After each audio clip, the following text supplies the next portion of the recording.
Gypsy Sorcery and Fortune-Telling. By Charles Godfrey Leland. Illustrated by numerous incantations, specimens of medical magic, anecdotes and tales. This work contains a collection of the customs, usages, and ceremonies current among gypsies. As regards fortune-telling, witch-doctoring, love-philtering, and other sorcery, illustrated by many anecdotes and instances, taken either from works as yet very little known to the English reader or from personal experiences. Within a very few years, since ethnology and archaeology have received a great inspiration, and much enlarged their scope through folklore. Everything relating to such subjects is studied with far greater interest and to much greater profit than was the case when they were cultivated in a languid, half-believing, half-skeptical spirit which was in reality rather one of mere romance than reason. Now that we seek with resolution to find the whole truth, be it based on materialism, spiritualism, or their identity, we are amazed to find that the realm of marvel and mystery, of wonder and poetry, connected with what we vaguely call magic, far from being explained away or exploded, enlarges before us as we proceed, and that not into a mere cloudland, gorgeous land, but into a country of reality in which men of science who would once have disdained the mere thought thereof are beginning to stray. Hypnotism has really revealed far greater wonders than were ever established by the fascinators of old or by mesmerists of more modern times. Memory, the basis of thought according to Plato, which was once held to be a determined quantity, has been proved, the word is not too bold, by recent physiology, to be practically infinite, and its perfect development to be identical with that of intellect, so that we now see plainly before us the power to perform much which was once regarded as miraculous. Not less evident is it that men of science or practical inventors, such as Darwin, Wallace, Huxley, Tyndall, Galton, Joule, Lockyer, and Edison, have been or are all working in common with theosophists, spiritualists, folklorists, and many more. Not diversely but all towards a grand solution of the unknown. Therefore there is nothing whatever in the past relating to the influences which have swayed man, however strange, eccentric, superstitious, or even repulsive they may seem, which is not of great and constantly increasing value. And if we of the present time begin already to see this, how much more important will these facts be to the men of the future, who, by virtue of more widely extended knowledge and comparison, will be better able than we are to draw wise conclusions undreamed of now. But the chief conclusion for us is to collect as much as we can, while it is yet extant, of all the strange lore of the olden time, instead of wasting time in forming idle theories about it.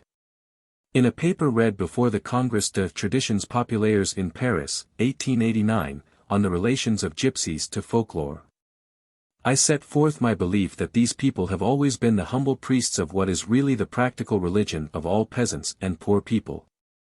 That is their magical ceremonies and medicine. Very few have any conception of the degree to which gypsies have been the colporteurs of what in Italy is called the old faith, or witchcraft. As regards the illustrative matter given, I am much indebted to Dr. Laslocki, who has probably had far more intimate personal experience of gypsies than any other learned man who ever lived, through our mutual friend, Dr. Anton Hermann, editor of the Ethnologische Mitteilungen, Budapest, who is also himself an accomplished Romani scholar and collector, and who has kindly taken a warm interest in this book, and greatly aided it. To these I may add Dr. Friedrich S. Krauss, of Vienna, whose various works on the superstitions and folklore of the South Slavonians, kindly presented by him to me, contain a vast mine of material. Nearly all that of which he treats being common property between peasants and the Romani, as other sources abundantly indicate. With this there is also much which I collected personally among gypsies and fortune-tellers, and similar characters, it being true as regards this work and its main object, that there is much cognate or allied information which is quite as valuable as gypsy lore itself, as all such subjects mutually explain one of the others. Gypsies, as I have said, have done more than any race or class on the face of the earth to disseminate among the multitude a belief in fortune-telling, magical or sympathetic cures, amulets and such small sorceries as now find a place in folklore. Their women have all pretended to possess occult power since prehistoric times. By the exercise of their wits they have actually acquired a certain art of reading character or even thought, which, however it be allied to deceit, is in a way true in itself, and well worth careful examination. Matthew Arnold has dwelt on it with rare skill in his poem of The Gypsy Scholar. Even deceit and imposture never held its own as a system for ages without some groundwork of truth, and that which upheld the structure of gypsy sorcery, has never been very carefully examined. I trust that I have done this in a rational and philosophic spirit, and have also illustrated my remarks in a manner which will prove attractive to the general reader. There are many good reasons for believing that the greatest portion of gypsy magic was brought by the Romani from the East or India. This is specially true as regards those now dwelling in Eastern Europe. And it is certainly interesting to observe that among these people there is still extant, on a very extended scale indeed, a shamanism which seems to have come from the same Tartar-Altaic source which was found of yore among the Akkadian Babylonians, Etruscan races, and Indian hill tribes. This, the religion of the drum and the demon as a disease, or devil doctoring, will be found fully illustrated in many curious ways in these pages. I believe that in describing it I have also shown how many fragments of this primitive religion, or cult, still exist, under very different names, in the most enlightened centers of civilization. And I respectfully submit to my reader, or critic, that I have in no instance, either in this or any other case, wandered from my real subject, and that the entire work forms a carefully considered and consistent whole. To perfect my title, I should perhaps have added a line or two to the effect that I have illustrated many of the gypsy sorceries by instances of folklore drawn from other sources. But I believe that it is nowhere inappropriate, considering the subject as a whole. For those who would lay stress on omissions in my book, I would say that I have never intended or pretended to exhaust gypsy superstitions. I have not even given all that may be found in the works of Laslaki alone. I have, according to the limits of the book, cited so much as to fully illustrate the main subject already described. And this will be of more interest to the student of history than the details of gypsy chiromancy or more spells and charms than are necessary to explain the leading ideas. What is wanted in the present state of folklore, I here repeat, is collection from original sources, and material, that is from people and not merely from books. The critics we have, like the poor, always with us, and a century hence we shall doubtless have far better ones than those in whom we now rejoice, or sorrow. But material abides no time, and an immense quantity of it which is world-old perishes every day. For with general culture and intelligence we are killing all kinds of old faiths, with wonderful celerity.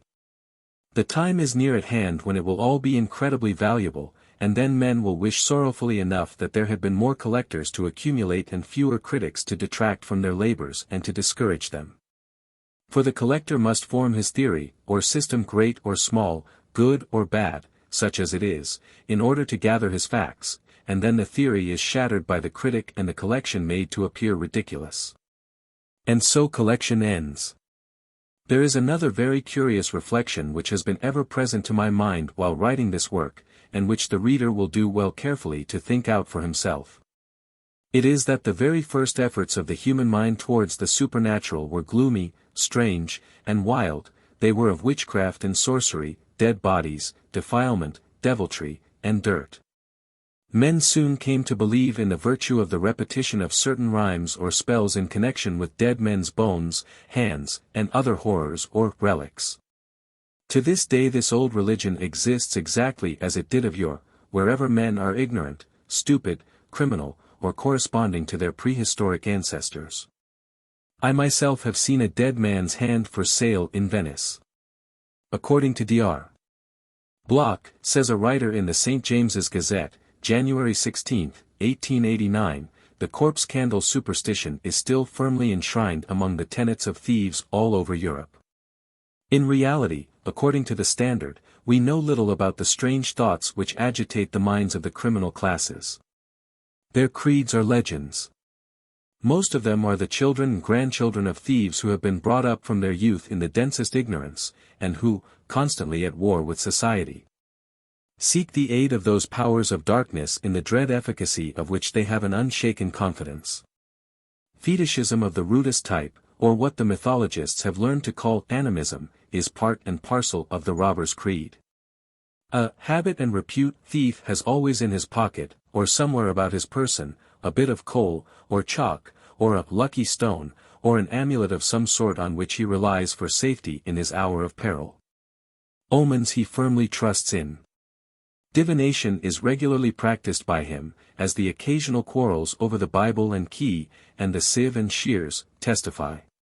The supposed power of witches and wizards make many of them live in terror, and pay blackmail, and although they will lie almost without a motive, the ingenuity with which the most depraved criminal will try to evade kissing the book, performing this rite with his thumb instead, is a curious instance of what may be termed perverted religious instincts. As for the fear of the evil eye, it is affirmed that most of the foreign thieves of London dread more being brought before a particular magistrate who has the reputation of being endowed with that fatal gift than of being summarily sentenced by any other whose judicial glare is less severe. This is all true, but it tells only a small part of the truth. Not only is fetish or shamanism the real religion of criminals, but of vast numbers who are not suspected of it. There is not a town in England or in Europe in which witchcraft, its beginning, is not extensively practiced, although this is done with a secrecy the success of which is of itself almost a miracle. We may erect churches and print books, but wherever the prehistoric man exists, and he is still to be found everywhere by millions, he will cling to the old witchcraft of his remote ancestors. Until you change his very nature, the only form in which he can realize supernaturalism will be by means of superstition, and the grossest superstition at that. Research and reflection have taught me that this sorcery is far more widely and deeply extended than any cultivated person dreams. Instead of yielding to the progress of culture, it seems to actually advance with it. Count Angelo de Gubernatis once remarked to one of the most distinguished English statesmen that there was in the country in Tuscany 10 times as much heathenism as Christianity. The same remark was made to me by a fortune-teller in Florence. She explained what she meant.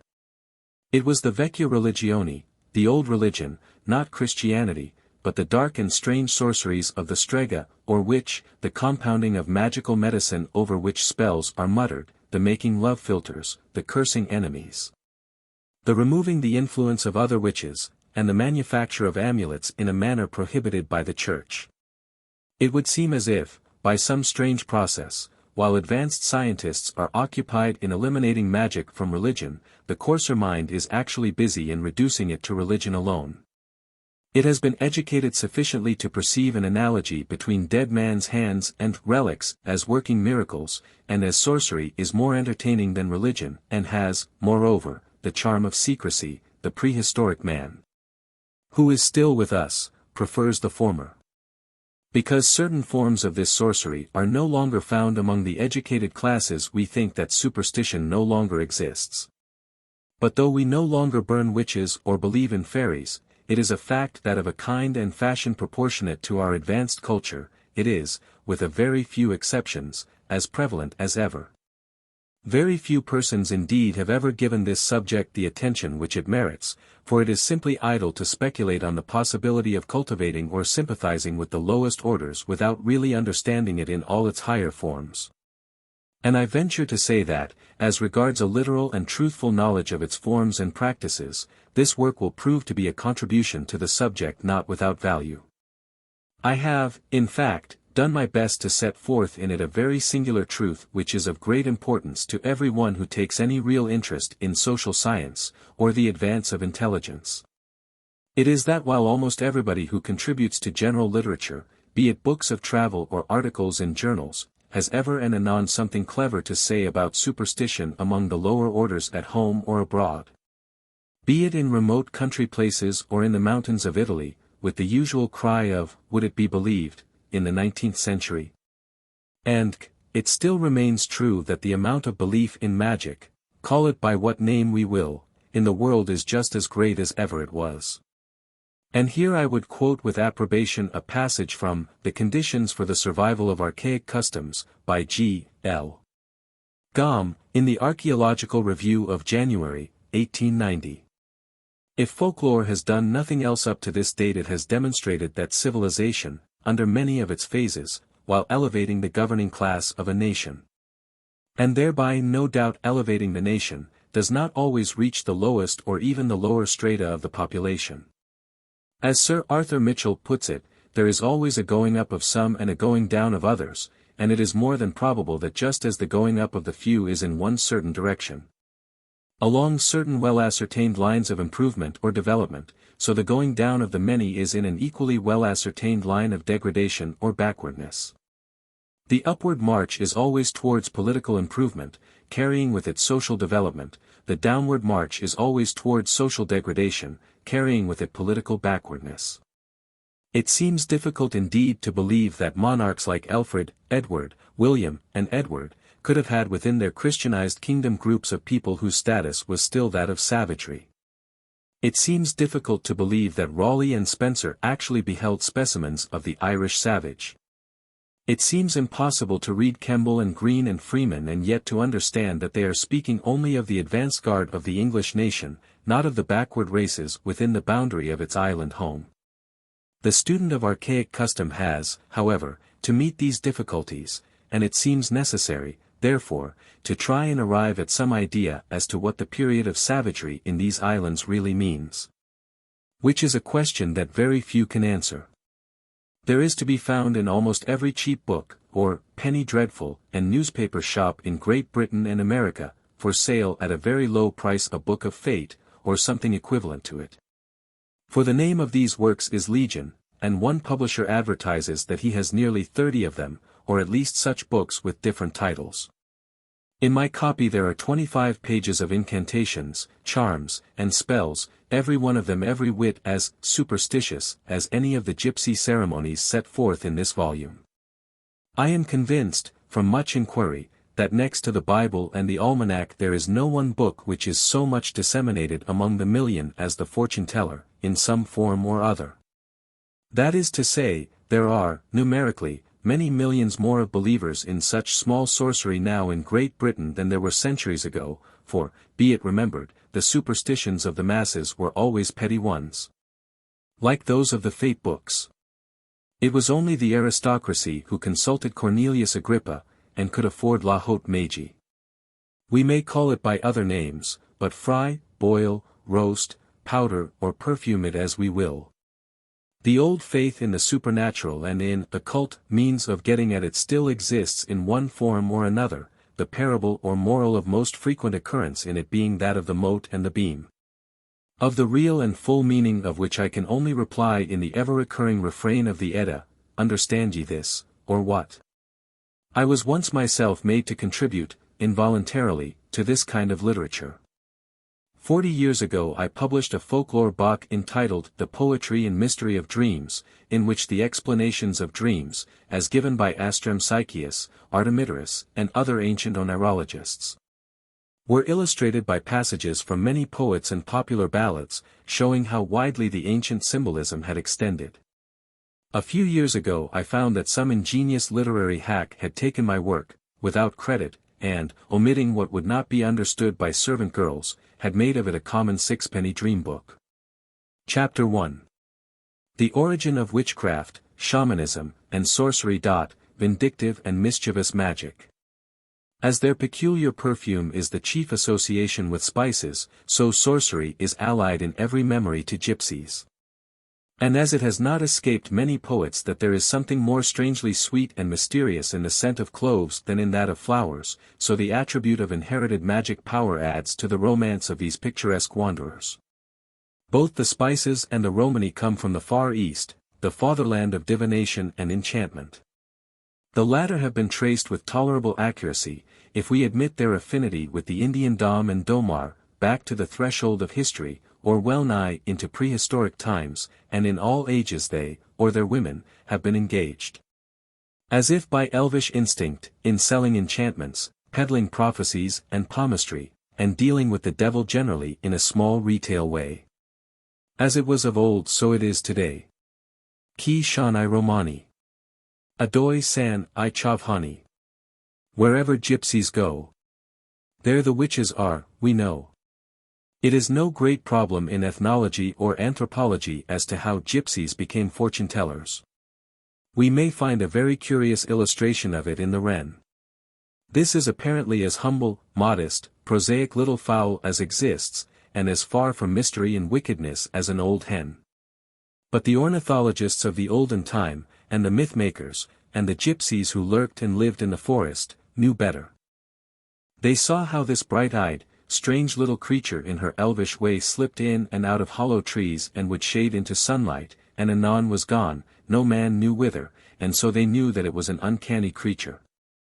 And told wonderful tales of its deeds in human form, and today it is called by gypsies in Germany, as in England, the witch-bird, or more briefly, Corihani, the witch. Just so the gypsies themselves, with their glittering Indian eyes, slipping like the wren in and out of the shadow of the unknown, and anon away and invisible, won for themselves the name which now they wear. Wherever shamanism, or the sorcery which is based on exorcising or commanding spirits, exists, its professors from leading strange lives, or from solitude or wandering, become strange and wild-looking. When men have this appearance people associate with it mysterious power. This is the case in Tartary, Africa, among the Eskimo, Lapps or Red Indians, with all of whom the sorcerer, voodoo or Medallion, has the eye of the fascinator, glittering and cold as that of a serpent. So the gypsies, from the mere fact of being wanderers and out-of-doors livers in wild places, became wild-looking, and when asked if they did not associate with the devils who dwell in the desert places, admitted the soft impeachment. And being further questioned as to whether their friends the devils, fairies, elves, and goblins had not taught them how to tell the future, they pleaded guilty, and finding that it paid well, went to work in their small way to improve their science, and particularly their pecuniary resources. It was an easy calling, it required no property or properties, neither capital or capital, shiners nor shrines, wherein to work the oracle. And as I believe that a company of children left entirely to themselves would form and grow up with a language which in a very few years would be spoken fluently, so I am certain that the shades of night and fear, pain, and lightning and mystery would produce in the same time conceptions of dreaded beings, resulting first in demonology and then in the fancied art of driving devils away. For out of my own childish experiences and memories I retain with absolute accuracy material enough to declare that without any aid from other people the youthful mind forms for itself strange and seemingly supernatural phenomena. A tree or bush waving in the night breeze by moonlight is perhaps mistaken for a great man, the mere repetition of the sight or of its memory make it a personal reality. Once when I was a child powerful doses of quinine caused a peculiar throb in my ear which I for some time believed was the sound of somebody continually walking upstairs. Very young children sometimes imagine invisible playmates or companions talk with them, and actually believe that the unseen talk to them in return. I myself knew a small boy who had, as he sincerely believed, such a companion, whom he called Bill, and when he could not understand his lessons he consulted the mysterious William, who explained them to him. There are children who, by the voluntary or involuntary exercise of visual perception or volitional eye memory, reproduce or create images which they imagine to be real, and this faculty is much commoner than is supposed. In fact I believe that where it exists in most remarkable degrees the adults to whom the children describe their visions dismiss them as fancies or falsehoods. Even in the very extraordinary cases recorded by Professor Hale, in which little children formed for themselves spontaneously a language in which they conversed fluently, neither their parents nor anybody else appears to have taken the least interest in the matter. However, the fact being that babes can form for themselves supernatural conceptions and embryo mythologies, and as they always do attribute to strange or terrible-looking persons power which the latter do not possess, it is easy, without going further, to understand why a wild Indian gypsy, with eyes like a demon when excited, and unearthly looking at his calmest, should have been supposed to be a sorcerer by credulous childlike villagers. All of this I believe might have taken place, or really did take place, in the very dawn of man's existence as a rational creature, that as soon as the frontal convolution of the brain which monkeys do not possess had begun with the genial tubercule, essential to language, to develop itself, then also certain other convolutions and tubercules, not as yet discovered, but which ad interim I will call, the ghost-making, began to act. Genial, they certainly were not. Little joy and much sorrow has man got out of his spectrophacient apparatus. Perhaps if it and talk are correlative he might as well, many a time, have been better off if he were dumb. So out of the earliest time, in the very 2 o'clock of a misty morning in history, man came forth believing in non-existent terrors and evils as soon as he could talk, and talking about them as fast as he formed them. Long before the conception of anything good or beneficent, or of a heavenly Father or benevolent angels came to him, he was scared with nightmares and spirits of death and darkness, hell, hunger, torture, and terror. We all know how difficult it is for many people when someone dies out of a household to get over the involuntary feeling that we shall unexpectedly meet the departed in the usual haunts. In almost every family there is a record how someone has heard a voice they cannot hear, or the dead speaking in the familiar tones. Hence the belief in ghosts, as soon as men began to care for death at all, or to miss those who had gone. So first of all came terrors and specters, or revenants, and from setting out food for the latter, which was the most obvious and childlike manner to please them, grew sacrifices to evil spirits. And finally the whole system of sacrifice in all its elaboration. It may therefore be concluded that as soon as man began to think and speak and fear the mysterious, he also began to appease ghosts and bugbears by sacrifices. Then there sprung up at once, quite as early, the magus, or the cleverer man, who had the wit to do the sacrificing and eat the meat sacrificed, and explain that he had arranged it all privately with the dead and the devils. He knew all about them, and he could drive them away. This was the shaman. He seems to have had a Tartar-Mongol Turanian origin, somewhere in Central Asia, and to have spread with his magic drum, and songs, and stinking smoke, exorcising his fiends all over the face of the earth, even as his descendant General Booth, with his devil drivers, is doing at the present day. But the earliest authentic records of shamanism are to be found in the Akkadian, Proto-Chaldean and Babylon records. According to it all diseases whatever, as well as all disasters, were directly the work of evil spirits, which were to be driven away by songs of exorcism, burning of perfumes or evil-smelling drugs, and performing ceremonies, many of which, with scraps of the exorcisms, are found in familiar use here and there at the present day. Most important of all in it was the extraordinary influence of the shaman himself on his patient, for he made the one acted on sleep or wake, freed him from many apparently dire disorders in a minute. Among others of epilepsies which were believed to be caused by devils dwelling in man, the nearest and latest explanation of which magic power is given in that very remarkable book, Psychotherapeutics, or Treatment by Sleep and Suggestion, by C. Lloyd Tuckey, M.D., London, Ballier and Company, 1889, which I commend to all persons interested in ethnology as casting light on some of the most interesting and perplexing problems of humanity, and especially of magic.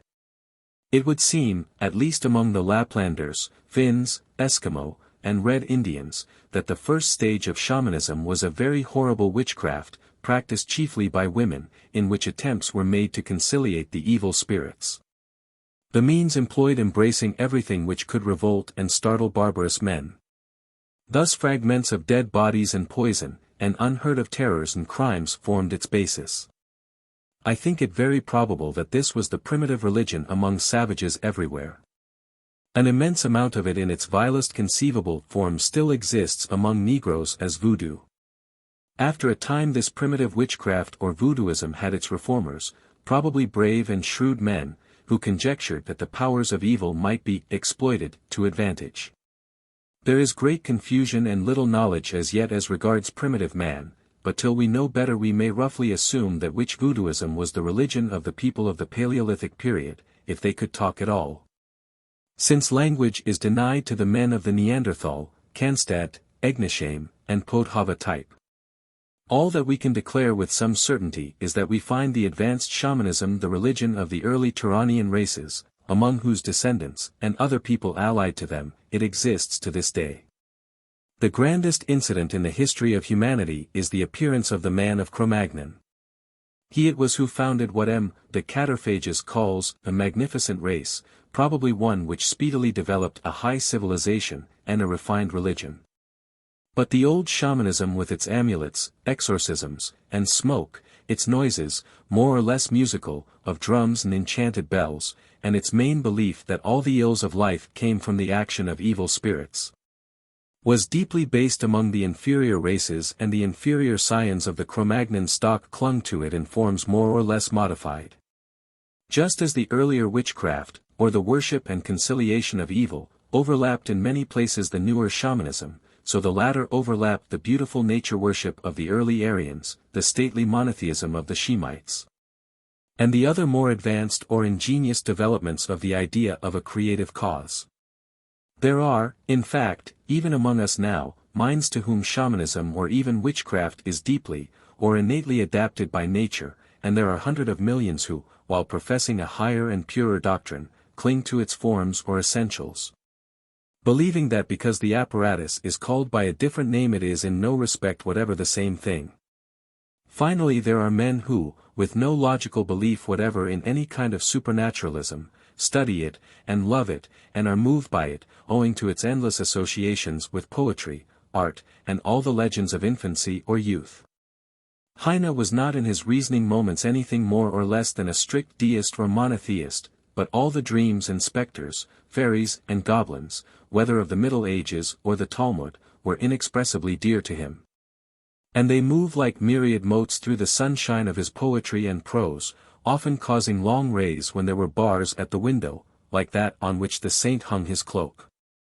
It is probable or certain that shamanism, or that into which it has very naturally developed, will influence all mankind, until science, by absorbing man's love of the marvelous in stupendous discoveries shall so put to shame the old thaumaturgy, or wonder-working, that the latter will seem poor and childish. In all the Arabian Nights, there is nothing more marvelous than the new idea that voices and sounds may be laid aside like real books, and made to speak and sing again years afterwards.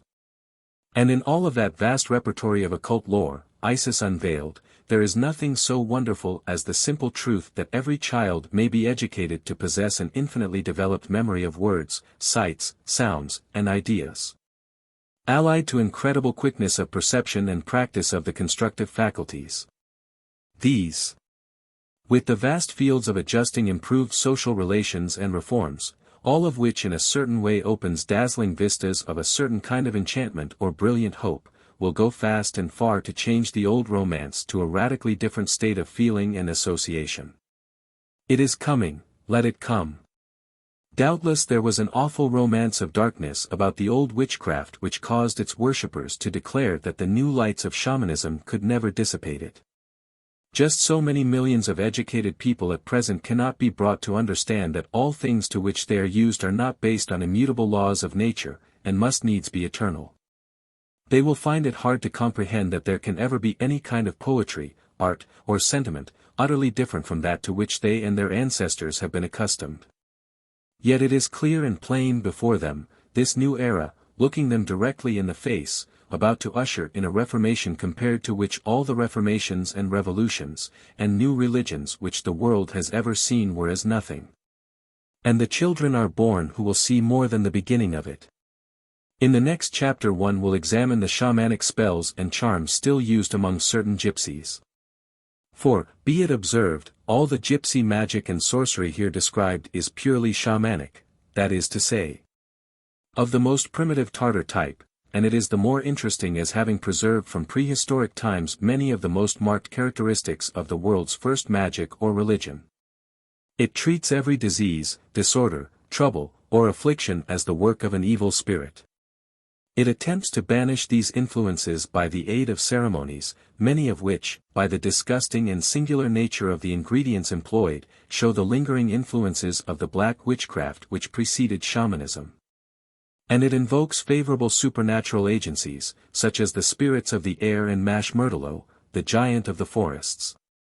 In addition to this there will be found to be clearly and unmistakably associated with all their usages, symbols and things nearly connected with much which is to be found in Greek, Roman, and Indian mythology or symbolism. Now whether this was drawn from classic sources, or whether all came from some ancient and obscure origin, cannot now be accurately determined.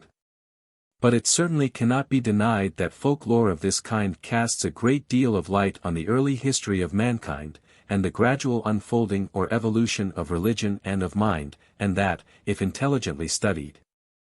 This of the Gypsies is as important as any chapter in the grand work. The Gypsies came, historically speaking, very recently from India. It has not been so carefully observed as it might that all Indians are not of the religion of Brahma, much less of Buddha or of Muhammad, and that among the lower castes, the primeval Altaic shamanism, with even earlier witchcraft, still holds its own. Witchcraft, or voodoo, or obi, relies greatly on poisoning for its magic, and the first Gypsies were said to poison unscrupulously. Even to this day there is but one word with them as with many Hindus for both medicine and poison, ids drab. How exactly this form of witchcraft and shamanism exists today in India appears from the following extract from the St. James's Gazette, September 8, 1888. The Hindu priest. In India, the Jaduwala, or exorcist, thrives apace. And no wonder, for is not the lower caste Hindu community but, or demon-ridden. Every village, graveyard, burning ghat, has its special but or butts, and the Jaduwala is the earthly mediator between their buttships and the common folk.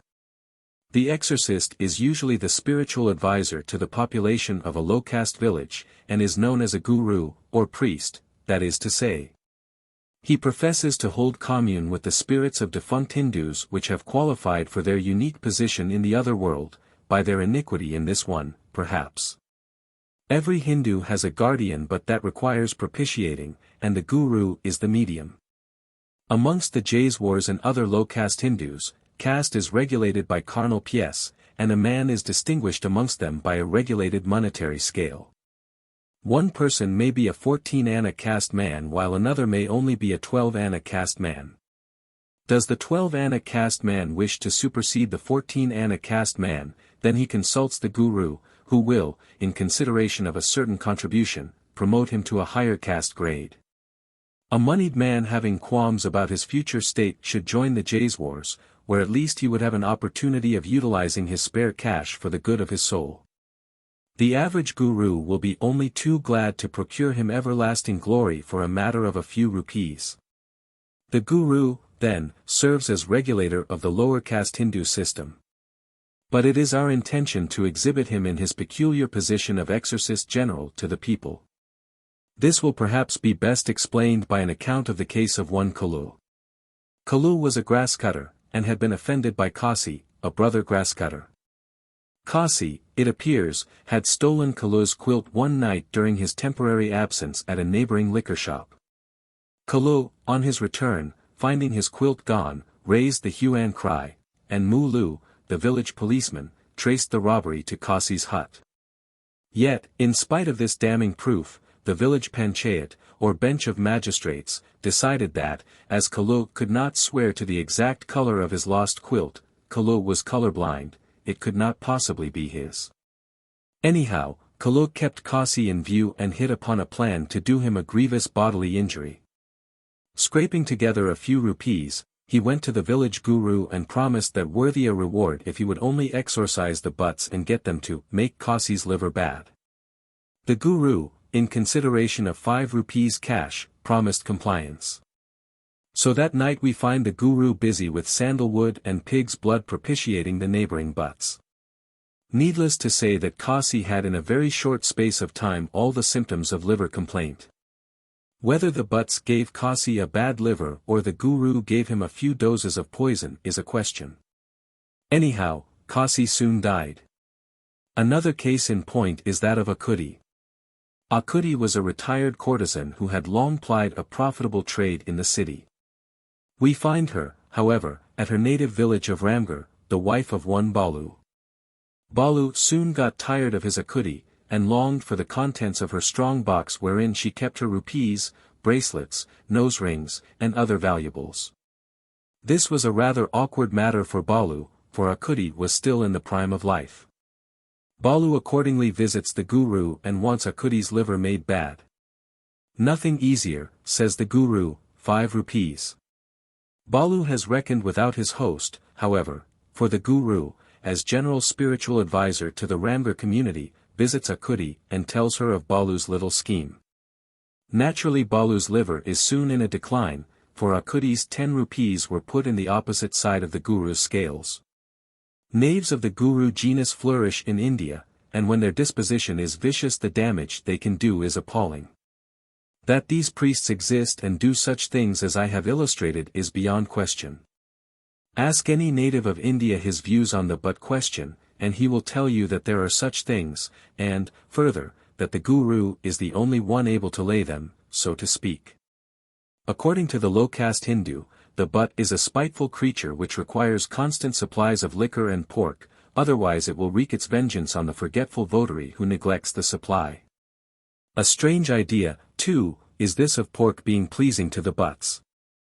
But when it is remembered that the Jaiswars, Chamars, and other low-caste Hindus are inordinately fond of that meat themselves, they are right in supposing pig to be the favorite dish of the buts, who, after all, are but the departed spirits of their own people. Naturally by, brother, Kalu, or Bayan, sister, English gypsy pen, Akuti, the quondam grasscutter and courtesan of Ramgar village, who in this life liked nothing better than a piece of bacon and a dram of spirits, will, in their state of buthood, hanker after those things still. Acting on these notions of the people, the Guru lives and thrives exceedingly. Yet of all this there is nothing Hindu, nothing of the Vedas. It is all pre-Aryan, devil-worshipping, poisoning, and tyrannian. And it is exactly like voodooing in Philadelphia or any other city in America. It is the old faith which came before all, which existed through and under Brahmanism, Buddhism, and Mohammedanism, and which, as is well known, has cropped out again and flourishes vigorously under British toleration. And this is the faith which forms the basis of European gypsy sorcery, as it did of yore that of the Chaldean and Etrurian, which still survive in the witchcraft of the Tuscan Romagna. Every gypsy who came to Europe a few centuries ago set up as a guru, and did his sorceries after the same antique fashion. Even today it is much the same, but with far less crime. But the but or malignant spirit is, under other names, still believed in, still doctored by gypsies with herbs and smoke, and, be-rhymed like an Irish rat, and conjured into holes bored in trees, and wafted away into running streams. And naively implored to go where he is wanted, to where he was nursed, and to no longer bother honest folk who are tired of him. And for all this the confiding villager must pay the gypsy wise woman so much moneys, as it was in the beginning and is now in good faith among millions in Europe who are in a much better class of society. And from this point of view I venture to say that there is not a charm or spell set down in this work or extant which will not be deeply interesting to every sincere student of the history of culture. Let me, however, say in this beginning once for all that I have only given specimens sufficient to illustrate my views, for my prescribed limits quite forbid the introduction of all the gypsy cures, spells, and, which I have collected. Vide an extremely interesting paper on The Origin of Languages and the Antiquity of Speaking Man, by Horatio Hale. Proceedings of the American Association for the Advancement of Science, Volume 25. As I had, owing to studies for many years of baby talk and jargons, long ago arrived at Mr. Hale's conclusions, I was astonished to learn that they have been so recently formed by anybody. Vide Practical Education, by C. G. Leland, London, Whitaker and Company, 1888, in which this faculty is fully discussed, pages 184 to 213. Chapter 2. Charms and Conjurations to Cure the Disorders of Grown People. Hungarian Gypsy Magic. Though not liable to many disorders, the gypsies in Eastern Europe, from their wandering, out-of-doors life, and camping by marshes and pools where there is malaria, suffer a great deal from fevers, which in their simple system of medicine are divided into the shillelagh, i.e., chills or cold, and the tate shillelagh, hot-cold, or fever and ague. For the former, the following remedy is applied: 3 lungs and 3 livers of frogs are dried and powdered and drunk in spirits, after which the sick man or woman says, Kukardya pal emripur. Kavan save missis. Kukardya pal emripur.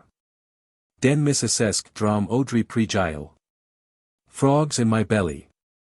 Devour what is bad. Frogs in my belly. Show the evil the way out. By the evil is understood evil spirits. According to the old shamanic belief, which was the primeval religion of all mankind, every disease is caused by an evil spirit which enters the body and can only be driven out by magic. We have abundant traces of this left in our highest civilization and religion among people who gravely attribute every evil to the devil instead of the unavoidable antagonisms of nature. Nothing is more apparent in the New Testament than that all diseases were anciently regarded as coming from devils, or evil occult, spiritual influences, their negative or cure being holiness in some form. This the Jews, if they did not learn it from the Assyrians in the first place, had certainly studied deeply in Babylon, where it formed the great national cult. It was the devil put it into my head, says the criminal. And there is not a point of this old sorcery which is not earnestly and seriously advocated by the Roman Catholic Church and the preachers of the Salvation Army.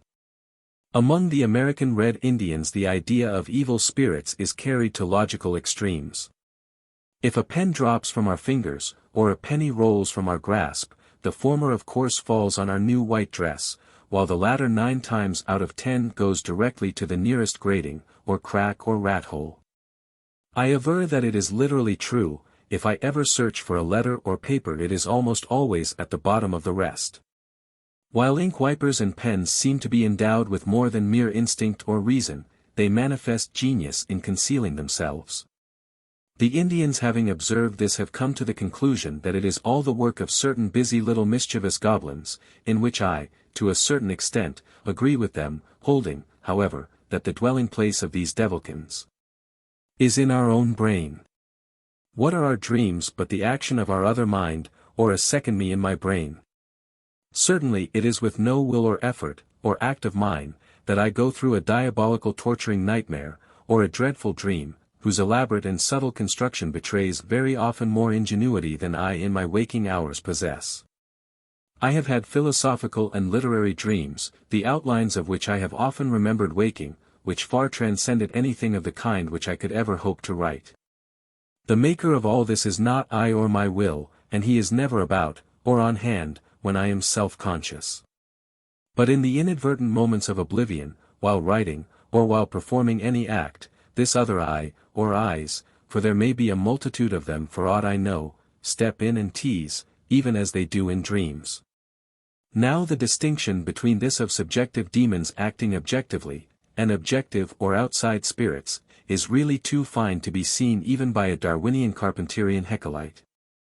And therefore one need not be amazed that Peel Sabadis or Tamaqua, of the Passamaquoddy tribe, or Obia Gumbo of New Orleans, should, with these experiences, jump at ghosts and gobblers, is not to be wondered at.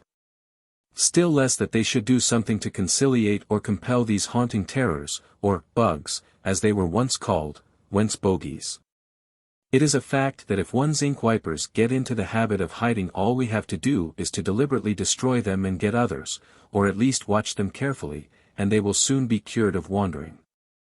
On the other hand, sacrifices to conciliate and please naturally occur, and the more expensive these are the better are they supposed to be. And as human beings were of old the most valuable property, they were as naturally supposed to be most acceptable to the gods, or, by the monotheists, to God. A West Indian voodoo on being reproached for human sacrifices to the serpent, and for eating the bodies slain, replied, "Do you believe that the Son of God was sacrificed to save man, and do you not eat what your priests say is his very body?" So difficult is it to draw distinctions between that which is spiritual and the mockeries which appear to be such. The scapegoat, or sufferer, who is martyred that many may escape, or in other words, the unfortunate minority, is a natural result of sacrifice. There is a curious trace of it in Hungarian Gypsy shamanism. On Easter Monday they make a wooden box or receptacle which is called the bikapen, pronounced like the English gypsy word bichapen and meaning the same, that is, ascending, a thing sent or gift. In this, at the bottom, are 2 sticks across, as in a cradle, and on these are laid herbs and other fetish stuff which every one touches with the finger. Then the whole is enveloped in a winding of white and red wool, and carried by the oldest person of the tribe from tent to tent, after which it is borne to the next running stream and left there, after every one has spat upon it. By doing this they think that all the diseases and disorders which would have befallen them during the coming year are conjured into the box. But woe to him who shall find the box and open it, instead of throwing it at once into the stream. All the diseases exorcised by the gypsy band will fall upon him and his in full measure. It would be an interesting question to know how many good people there are, let us say in London, who, if they had an opportunity to work off all their colds, gouts, scarlet fevers, tooth, head and stomach aches, with the consequent doctor's bills, or all suffering and expenses, on some other family by means of secret sorcery, would or would not try it on. It is curious to observe the resemblance of the gypsy ceremony, with its box full of mischief, and the Jewish goat, not forgetting the red wool handed down from heathen sacrifice and sorcery of old. In the Bible white wool is the symbol of purification, Isaiah I:18. The feet of the statues of the gods were enveloped in wool, doulanios haben pedes, to signify that they are slow to avenge, if sure. It is altogether an interesting object, this gypsy casket, and one would like to know what all the channels were through which the magic ran ere it came to them. Another cure against the fever is to go to a running stream and cast pieces of wood 9 times backwards into the running water, repeating the rhymes. Shillelagh pregia. Panori me tut dav. Nani me tut kamav. Andicode pregia. Odoi tut cusidin. Odoi tut faranin. Odoi tut me kamen. Mashardalo sastyar. Fever go away from me. I give it, water, unto thee. Unto me thou art not dear. Therefore go away from here. To where they nurse thee. Where they shelter thee. Where they love thee. Mashardalo, help. This is a very remarkable invocation which takes us into true heathenism. Mashardalo, or, correctly speaking, Mashmurdalo, it would be Masmurdo in English gypsy, means meat killer. He is a sylvan giant, he has his hold by woad and wolda as outlaws wont to do, in faraway forests and lonely rocky places, where he lurks to catch beast and men in order to devour them. It is needless to say to those who are aware that the taste of white people's flesh is like that of very superior chicken, and a Negro's something much better than grouse, that Mashmurdalo prefers, like a simple, unsophisticated savage as he is. Men to animals. Like the German peasant who remarked, it's all meat, anyhow, when he found a mouse in his soup, Mashmurdalo is not particular. He is the guardian of great treasures. Like most men in the advance business, he knows where the money is to be found. Unlike them he is remarkably stupid, and can be easily cheated of his valuables. But if anybody does this Morganta a service he is very grateful, and aids his benefactor either with a loan or with his enormous strength. In many respects he bears a remarkable resemblance to 2 giants in the American Algonquin mythology, especially to Atwas Kenny Guess, the spirit of the forest, who is equally powerful, good-natured, and stupid, and to the Shanu, who is a cannibal giant and yet grateful to friends, and also to several Hindu gods. The Gypsies have here evidently fused several Oriental beings into one. This is a process which occurs in the decline of mythologies as in languages. In the infancy of a speech, as in its old age, many words expressing different ideas, but which sound somewhat alike, become a single term. In English gypsy I have found as many as 8 or 10 Hindi words thus concentrated into one. Another cure for a fever. The sufferer goes in the forest and finds a young tree. When the first rays of the rising sun fall on it the patient shakes it with all his might and exclaims, Shillelagh, Shillelagh pregia. Kathi tu besha, Kathi tu besha. Fever, fever, go away. Here shalt thou stay. Here shalt thou stay. It is here plain that the shaking the sapling is intended to transfer the shakes, as the chill and shuddering of the fever is called in America, to the tree. Then the fever passes into the tree. Perhaps it was in this way that the aspen learned to tremble. But among the gypsies in the south of Hungary, among whom the vaccination or inoculation of trees is greatly the fashion, a hole is bored into the wood, into which the patient spits thrice, repeats the spell, and then stops the hole with a plug. The boring of holes in trees or transferring illness to them is also practiced without formulas of speech. Thus, if while a man is lying down or sitting in the spring he hears the song of the cuckoo, he believes that he will be ill all the time for a year to come, especially with fevers, unless he goes 9 times to a tree, bores a hole in it, and spits into it 3 times. Then he is safe. In German mythology, the cuckoo is a bird which brings bad luck. Friedrich, and the inhabitants of Heiderbach were so persuaded of this that they introduced a prayer against it into their church service, whence they got the name of cuckoos, wolf. Zeitschrift für Deutsche Myth. Volume 1. It announces to men the infidelity of wives, and tells listeners how many years they have to live. It is possible that this is a relic of an old form of sacrifice, or proof that the idea occurs to all men of thus making a casket of a tree. The occasional discovery of stone axe heads in very old trees in America renders this probable. And where the wood grows up and encloses the object, it would very rarely happen that it would ever be discovered. It should be added to the previous instance that when they have closed the hole, the Transylvanian gypsies eat some of the bark of the next tree. Another cure for fever is effected by going in the morning before sunrise to the bank of a stream, and digging a hole with some object, for instance, a knife, which has never been used.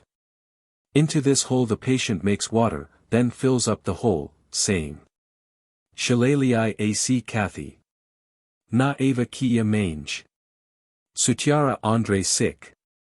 Ava kia mange. Kana Cathy na hin pani. Fever, stay here. Do not come to me. Dry up in dust. Come unto me. When no water is here. Dr. Leslocki translates this last line, when there is no more water in the river, which is certainly what is meant. While water runs or grass grows, and is a formula common to all countries. Another cure for fever is this: the patient must take a kreutzer, an egg, and a handful of salt, and before sunrise go with them to a crossroad, throw them away backwards, and repeat. Kana adela kia mangeven. Ava tu kia mange shillelagh. When these things again I see. Fever then return to me. Or literally, when these things to me come. For the next 3 days the invalid must not touch money, eggs, or salt. There is an old MS. collection of English charms and ceremonies, professedly of black witchcraft, in which we are told that if a girl will walk stark naked by the light of the full moon round a field or a house, and cast behind her at every step a handful of salt, she will get the lover whom she desires. Salt, says Morsinus, was sacred to the infernal deities, and it was a symbol of the soul, or of life, because it preserved the body while in it. Pitiscus, leg. Entram, 2. The devil never eats salt. Once there was in Germany a peasant who had a witch for a wife, and the devil invited them to supper. But all the dishes were without any seasoning, and the peasant, despite all nudges and hints to hold his tongue, kept crying for salt. And when it was brought and he said, "Thank God, here is salt at last," the whole spuck, or ghastly scene, vanished. Horst, Demonology, Frankfurt, 1818, Volume 2. For a great deal of further information and symbolism on and of salt, including all the views of the ancient rabbis and modern rationalists on the subject of Lot's wife, the reader may consult Symbolik und Mythologie der Natur, by J. B. Friedrich, Würzburg, 1859. Salt is put into love philtres and charms to ensure the duration of an attachment. In some Eastern countries it is carried in a little bag as an amulet to preserve health. Another cure for fever.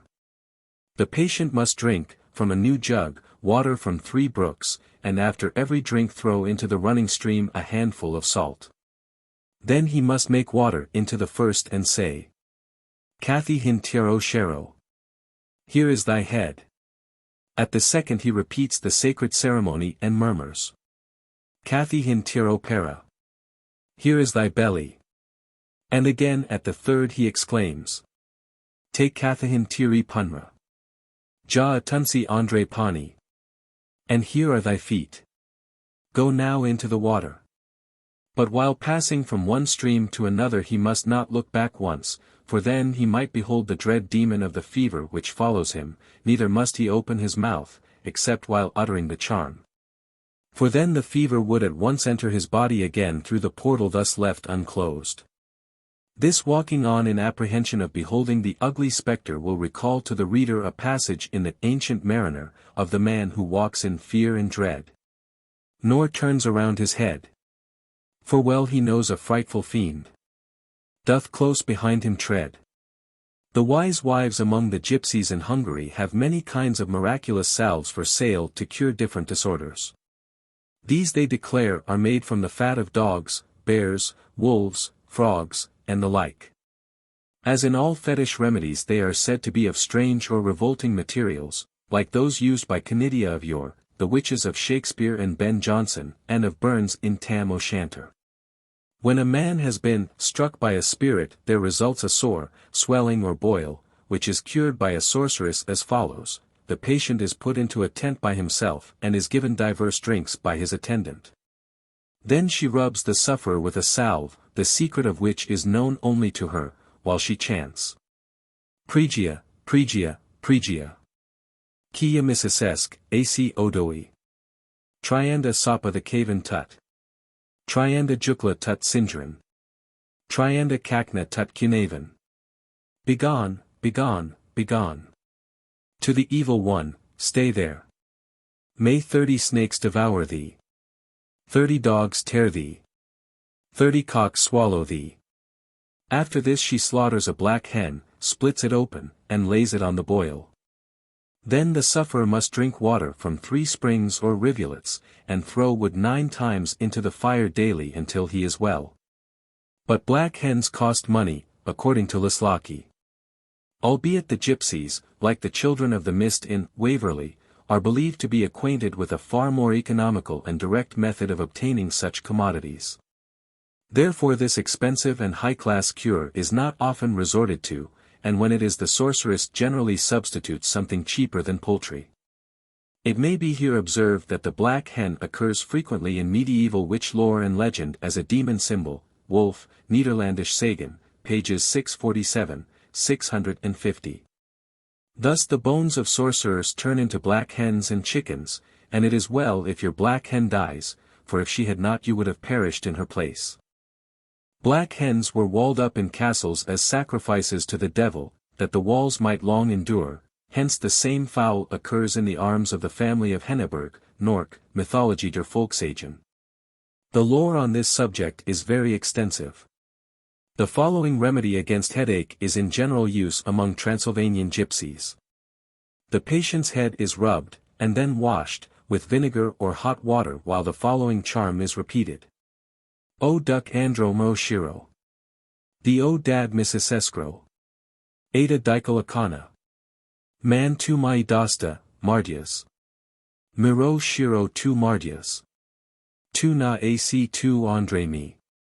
Ja tu, ja kir.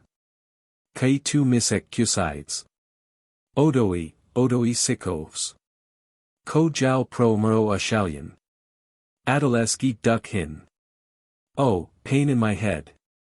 The father of all evil. Look upon thee now. Thou hast greatly pained me. Thou tormentest my head. Remain not in me. Go thou, go home. Whence thou, evil one, didst suck. Thither hasten. Who treads upon my shadow? To him be the pain. It will be seen that the principle of treading on the tail of the coat practiced in Ireland is much outdone by the gypsies who give a headache to anyone who so much as treads on their shadows. And it is not difficult to understand that, as with children, the rubbing the head, the bathing it with warm water or vinegar, and, finally, the singing a soothing song, may all conduce to a cure. The readers of Helen's Babies will remember the cures habitually wrought on Budge by singing to him, Charlie Boy one day. Gypsies are in many respects mere children, or little budges. There can be no doubt that where faith is very strong, and imagination is lively, cures which seem to border on the miraculous are often effected, and this is, indeed, the basis of all miracle as applied to relieving bodily afflictions. All of this may be, if not as yet fully explained by physiology, at least shown to probably rest on a material basis.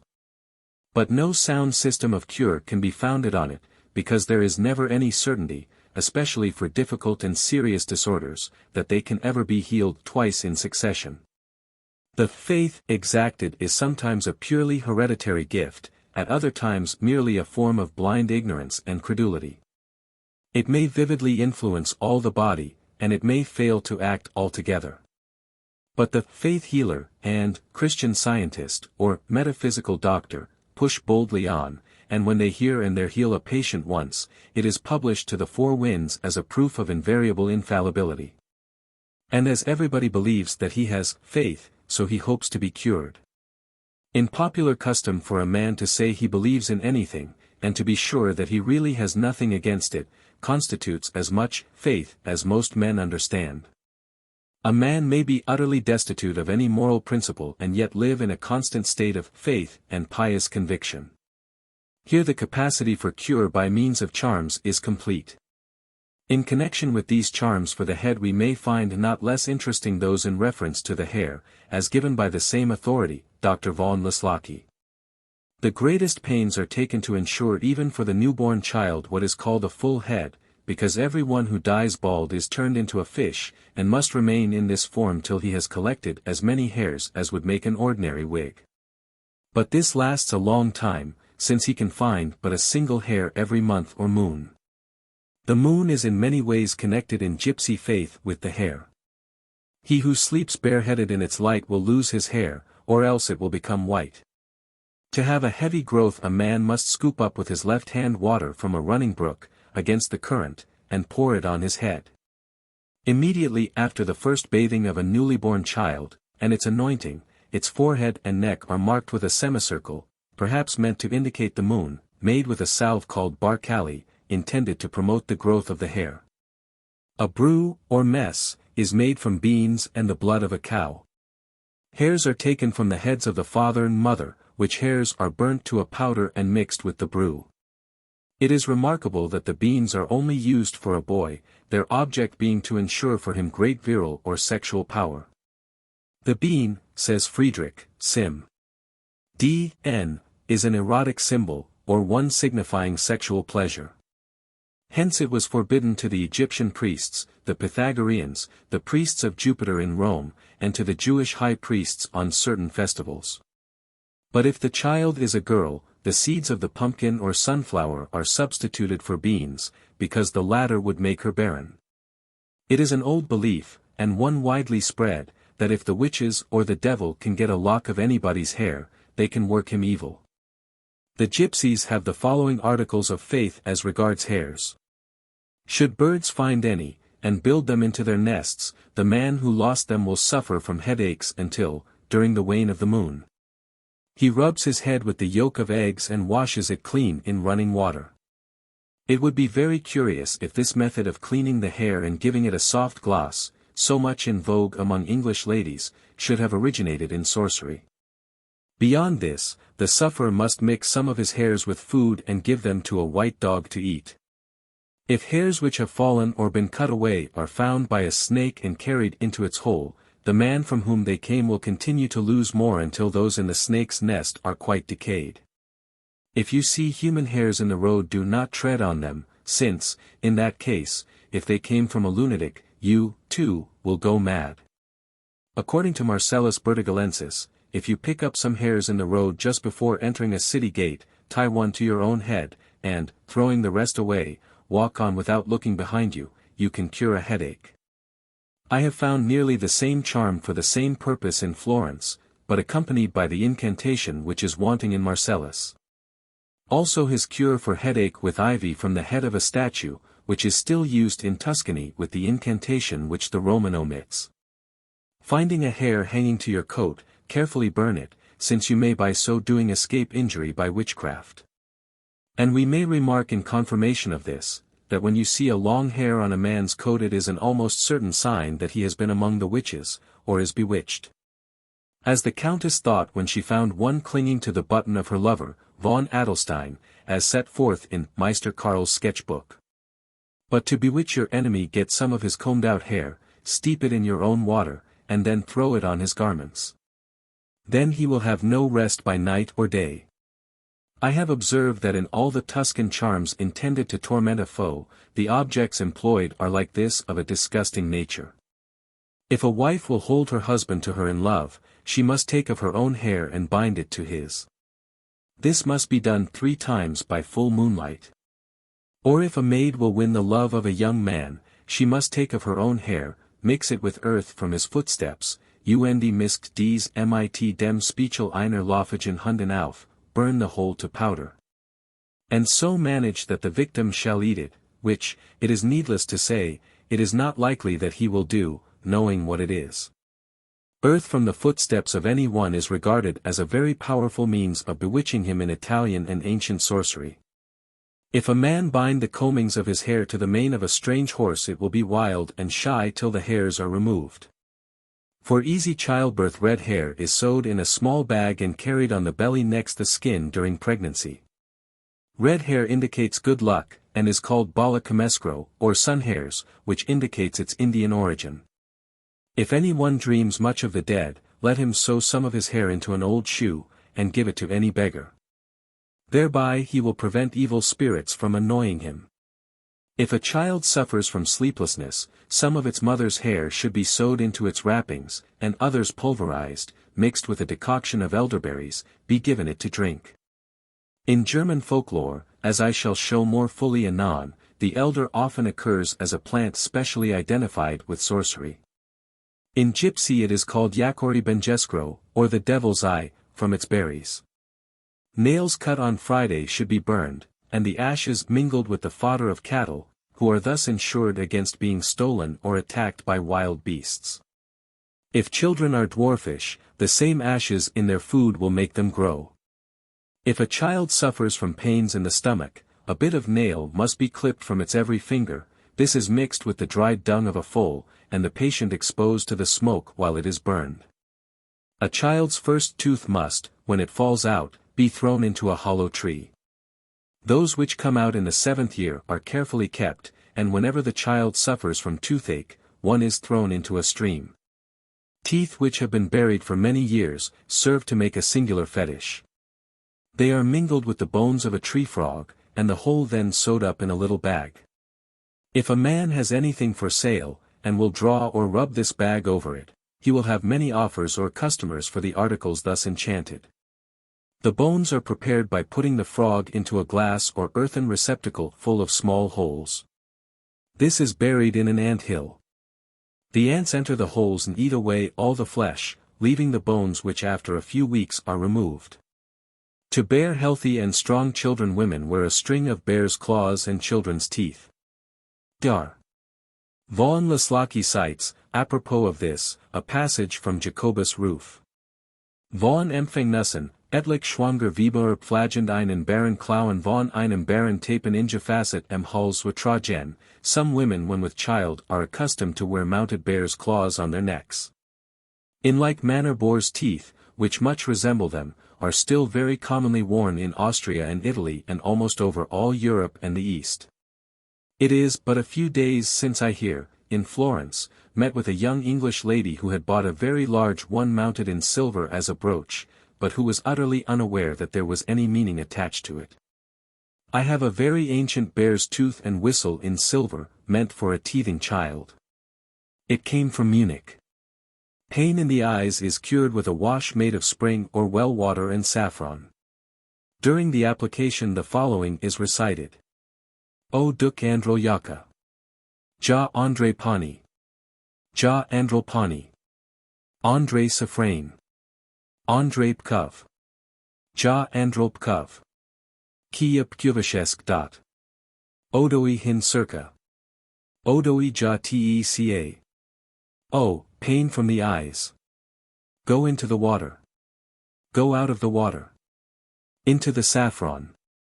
Go out of the saffron. Into the earth. To the earth spirit. There's thy home. There go and eat. This incantation casts light upon the earliest shamanic remedies. When it was discovered that certain herbs really possessed curative qualities, this was attributed to inherent magic virtues. The increase of their power by combining them with water, or mingling them, was due to mystic affinities by which a spirit passed from one to another. The spirit of earth went into saffron, that of saffron into water. The magician thus by a song sent the pain into its medical affinity, and so on back to the source whence it came. From early times saffron, as one of the earliest flowers of spring, owing to its color, was consecrated to magic and love. Eos, the goddess of the aurora, was called Kappa Omicron Tau Iota Epsilon Pi Lambda Omicron, the one with the saffron garment. Therefore the public women wore a yellow robe. Even in Christian symbolism it meant love, as Portalis declares. In the Christian religion the colors saffron and orange were the symbols of God embracing the heart and illuminating the souls of the faithful, Des Couleurs Symboliques, Paris. 1837. So we can trace the chain from the prehistoric barbarous shamanism, preserved by the Gypsies, to the Greek, and from the Greek to the medieval form still existent. The same sympathetic process of transmission may be traced in the remedy for the erysipelas. The blood of a bullfinch is put into a new vessel with scraped elderbark, and then laid on a cloth with which the eyes are bound up overnight. Meanwhile the patient repeats. Douay yaka hin mange. Douay punra hin mange. Duk androl yaka. Ja andre punra. Ja androl punra. Ja andre pkov. Ja androl pkov. Andro maraben. I have 2 eyes. I have 2 feet. Pain from my eyes. Go into my feet. Go from my feet. Go into the earth. Go from the earth. Into death. We have here in the elderbark associations of magic which are ancient and widely spread, and which still exist. For at the present day country people in New England attribute to it curative virtues which it really does not possess. From the earliest times among the northern races the Lady Elder, as we may learn from the Edda, or Finn Magnusson, Prisci Veterum Borealium Mythologiae Lexicon, pp. 21, 239, and Nyerup, Wörterbuch der Skandinavischen Mythology, had an unearthly, ghostly reputation. Growing in lonely, gloomy places its form and the smell of its flowers seemed repulsive, so that it was associated with death, and some derived its name from Frau Holly, the sorceress and goddess of death. But Schwenke, Mythology der Slaven, with more probability traces it from Hall, i.e., hollow, and as spirits were believed to dwell in all hollow trees, they were always in its joints. The ancient Lithuanians, he informs us, worshipped their god Pushkit, who was a form of Pluto, in fear and trembling at dusk, and left their offerings under the elder tree. Everybody has seen the little puppets made of a piece of elder pith with half a bullet under them, so that they always stand upright, and jump up when thrown down.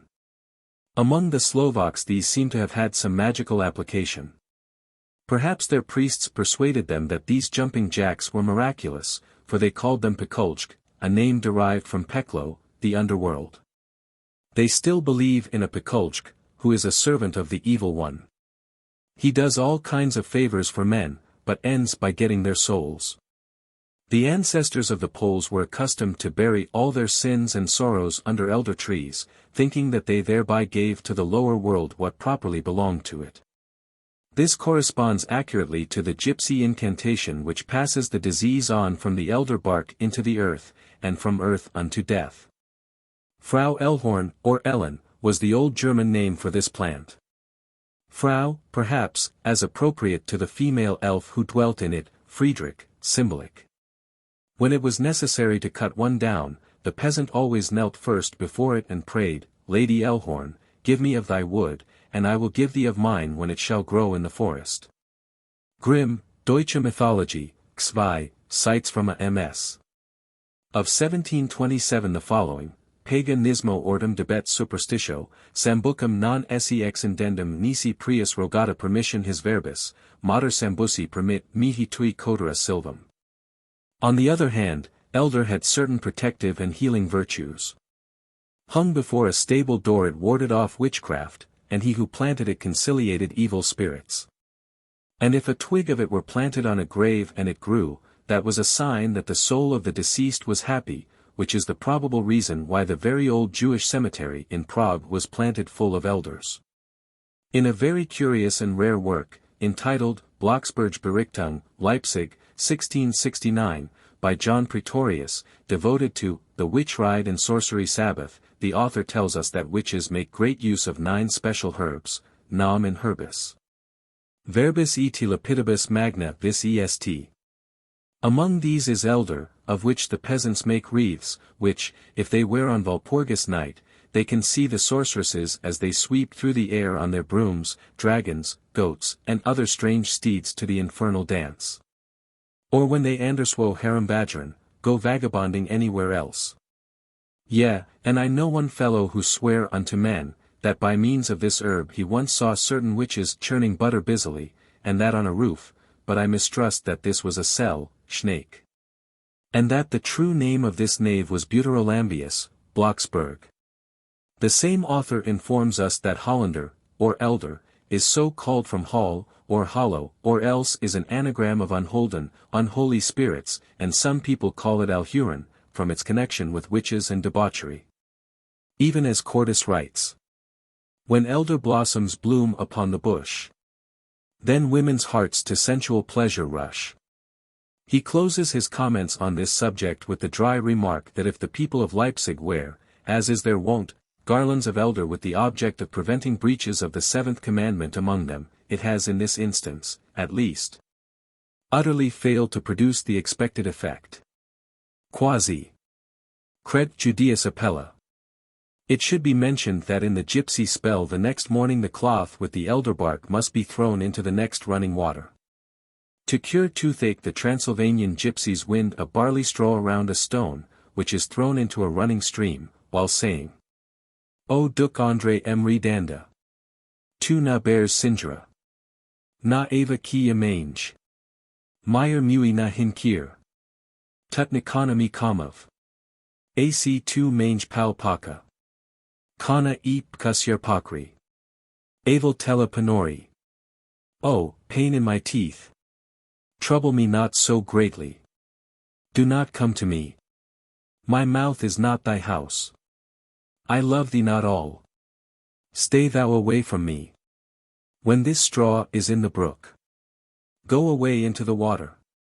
Straw was anciently a symbol of emptiness, unfruitfulness, and death, and it is evidently used in this sense by the gypsies, or derived by them from some tradition connected with it. A feigned or fruitless marriage is indicated in Germany by the terms Strohwitwer and Strohwitwe. From the earliest times in France the breaking a straw signified that a compact was broken with a man because there was nothing in him. Thus in 922 the barons of Charles the Simple, in dethroning him, broke the straws which they held, Charlotte de la Tour, symbols of flowers. Still, straws have something in them. She who will lay straws on the table in the full moonlight by an open window, especially on Saturday night, and will repeat, straw, draw, crow craw. By my life I give thee law.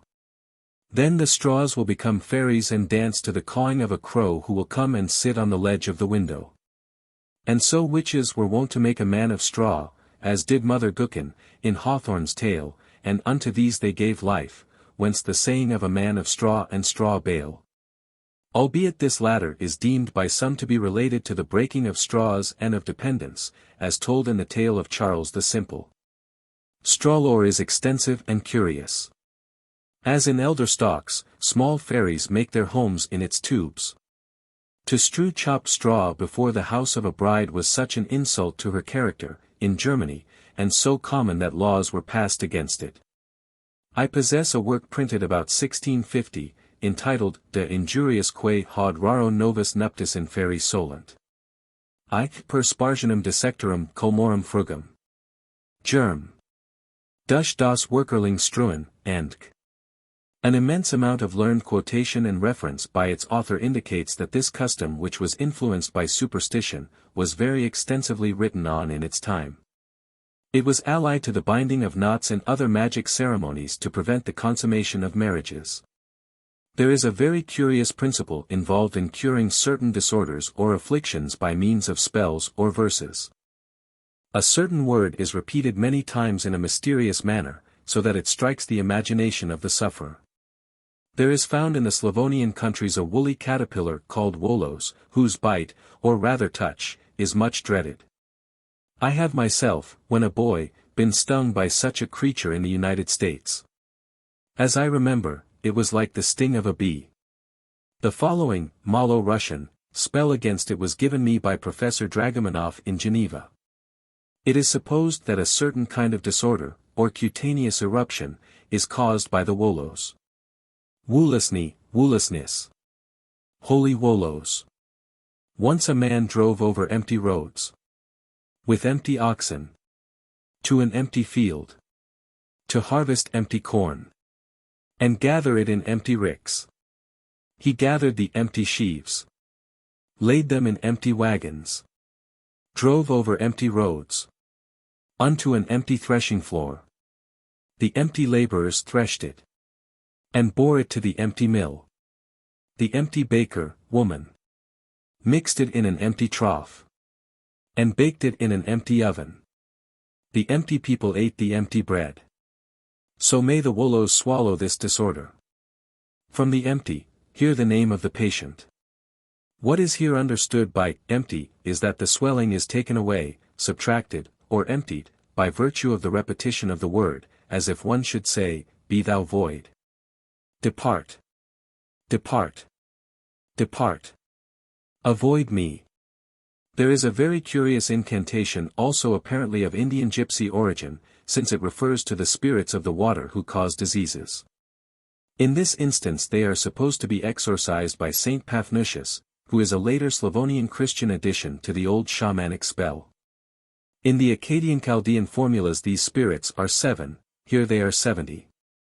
The formula in question is against the fever.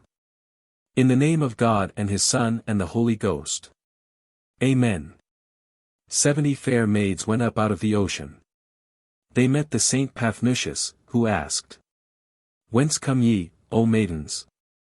They answered, "From the ocean sea. We go into the world to break the bones of men. To give them the fever. To make hot and cold. Then the holy Paphnutius began to beat them, and gave them every one 77 days. They began to pray, "O holy Paphnutius, forgive us, and, whoever shall bear with him, thy name, or write it, him we will leave in peace. We will depart from him. Over the streams, over the seas. Over the reeds, canes, and marshes. O holy Paphnutius, sua misericordia, of thy mercy. Have pity on thy slave, even on the sick man, the name is here uttered. Free him from fever." It is remarkable that, as a certain mysterious worm, caterpillar, or small lizard, accounts differ, among the Algonquin Indians is supposed to become at will a dragon, or sorcerer, or spirit, to be invoked or called on. So the wolos worm is also invoked, sometimes as a saint or sorcerer, and sometimes as a spirit who scatters disease. The following Gypsy Slavonian incantation over an invalid has much in common with the old Chaldean spells. Woolosny, woolosness. Thou holy wolos. God calls thee unto his dwelling. Unto his seat. Thou shalt not remain here. To break the yellow bones. To drink the red blood. To dry up the white body. Go forth as the bright sun. Goes forth over the mountains. Out from the 77 veins. Out from the 70 limbs, parts of the body. Before I shall recognize thee. Before I did not name thee, call on thee. But now I know who thou art. I began to pray to the Mother of God. And the Mother of God began to aid me. Go as the wind goes over the meadows or the shore, or banks. As the waves roll over the waters. So may the wolos go from the man who is born. Who is consecrated with prayer. The shamanic worship of water as a spirit is extremely ancient, and is distinctly recognized as such by the formulas of the Church, in which water is called this creature. The water spirits play a leading part in the Gypsy mythology. The following Gypsy Slav charm, to consecrate a swarm of bees, was also given to me by Professor Dragomanov, who had learned it from a peasant. One goes to the water and makes his prayer and greets the water thus. Hail to thee, water! Thou water, Oleana! Created by God. And thou, O earth, Tishiana! And ye the near springs, brooks and rivulets. Thou water, Oleana! Thou goest over the earth. Over the neighboring fountains and streams. Down unto the sea. Thou dost purify the sea. The sand, the rocks. And the roots. I pray thee grant me. Of the water of this lake. To aid me. To sprinkle my bees. I will speak a word. And God will give me help. The all-holy Mother of God. The Mother of Christ. Will aid me. And the Holy Father. The Holy Zosimos, Sabbatius and the Holy Friday Parascabia. When this is said, take the water and bear it home without looking back. Then the bees are to be sprinkled therewith. The following Malo-Russian formula from the same authority, though repointed and gilt with Greek Christianity, is old heathen, and especially interesting since Prof. Dragomanov traces it to a Finnic shaman source. Charm against the bite of a serpent. The Holy Virgin sent a man unto Mount Shaun. Upon this mountain is the city of Babylon. And in the city of Babylon lives Queen Volga. O Queen Volga! Why dost thou not teach this servant of God? Here the name of the one bitten by a serpent is mentioned. So that he may not be bitten by serpents? The reply of Queen Volga. Not only will I teach my descendants, but I also will prostrate myself before the Lord God. Volga is the name of a legendary heathen princess of Kiev, who was baptized and sainted by the Russian Church. The feminine form, Olga, or Volga, corresponds to the masculine name Oleg, or Olg, the earliest legendary character of Kiev. His surname was Vichchig, the sage or sorcerer, i.e., wizard, and from a cognate root. In popular songs he is called Volga, or folk, which is related to Folkv, a sorcerer. The Russian annals speak of the Folkv of Finland, who are represented as shamans. Naya Pradania I Raskazi, Traditions and Popular Tales of Lesser Russia, by M. Dragomanov, Kiev, 1876, in Russian. I have in the chapter on curing the disorders of children spoken of Lilith, or Herodias, who steals the newborn infants. She and her 12 daughters are also types of the different kinds of fever for which the Gypsies have so many cures of the same character, precisely as those which were used by the old Bogomiles. The characteristic point is that this female spirit is everywhere regarded as the cause of catalepsy or fits. Hence the invocation to Saint Sisiny is used in driving them away. This invocation written, is carried as an amulet or fetish. I give the translation of one of these from the Romanian, in which the Holy Virgin is taken as the healer. It is against cramp in the night. Spell against night cramp. There is a mighty hill, and on this hill is a golden apple tree. Under the golden apple tree is a golden stool. On the stool, who sits there? There sits the Mother of God with Saint Maria, with the boxes in her right hand, with the cup in her left. She looks up and sees not, she looks down and sees my Lord and Lady Disease. Lords and Ladies Cramp, Lord and Lady Vampire, Lord Werewolf and his wives. They are going to, the sufferer, to drink his blood and put in him a foul heart. The Mother of God, when she saw them, went down to them, spoke to them, and asked them, Whither go ye, Lord and Lady Disease, Lords and Ladies Cramp, and we go to drink his blood, to change his heart to a foul one. No, ye shall return, give him his blood back, restore him his own heart, and leave him immediately. Cramps of the night, cramps of the midnight, cramps of the day, cramps wherever they are. From water, from the wind, go out from the brain, from the light of the face, from the hearing of the ears, from his heart, from his hands and feet, from the soles of his feet. Go and hide where black cocks never crow, where men never go, where no beast roars. Hide yourself there, stop there, and never show yourself more. Remain pure and glad, as he was made by God, and was fated by the Mother of God. The spell is mine, the cure is God's. In reference to the name Herodias, here identified with Lilith, the Hebrew mother of all devils and goblins.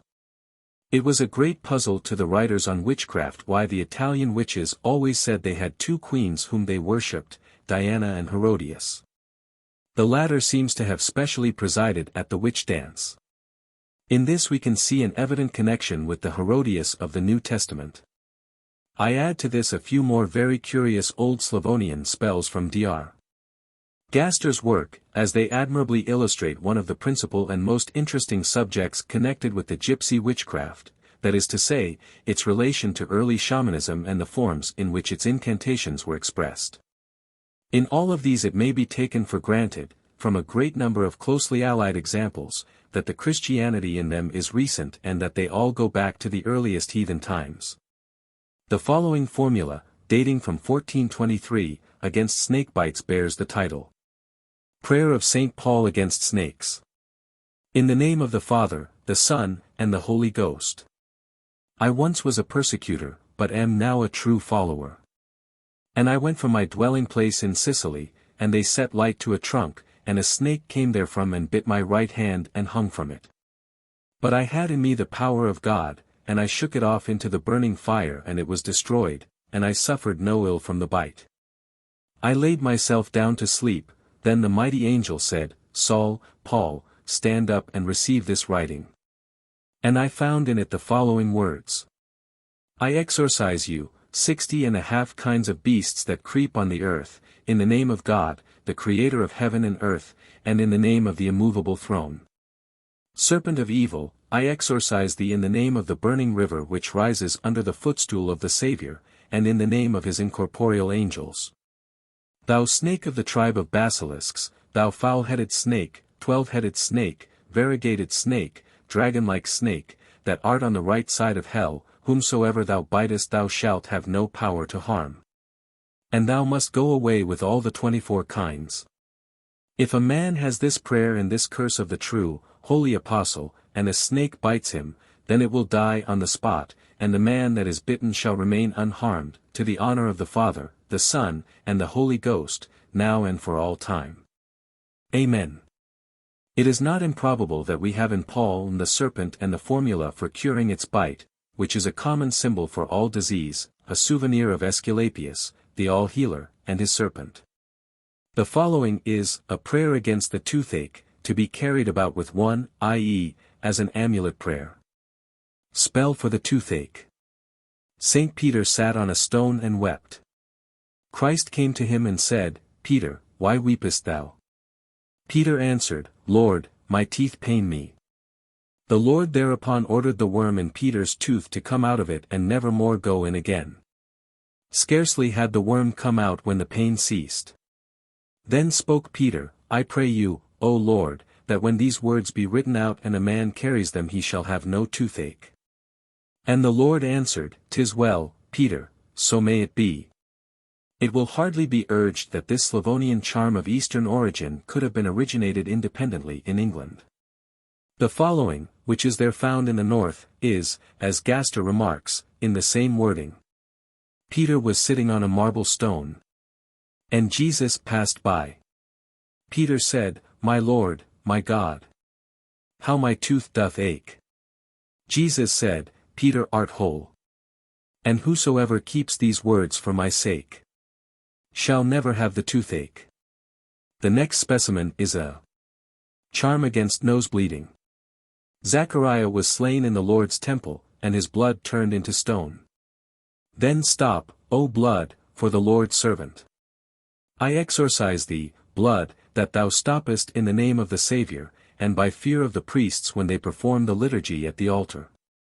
Those who sell these charms are almost universally supposed to be mere quacks and humbugs.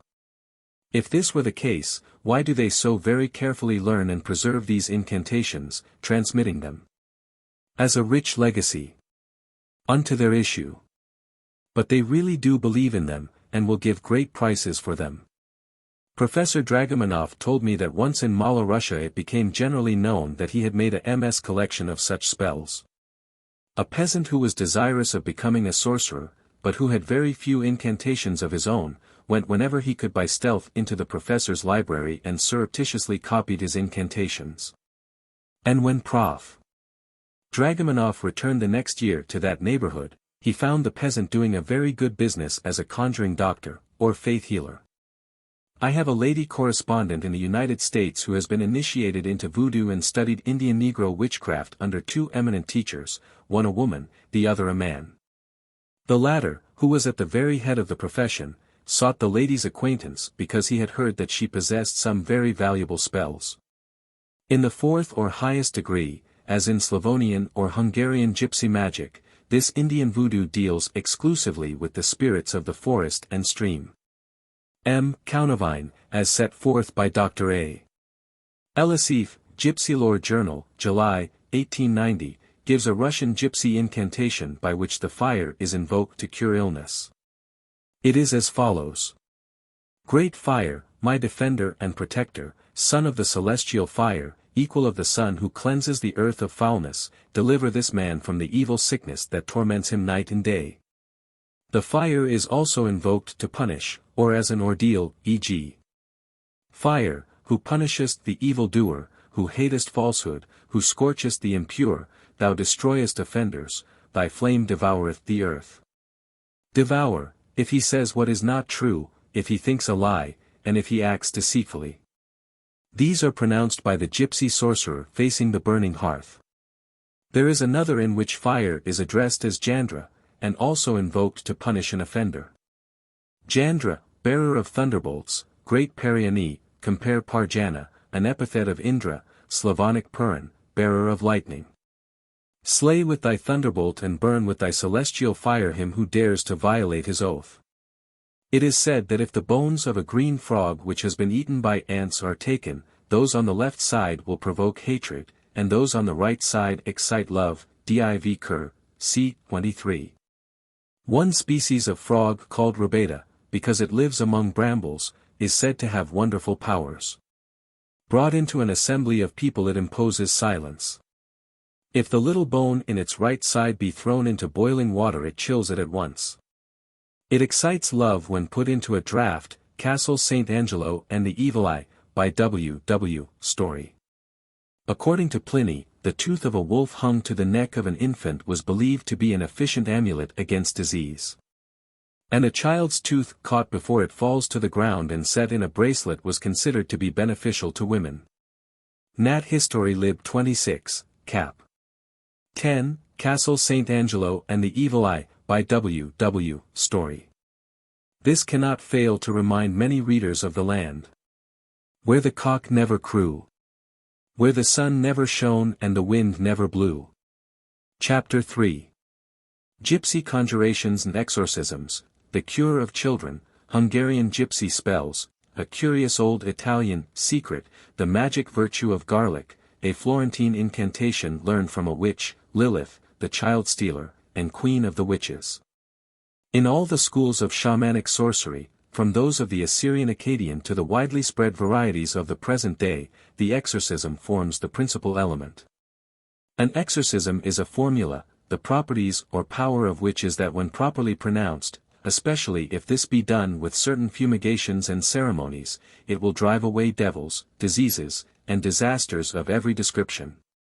Nay, according to very high, and that by no means too ancient, authority, it is efficacious in banishing bugs, mice, or locusts, and it is equal to Persian powder as a fugue for fleas, but is, unfortunately, too expensive to be used for that purpose save by the very wealthy. It has been vigorously applied against the grape disease, the Colorado beetle, the army worm, and the blizzard in the United States, but, I believe, without effect, owing possibly to differences of climate or other antagonistic influences. Closely allied to the exorcism is the benediction, which soon grew out of it as a cure. The former being meant to repel and drive away evil, the latter very naturally suggested itself, by a law of moral polarity, as a means of attracting good fortune, blessings, health, and peace. As the one was violently curative, the other was preventive. The benediction would keep the devils and all their works away from a man or his home. In fact, if stables be only well blessed once a year, no mishaps can come to any of the animals who inhabit them. And I myself have known a number of donkeys to receive a benediction in Rome, the owner being assured that it would keep them safe from all the ills which donkeys inherit. And in the year 1880, in one of the principal churches of Philadelphia, blessed candles were sold to a congregation under guarantee that the purchase of one would preserve its possessor for 1 year against all disorders of the throat. On which occasion a sermon was preached, in the which 7 instances were given in which people had thus been cured. Between blessing and banning it soon became evident that many formulas of words could be used to bring about mysterious results. It is probable that the exorcism in its original was simply the angry, elevated tone of voice which animals as well as men instinctively employ to repel an enemy or express a terror. For this unusual language would be chosen, remembered, and repeated. With every new utterance this outcry or curse would be more seriously pronounced or enlarged till it became an Arnulfian formula. The next step would be to give it metric form, and its probable development is very interesting. It does not seem to have occurred to many investigators that in early ages all things whatever which were remembered and repeated were droned and intoned, or sing-sung, until they fell of themselves into a kind of meter. In all schools at the present day, where boys are required to repeat aloud and altogether the most prosaic lessons, they end by chanting them in rude rhythm. All monotone, be it that of a running brook, falls into cadence and meter. All of the sagas, or legends, of the Algonquin-Wabanaki were till within even 50 years chants or songs. And if they are now rapidly losing that character it is because they are no longer recited with the interest and accuracy which was once observed in the narrators. But it was simply because all things often repeated were thus intoned that the exorcisms became metrical. It is remarkable that among the Aryan races it assumed what is called the staff rhyme, like that which Shakespeare, and Ben Jonson, and Byron, and many more employ, as it would seem, instinctively. Whenever witches speak or spells or charms are uttered. It will not escape the reader that, in the Hungarian Gypsy incantations in this work, the same measure is used as that which occurs in the Norse sagas, or in the scenes of Macbeth. It is also common in Italy. This is intelligible, that its short, bold, deeply marked movement has in itself something mysterious and terrible. If that woefully abused word, weird, has any real application to anything, it is to the staff rhyme. I believe that when a man, and particularly a woman, does not know what else to say, he or she writes, lurid, or weird, and I lately met with a book of travels in which I found the latter applied 76 times to all kinds of conundrums. Until I concluded that, like the coachman's definition of an idea in Heine's Reisebilder, it meant simply any d nonsense that a man gets into his head. But if weird really and only means that which is connected with fate or destiny, from the Anglo-Saxon weirden, to become, German, werden, then it is applicable enough to rhymes setting forth the future and spoken by the weird sisters, who are so called not because they are awful or nightmarish, or pokerish, or mystical, or bugaborish, but simply because they predict the future or destiny of men. The Athenians as well as Gentiles excelled in these songs of sorcery, hence we are told, Varro, Q. De Facin, that in Achaia, when they learned that a certain woman who used them was an Athenian they stoned her to death, declaring that the immortal gods bestowed on man the power of healing with stones, herbs, and animals. Not with words, de rem. Superstit. Cognoscendis. Truly, doctors never agree. It was in 1886 that I learned from a girl in Florence 2 exorcisms or invocations which she was accustomed to repeat before telling fortunes by cards. This girl, who was of the Tuscan Romagna and who looked Etruscan with a touch of gypsy blood, was a repertory of popular superstitions, especially witch lore, and a maker and wearer of fetishes, always carrying a small bag full of them. Bon sang in put mentor. The 2 formulas were as follows. I omit a portion from each. 25 cart siete. 25 diavoli diventarit, anderit. Nel corpo, nel sang nel anima. Nel sentimenti del corpo. Del mio amante non posso vivere. Non passa stare any bear. Ne mangiare any. Ne con uomini any con don non passa favolare.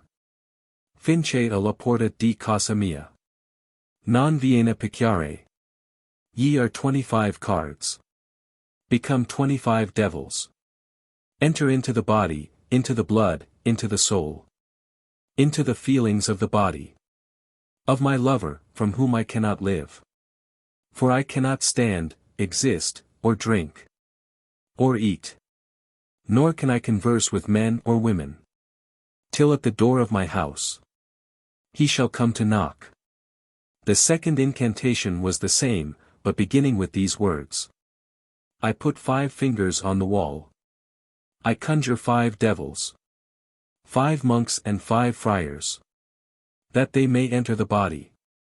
Into the blood, into the soul, and if the reader will take Lenormand's Magi Chaldean, and carefully compare these Italian spells with those of ancient Nineveh, he will not only find a close general resemblance, but all the several details or actual identity of words.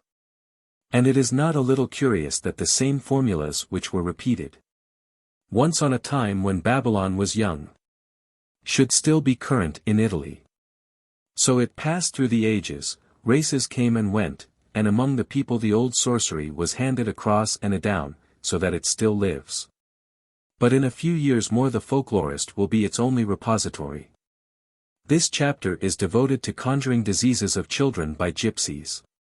It bears a great likeness to one in the very devout work of Peter Pipernus, De Pueris Affectus Morbis Magicis, of boys who have been bewitched into disease, only that Pipernus uses Catholic incantations, which he also employs, pro legatis in matrimonio, pro incubo magico, de doloribus stomachi magicis, and for to him, as he declares, all disease is of magic origin. The magic of the gypsies is not all deceit, though they deceive with it. They put faith themselves in their incantations, and practice them on their own account. And they believe that there are women, and sometimes men, who possess supernatural power, partly inherited and partly acquired. The last of 7 daughters born in succession, without a boy's coming into the series, is wonderfully gifted, for she can see hidden treasure or spirits, or enjoy second sight of many things invisible to men. And the same holds good for the 9th in a series of boys, who may become a seer of the same sort. Such a girl, i.e., a 7th daughter, being a fortune in herself, never lacks lovers. In 1883 the young Vojvode, or leader, of the Kakaya gypsy tribe, named Danka Nikolai, offered the old gypsy woman, Pale Bosch, 100 ducats if she would persuade her 7th daughter to marry him. In the United States of America there are many women who advertise in the newspapers that they also are 7th daughters of 7th daughters at that, and who make a good thing of it as fortune-tellers. But they have a far more speedy, economical, and effective way of becoming the last note in an octave, than by awaiting the slow processes of being begotten or born, inasmuch as they boldly declare themselves to be 7ths. Which I am assured answers every purpose, as nobody ever asks to see their certificates of baptism any more than of marriage.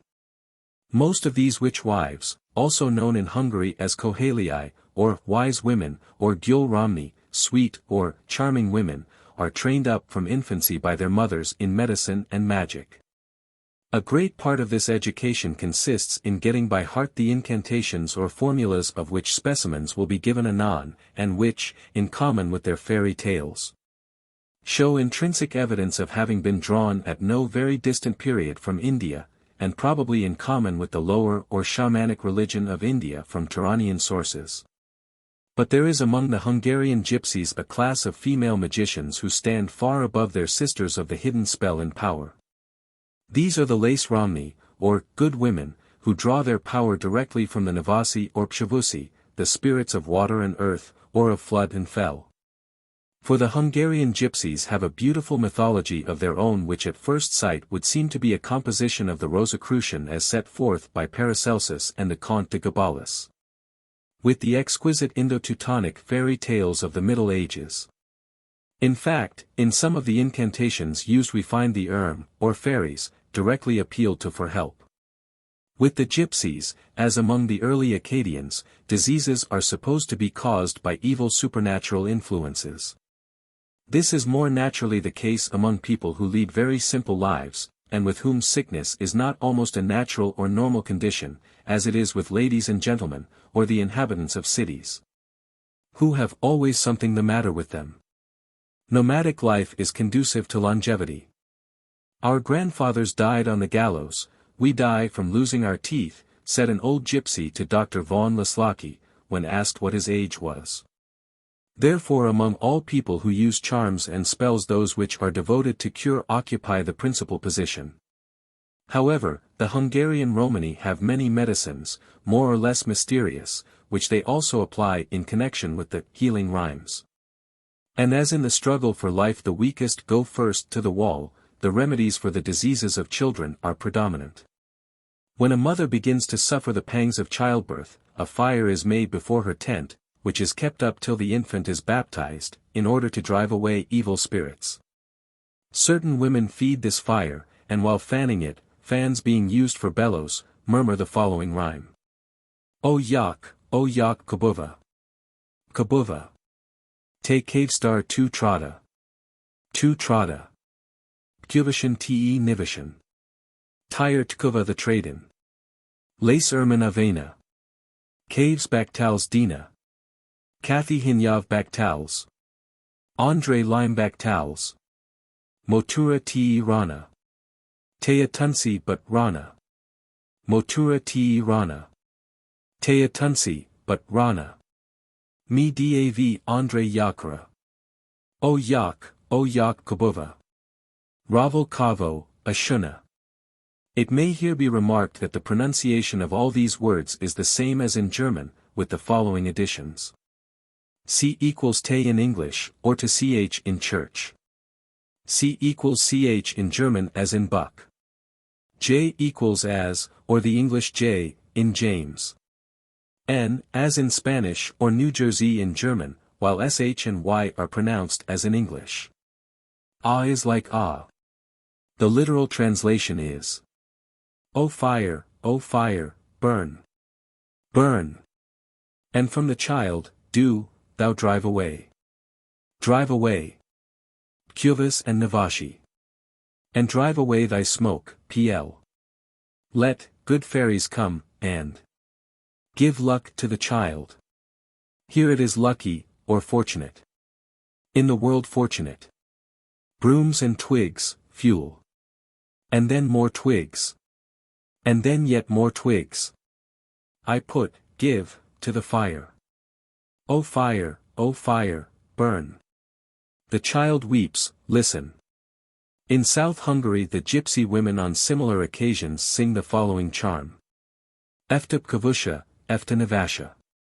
Andre mal avena. Kabuvan, o yaka. Diakri punro dindalan. Te gyul caves mutarin. Kabuvan, o yaka. Faranan o caves te dia. 7 Kuvish, 7 Navasi. Come into the field. Burn, O fire. They bite the mother's foot. They destroy the sweet child.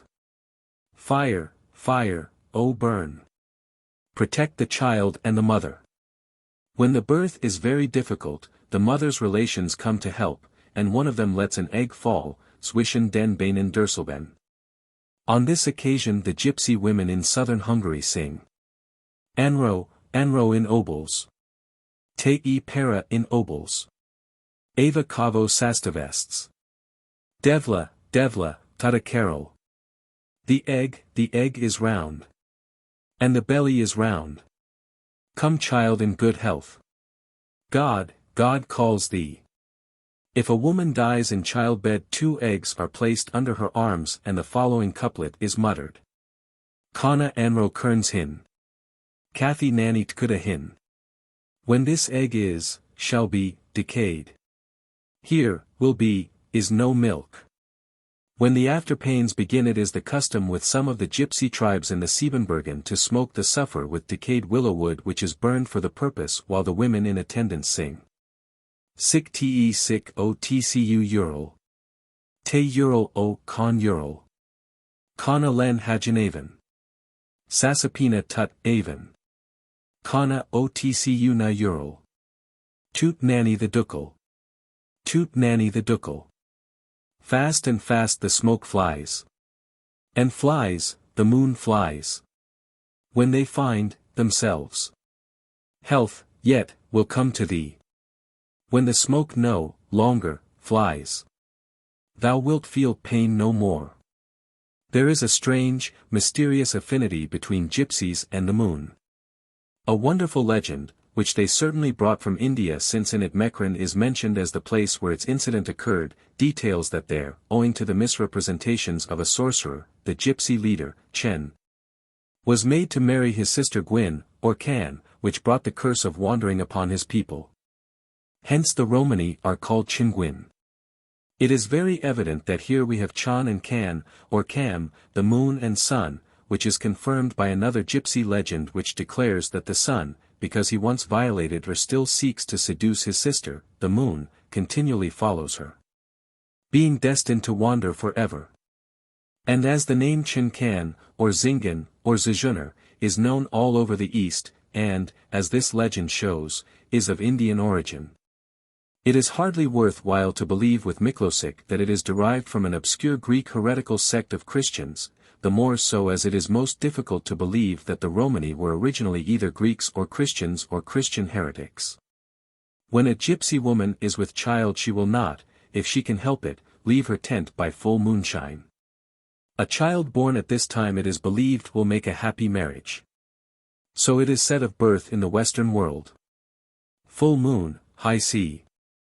Great man thou shalt be. Red dawning, cloudy sky. Bloody death shalt thou die. Pray to the moon when she is round. Luck with you will then abound. What you seek for shall be found. On the sea or solid ground. Moon worship is very ancient. It is alluded to as a forbidden thing in the Book of Job. From early times witches and other women worked their spells when stark naked by the light of the full moon, which is evidently derived from the ancient worship of that planet and the shameless orgies connected with it. Dar. Lislaki simply remarks on this subject that the moon has, in the gypsy incantation, ein fallisch Bedeutung. In ancient symbolism, the horns of the moon were regarded as synonymous with the horns of the ox, hence their connection with agriculture, productiveness, and fertility, or the generative principle. And from this comes the beneficent influence not only of the horns, but of horseshoes, boar's tusks, crab's claws, and pieces of coral resembling them. The great love of gypsy mothers for their children, says Lislaki, induces their friends to seek remedies for the most trifling disorders. At a later period, mother and child are left to Mother Nature, or the vis medicatrix naturae. What is greatly dreaded is the berufen, or being called on, enchanted, in English, overlooked, or subjected to the evil eye. An universal remedy for this is the following. A jar is filled with water from a stream, and it must be taken with, not against, the current as it runs. In it are placed 7 coals, 7 handfuls of meal, and 7 cloves of garlic, all of which is put on the fire. When the water begins to boil, it is stirred with a 3-forked twig, while the wise woman repeats. Misek yaka tut diken. Te yon kathy muterin. Te atunsi efta koka. Te kaven misis yaka. Misek yaka tut diken. Te yon kathy muterin. But prehester e yaka. Atunsi course thavena. Misek yaka tut diken. Te yon kathy muterin. Kabuvana. Andre devaleskaro yaka. Evil eyes look on thee. May they here extinguished be. And then 7 ravens. Pluck out the evil eyes. Evil eyes, now, look on thee. May they soon extinguished be. Much dust in the eyes. Thence may they become blind. Evil eyes now look on thee. May they soon extinguished be. May they burn, in the fire of God. Dar. Lislaki remarks that the 7 ravens are probably represented by the 7 coals, while the 3-pointed twig, the meal and the garlic, symbolize lightning. He does not observe that the stick may be the tricula or trident of Shiva, whence probably the gypsy word trushel, a cross, but the connection is very obvious. It is remarkable that the gypsies assert that lightning leaves behind it a smell like that of garlic. As garlic forms an important ingredient in magic charms, the following from The Symbolism of Nature, Die Symbolik und Mythologie der Natur, by J. B. Friedrich, will be found interesting. We find in many forms spread far and wide the belief that garlic possesses the magic power of protection against poison and sorcery. This comes, according to Pliny, from the fact that when it is hung up in the open air for a time, it turns black, when it is supposed to attract evil into itself, and, consequently, to withdraw it from the wearer. The ancients believed that the herb which Mercury gave to Ulysses to protect him from the enchantment of Circe, and which Homer calls moly, was the allium nigrum, or garlic, the poison of the witch being a narcotic. Among the modern Greeks and Turks, garlic is regarded as the most powerful charm against evil spirits, magic, and misfortune. For this reason they carry it with them, and hang it up in their houses as a protection against storms and bad weather. So their sailors carry with them a sack of it to avert shipwreck. If anyone utters a word of praise with the intention of fascinating or of doing harm, they cry aloud garlic, or utter it 3 times rapidly. In Aulus Persius Flaccus, Satyr. V. To bite garlic averts magic and the evils which the gods send to those who are wanting in reverence for them.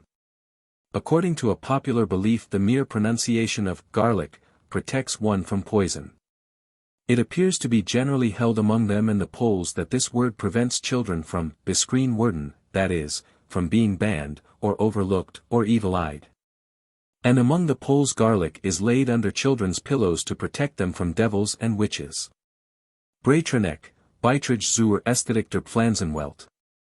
The belief in garlic as something sacred appears to have been very widely spread, since the Druids attributed magic virtues to it, hence the reverence for the nearly allied leek, which is attached to King David and so much honored by the Welsh. Tell him I'll knock his leek about his pate. Upon St. David's Day. Shakespeare. The magic virtues of garlic were naturally enough also attributed to onions and leeks, and in a curious Italian work, entitled Il Libro del Comando, attributed, falsely, to Cornelius Agrippa, I find the following. Segreto magico di indovinare. Call sepol, la salute di una persona lontana. A magic secret to divine with onions the health of a person far distant. Gather onions on the eve of Christmas and put them on an altar, and under every onion write the name of the persons as to whom one desires to be informed, ancort non scrivano, even if they do not write. The onion, planted, which sprouts the first will clearly announce that the person whose name it bears is well.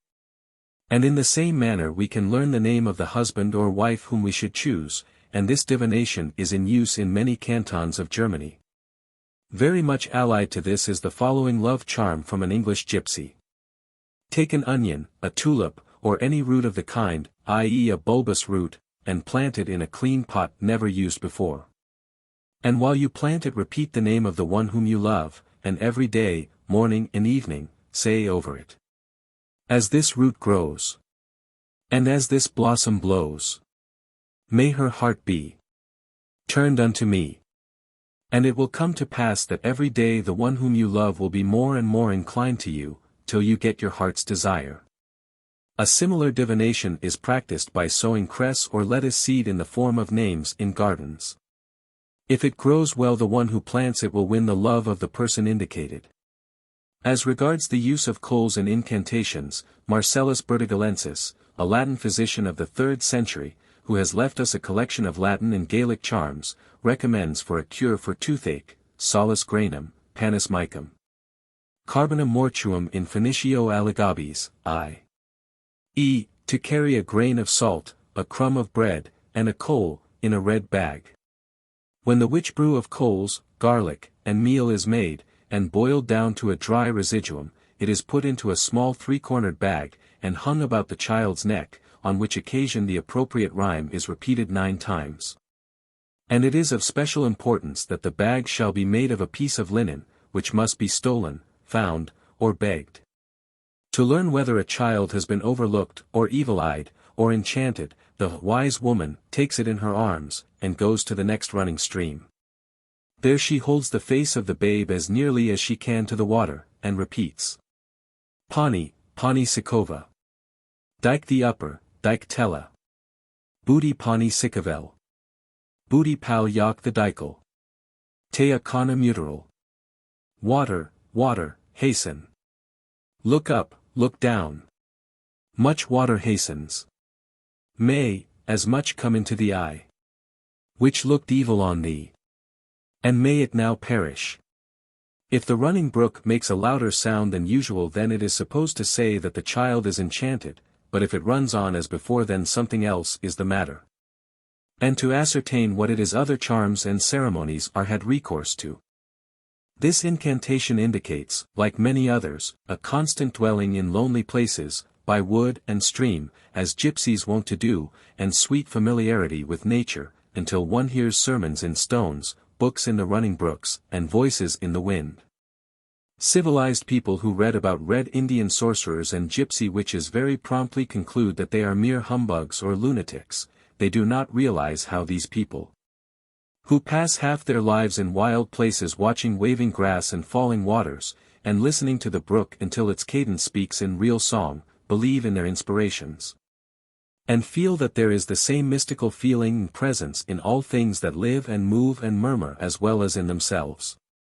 Now we have against this the life of the clubs and family, of receptions and business, factories and stock markets, newspapers, and culture. Absolutely no one who lives in the movement can understand this sweet old sorcery. But nature is eternal, and while grass grows and rivers run, man is ever likely to fall again into the eternal enchantments. And truly until he does he will have no new poetry, no fresh art, and must go on copying old ideas and having wretchedly worn-out exhibitions in which there is not one original idea. If it appears that the child is overlooked, or berufen, many means are resorted to, one good if another fails, but we have here to do only with those which are connected with incantations. A favorite one is the following: 3 twigs are cut, each one from a different tree, and put into a pipkin which has been filled with water dipped or drawn with, not against, the current of a stream. 3 handfuls of meal are then put in and boiled down to a bray, or pudding.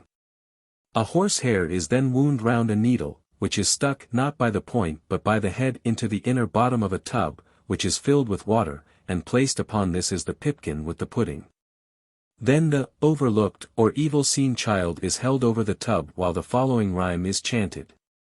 Pani, Pani Lanjara. Pani, Pani Espina. Te Nashvalipan Kuka. Nashvalipan Madara. Madara Te Akana. Kathy Besha Nikana. Sar Pratina Sutirul. Kathy Andre Pyri, Andre Pyri. Nivashesh Les Devas. Water, water, spread. Water, water, stretch. And sickness disappear. Sickness be destroyed. Be destroyed now. Remain not here at all. Whoever has overlooked this child, as this leaf in the pot, maybe, be given to the Navashi. This is repeated 9 times, when the water in the tub, with the pipkin and its contents, are all thrown into the stream from which the water was drawn.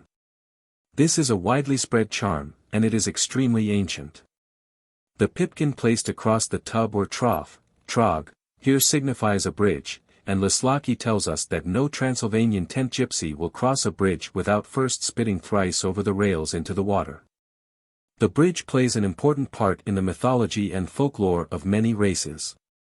The ancient Persians had their holy mountain, Al-Bordi, or Garatman, the abode of gods and blessed souls, to which they passed by the bridge Cianvat, or Chinavad, whence the creed, I believe in the resurrection of the dead. That all bodies shall live renewed again, and I believe that by the bridge Cin that all good deeds will be rewarded, and all evil deeds punished. The punishment is apparent from the parallel of the bridge al-Sirat, borrowed by the Mohammedans from the Persians, over which the good souls pass to reward, and from which the wicked tumble down into hell. When I first met Emerson in 1849, I happened to remark that a bridge in a landscape was like a vase in a room, the point on which an eye trained to the picturesque involuntarily rested. Nearly 30 years after, when we were both living at Shepherd's Hotel in Cairo, he reminded me of this one day when by the Nile we were looking at a bridge. As a bridge must cross a stream, or a torrent which is generally beautiful by itself, and as the cross or span has the effect of defining and framing the picture, as a circlet or tiara sets off a beautiful head. It is not remarkable that in all ages men have made such objects subjects of legend and song. Hence the oft-repeated Devil's Bridge, so called because it seemed to simple peasants impossible for mere mortals to build, although bridges are habitually and more naturally connected with salvation and saints. He who in early ages built a bridge, did a great deed in times when roads were rare, hence the great priest was called the Pontifex. Another spell for the purpose of averting the effects of the evil eye is as follows: the mother of the overlooked child fills her mouth with salt water, and lets it drop or trickle on the limbs of the infant, and when this has been done, repeats Misek Yaka Tut Diken Sar Panori Muterin Nashvalipan Pregia Andril Tiaro Shiro Andril Tiri Kalian Andril Tiri Por Andril Tiri Punra Andril Tiri Vasta Kathy Prejanin Andre Yaka Yan Janin False, evil, eyes see thee. Like this water. May they perish. Sickness depart. From thy head. From thy breast. From thy belly. From thy feet. From thy hands. May they go hence. Into the evil eyes. It may be observed that meal forms an ingredient in several of these sorceries. It is a very ancient essential to sacrifices, and is offered to the spirits of the stream to appease them, as it was often given for the same purpose to the wind. The old Germans, says Pretorius, imagined the storm wind as a starving, ravenous being, and sought to appease it by throwing meal to it. So it happened once even of later years near Bamberg when a mighty wind was raging one night that an old woman took her meal bag and threw its contents out of the window, saying, Leg dike, lieber wind. Bringe dies deinem kind. Dear wind, be not so wild. Take that unto thy child. In which thing, adds the highly Protestant Pretorius, Anthropodamus Platonicus. She was like the papists who would fain appease the Donnerwetter, or thunderstorms, with the sound of baptized bells. As though they were raging round like famished lions, or grim wolves, or a soldier foraging, seeking what they may devour. The wind here represents the wild hunter, or the storm, the leader of the Wuthendir, or raging army, who, under different names, is the hero of so many German legends. That the voice of the wind should seem like that of wild beasts roaring for food would occur naturally enough to anyone who was familiar with both. When a child refuses the breast, the gypsies believe that a Pkuvas wife, or a female spirit of the earth has secretly sucked it. In such a case they place between the mother's breasts onions, and repeat these words. Pkavushi, Pkavushi. AC2 Nashvilii. Tyrotkud AC Yaka. Ondrapkov tu Pkabova. Thavda, Thavda Mirotkud. Thavda, Thavda, Parnotkud. Thavda, Thavda, Sarkomov. Umui Kavesk Bakhail. Earth Spirit. Earth Spirit. Be thou ill. Let thy milk be fire. Burn in the earth. Flow, flow, my milk. Flow, flow, white milk. Flow, flow, as I desire. To my hungry child.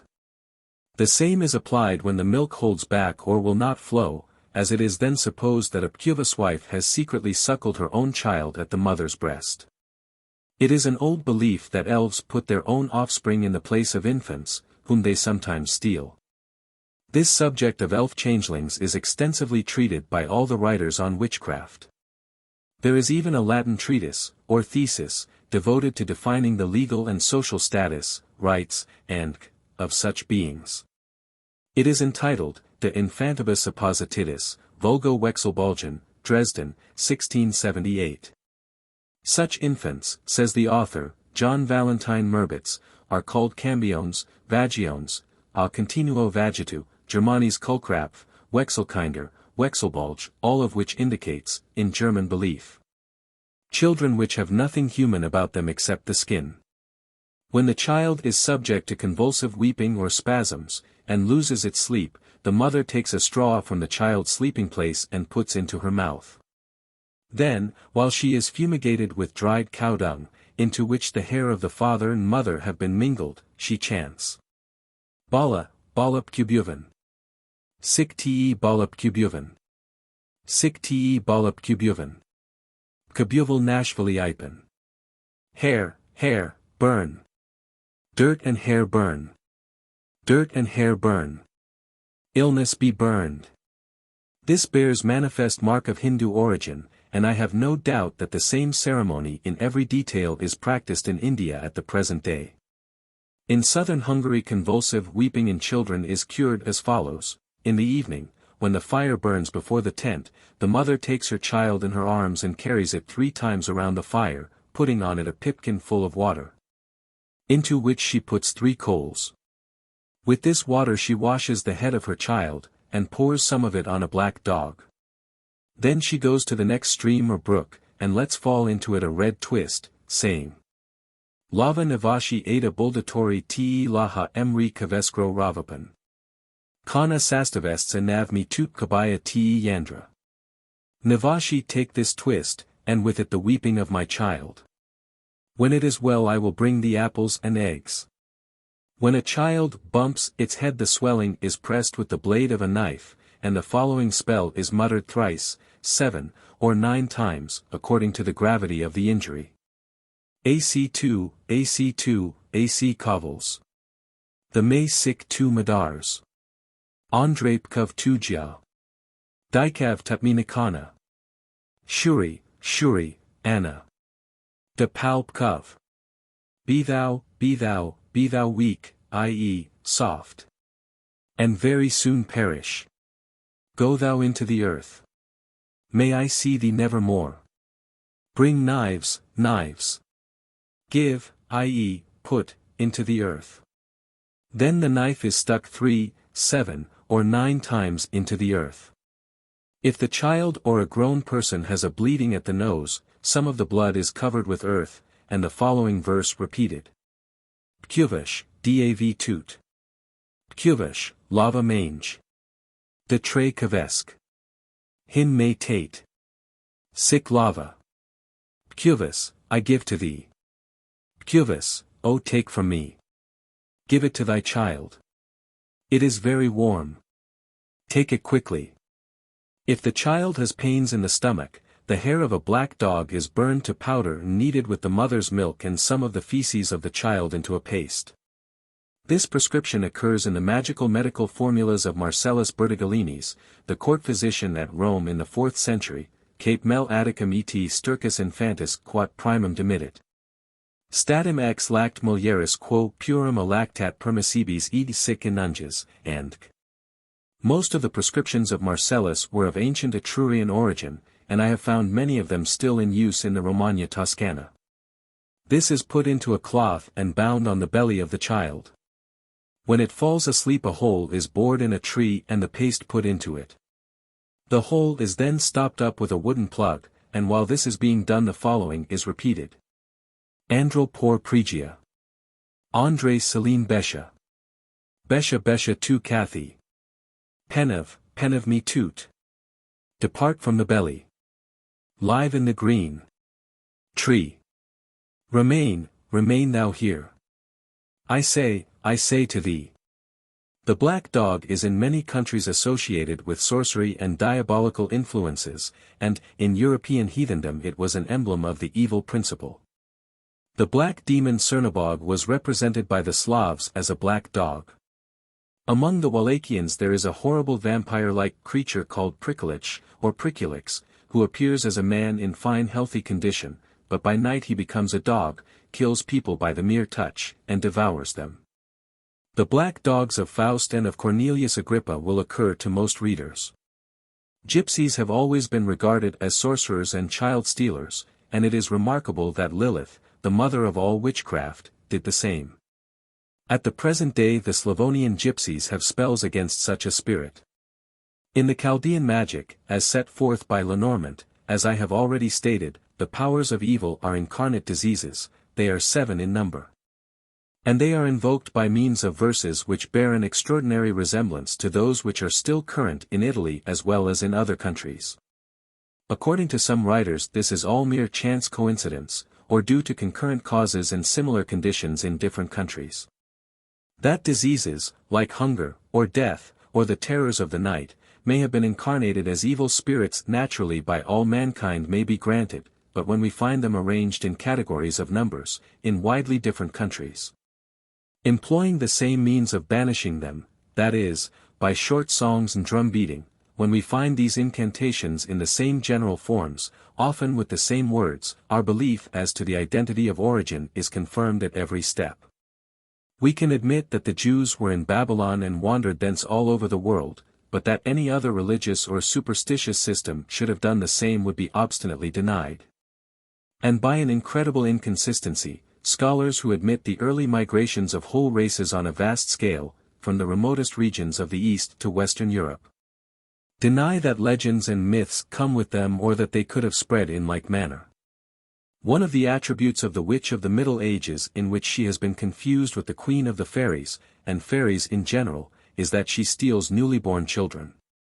This is a very ancient attribute of the female demon or sorceress or striga, and it is found among Jews at the present day who believe in the Benemarinan, or witches who haunt women in childbirth as well as in Lilith. The Jews banished this first wife of Adam by writing on the walls, Adam Shavachas Lilith, keep away from here, Lilith. Anthropodamus Platonicus, by John Praetorius, 1666.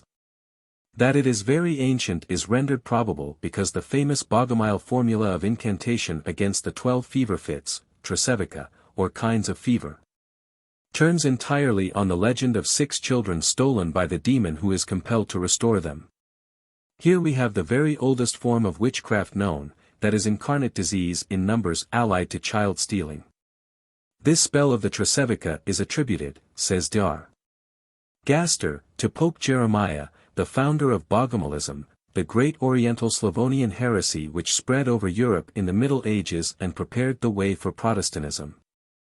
There is no doubt, therefore, that the spell is derived from the East, and I have elsewhere proved its existence in that quarter as early as the 8th century. It may have been of Manichaean origin. It has been preserved up to the present day in all the lands of Eastern Europe and, with certain modifications, exists among Germans and Jews. Though attributed to Sicinios, the immediate follower of Manes, as chief of the Manichaeans, it seems to have been derived from an earlier Oriental tale which became the basis of all later formulae. I give it here in the Romanian form, which closely resembles the old one. Here, as in all the other variants, the demon is a feminine one. The following is the legend. I, Sisphias, I came down from the Mount of Olives, saw the archangel Gabriel as he met the Avastitsa, wing of Satan, and seized her by the hair and asked her where she was going. And she answered that she was going to cheat the Holy Virgin by her tricks, steal the newborn child, and drink its blood. The archangel asked her how she could get into houses so as to steal the children, and she answered that she changed herself into a fly or a cat or such forms.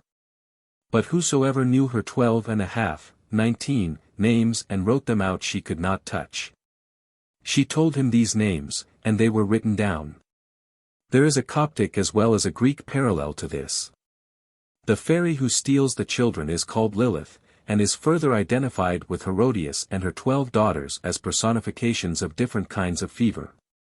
This is extremely interesting, as it casts some light on a question which has greatly puzzled all writers on witchcraft as to how or why Herodias was so generally worshipped in company with Diana by witches as a goddess in Italy.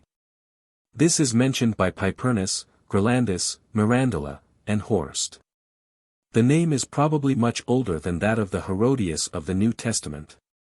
Of the seventh son, Pipernus remarks in his book, De Effectibus Magicis, 1647, Destini sanandi superstitiosus modus earum, ca ordi sunt die pericives, e quatquat nullo fomin sexu intercedunt. Ac aborta septimi masculi legitimo thura sunt nati. Memorat virus, I, de fascination, 2.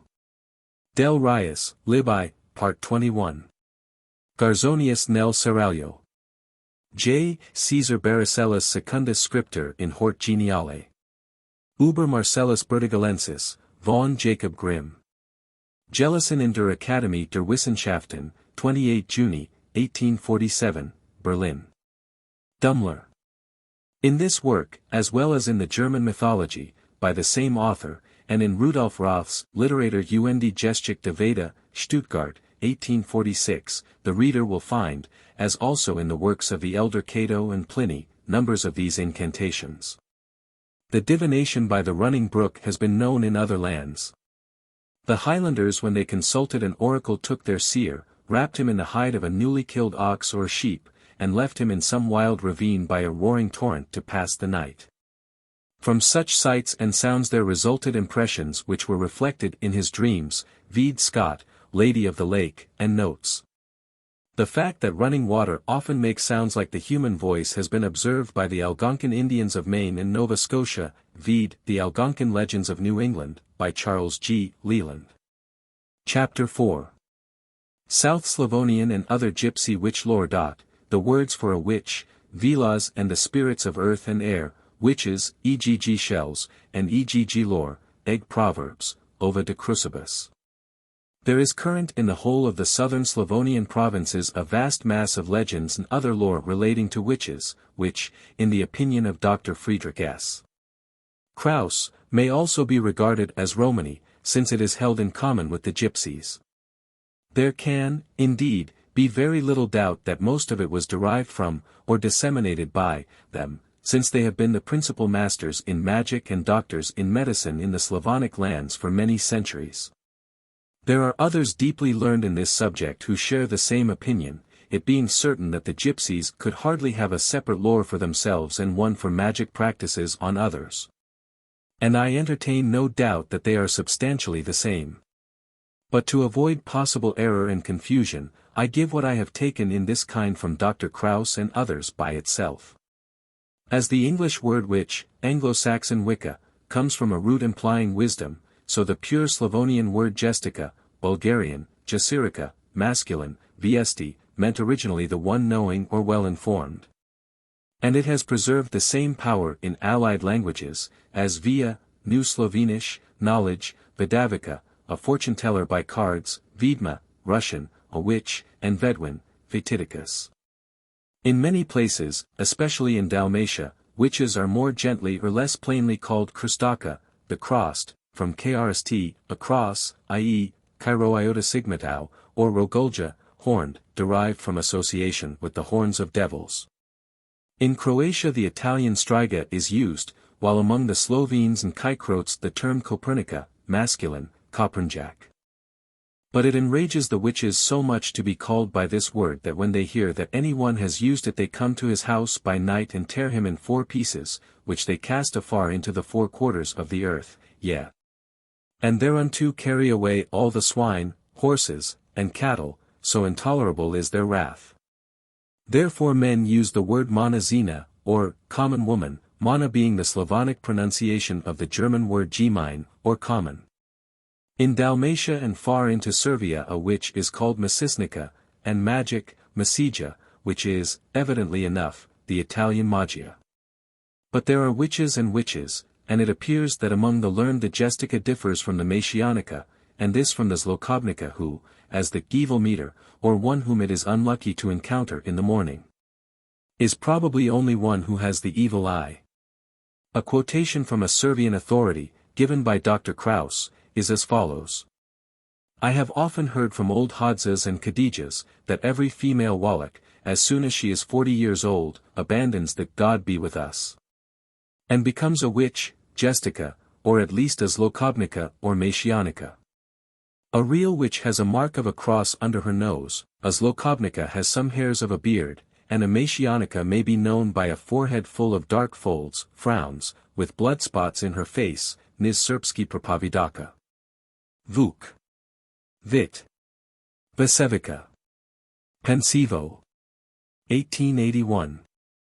Of the great number of South Slavonian terms for the verb to enchant or bewitch, it may suffice to say that the commencement, karate, kari karani, karavnik, and k, appear to have much more affinity to the gypsy choreva, to steal or swindle, and chavhani, a witch, than to the Italian ciarlatano, and the French and English charlatan, from which Dr. Krauss derives them.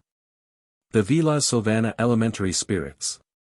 Among the Slavonic and Gypsy races all witchcraft, fairy, and folklore rests mainly upon a belief in certain spirits of the wood and wold, of earth and water, which has much in common with that of the Rosicrucians and Paracelsus.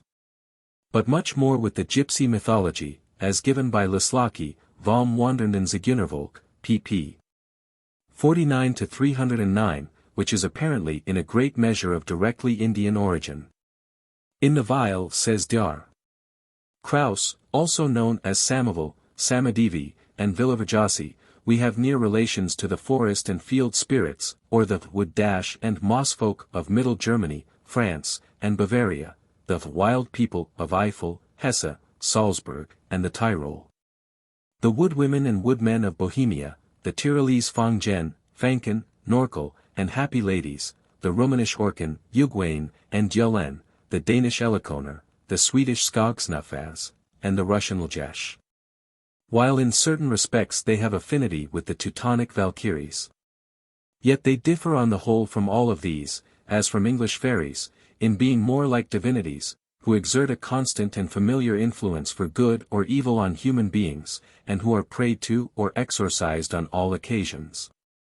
They have, however, their exact parallel among the Red Indians of North America as among the Eskimo, and it is evident that they are originally derived from the old or primeval shamanic faith, which once spread all over the earth. It is very true, as Dr. Krauss remarks, that in the west of Europe it is becoming almost impossible to trace this true origin of spirits now regarded as merely diabolical, or otherwise put into new roles. But among the South Slavonians and Gypsies we can still find them in very nearly their old form and playing the same parts. We can still find the Vila as set forth in old ballads, the incarnation of beauty and power, the benevolent friends of sufferers, the geniuses of heroes, the dwellers by rock and river and greenwood tree. But they are implacable in their wrath to all who deceive them, or who break a promise, nay, they inflict terrible punishment even on those who disturb their rings or the dances which they make by midsummer moonlight. Hence the proverb applied to any man who suddenly fell ill, Niso je na Velinsko kolo, he stepped on a fairy ring. From this arbitrary exercise of power we find the Vila represented at times as a spirit who punishes and torments. Thus we are told that there was once a shepherd named Stanko, who played beautifully on the flute. One evening he was so absorbed in his own music that when the Ave Maria bell rung, instead of repeating the prayer he played it. As he ended he saw a Vila sitting on a hedge. And from that hour she never left him. By table, by his bed, at work or play, the white form and unearthly eyes of the spirit were close to him. By a spell to him unknown. He could never be alone. Witches and wizards were summoned to aid him, but to no avail. Nay, it made matters worse, for the Vila now often beat him, and when people asked him why it was, he replied that the Vila did so because he refused to wander out into the world with her. And yet again he would be discovered in the top of a tree, bound with bast, and so it went on for years, till he was finally found one morning drowned in a ditch. So in the Wolf Dietrich legend the hero refuses the love of Die Rau else, and is made mad by the witch and runs wild. All of which is identical with what is told in an Algonquin tale, vide the Algonquin Legends of New England. There are three kinds of witches or spirits among the southern Slavonians which correspond in every respect exactly to those in which the Gypsies believe. The first of these are the Zrakenvile, or aerial spirits. These, like the spirits of the air of Scripture, are evilly disposed to human beings, playing them mischievous tricks or inflicting on them fatal injuries. They lead them astray by night, like Friar Rush and Robin Goodfellow, or the English gypsy Mullo Dudes, or bewilder and frighten them into madness. Of the second kind are the earth spirits, pozemni vile, in gypsy pkavushi or pavushi. These are amiable, noble, and companionable beings, who often give sage counsel to men. Thirdly are the water sprites, in Slavonic poveden vile, in gypsy navashi, who are to the highest degree vindictive at times, yet who behave kindly to men when they meet them on land. But woe to those who, while swimming, encounter them in streams or lakes, for then the goblins grasp and whirl them about until they perish. From this account by Dr. Kraus, it appears as if this Slavonic mythology were derived from the gypsy, firstly, because it is more imperfect than the latter, and secondly, because in it vilas, or spirits, are confused with witches. While among the gypsies they are clearly separated and distinctly defined. Dr. Lislaki says, Vom Wand. Zigeunervolk. That, gypsies are still a race given to shamanism, but yet they reverence the highest being under the name of Devla or Del. This is, however, the case today with all believers in shaman or sorcery religion, the difference between them and monotheists being that this highest god is little worshipped or even thought of. All practical devotion being paid to spirits who are really their saints. By close examination the gypsy religion, like that of the country folk in India, appears to be absolutely identical in spirit with that of American Indians. And I should say that the monk mentioned by Pretorius, who declared that though God and Christ should damn him, yet he could be saved by appealing to Saint Joseph, was not very far removed from being a shamanist. The Hungarian gypsies are divided into tribes, and one of these, the Kakaya, believes itself to be descended from the Pkavushi, or earth fairies, according to the following story, narrated by Dr. H. Von Lislaki in his paper on the genealogy and family relations of the Transylvanian tent gypsies. Many thousand years ago there were as yet in the world very few Shavushi. These are beings of human form dwelling under the earth. There they have cities, but they very often come to the world above. They are ugly, and their men are covered with hair. All of this indicates a prehistoric subterranean race like the Eskimo, fur-clad. They carry off mortal girls for wives. Their life is hidden in the egg of a black hen. This is the same as that of the orco or ogre in the Italian tale, I racconti del Fate, Cesare de Causa, Florence, 1888. Whoever kills the hen and throws the egg into a running stream, kills the Shuvash. Once a young Shuvash woman came up to the world and sat in a fair green forest. She saw a very beautiful youth sleeping in the shade, and said, "What happiness it must be to have such a husband. Mine is so ugly." Her husband, who had stolen silently after her, heard this, and reflected, "What a good idea it would be to lend my wife to this young man till she shall have borne a family of beautiful children.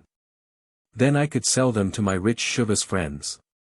So he said to his wife, "You may live with this youth for 10 years if you will promise to give me either the boys or the girls which you may bear to him." She agreed to this. Then the Shuvas began to sing. Cuckoo, Kakaya. Cames to Adela. Cuckoo, Kakaya. That is in English. Cuckoo, Kakaya. Do you want this, one, here? Cuckoo, Kakaya. Then the young man awoke, and as the goblin offered him much gold and silver with his wife, he took her and lived with her 10 years, and every year she bore him a son. Then came the Shuvash to get the children.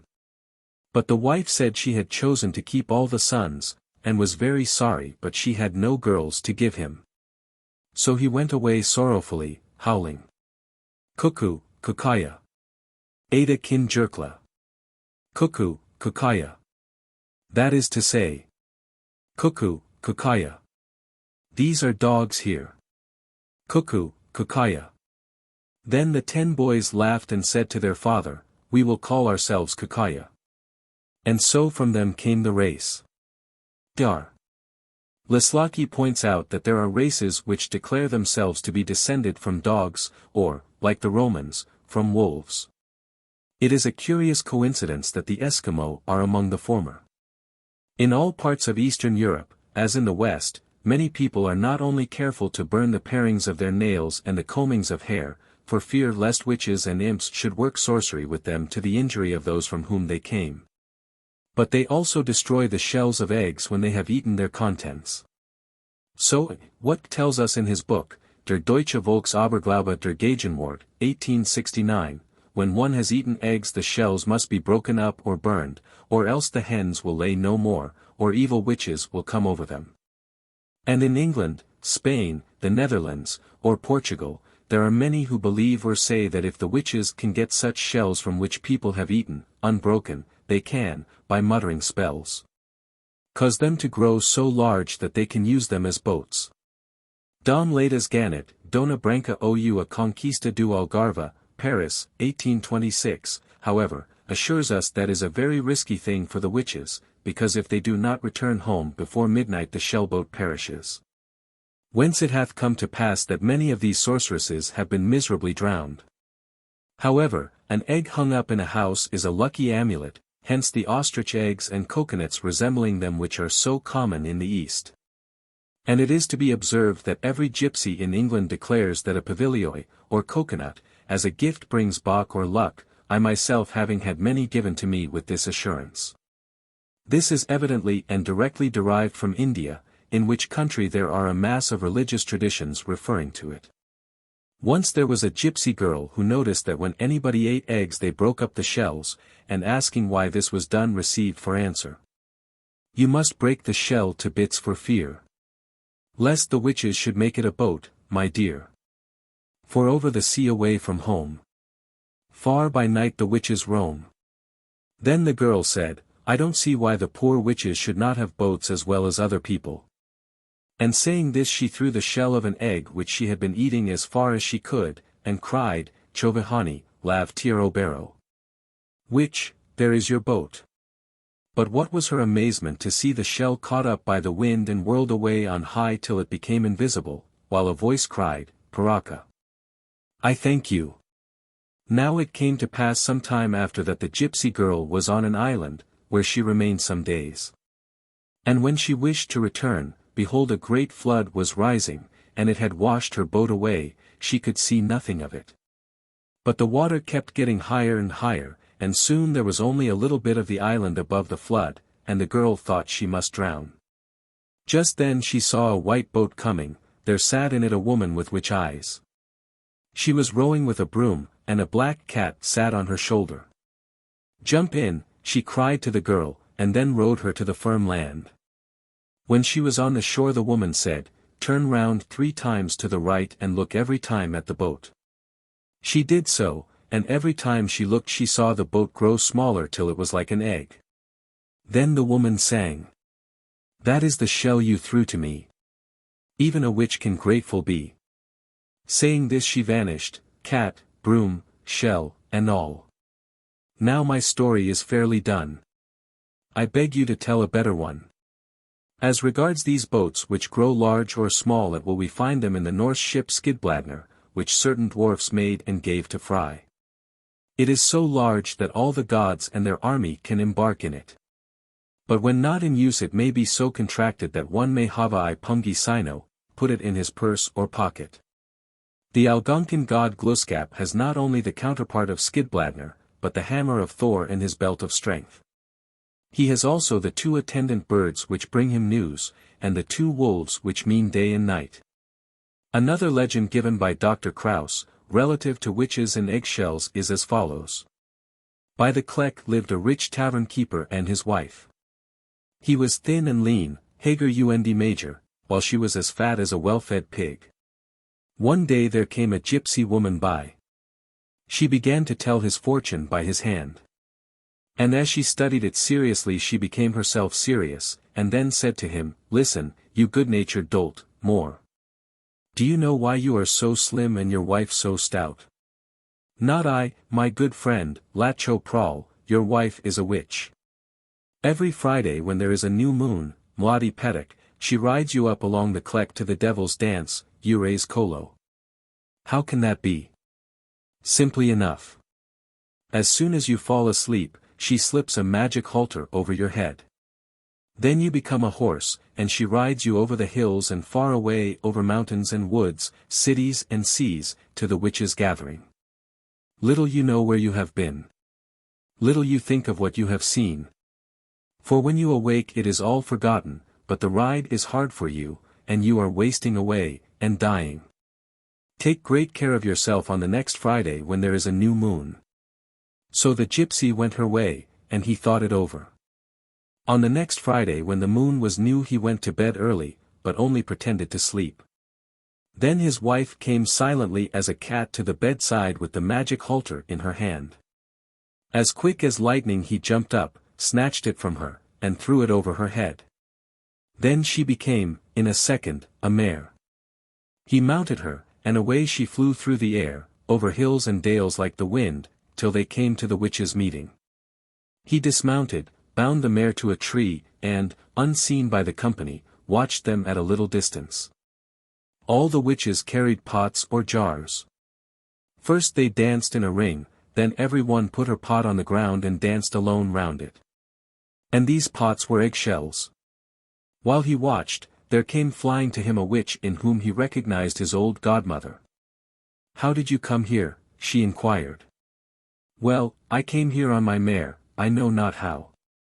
"Woe to you, begone as soon as possible. If the witches once see you it will be all up with you.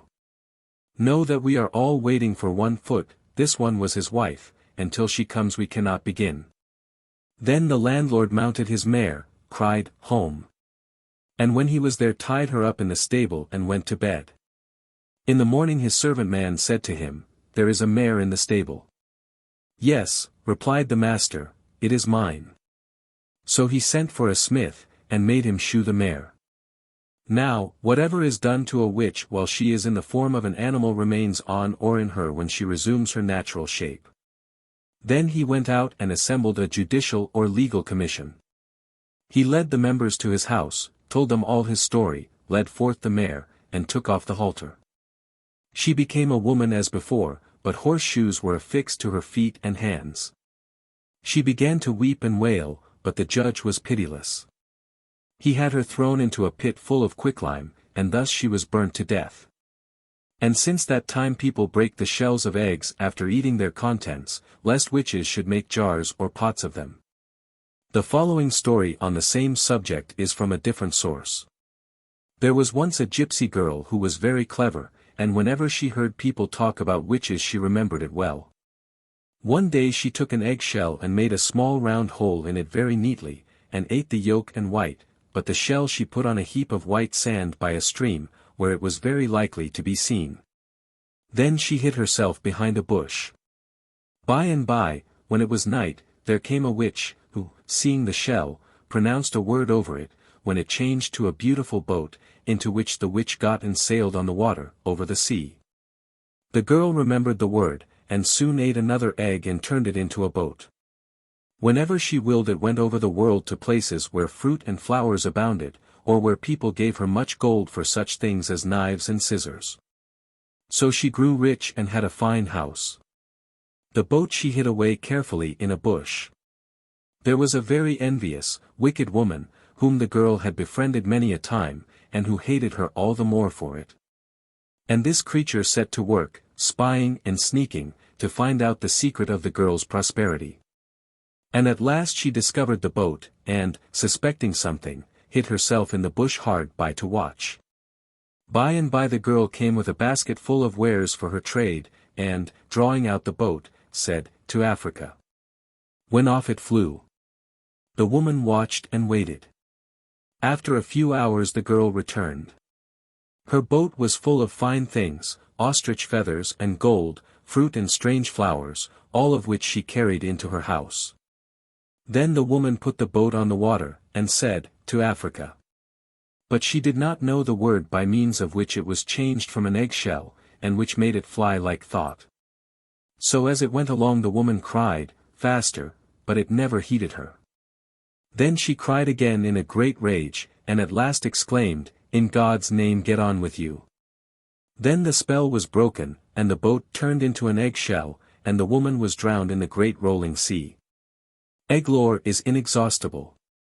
The eggs of Maundy Thursday, Witten Donnertag, says a writer in the Queen, protect the house against thunder and lightning, but, in fact, an egg hung up is a general protection, hence the ostrich eggs and coconuts of the East. Some other very interesting items in the communication referred to are as follows. Witches and eggs. To hang an egg laid on Ascension Day in the roof of a house, says Reginald Scott in 1584, preserveth the same from all hurts. Probably this was written with an eye to the hurts arising from witchcraft, in connection with which eggs were supposed to possess certain mysterious powers. In North Germany, if you have a desire to see the ladies of the broomstick on May Day, their festival, you must take an egg laid on Maundy Thursday, and stand where four roads meet. Or else you must go into church on Good Friday, but come out before the blessing. It was formerly quite an article of domestic belief that the shells must be broken after eating eggs, lest the witches should sail out to sea in them. Or, as Sir Thomas Browne declared, lest they should draw or prick their names therein, and beneficiously mischief the person who had partaken of the egg. North Germans, ignoring this side of the question, say, break the shells or you will get the ague. And Netherlanders advise you to secure yourself against the attacks of this disagreeable visitor by eating on Easter Day a couple of eggs which were laid on Good Friday. Scottish superstitions. Scotch fishers, who may be reckoned among the most superstitious of folks, believe that contrary winds and much consequent vexation of spirit will be the result of having eggs on board with them. While in the west of England it is considered very unlucky to bring birds' eggs into the house, although they may be hung up with impunity outside. Mr. Gregor, in his Folklore of the Northeast of Scotland, gives us some curious particulars concerning chickens, and the best methods of securing a satisfactory brood. The hen, it seems, should be set on an odd number of eggs, or the chances are that most, if not all, will be addled, a mournful prospect for the hen wife. Also they must be placed under the mother bird after sunset, or the chickens will be blind. If the woman who performs this office carries the eggs wrapped up in her chemise, the result will be hen birds, if she wears a man's hat, cocks. Furthermore, it is as well for her to repeat a sort of charm, in Thagithir, oot Thagithir. Unlucky eggs. There are many farmers' wives, even in the present day, who would never dream of allowing eggs to be brought into the house or taken out after dark, this being deemed extremely unlucky. Cuthbert Bede mentions the case of a farmer's wife in Rutland who received a setting of duck's eggs from a neighbor at 9 o'clock at night. I cannot imagine how she could have been so foolish, said the good woman, much distressed, and her visitor, upon inquiry, was told that duck's eggs brought into a house after sunset would never be hatched. A Lincolnshire superstition declares that if eggs are carried over running water they will be useless for setting purposes. While in Aberdeen there is an idea prevalent among the country folks that should it thunder a short time before chickens are hatched, they will die in the shell. The same wiseacres may be credited with the notion that the year the farmer's good wife presents him with an addition to his family is a bad season for the poultry yard. Bairns and chuckens, say they, dinna thrive in ae year. The probable explanation being that the good wife, taken up with the care of her bairn, has less time to attend to the rearing of the chuckens. Fortune-telling in Northumberland. Besides the divination practiced with the white of an egg, which certainly appears of a vague and unsatisfactory character, another species of fortune-telling with eggs is in vogue in Northumberland on the eve of St. Agnes. A maiden desirous of knowing what her future lord is like, is enjoined to boil an egg, after having spent the whole day fasting and in silence, then to extract the yolk, fill the cavity with salt, and eat the whole, including the shell. This highly unpalatable supper finished, the heroic maid must walk backwards, uttering this invocation to the saint. Sweet Saint Agnes, work thy fast. If ever I be to marry man, or man be to marry me, I hope him this night to see. Friedrich and others assert that the saying in Luke 11:12, or if he shall ask an egg shall he give him a scorpion, is a direct reference to ancient belief that the egg typified the good principle, and the scorpion evil, and which is certainly supported by a cloud of witnesses in the form of classic folklore. The egg, as a cosmogenic symbol, and indicating the origin of all things, finds a place in the mythologies of many races. These are indicated with much erudition by Friedrich, Symbolic der Natur. In Lower Alsatia it is believed that if a man will take an Easter egg into the church and look about him, if there be any witches in the congregation, he may know them by their having in their hands pieces of pork instead of prayer books, and milk pails on their heads for bonnets. Wolf, Deutsche Marchen und Sagen. There is also an ancient belief that an egg built into a new building will protect it against evil and witchcraft. Such eggs were found in old houses in Altenhagen and Iserlohn, while in the east there is a proverb, the egg of the chamber, Hamesa, of Abu Temman, v. Ruckert, Stuttgart, 1846, which seems to point to the same practice. The Romans expressed a disaster by saying, ovum ruptum est, the egg is smashed. Among other egg proverbs I find the following. His eggs are all omelets, French, i.e., broken up. Eggs in the pan give pancakes but never more chicks, Low German. Never a chicken comes from broken eggs, Low German. Bad eggs, bad chickens. Hence in America, a bad egg for a man who is radically bad, and a good egg for the contrary. Eggs not yet laid are uncertain chickens, i.e., do not count your chickens before they are hatched. Tread carefully among eggs, German. The egg pretends to be cleverer than the hen. He waits for the eggs and lets the hen go. He who wants eggs must endure the clucking of the hen, Westphalian. He thinks his eggs are of more account than other people's hens. One rotten egg spoils all the pudding. Rotten eggs and bad butter always stand by one another. Or, go well together. Old eggs, old lovers, and an old horse are either rotten or for the worse. Original. Alte Eier. Alte Freier. Alter Gall. Sind Meissens Fall. All eggs are of the same size, eggs are all alike, he said, and grabbed the biggest. As like as eggs, old Roman. As sure as eggs. His eggs all have 2 yolks. If you have many eggs you can have many cakes. He who has many eggs scatters many shells. To throw an egg at a sparrow. To borrow trouble for eggs not yet hatched. Half an egg is worth more than all the shell. A drink after an egg, and a leap after an apple.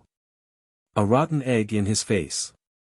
In the early mythology, the egg, as a bird was hatched from it, and as it resembled seeds, nuts, and, from which new plants come, was regarded as the great type of production. This survives in love charms, as when a girl in the Tyrol believes she can secure a man's love by giving him a red Easter egg. This giving red eggs at Easter is possibly derived from the ancient Parsas, who did the same at their spring festival. Among the Christians the reproductive and sexual symbolism, when retained, was applied to the resurrection of the body and the immortality of the soul. Hence Easter eggs. And as Christ by his crucifixion caused this, or originated the faith, we have the ova de crucibus, the origin of which has puzzled so many antiquaries. For the cross itself was, like the egg, a symbol of life, in earlier times of reproduction, and in a later age of life eternal. These eggs are made of a large size of white glass by the Armenian Christians. Südslawisch Hexensagen, Mitteilungen der Anthropologischen Gesellschaft in Wien 14. Band, 1884. Medizinisch Zauberspruch aus Slawonien, Bosnien, der Herzegowina und Dalmatien. Wien, 1887. Srika, Gluck und Schicksal im Volksglauben der Südslawen. Wien, 1886. Südslawisch Pestsagen. Wien, 1883. Witch. Medieval English witch, both masculine and feminine, a wizard, a witch. Anglo-Saxon Wicca, masculine, wiki, feminine. Wicca is a corruption of Witka, commonly used as a short form of Wittega, a prophet, seer, magician, or sorcerer. Anglo-Saxon Witan, to see, allied to Witan, to know. Similarly Icelandic Vitki, a wizard, is from vita, to know. Wizard, Norman French wischard, the original Old French being giscard, sagacious. Icelandic, viskr, clever or knowing, with French suffix ard as German hart, hard, strong, skeet, etymol. Dictionary. That is wizard, very wise. Wit and wisdom here are near allied to witchcraft, and thin partitions do the bounds divide. For a very interesting account of the mysterious early dwarfs of Great Britain the reader may consult Earth Houses and Their Inhabitants, by David MacRitchie, in The Testimony of Tradition. London, Trubner and Company, 1890. The many superstitions relating to cutting nails may be referred in part to the very wild legend of the ship Naglfara given in Sturluson's Edda. Then in that twilight of the gods, the Norse day of judgment, will come the ship Naglfara, which is made of dead men's nails. In that sea it will go forth. Hrymer steereth it. And for this cause no man should die with his nails unshorn, for so the ship is made, and the gods would fain put that off as long as possible. Edda, Gylfaginning, 26th tale. Lapland Magic Drum. Chapter 5. Charms or conjurations to cure or protect animals. From the earliest ages a drum or tambourine has formed such an indispensable adjunct of shamanic sorcery among Tartars, Lapps, Samoyeds, Eskimo, and Red Indians, that, taking it with other associations, I can hardly believe that it has not been transmitted from one to the other. In Hungary the Gypsies, when they wish to know if an invalid will recover, have recourse to the kovakaneskro buklo, chovahaneskro buklo, or witch drum. This is a kind of rude tambourine covered with the skin of an animal, and marked with stripes which have a special meaning. On this are placed from 9 to 21 seeds of the thorn apple, stramonium. The side of the drum is then gently struck with a little hammer, and according to the position which the seeds take on the marks, the recovery or death of the patient is predicted. The following is a picture of a gypsy drum as given by Dr. Lislaki. The wood for this is cut on Whitsunday. A is turned towards the fortune teller, 9 seeds are now thrown on the drum, and with the left hand, or with a hammer held in it, the tambourine is tapped. Should all the seeds come within the 4 lines all will go well, especially if 3 come within A, D, E, F. If 2 roll into the space between A, I, it is lucky for a woman, between I and F for a man. But if nearly all fall outside of B, C, G, H, all is unfavorable. The same divination is used to know whether animals will get well, and where stolen property is concealed. All of this corresponds exactly to the use of the same instrument by the Laplanders for the same purposes. The thorn apple is a very poisonous plant, and the Gypsies are said to have first brought it to England. This is not true, but it is extremely possible that they used it in stupefying, killing, and bewitching. It is very much employed at present by the voodoo poisoners in America. The Turks are a Tartar race, and the drum is used among them very generally for magical purposes. I have one of these tamboyuri which, I was assured when I bought it, was made for incantations. It is of a diamond shape, has parchment on both sides, and is inscribed with the name Allah, in Arabic, and the well-known double triangle of Solomon, with the moon and star. To keep domestic animals from straying or being stolen, or falling ill, they are, when a gypsy first becomes their owner, driven up before a fire by his tent. Then they are struck with a switch, which is half blacked with coal, across the back, while the following is repeated. AC2, AC Kathy. 2 hin mange. Te nevesa the Jienen. Na dike 2 Adelan. Trin lanka hin mange. Meep kandiv toot. Yeka o devla, avri. O Christus, trike Maria. Stay here. Thou art mine. And the Navasi when they go. Thou shalt not see them. 3 chains I have. I bind thee. One is God, the other, beyond. The Christ, the third, Maria. To charm a horse, they draw, with a coal, a ring on the left hoof and on the right a cross, and murmur. Obols, obols te obols. AC2, ac to my sasts. Na th avehas beng toot. Devla ac toot. Gul devla bishala. E gracekro para. Missiseskro dad. Nico manashen jc. Kask me dav, lesk ac. Shukers 2 ac. Voisa te lax ac. Ashunan efta pcuvis. Efta lanka hin mange. Faranin adela. Tisa e peta. Round, and round. Be thou very sound. The devil shall not come to thee. God shall be with thee. Sweet God drive away. From the horse's body. The father of evil. Go not to, any other man. To whom I give, sell, unto him. Be beautiful. Frolicsome and good. 7 spirits of earth here. I have 7 chains. Protect this animal. Ever. Then a piece of salted bread is given to the horse, and the owner spits 7 times into his eyes, by which he is supposed to lose all fear for supernatural beings. According to the Gypsies, horses, especially black ones, can see beings which are invisible to human eyes. I have known an old English gypsy who believed that dogs could see ghosts when men could not. The mysterious manner in which dogs and horses betray fear when there is apparently nothing to dread, the howling of the former by night, and the wild rushes of the latter, doubtless led to this opinion. The bread and salt will recall to the reader the fact that the same was given at the ancient mysteries apparently for the purpose of strengthening the neophyte so that he should not fear the supernatural beings whom he was supposed to meet. It is curious to find this peculiar form of the sacrament administered to a horse. Another protective charm is common among the southern Hungarian gypsies. The dung of a she-goat dried and powdered is sifted on a horse's back and this spell recited. Misises pregia. Andrel tiri para. Trada sic buskakri. Misises parakri. Andrel punra, Andrel dumno. Andrel yaka, Andrel kana. Nevkaradii av akana. AC2 ca mange. AC2 ac Kathy. Evil be gone. From thy belly. Drive away she-goat's dung. Evil from the belly. From the feet, from the back. From the eyes, from the ears.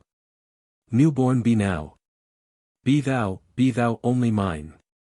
Stay thou, stay here. There is evidently a relation here between the dung of the she-goat and certain ancient symbols. Whatever was a sign of fruitfulness, generation, or productiveness, whether it was set forth by the generative organs, sexual passion, or even manure which fertilizes, was connected with life which is the good or vital principle opposed to death. As the goat was eminently a type of lechery, so the she-goat, owing to the great proportion of milk which she yielded, set forth abundance. Hence the cornucopia of Amalthea, the prototype of the she-goat Hydron of the northern mythology, who yielded every day so much milk that all the Einherjar, or dwellers in Valhall, could satisfy themselves therewith. But the forms or deities indicating life were also those which shielded and protected from evil, therefore here, the mother of life and of birth, had in Sparta a shrine where she-goats were sacrificed to her. While at Canuvium the statue of Juno Sospita, who was also here, was covered with a she-goat's skin. It is in the ancient sense of fertility identified with protection, that the she-goat's dung is used to exorcise evil from the horse by the gypsies. There is, in fact, in all of these charms and exorcisms a great deal which evidently connects them with the earliest rites and religions. In the Hungarian gypsy tribe of the Kikuya, the following method of protecting horses is used. The animal is placed by the tent fire and there a little hole is dug before him into which ninefold grass and some hairs from his mane and tail are put. Then his left forehoof is traced on the ground, and the earth within it is carefully taken out and shaken into the hole, while these lines are repeated. Yeka kunal yeka bal. Toot e bok nani sal. Ko tut karel, the meril. Sar e bala, kunula. Pal e pkov the yav aval. Cuvis, edel en toot. Sasts grey ac mange. A straw, a hare. May you never be hungry. May he who steals you die. Like the hare and the straw. May he go to the ground. Earth, these things to thee. May a sound horse be mine. If the animal be a mare and it is desired that she shall be with foal, they give her oats to eat out of an apron or a gourd, and say. Trin canalia, trin jukla. Gienen upper playa. Kaba, cares hin para. Trin canalia, trin jukla. Gienen tela playa. Esiva andrasavaran.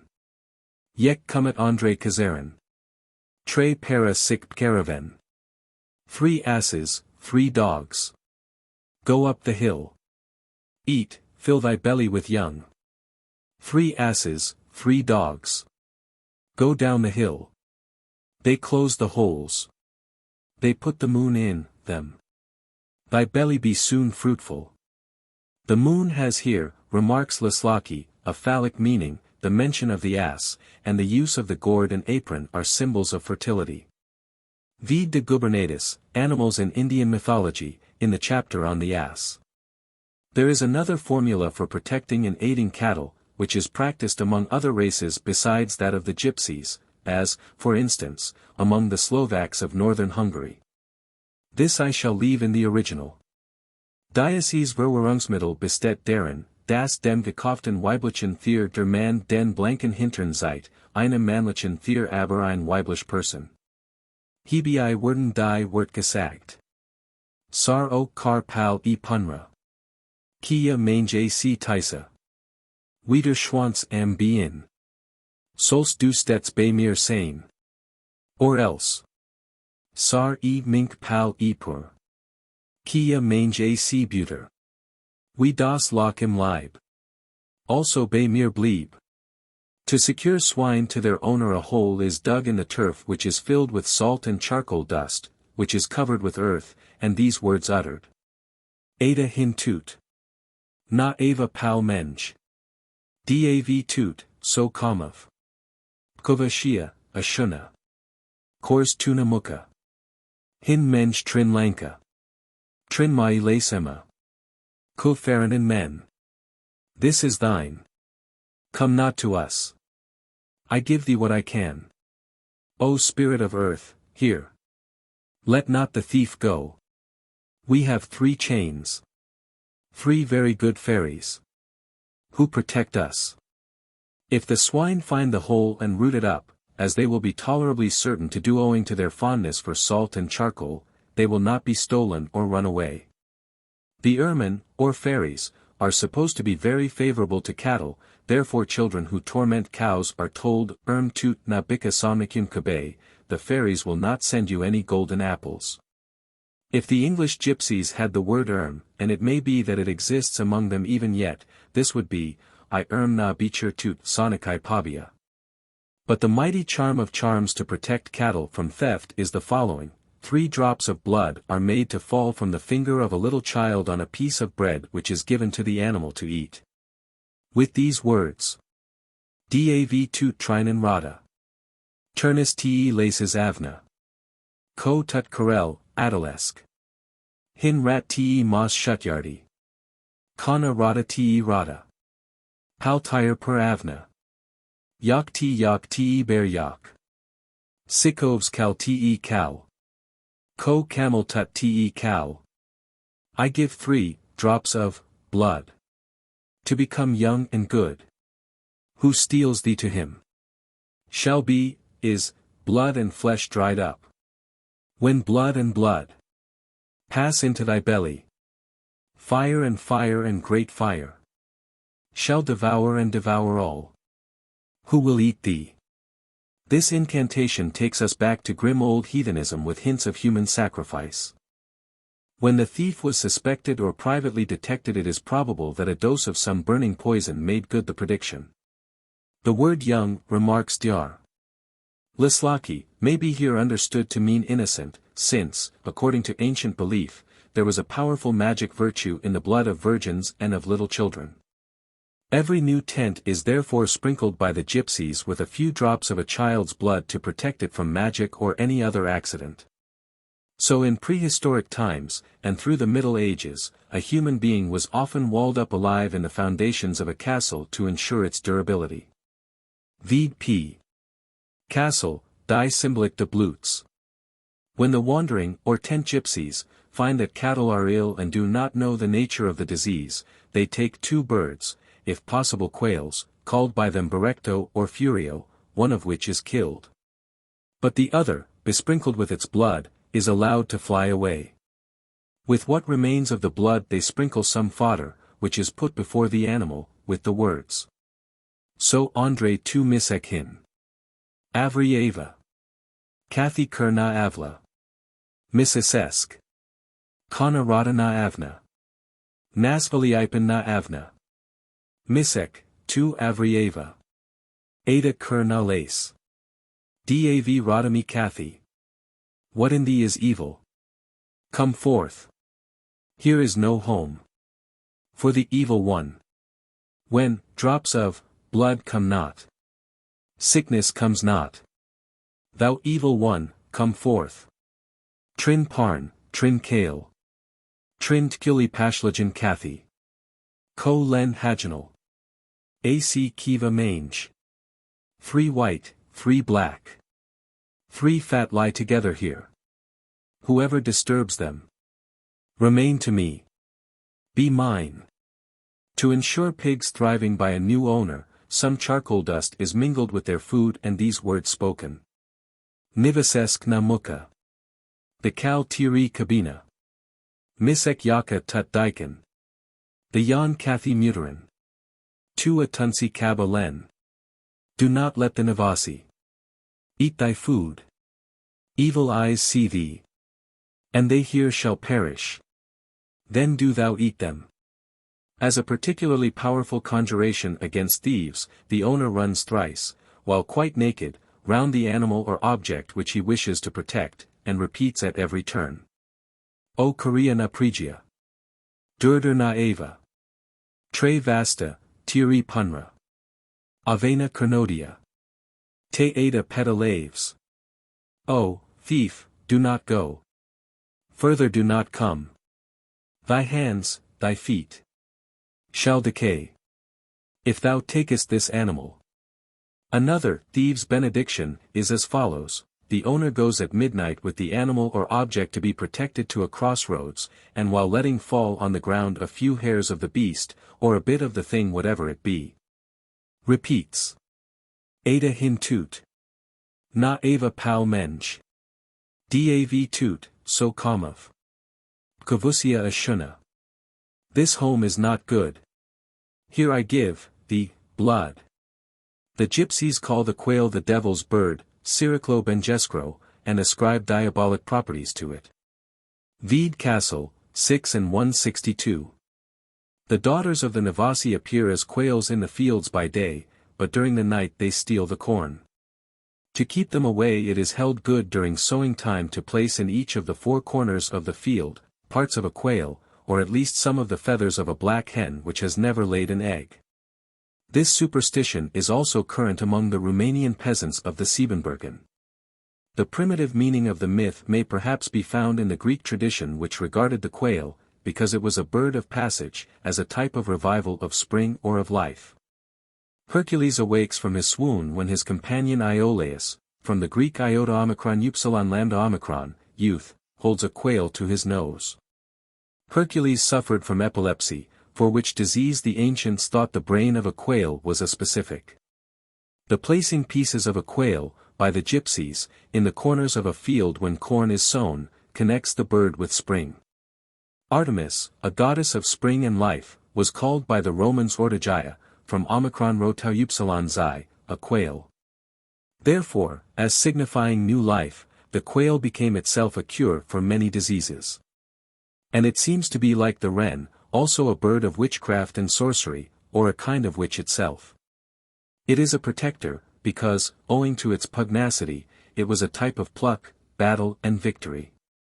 In Phoenicia it was sacrificed to Hercules, and the Romans were so fanatical in regard to it that Augustus punished a city father for serving upon his table a quail which had become celebrated for its prowess. And so it has become a devil's bird among the gypsies because in the old time it was regarded as a devil of a bird for fighting. The gypsies are hardly to be regarded as Christians, but when they wish to contend against the powers of darkness they occasionally invoke Christian influences. If a cow gives bloody milk it is thought to be caused by her eating wachtelkraut, or quail weed, which is a poison. In such a case they sprinkle the milk on a field frequented by quails and repeat. Dav rada tumanj. Ada na hin lace. Racegro cristescro rada. Ada hin mai lace. Ada hin amenge. I give to you blood. Which is not good. The Lord Christ's blood is truly good. That is ours. If a cow makes water while being milked, she is bewitched, and it is well in such a case to catch some of the urine, mix it with onion peelings and the egg of a black hen. This is boiled and mixed with the cow's food while these lines are repeated. Ko Andre hin, Avriava. Trina ma singerden les. Trina ma traden les. Andre yandanger kur. Beshelyav Andre kur. Hin lesk mai yaka. Hin lesk mai pana. Who is within, let him come out. 3 call him. 3 drive him. Into the eggshell house. There he lives in the house. He has much fire. He has much water. Then half the shell of the egg of the black hen is thrown into a running stream and the other half into a fire. Next to the Navasi and Cubis, or spirits of earth and air, and human sorcerers or witches, the being who is most dreaded as injuring cattle is the chagrin or cagrino. These demons have the form of a hedgehog, are of yellowish color, and are half a yard in length, and a span in breadth. I am certain, says Laslaki, that this creature is none other than the equally demoniac being called Harjan, still believed in by the inhabitants of northwestern India. Veedley Breck. And Leitner, Results of a Tour in Dardistan, Kashmir, and Volume 1. The exact identity of the description of the two, as well as that of the name, prove that the gypsies brought the belief from their Indian home. It may here be observed that the Indian name is Harjan, and the true gypsy word is pronounced very nearly like Hagran, the O being an arbitrary addition. The transposition of letters in a word is extremely common among the Hindu gypsies. The chagrin specially torments horses, by sitting on their backs and making water on their bodies. The next day they appear to be weary, sad, sick, and weak, bathed in sweat, with their manes tangled. When this is seen the following ceremony is resorted to: the horse is tied to a stake which has been rubbed with garlic juice, then a red thread is laid in the form of a cross on the ground, but so far from the heels of the horse that he cannot disturb it. And while laying it down the performer sings. Save Misek AC Kathy. AC Andre Lunge Tave. Andre Leg Pashader Pani. De Tu Tire Pani. Andre Kuka Sharinia. Andre Tu Sik Madara. All evil stay here. Stay in the long thread. In the next brook, water. Give thy water. Jump in chagrin. Therein perish quickly. Of the widely spread and ancient belief in the magic virtues of garlic and red wool I have elsewhere spoken. That witches and goblins or imps ride horses by night and then restore them in the morning to their stalls in a wretched condition, trembling, enfeebled, and with tangled manes, is believed all the world over. And it would probably be found that the chagrin also gallops them. Another charm against this being consists of taking some of the hair of the animal, a little salt, and the blood of a bat, which is all mixed with meal and cooked to a bread. With this the foot of the horse is smeared, and then the empty pipkin is put into the trunk of a high tree while these words are uttered. AC2 Cin Kathy. Cin Ada Tkuts Avla. Stay so long here. Till it shall be full. The blood of the bat may be derived from an oriental belief that the bat being the most perfect of birds, because it has breasts and suckles its young, it is specially adapted to magical uses. In the Tyrol he who bears the left eye of a bat may become invisible, and in Hesse he who wears the heart of a bat bound to his arm with red thread will always win at cards. The manes of the horses which have been tangled and twisted by the chagrin must not be cut off or disentangled unless these words are spoken. Cin tu jid, cin ada balajiden. So long live thou, long as these hairs shall live. It is an European belief that knots of hair made by witches must not be disentangled. The belief that such knots are made intentionally by some intelligence is very natural. I have often been surprised to find how frequently knots form themselves in the cord of my eyeglass, even when pains are taken at night to lay it down so as to be free of them. Apropos of which I may mention that this teasing personality of the eyeglass and cord seems to have been noted by others. I was once traveling on the Nile in company with a Persian prince, who became convinced that his eyeglass was very unlucky, and therefore threw it into the river. The chagrin specially torments mares which have recently foaled. Therefore it is held needful, soon after the birth, to put into the water which the mother drinks glowing hot coals, which are thrice taken from the fire. With these are included pieces of iron, such as nails, knives, and the following words are solemnly murmured. Pia tu te na ac savnibnistar. Drink, and do not be sleepy. Many readers may here observe that charcoal and iron form a real tonic, or very practical strengthening dose for the enfeebled mare. But here, as in many cases, medicine makes a cure and the devil or the doctor gets the credit. The chagrin is supposed to attack horses only while they are asleep. Its urine often causes swellings or sores. These are covered by day with a patch of red cloth, which is stuck at night into a hole in a tree, which is closed with a cork, while these words are pronounced. Ac tu Kathy. Cin alla tav peta. Cin peta yek ruck. Cin ruck yek manish. Co mutural tut. Remain thou here. Till the rag become an animal. Till the animal, a tree. Till the tree, a man. Who will destroy thee? Dar. Leslocki suggests that, the idea of the trees becoming a man, is derived from the old gypsy belief that the first human beings were made from the leaves of trees. And refers to what he has elsewhere written on a tradition of the creation of the world, as held by Transylvanian gypsies.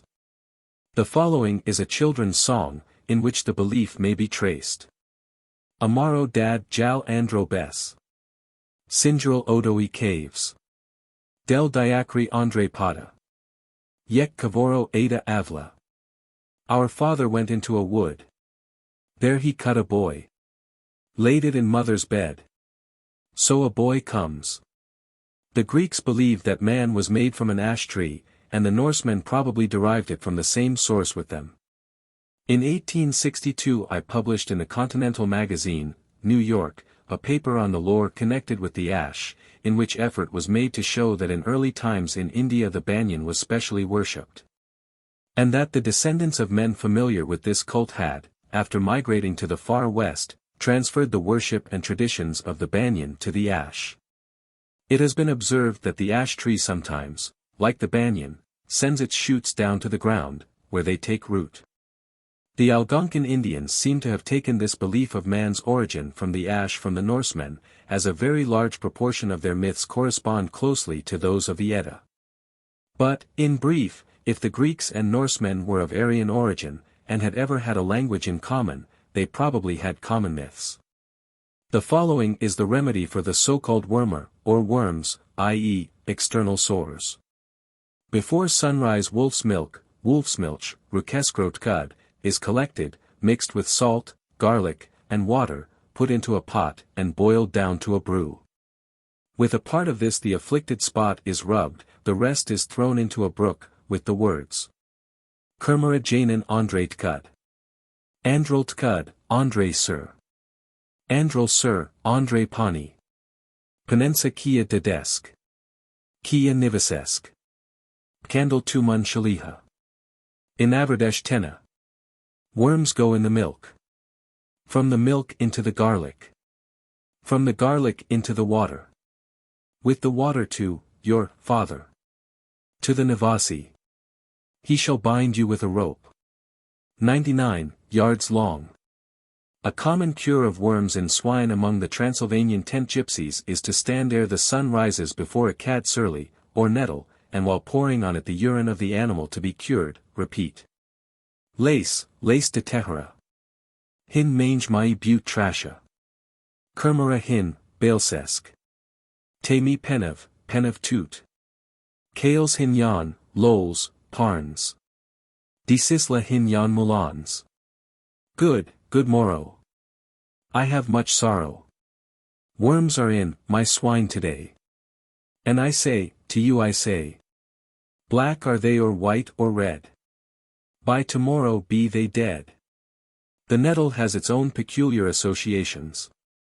According to the gypsies it grows chiefly in places where there is a subterranean passage to the dwellings of the pcuvus, or earth fairies, therefore it is consecrated to them and called casta cuvasanger, pcuvus wood. Hence the gypsy children while gathering nettles for pigs sing. Kad surly nabkabova. Andrei Kermi Najayev. Kia pcuvus Najayev. Traden Kermera. Nettle do not burn. In your house no one shall go. No one to the pcuvus goes. Drive away the worms. The nettle, says Friedrich, symbolic der Natur. Because it causes a burning pain is among the Hindus a demoniac symbol, for, as they say, the great serpent poured out its poison on it.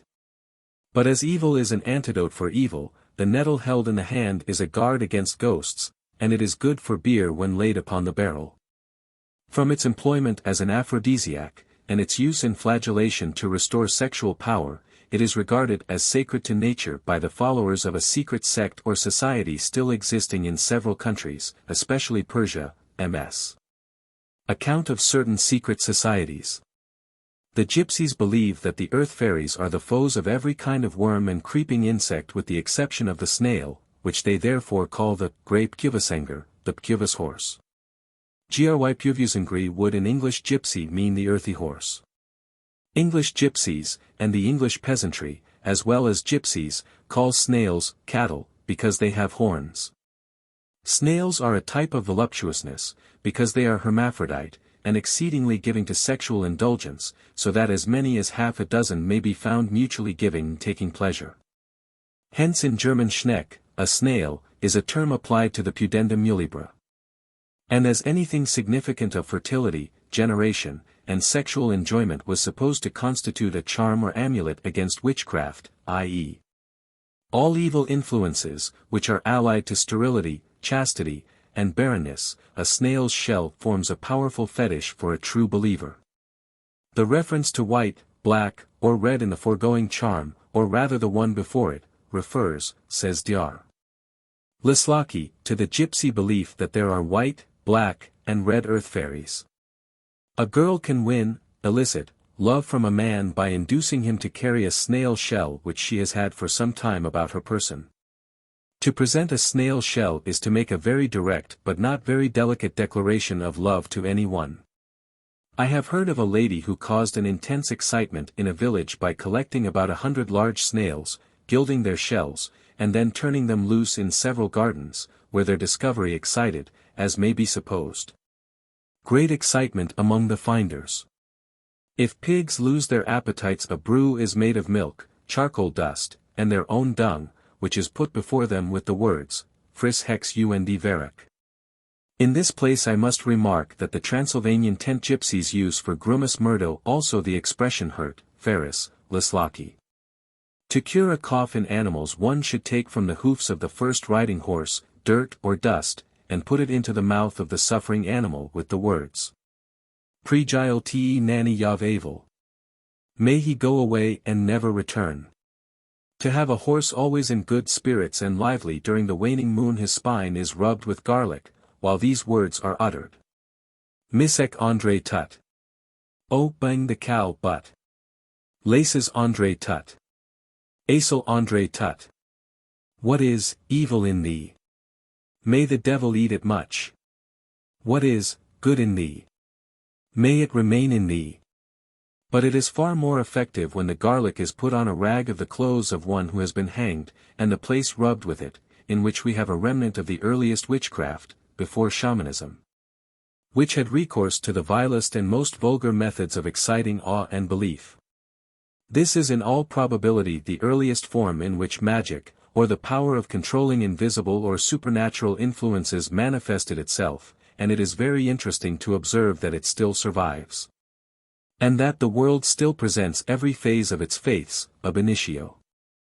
There is a very curious belief or principle attached to the use of songs in conjuring witches, or in averting their own sorcery. It is that the witch is obliged, willy-nilly, to listen to the end to what is in meter, an idea founded on the attraction of melody, which is much stronger among savages and children than with civilized adults. Nearly allied to this is the belief that if the witch sees interlaced or bewildering and confused patterns she must follow them out, and by means of this her thoughts are diverted or scattered. Hence the serpentine inscriptions of the Norsemen and their intertwining bands which were firmly believed to bring good luck or avert evil influence. A traveler in Persia states that the patterns of the carpets of that country are made as bewildering as possible, to avert the evil eye. And it is with this purpose that in Italian, as in all other witchcraft, so many spells and charms depend on interwoven braided cords. Twist ye, twine ye, even so. Mingle threads of joy and woe. The basis for this belief is the fascination, or instinct, which many persons, especially children, feel to trace out patterns, to thread the mazes of labyrinths or to analyze and disentangle knots and cat's cradles.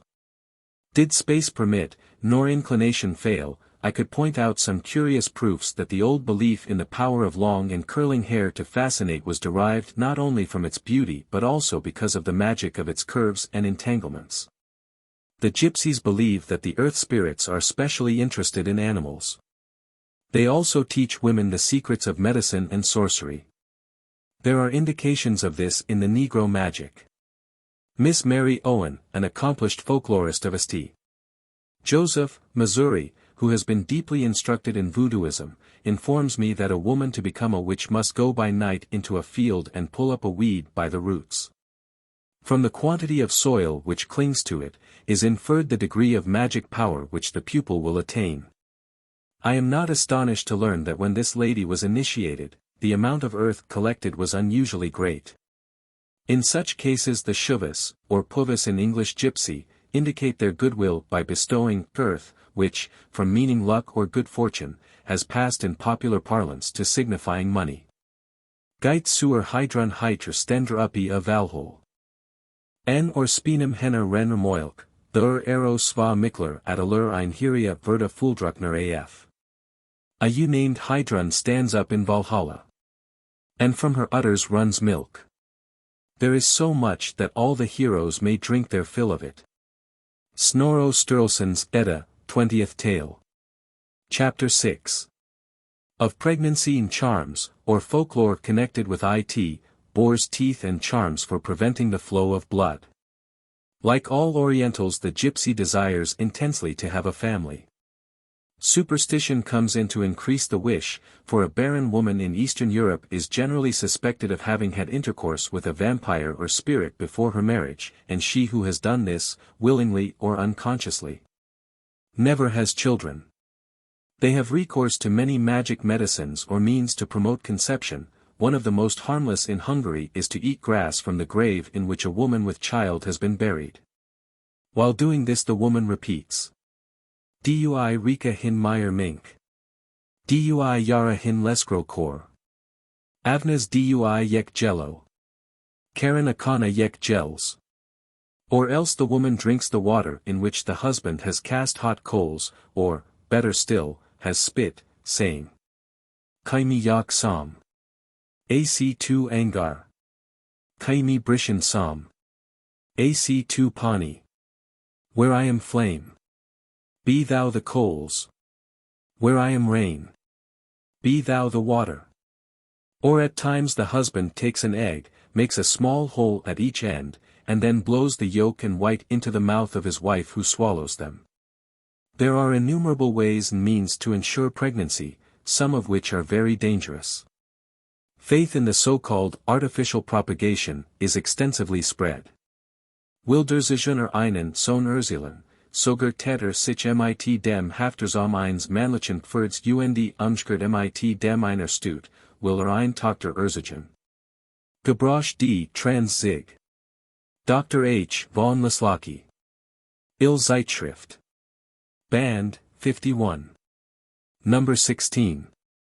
If a gypsy woman in Transylvania wishes to know whether she be with child, she must stand for 9 evenings at a crossroad with an axe or hammer, which she must wet with her own water, and then bury there.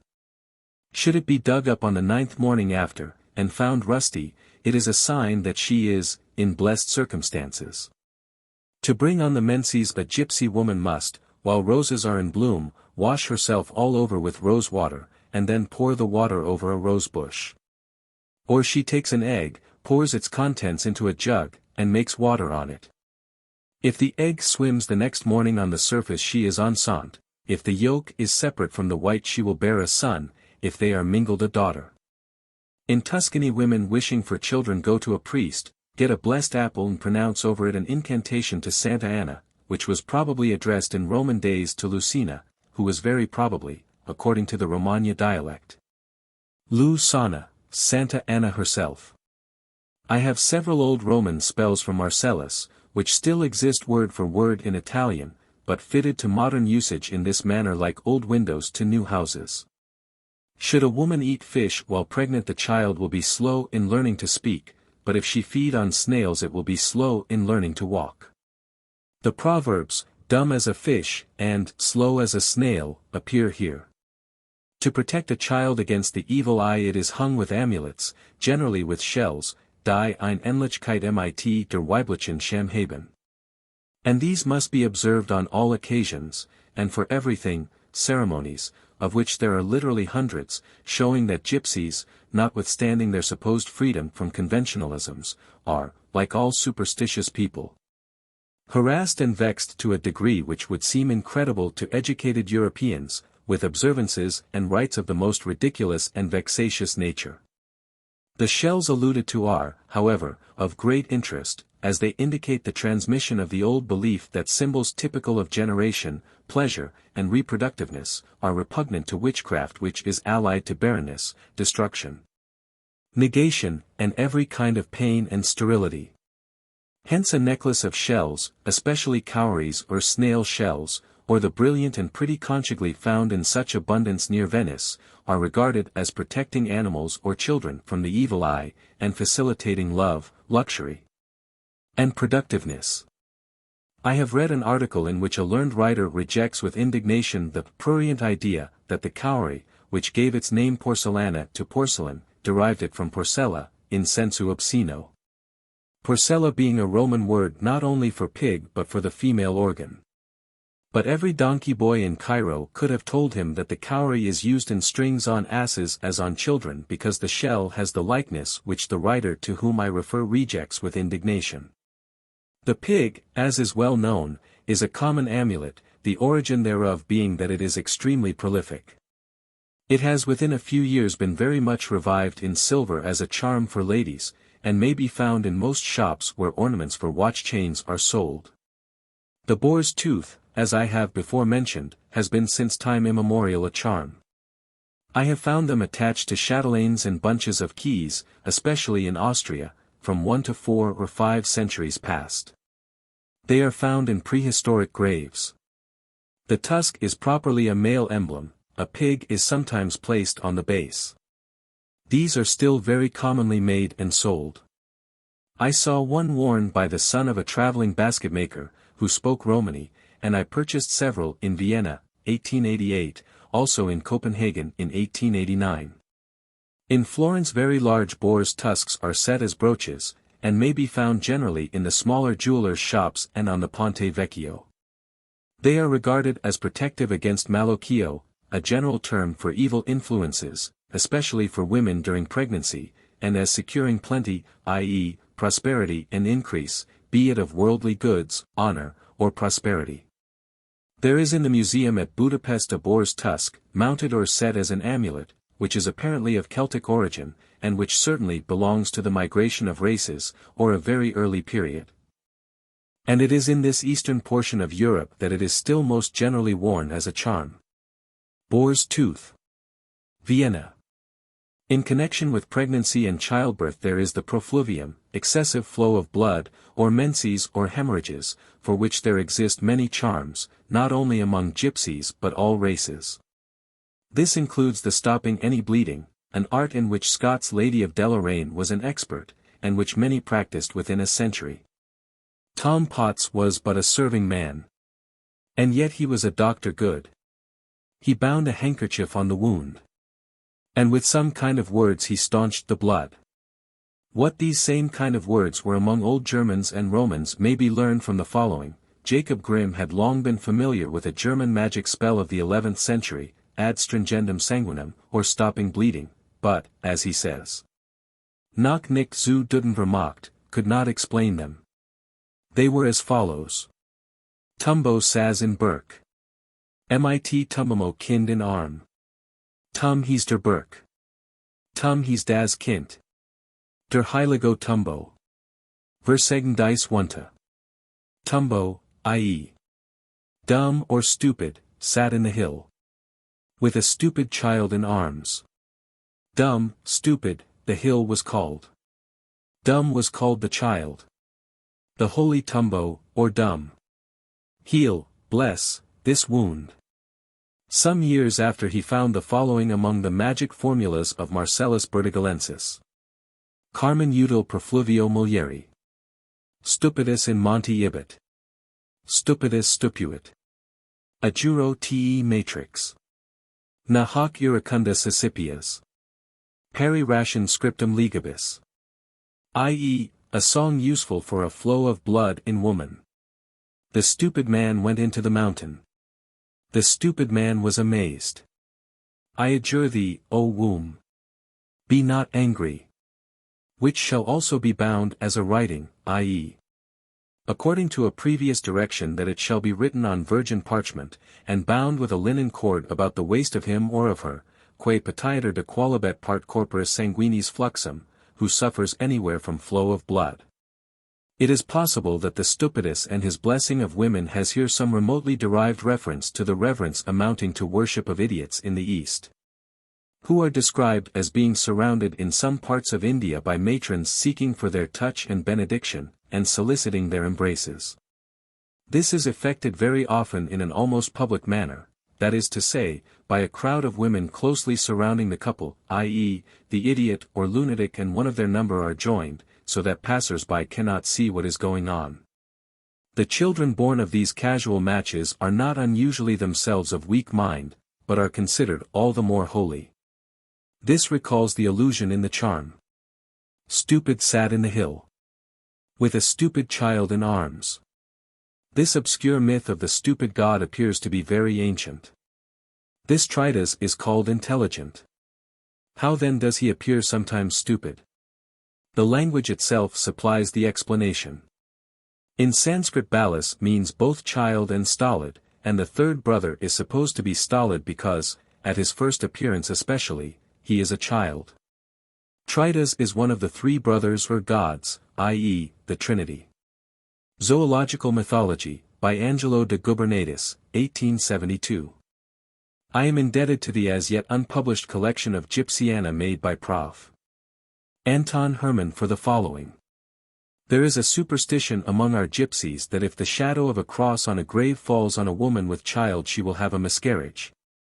And this seems to be peculiarly appropriate to girls who have anticipated the privileges of matrimony. The following rhyme seems to describe the hesitation of a girl who has gone to a cross to produce the result alluded to, but who is withheld by love for her unborn infant. Signo trussel pal hendaco.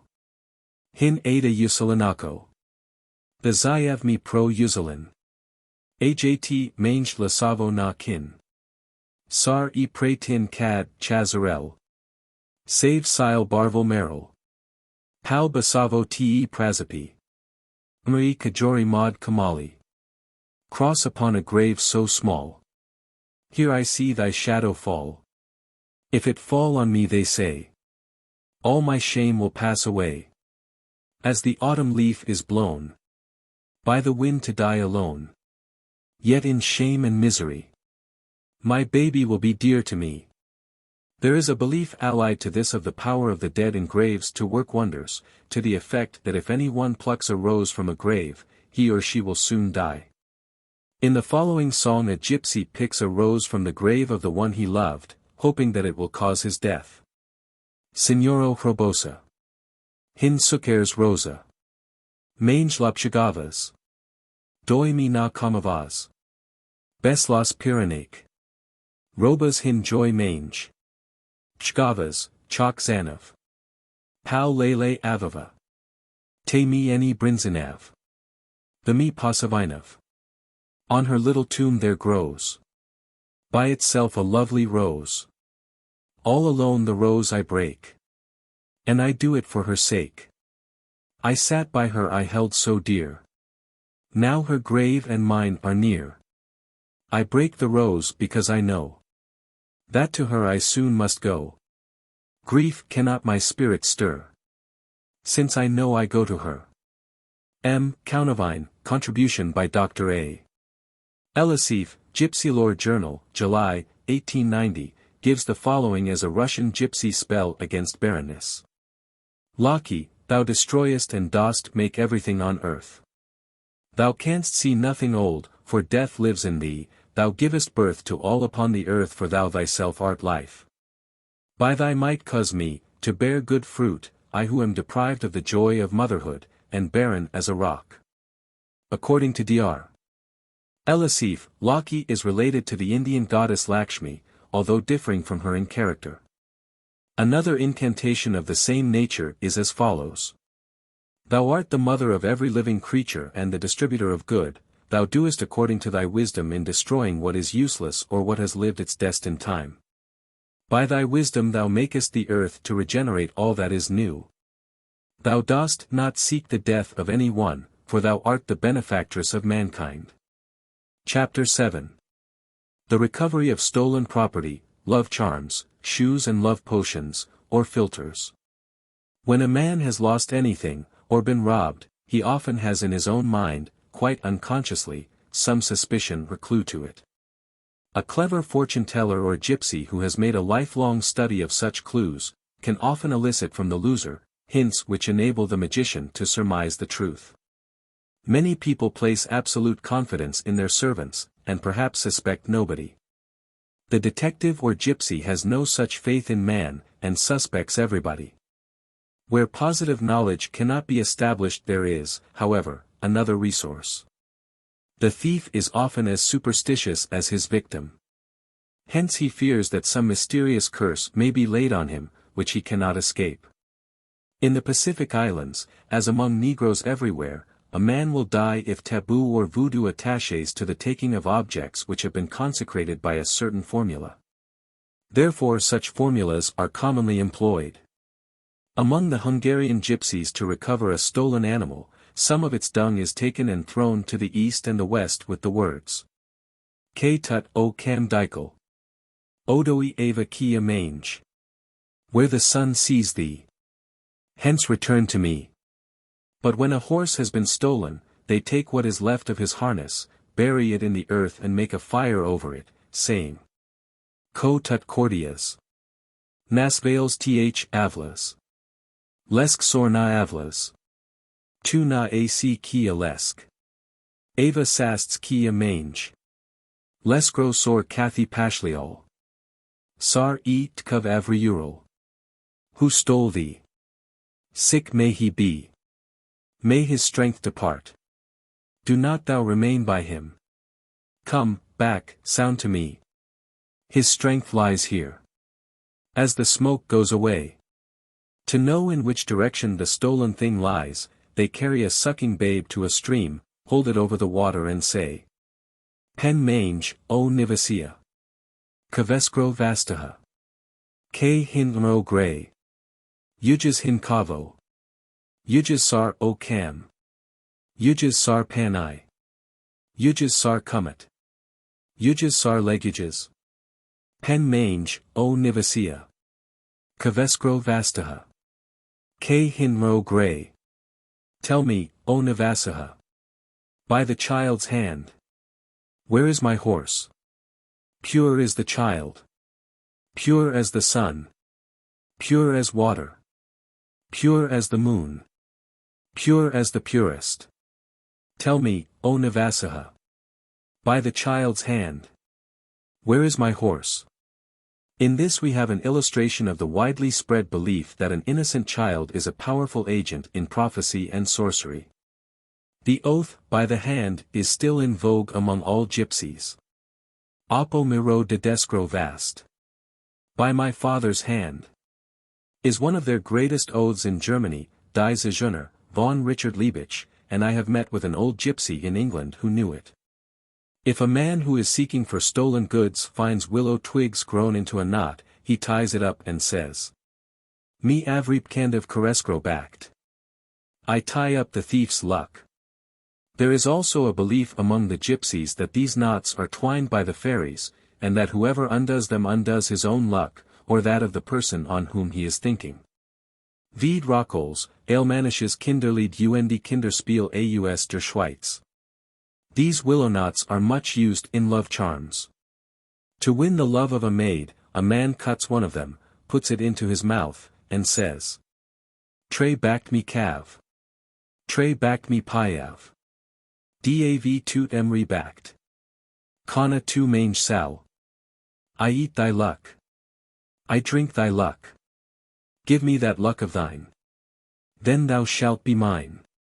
Then the lover, if he can, secretly hides this knot in the bed of the wished-for bride. It is worth noting that these lines are so much like English gypsy as it was once spoken that there are still men who would, in England, understand every word of it. Somewhat allied to this is another charm. The lover takes a blade of grass in his mouth, and turning to the east and the west, says, K.O. Cam, Avriavel. Kia mange lele beshel. K.O. Cam tel avel. Kia lalakri mi bishav. Where the sun goes up. Shall my love be by me? Where the sun goes down. There by her I'll be. Then the blade of grass is cut up into pieces and mingled with some food which the girl must eat, and if she swallow the least bit of the grass, she will be Joagen und Trujsint, moved to love, and true-hearted. On which Dar. Lislaki remarks on the old custom also known to the Hindus, by which any one wishing to deprecate the wrath of another, or to express complete subjection, takes a blade of grass in his mouth. Of which Grimm writes, this custom may have sprung from the idea that the one conquered gave himself up like a domestic animal to the absolute power of another. And with this appears to be connected the ancient custom of holding out grass as a sign of surrender. The conquered man took the blade of grass in his mouth and then transferred it to his conqueror. If a gypsy girl be in love, she finds the footprint of her object, digs out the earth which is within its outline and buries this under a willow tree, saying, Uprop kuvhin but pkuva. Kos kamav, mange th avla. Barvel, salsai. Briga na hin mange. Yav tover, mi pori. Yav kokosh, mi katra. Ada mi kamav. Many earths on earth there be. Whom I love my own shall be. Grow, willow tree. Sorrow none unto me. He the axe, I the helve. He the cock, I the hen. This, be as, I will.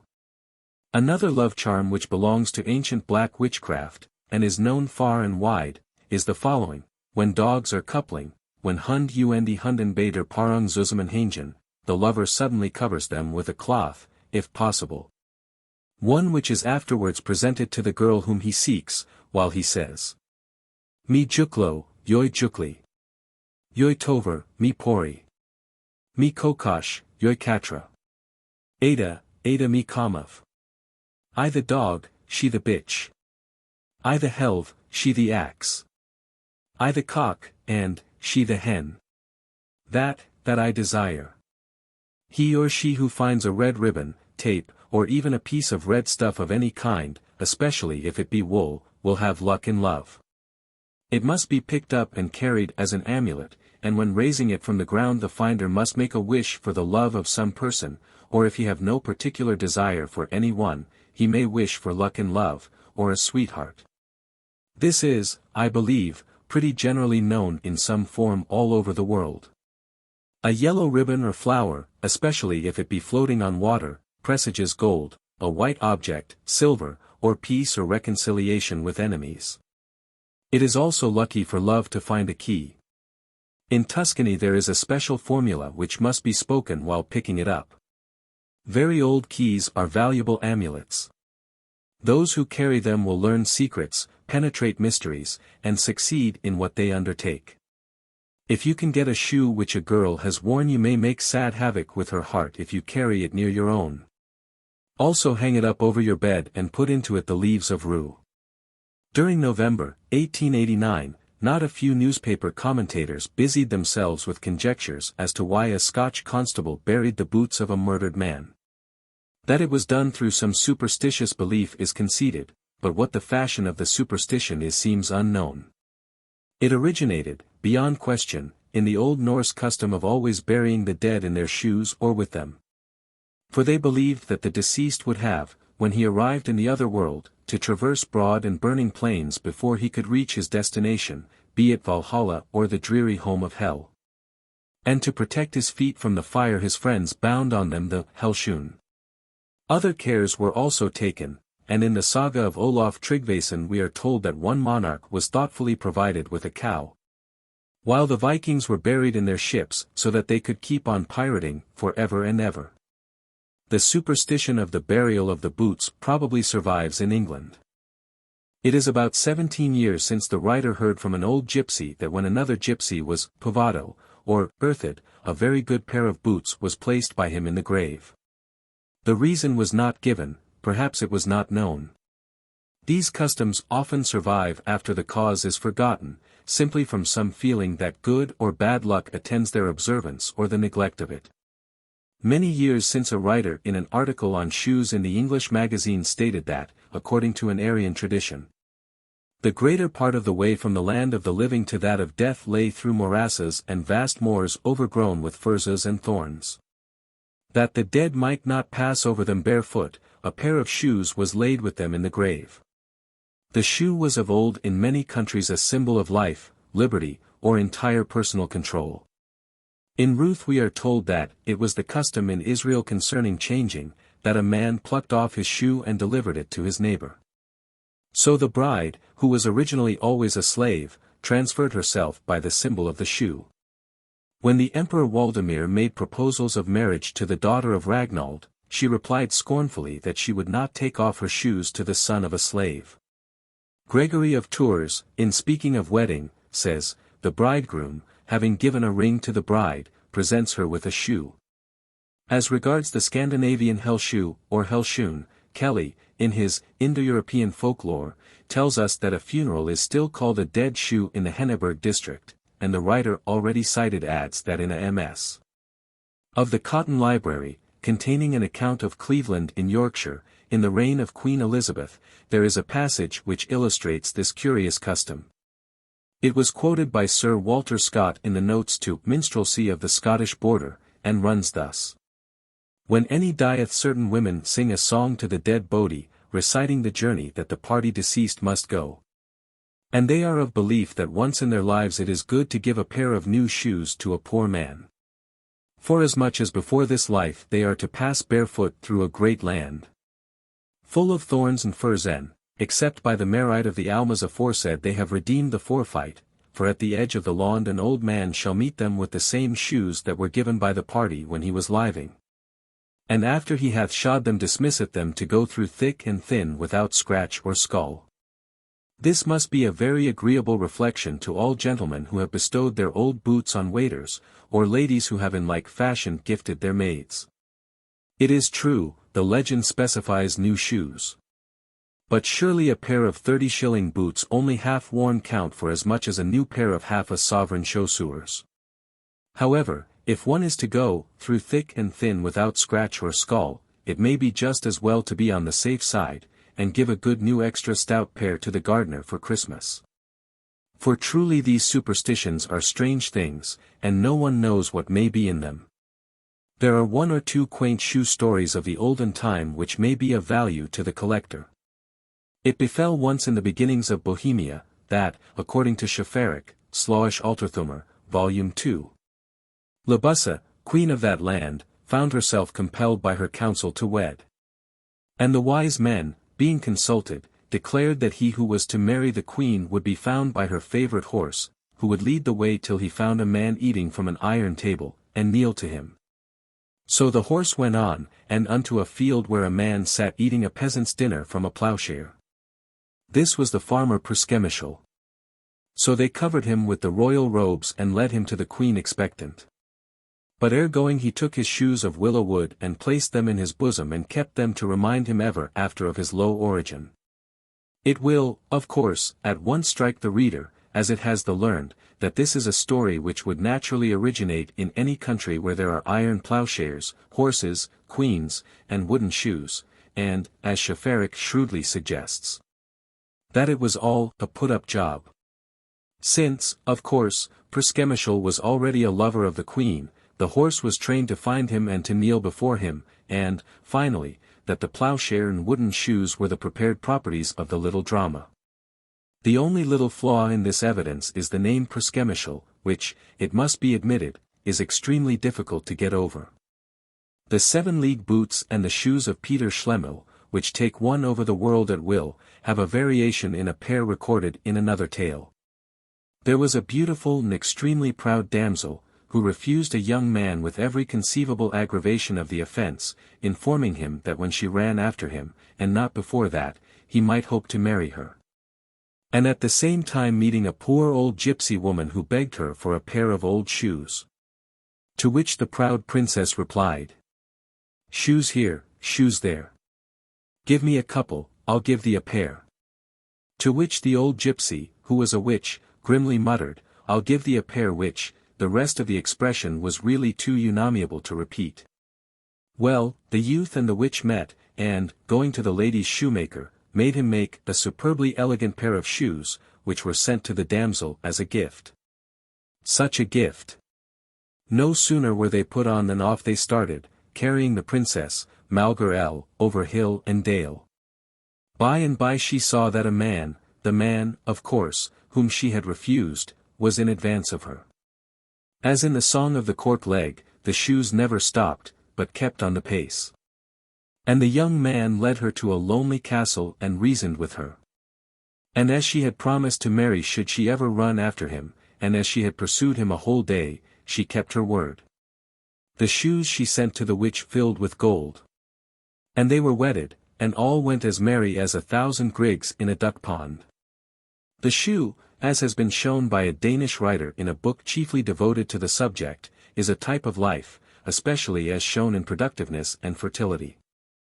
Hence old shoes and grain are thrown after a bride, as people say, for luck, but the Jews do it crying, Peru erfu, increase and multiply. For this, and much more, the reader may consult that wonderful treasury of folklore, Die Symbolic und Mythologie der Natur, J. B. Friedrich, Würzburg, 1859. To which we would add our mite by remarking as a curious confirmation of this theory, that there was an old woman who lived in a shoe, who had so many children she didn't know what to do. This passes now for a mere nursery rhyme. But doubtless there are those who will trace it back to the early morning of mythology, and prove that it was once a Himeritic hymn, sung to some Melita who has long passed away down the back entry of time. For several additional Hungarian gypsy love charms and spells, collected by Dr. Laslaki, published in Ethnographia, and subsequently in the Gypsy Lore Journal for June, 1890, I am greatly indebted to the kindness of Mr. D. Macritchie. The gypsy girls of Transylvania believe that spells to know your future husband can be best carried out on the eves of certain days, such as New Year, Easter, and St. George. On New Year's Eve they throw shoes or boots on a willow tree, but are only allowed to throw them 9 times. Compare this with the throwing of the old shoe after the bride in many countries. If the shoe catches in the branches the girl who threw it will be married within a year. On the same eve they go to a tree and shake it by turns, singing. Perda prejtina. Verikaj hin, haskamov. Basa, perod cyclo. Peranod zal my sigo. Scattered leaves around I see.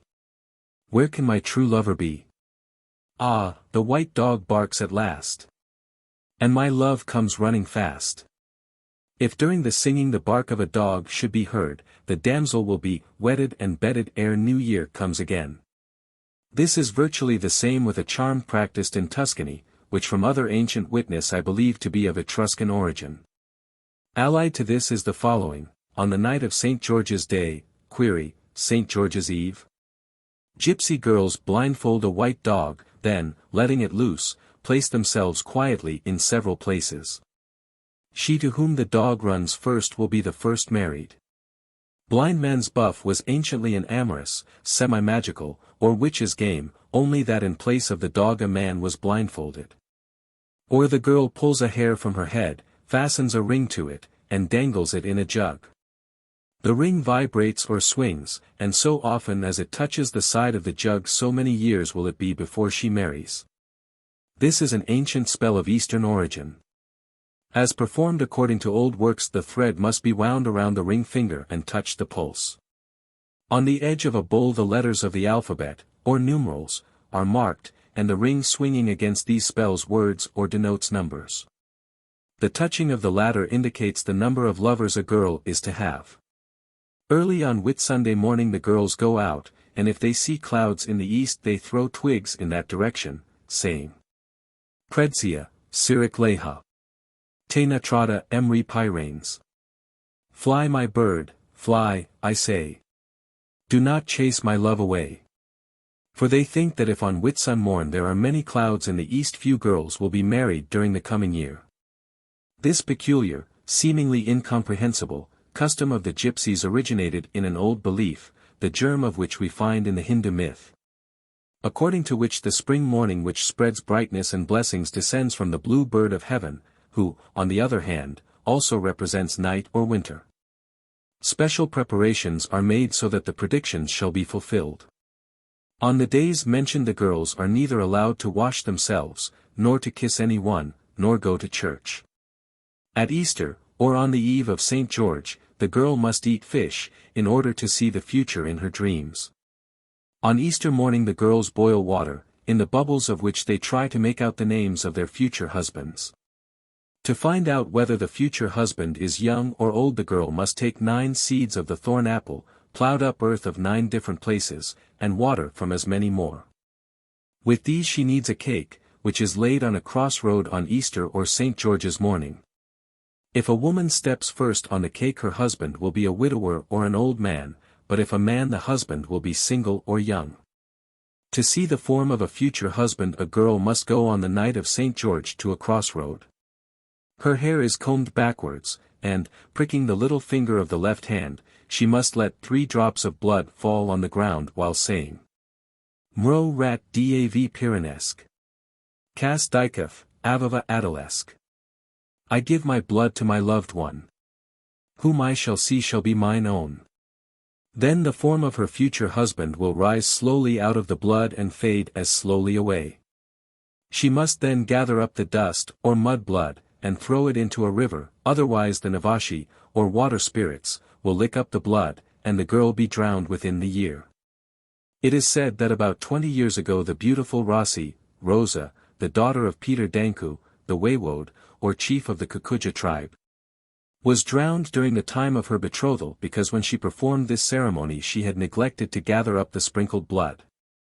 If a girl wishes to see the form of her future husband, and also to know what luck awaits her love, she goes on any of the forenamed nights to a crossroad, and sits down on the ground, putting before her a fried fish and a glass of brandy. Then the form of her future husband will appear and stand before her for a time, silent and immovable. Should he then take the fish the marriage will be happy, but if he begin with the brandy it will be truly wretched. But if he takes neither, one of the two will die during the year.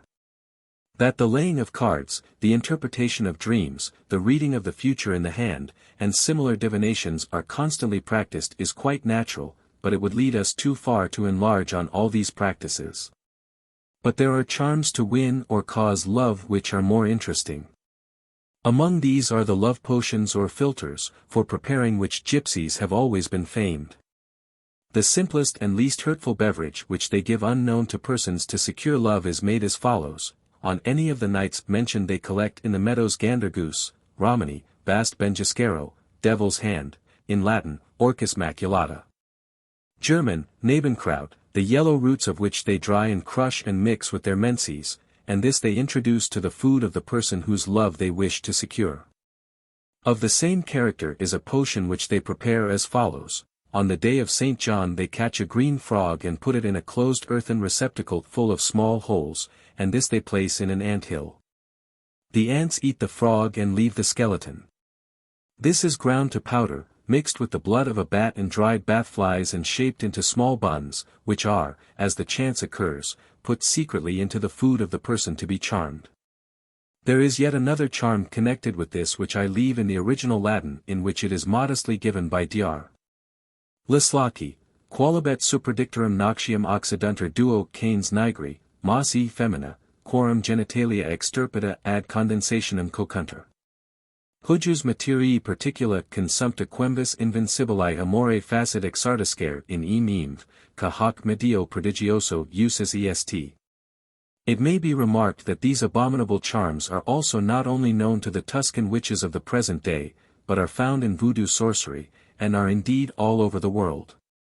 To use revolting means in black sorcery may be, or perhaps certainly is, spontaneous sporadic, but when we find the peculiar details of the processes identical, we are so much nearer to transmission or history that the burden of disproving must fall on the doubter. To the less revolting philtres belongs one in which the girl puts the ashes of a burnt piece of her dress which had been wet with perspiration and has, perhaps, hair adhering to it, into a man's food or drink, also Tuscan. To bury the foot of a badger, also voodoo, or the eye of a crow, under one's sleeping place is believed to excite or awaken love. According to gypsy belief one can spread love by transplanting blood, perspiration, or hair into the body of a person. By burning the hair, blood, or saliva of any one, his or her love can be extinguished. The following is a charm used to punish a faithless lover. The deceived maid lights a candle at midnight and pricks it several times with a needle, saying, Chadra Momli. Chadra tre vodii. Thrice the candles broke by me. Thrice thy heart shall broken be. If the faithless lover marries another, the girl mixes the broken shell of a crab in his food or drink, or hides one of her hairs in a bird's nest. This will make the marriage unhappy, and the husband will continually pine for his neglected sweetheart. This last charm is allied to another current among the Slavonians, and elsewhere mentioned, by which it is believed that if a bird gets any of a man's hair and works it into a nest he will suffer terribly till it is completely decayed. Chapter VIII. Romanian and Transylvanian sorceries and superstitions, connected with those of the Gypsies. In her very interesting account of Romanian superstitions, Mrs. E. Gerard, The Land Beyond the Forest, finds three distinct sources for them. Firstly, the indigenous, which seems to have been formed by or adapted to the wild and picturesque scenery and character of the country. Secondly, those derived from the old German customs and beliefs brought by the so-called Saxon, in reality Lower Rhenish colonists, and thirdly, the influence of the Gypsies, themselves a race of fortune-tellers and witches. All these kinds of superstition have twined and intermingled, acted and reacted upon one another so that in many cases it becomes a difficult matter to determine the exact parentage of some particular belief or custom. It may be often difficult to ascertain in what particular country or among what people a superstition was last found. But there is very little trouble when we compare the great body of all such beliefs of all races and ages and thereby find the parent sources. It is not many years since philologists, having taken up some favorite language, for instance, Irish, discovering many words in many tongues almost identical with others in verse, boldly claimed that this tongue was the original of all the others. Now we find the roots of them all in the Aryan. So when we examine folklore, it is doubtless of great importance that we should learn where a tradition last lived, but we must not stop there, we must keep on inquiring till we reach the beginning. As a rule, with little exception, when we find anywhere the grosser forms of fetish and black witchcraft, we may conclude that we have remains of the world's oldest faith, or first beginning of supernaturalism in suffering and terror. A fear of mysterious evil influences. For with all due respect to the fact that such superstitions might have sprung up sporadically wherever similar causes existed to create them, it is, in the first place, a very rare chance that they should assume exactly like forms. Secondly, we must consider that as there are even now millions of people who receive with ready faith and carefully nurse these primeval beliefs, so there has been from the beginning of time abundant opportunity for their transmission and growth. Thirdly, nothing is so quickly transmitted as folklore, which in one sense includes myths and religion. If jade was in the prehistoric Stone Age carried from Iona or Tartary all over Europe, it is even more probable that myths went with it quite as far and fast. It is not by loose, fanciful, and careless guesswork as to how the resemblance of Greek or Norse legends to those of the Red Indians is due to similar conditions of climate and life, that we shall arrive at facts.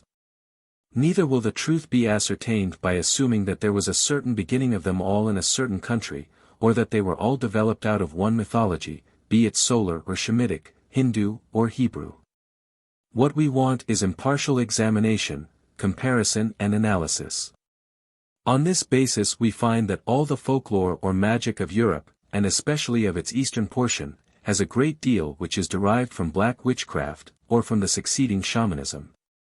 When we find that a superstition is based on fertility, the mystery of generation, or phallic worship, as, for instance, wearing boar's teeth or a little pig for a charm, we may conclude that it is very ancient.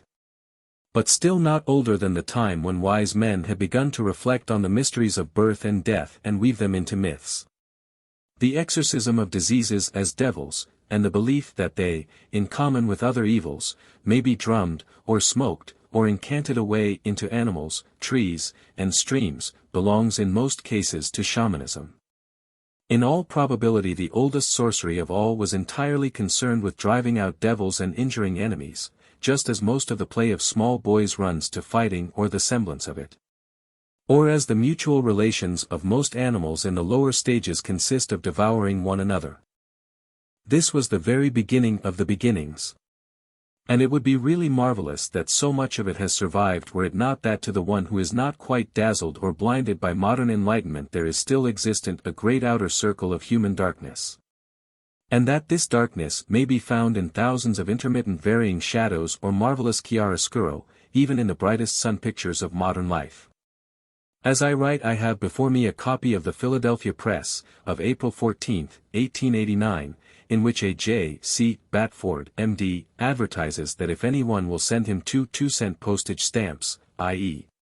tuppence, with a lock of your hair, name, age, and sex, he will send a clairvoyant diagnosis of your disease.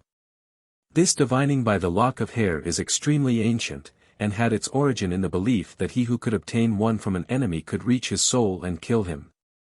From communicating a disease by means of such a lock, and ascertaining what was the matter with a man, in the same manner, was a very obvious step forward. Of all people living in Europe the peasantry of Italy and Sicily and the Gypsies seem to have retained most of this shamanism and witchcraft, and as the latter have been for centuries its chief priests, traveling here and there disseminating it. We may conclude that even where they did not originate it they have been active in keeping the old faith alive. In Romania, where the gypsy is called in to conjure on all occasions, people believe themselves to be surrounded by whole legions of devils, witches, and goblins. There is scarcely a day or hour in which these bad spirits have not power, and a whole complicated system, about as laborious as the mastering an unknown language, is required in order to teach an unfortunate peasant to steer clear of the dangers by which he supposes himself to be beset. On Wednesday and Friday no one should use needle or scissors, bake bread, or sow flax. No bargain should ever be concluded on a Friday, and Venus, here called Paraschiva, to whom this day is sacred, punishes all infractions of the law.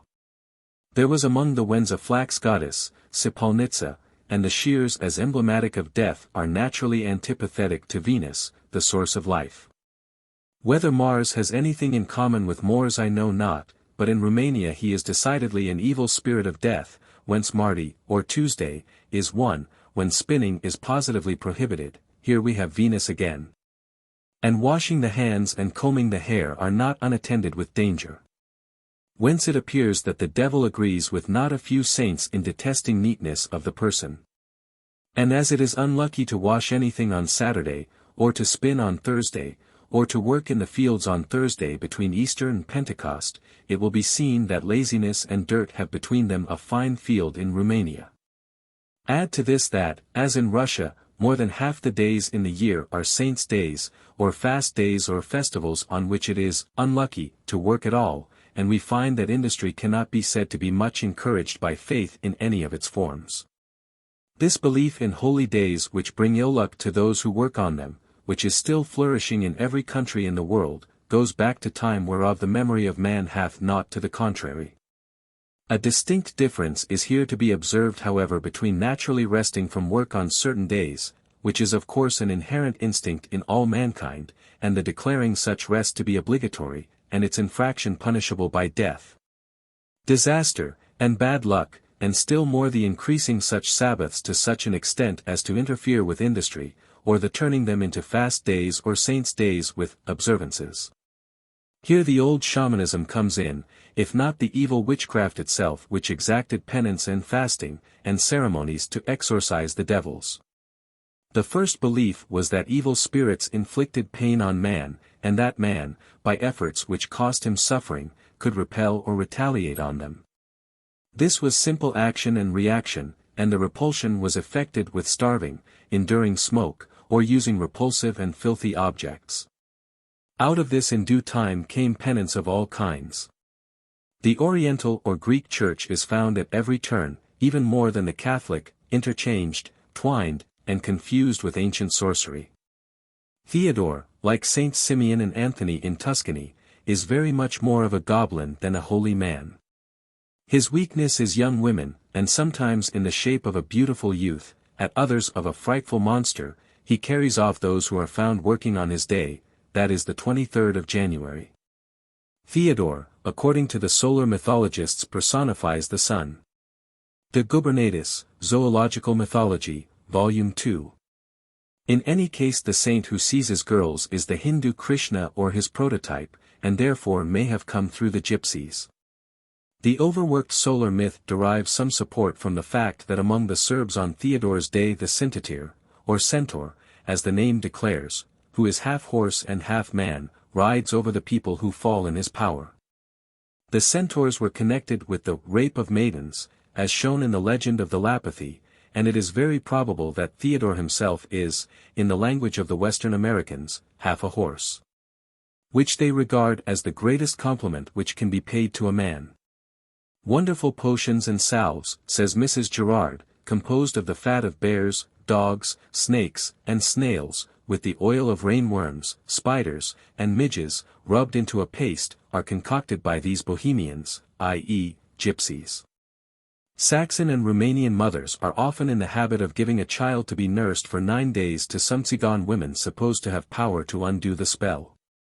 These revolting ingredients are not the result of modern invention, but relics of the primitive witchcraft or religion, which was founded on pain, terror, and the repulsive.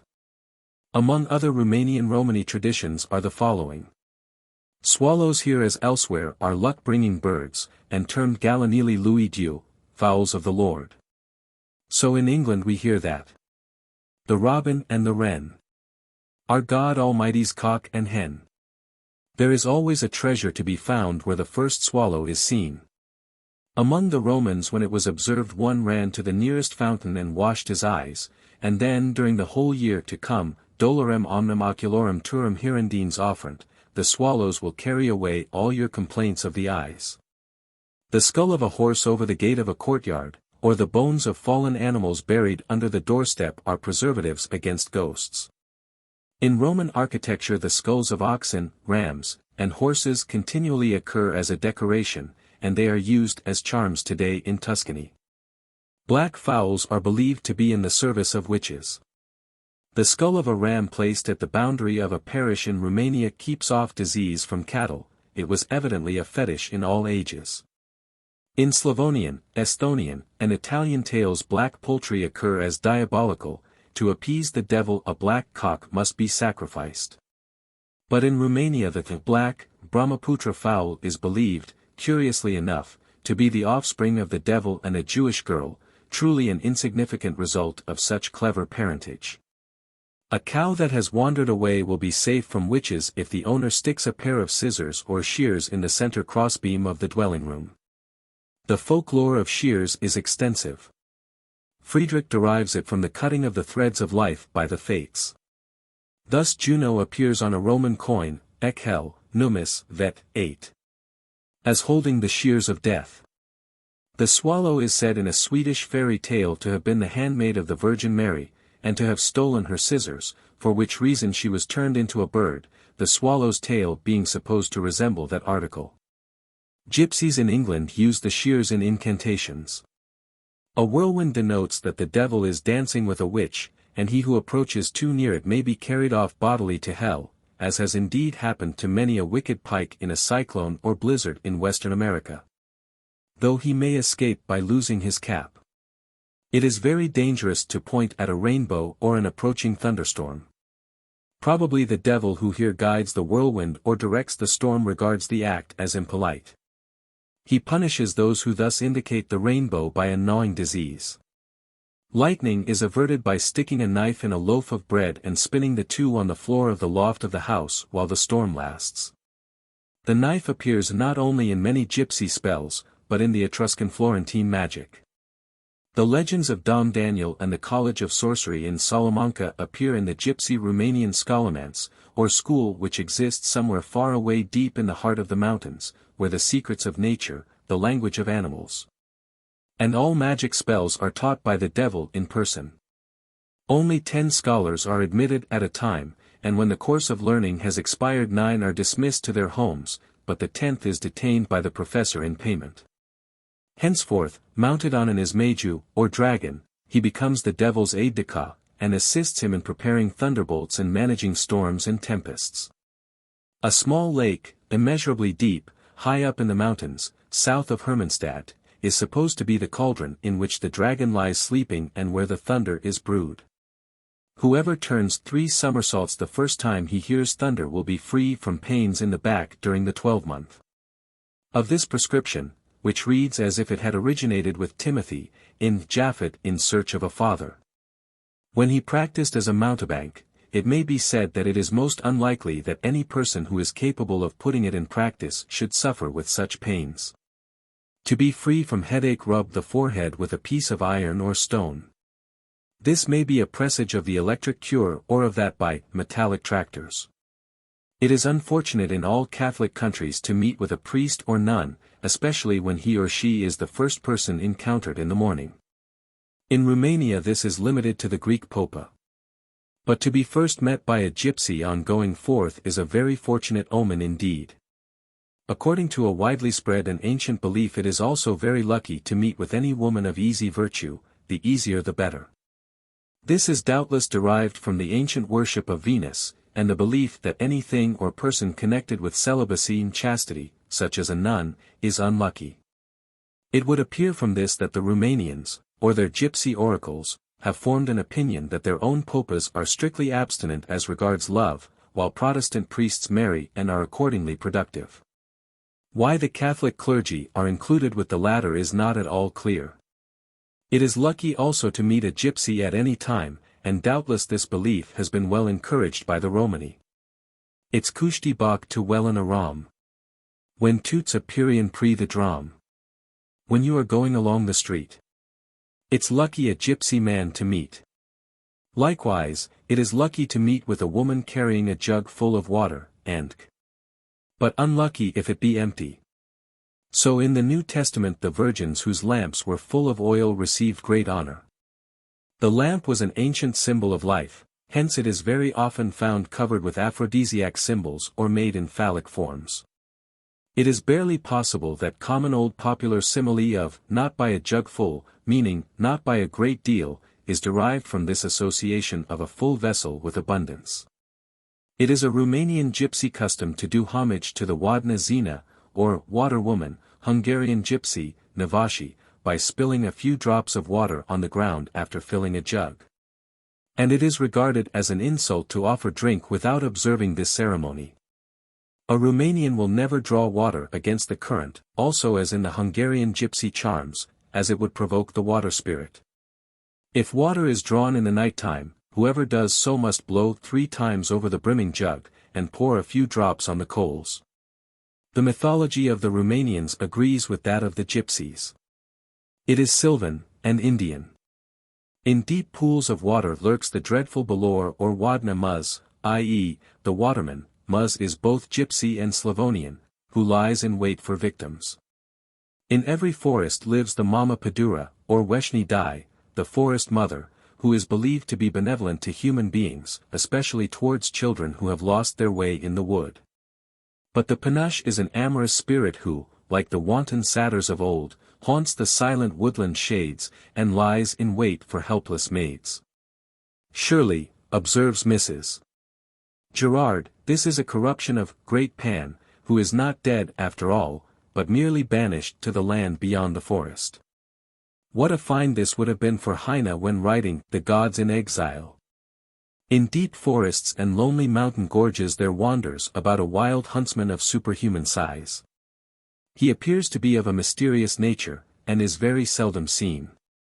Once he met a peasant who had shot 99 bears, and warned him never to attempt to kill another. But the peasant disregarded his advice, and, missing his aim, was torn in pieces by the bear. Very singular is the story that this lord of the forest once taught a hunter, that if he loaded his gun on New Year's night with a live adder he would never miss a shot during the ensuing year. It is not probable that he was told to put a live and wiggling snake into his gun. The story of itself suggests the firing out the ramrod for luck. It has been observed by C.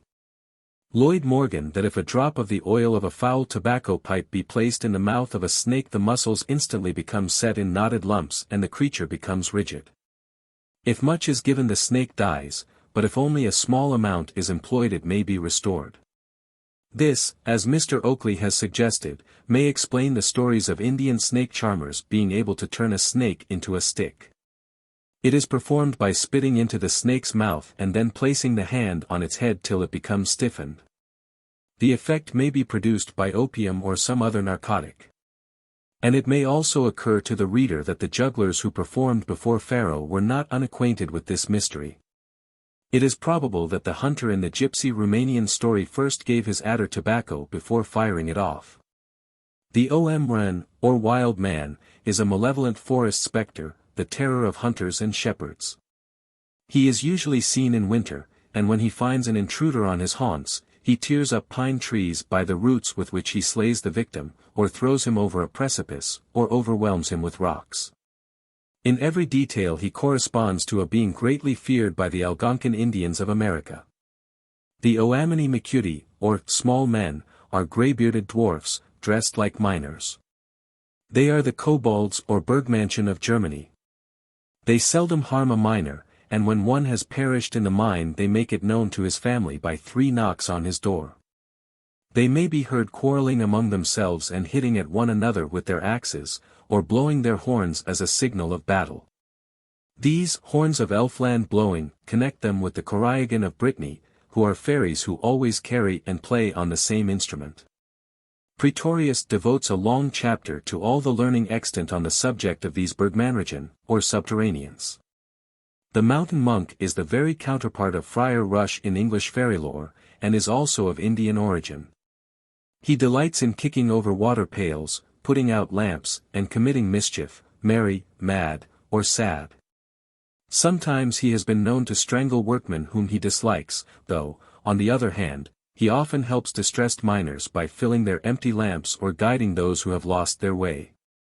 But he always bids them keep it a secret, and if they tell they suffer for it. Ghana is queen of the witches, and corresponds to the Diana of the Italians. Ghana is probably only a variation of the word Diana. Among the Wallachians this goddess is in fact known as Dina and Sina. She, like the wild Jaeger, rushes in headlong hunt over the heavens or through the skies followed by a throng of witches and fairies. People show the places where she has passed, and where the grass and leaves are dry, Friedrich. She is a powerful enchantress, and is strongest in her sorcery about Eastertide. To guard against her the Wallachians at this time carry a piece of lime tree or linden wood. She is a beautiful but terrible enchantress, who presides over the evil spirits who meet on May Eve. She was the ruler of all Transylvania, a hunting country, before Christianity prevailed there.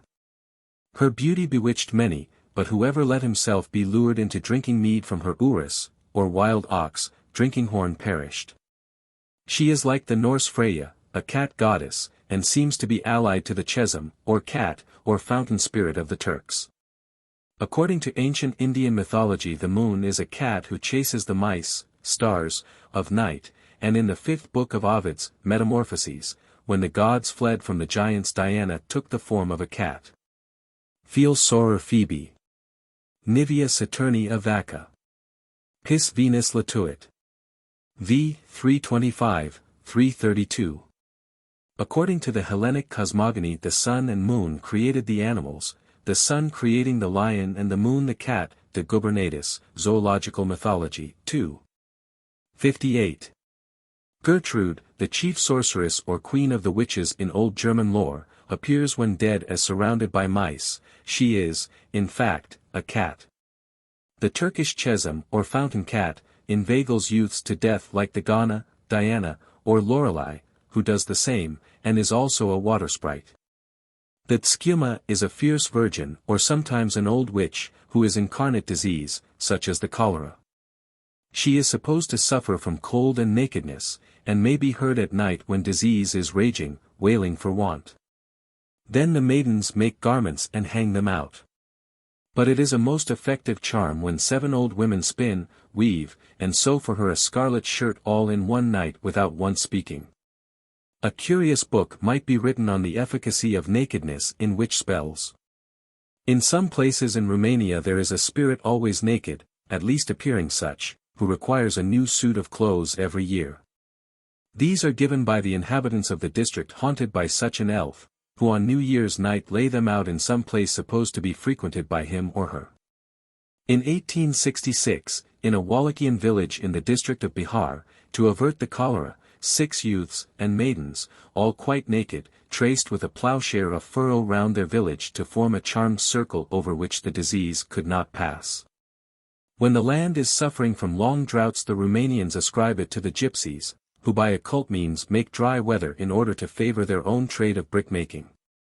When the necessary rain cannot be obtained by beating the guilty Tsigans, the peasants resort to the papaluga, or rain maiden. For this they strip a young gypsy girl stark naked, and then cover her up in flowers and leaves, leaving only the head visible. Thus adorned the papaluga, or Miss Jack in the Green, is conducted with music round the village, every person pouring water on her as she passes. When a gypsy girl cannot be had, or the Tsigans are supposed to be innocent, a Romanian maiden may be taken. This custom is very widely spread. 40 years ago there was a strange mania in the northern cities of the United States for fast girls of the most reckless kind to go out naked very late by night into the street to endeavor to run around a public square or block of houses and regain their homes without being caught by the police. I suspect that superstition suggested this strange risk. It is an old witch charm that if a girl can, when the moon is full, go forth and run around a certain enclosure, group of trees, or dwelling, without being seen, she will marry the man whom she loves. There are also many magical ceremonies which, to ensure success, must be performed in full moonlight and when quite naked. Among the Saxons in Transylvania, when there is a very severe drought, it is customary in some places for several girls, led by an old woman, and all of them absolutely naked, to go at midnight to the courtyard of some peasant and steal his harrow. With this they walk across fields to the nearest stream, where the harrow is put afloat with a burning light on each corner, Mrs. Gerard, Land Beyond, and This is evidently the old Hindu floating of lamps by maidens on the Ganges, and in all probability of gypsy importation. She who will pronounce a certain spell, strip herself quite naked. And can steal into the room where a man is lying sound asleep and can clip from his head a lock of hair and escape without awakening him or meeting anyone will obtain absolute mastery over him, or at least over his affections. The hair must be worn in a bag or ring on the person. But woe unto her who is caught, since in that case the enchantment all goes the other way. Once a beautiful but very poor Hungarian maid gave all she had to a young gypsy girl for a charm to win the love of a certain lord, and was taught this, which proved to be a perfect success. Having clipped the lock of hair she wove it in a ring and wedded him. After a time she died, and the gypsy being called in to dress the corpse found and kept the ring. Then the lord fell in love with the gypsy and married her. But ere long she too died, and was buried, and the ring with her. And from that day the lord seemed as if possessed to sit by her grave, and finally built a house there, and never seemed happy save when in it. If a Romanian maid, says Mrs.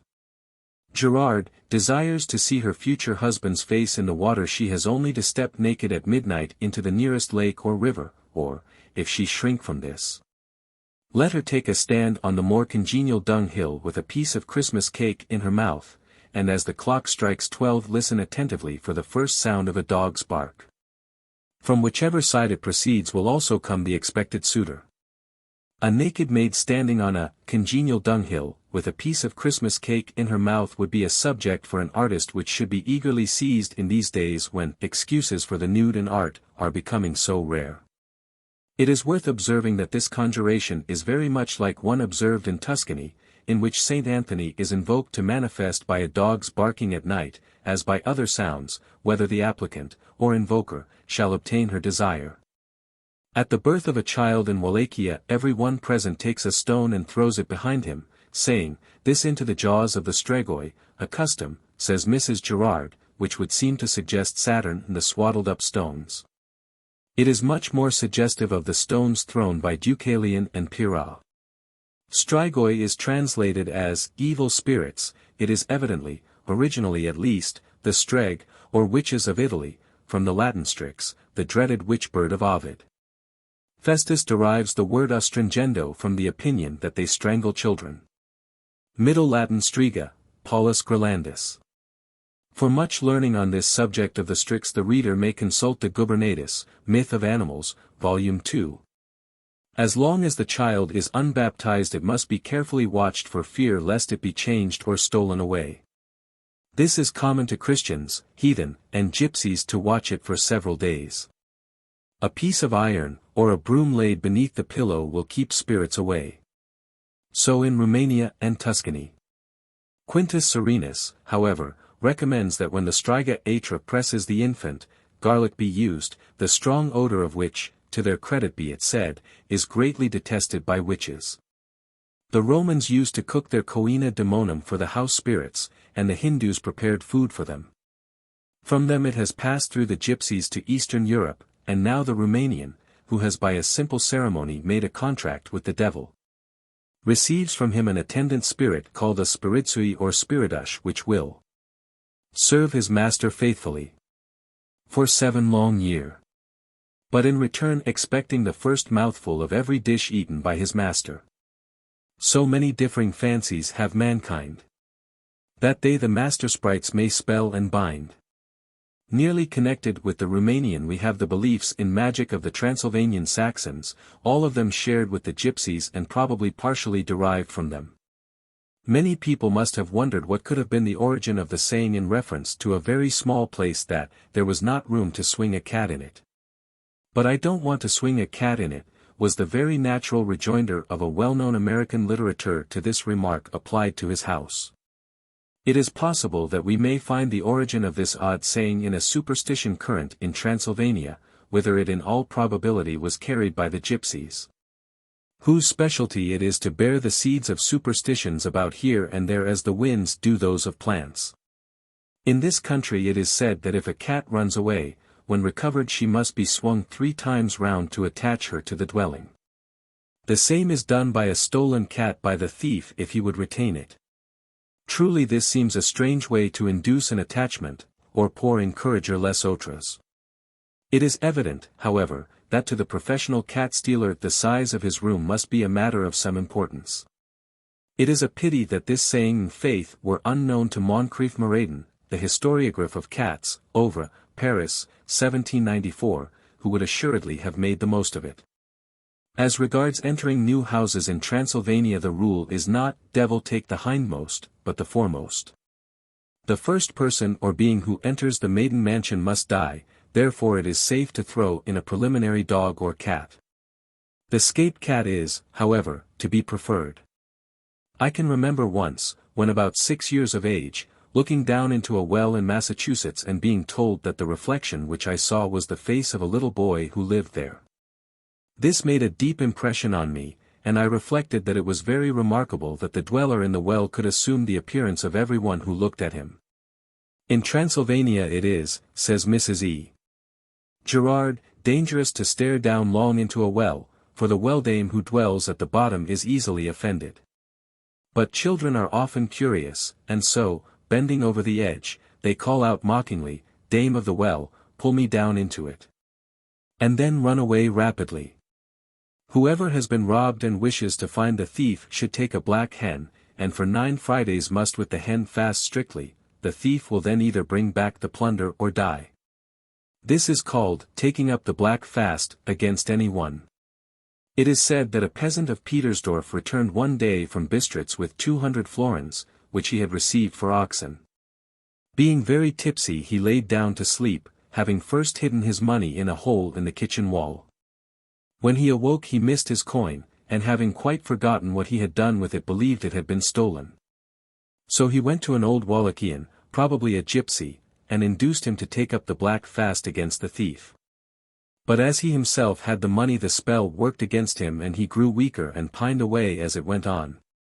By some chance at the last moment he found his money, but it was too late, and he died. Pages of black hen lore may be gathered from the works of Friedrich, de Gubernatis and others. Suffice it to say that Bubastis, the Egyptian moon goddess, appears to have been the original mistress of the mysterious animal, if not the black hen as well as cat herself, and mother of all the witches.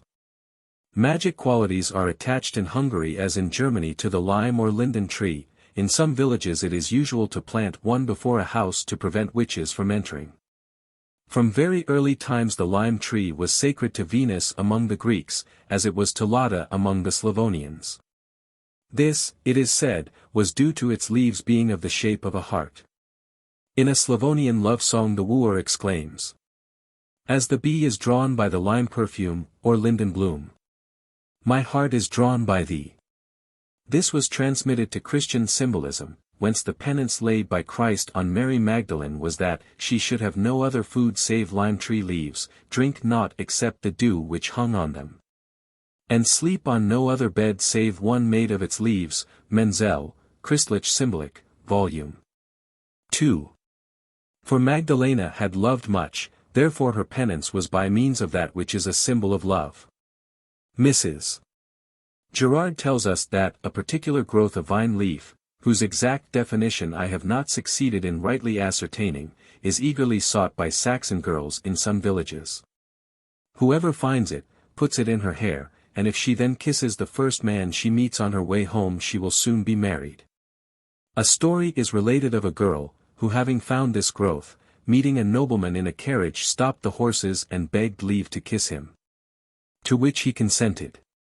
This particular growth, unknown to Mrs.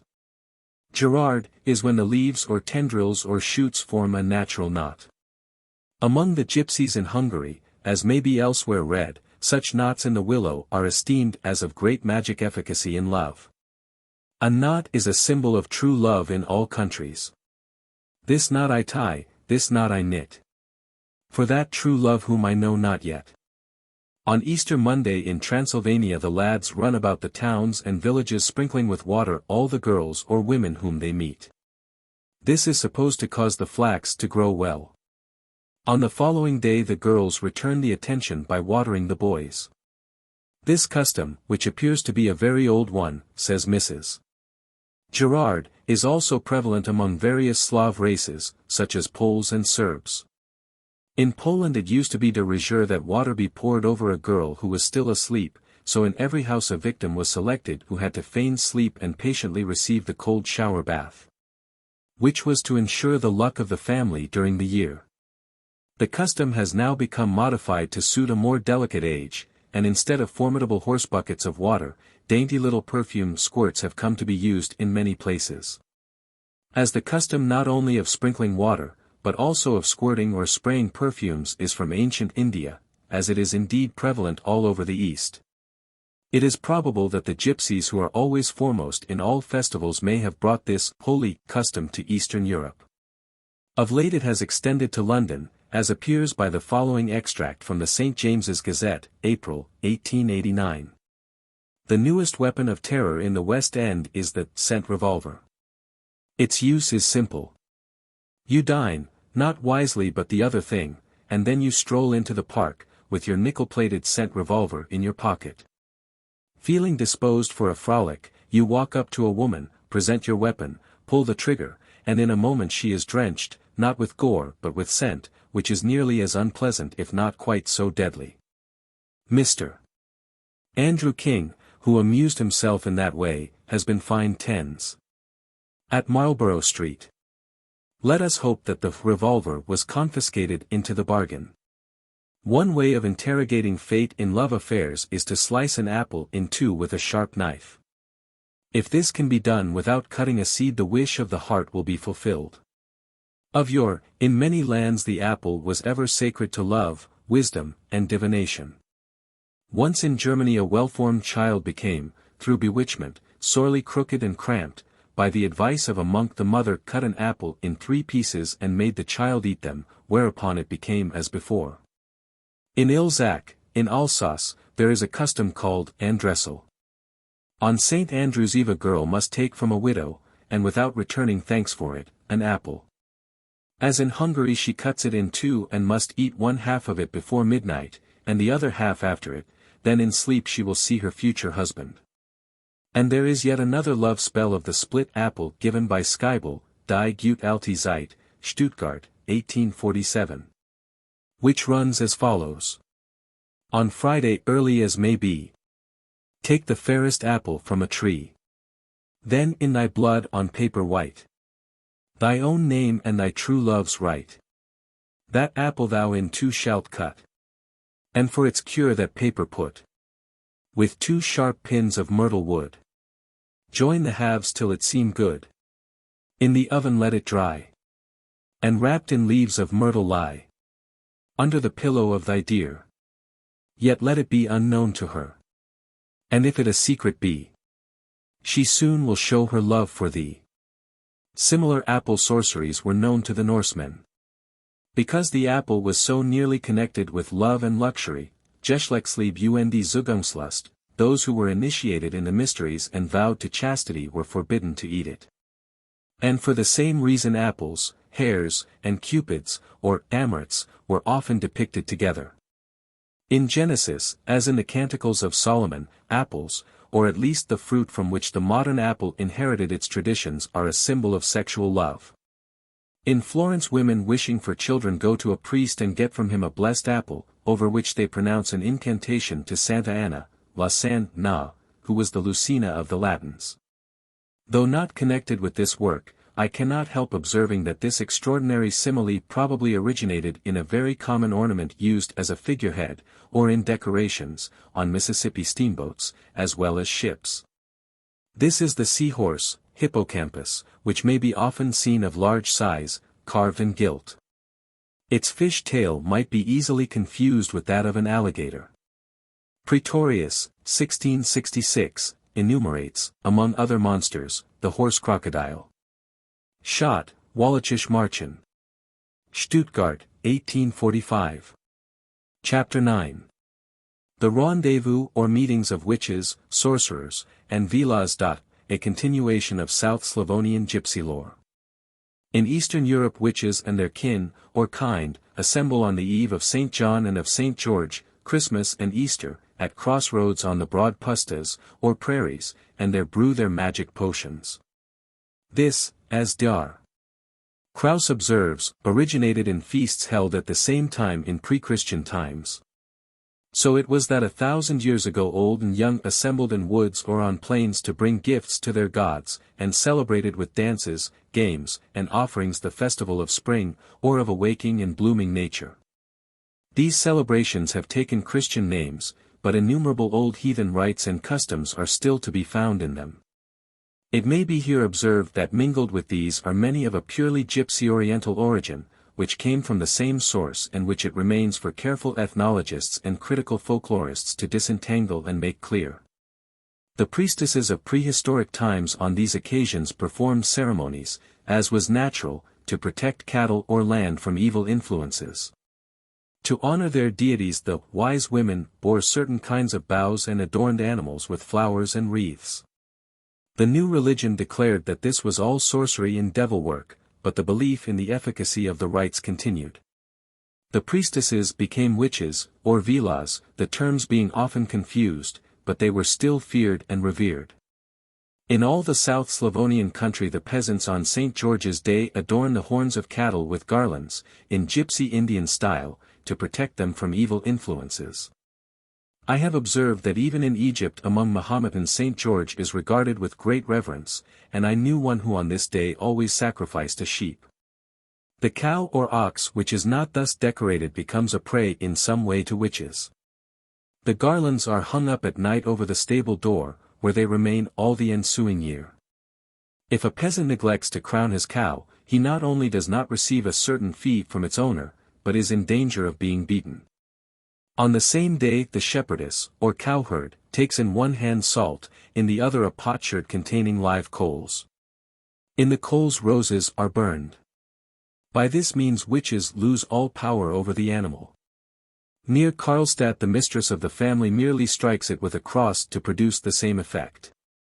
Among the Transylvanian Hungarian gypsies there is a magical ceremony performed on St. George's Day, traces of which may be found in England. Then the girls bake a peculiar kind of cake, in which certain herbs are mixed, and which Dr. von Lislaki declares has an agreeable taste. This is divided among friends and foes, and it is believed to have the property of reconciling the bitterest enemies and of increasing the love of friends. But it is most efficient as a love charm, especially when given by women to men. The following gypsy song commemorates a deed of this kind by a husband, who recurred to it with joy. Kasavi Romni na jidal. Kuk kasavo maro the del. Sar emri gyul lele pikal. Kana svato gordi aval. Fermental but luludya. Fermental yoy but charma. Andre petrol but kamabe. Ko chow robo avla bake.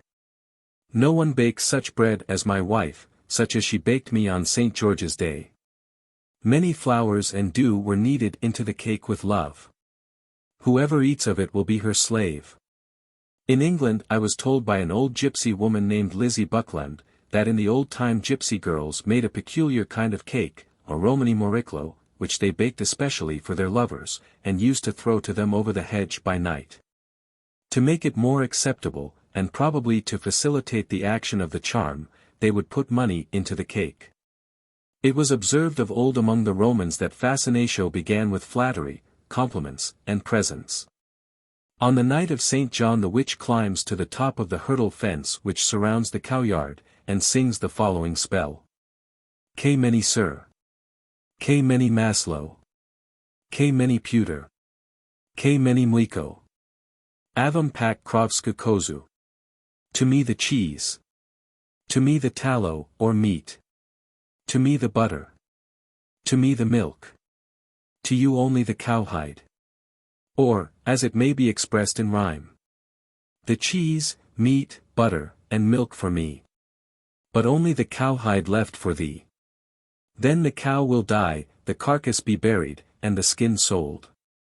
To prevent all this the owner goes early on St. John's Day to the meadow and gathers the morning dew in a cloak. This he carries home, and after binding the cow to a beam washes her with it. She is then milked, and it is believed that if all has gone right she will yield 4 bucketsful. In the chapter on Conjurations and Exorcisms among the Hungarian Gypsies, I have mentioned the importance which they attach to the being born a 7th or 12th child. This is the same throughout South Slavonia, where the belief that such persons in a series of births are exceptionally gifted is shared by both gypsies, with whom it probably originated, and the peasants. What renders this almost certain is that Dr. Krauss mentions that the oldest information as to the subject among the Slavs dates only from 1854, while the faith is ancient among the gypsies. He refers here to the so-called Krstniki, who on the eve of St. John do battle with the witches. Krstnik is a Greek word, meaning, literally, one who has been baptized. But the Krstnik proper is the youngest of 12 brothers, all sons of the same father. There appears to be some confusion and uncertainty among the Slavs as to whether all the 12 brothers or only the 12th are Krstnik. According to the Gypsy faith it would be the latter. These 12ers are the great protectors of the world from witchcraft. But they are in great danger on St. John's Eve, for then the witches, having most power, assail them with sticks and stakes, or stumps of saplings. For which reason it is usual in the autumn to carefully remove everything of the kind from the ground. A Krstnik is described by Miklozic as, Klovek Terega Violable Jubiju, a man who has won the love of a vila. The vila ladies, or a certain class of them, are extremely desirous of contracting the closest intimacy, in short, of becoming the mistresses, of superior men.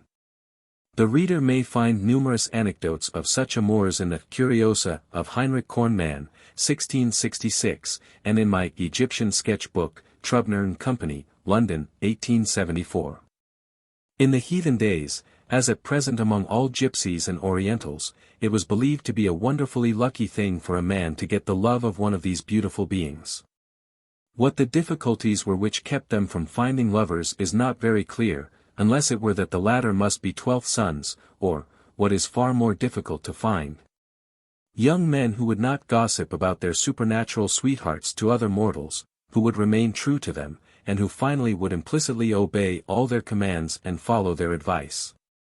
There is a vast array of tales, Gypsy, Arab, Provençal, Norman, German, and Scandinavian, which show that on these points the vila, or forest maiden, or spirit of earth or air, or fairy, was absolutely exacting and implacable. Being herself probably allowed by occult laws to contract an intimacy only with men of a high order, or such as are few in a heap and very hard to find.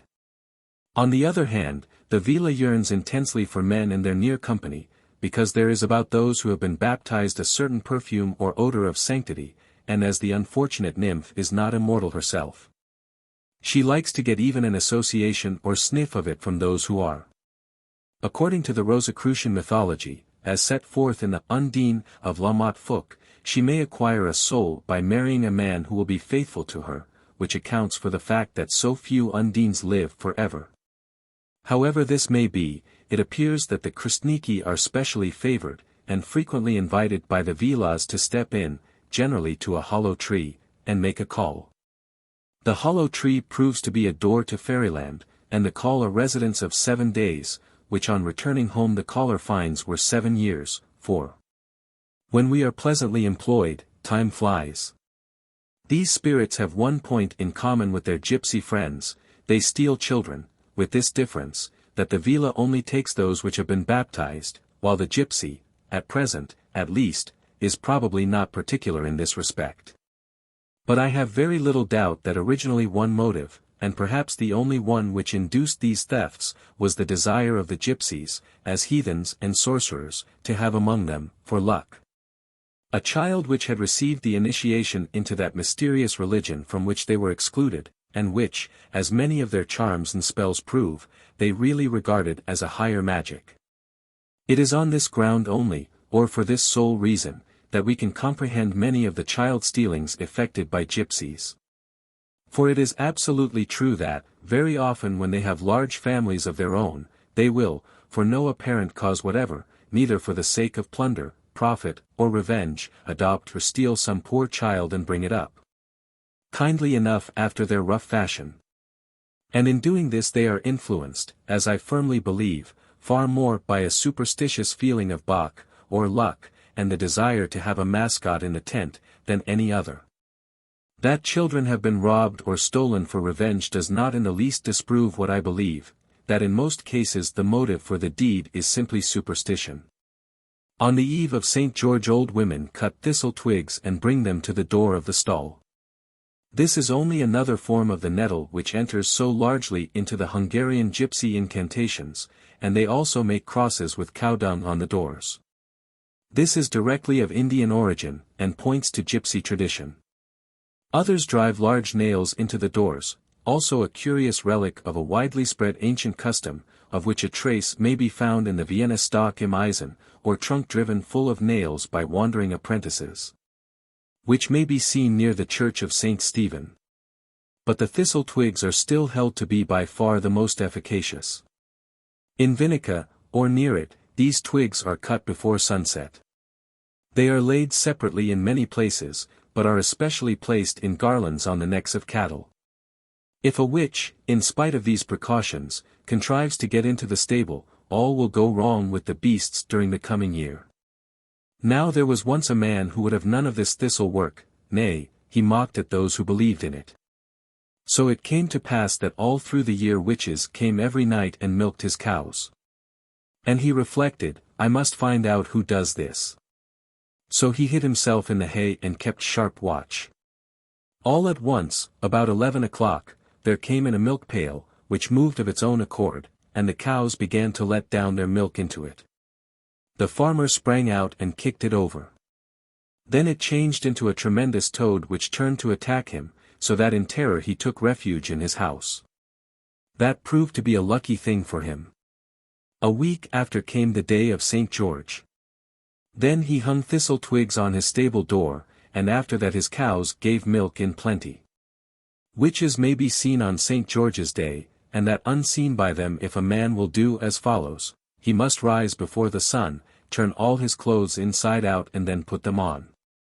Then he must cut a green turf and place it on his head. Thus he becomes invisible, for the witches believe he is under the earth, being themselves apparently bewitched by this.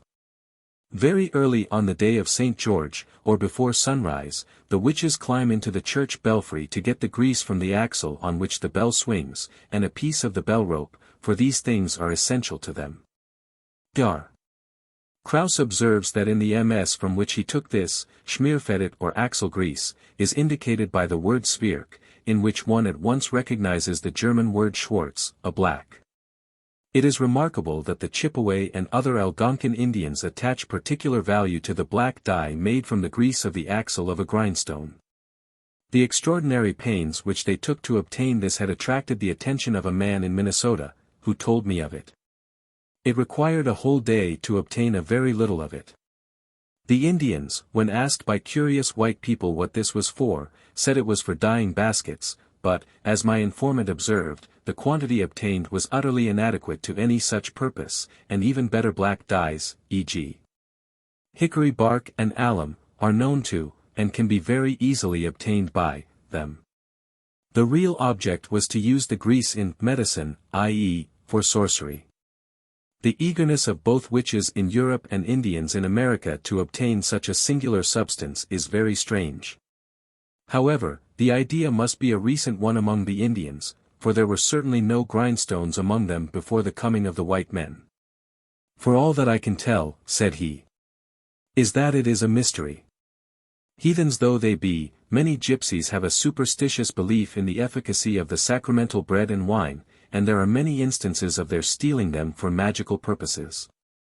So in the Middle Ages witches and sorcerers used these objects for the most singular purposes. Paulus Grelandus, in his Tractatus de Hereticis et Sortilegiis, and Lyons, 1547, assuring his readers that he had known a witch who had 2 holy wafers inscribed with magical characters which she used for debauching innocent girls and betraying them to men. And that it was a belief that if a woman had the sacred oil fresh on her lips no man could refrain from kissing her. This is the union of 2 kinds of magic, a view which never once occurred to theological writers. And here I may appropriately mention that while the proofs of this work were passing through my hands accident threw into my way an extremely rare work, which illustrates to perfection the identity of popular and ecclesiastical sorcery. This is entitled De Effectibus Magicis, AC de Neus Mega Beneventana, 6 books of magic effects and of the witch walnut tree of Benevento. A work necessary, joyous, and useful to astrologists, philosophers, physicians, exorcists, and doctors, and students of Holy Scriptures. By the chief physician, Peter Paperno.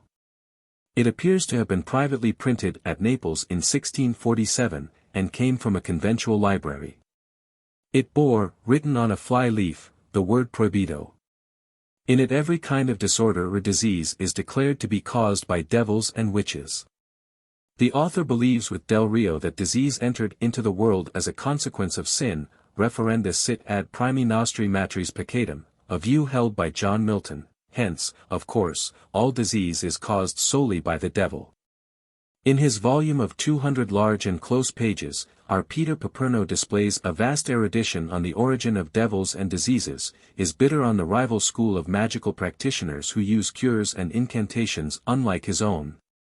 And then gives us the name and nature of all diseases, according to the different parts of the body, and the medical prescriptions proper for them, and what is, in his opinion, most needful of all, the incantation or exorcism to be pronounced.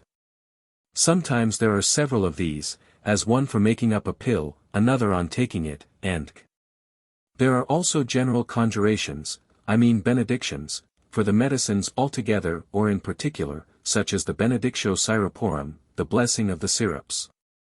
And there is a very affecting and appropriately moving one for making or taking castor oil, and oils of all kinds, as follows. Benedictio olei. This begins with the in nomine Patris, and adjutorium nostrum, and then. I exorcise you all aromatics, herbs, roots, seeds, stones, gums, and whatever is to be compounded with this oil, by God the Father, God the Son, and God the Holy Ghost, by the God triune yet one, by the Holy in single Trinity.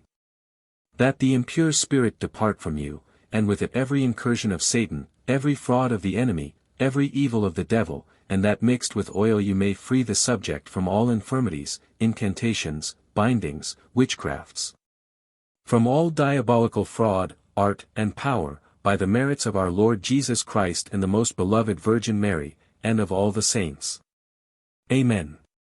The curses for the devils of colds, fevers, rheumatisms, gouts, stomach aches, and are awful, both in number, length, and quality, enough to frighten a cowboy or exhort an impenitent mule into docility. There is the Exorcismus Terribilis, or Terrible Exorcism, of Saint Zeno, in which the disorder is addressed literally as a dirty, false, heretical, drunken, lewd, proud, envious, deceitful, vile, swindling, stupid devil, with some 20 more epithets which, if applied in these our days to the devil himself, would ground an action for libel and bring heavy damages in any court. It is to be remarked that in many prescriptions the author adds to legitimate remedies, ingredients which are simply taken from popular necromancy, or witchcraft, as for instance, rue, fugitimonum, verbena, and artemisia. All of which are still in use in Tuscany against sorcery and the evil eye. The really magical character of these exorcisms is shown by the vast array of strange words used in them, many of which have a common source with those used by sorcerers of the Kabbalistic or Agrippa school, such as Agla, Tetragrammaton, Adonai, Fons, Origo, Serpens, Avis, Leo, Imago, Sol, Floi, Vitus, Mons, Lapis, Angularis, Ischiros, Pantheon, all of which are old heathen terms of incantation.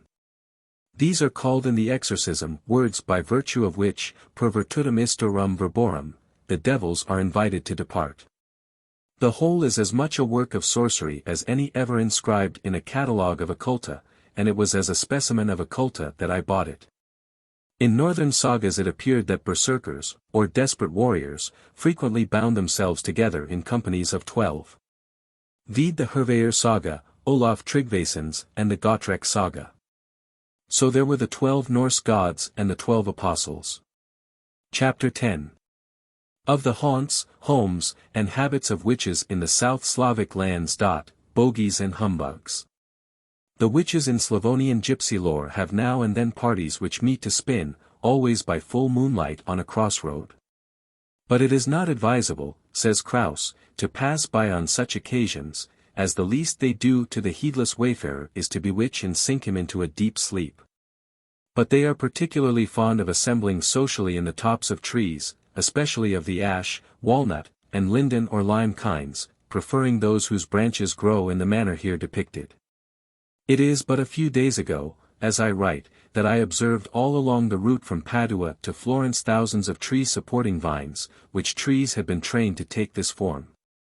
The farmers being as much influenced by luck in so doing as utility. For it is not really essential that the tree shall so exactly receive this shape, to hold a vine, as is proved by the fact that there are plantations here and there where this method of training the trees is not observed. It is very suggestive of the tricula or trident of Shiva, which originated the trussel, or cross of the Gypsies.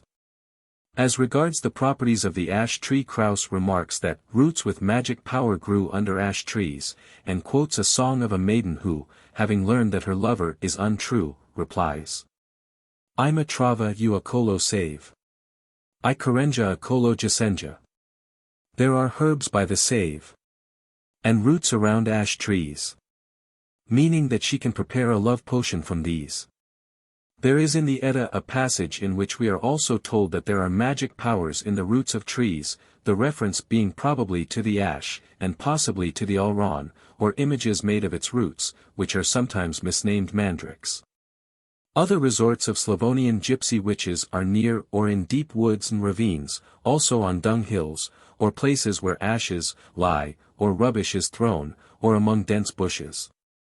Or as soon as the sun sets they assemble in orchards of plum trees, or among ancient ruins, while on summer nights they hold their revels in barns, old hollow trees, by dark hedges or in subterranean caverns. The peasants greatly dread dung hills after dark, for fear of cruel treatment by them. When a wild wind is blowing the witches love dearly to dance. Then they whirl about in eddying figures and capers, and when the sweat falls from them woe to the man who treads upon it, for he will become at once dumb or lame, and may be called lucky should he escape with only an inflammation of the lungs. In fact, if a man even walks in a place where witches have been he will become bewildered or mad, and remain so till driven homeward by hunger. But such places may generally be recognized by their footprints in the sand. For witches have only 4 toes, the great toe being wanting. These mysterious 4 toe tracks, which are indeed often seen, are supposed by unbelievers to be made by wild geese, swans, or wild ducks, but in reply to this the peasant or gypsy declares that witches often take the form of such fowl. And there is, moreover, much rabbinical tradition which proves that the devil and his friends have feet like peacocks, which are notoriously birds of evil omen, as is set forth by a contributor to the St. James's Gazette, November 16, 1888. Again, take peacocks. Nobody who has not gone exhaustively into the subject can have any adequate idea of the amount of general inconvenience diffused by a peacock. Broken hearts, broken limbs, pecuniary reverses, and various forms of infectious disease have all been traced to the presence of a peacock, or even a peacock feather, on the premises. The evil reputation of the peacock is due to his having been the only creature who was induced to show Satan the way into paradise. For a poem on this subject, vide Legends of the Birds, by C.G. Leland, Philadelphia, 1864. If any one should by chance pop in, like Tam O'Shanter, to an assembly of witches, he must at once quickly cover his head, make the sign of the cross, take 3 steps backwards and a 4th forwards. Then the witches cannot injure him. Should a gentleman in London or Brighton abruptly intrude into a 5 o'clock tea, while Peel or Primrose witches are discussing some specially racy scandal, he should, however, make instantly so many steps backwards as will take him to his overcoat or cane, and then, after a turn, so many downstairs as will bring him into the street. If any man should take in his hand from the garden fence anything which a witch has laid there, he will in the same year fall sick, and if he has played with it he must die. There be land witches and water witches. Whoever goes to swim in a place where these latter are found will drown and his body never be recovered. Sometimes in these places the water is very deep, but perfectly clear, in others it is still and very muddy, to which no one can come within 7 paces because of an abominable and stifling vapor. And, moreover, as a dead cat is generally seen swimming on the top of such pools, no one need be endangered by them. The fact that the Gypsy and South Slavonian or Hungarian folklore is directly derived from classic or Oriental sources is evident from the fact that the Shemitic Persian devil, who is the head and body of all witchcraft in Western Europe, very seldom appears in that of the eastern parts. The witches there seem invariably to derive their art from one another. Even in Venice they have no unusual fear of death or of a future state. A witch who has received the gift or power of sorcery cannot die till she transfers it to another, and this she often finds it difficult to do. As is illustrated by a story told me in Florence in 1886 by the same girl to whom I have already referred. There was a girl here in the city who became a witch against her will. And how? She was ill in a hospital, and by her in a bed was una vecchia, amulata gravement, e non poteva morire, an old woman seriously ill, yet who could not die. And the old woman groaned and cried continually, oim. Muoio. A chi lascio. Non diceva che. Alas! To whom shall I leave? But she did not say what. Then the poor girl, thinking of course she meant property, said, lasciate a me, son tanto povera. Leave it to me, I am so poor. At once the old woman died, and la povera Giovanna se trovato in eredita delta stregoneria, the poor girl found she had inherited witchcraft. Now the girl went home, where she lived with her brother and mother. And having become a witch she began to go out often by night, which the mother observing, said to her son, qualche volta tu trovrai tua sorella colla pancia grossa. Some day you will find your sister with child. Don't think such a thing, mamma, he replied. However, I will find out where it is she goes. So he watched, and one night he saw his sister go out of the door, solo punto delta mezzanotte, just at midnight. Then he caught her by the hair, and twisted it round his arm. She began to scream terribly, when, ecco! There came running a great number of cats, e cominciarono a mialer, e fare un gran chiasso, they began to mew and make a great row, and for an hour the sister struggled to escape, but in vain. For her hair was fast, and screamed while the cats screeched, till it struck one, when the cats vanished and the sorella was insensible. But from that time she had no witchcraft in her, and became a buona donna, or good girl, as she had been before, cum era prima. It is very evident that in this story there is no diabolical agency, and that the witchcraft is simply a quality which is transferred like a disease, and which may be removed. Thus in Venice, where, as is evident from the works of Brunoni, the witches are of Gypsy Slavic Greek origin, a witch loses all her power if made to shed even one drop of blood, or sometimes if she be defeated or found out to be a witch. In none of these countries has she received the horrible character of a mere instrument of a stupendous evil power, whose entire will and work is to damn all mankind, already full of original sin, to eternal torture. For this any plus ultra of horror could only result from the Hebrew-Persian conception of perfect malignity, incarnate as an anti-god, and be developed by gloomy ascetics who begrudged mankind every smile and every gleam of sunlight.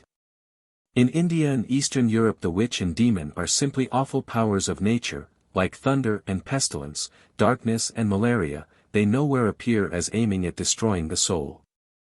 For such an idea as this it required a theology and mythology emanating from the basis of an absolutely perfect monotheos, which gave birth to an antithesis, infinite good, when concentrated, naturally suggesting a shadow counterpart of evil.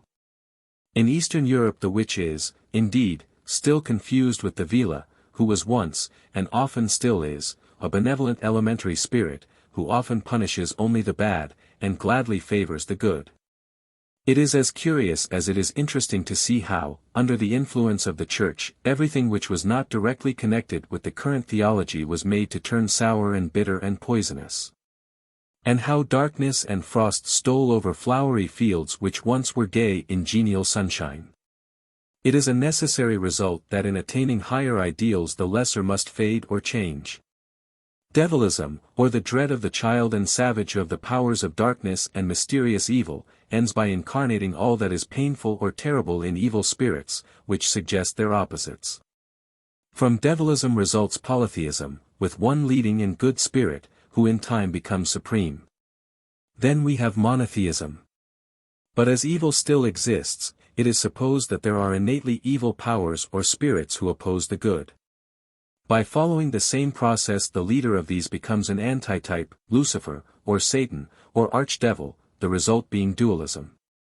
In this we have a spirit endowed with incredible activity and power, who is only not omnipotent, and whose malignity far transcends anything attributed to the gods or devils of polytheism.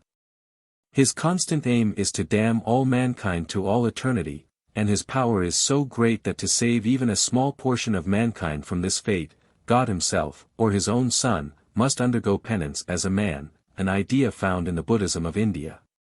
This is all the regular and logical sequence of fetishism and shamanism. Witchcraft, and the tales told of it, follow in the path of the religion of the age. In the earliest time women were apparently the only physicians, that is to say magicians, and as man was in his lowest stage the magic was a vile witchcraft. Then came the shaman, a man who taught in animism a more refined sorcery, which was, however, as yet the only religion.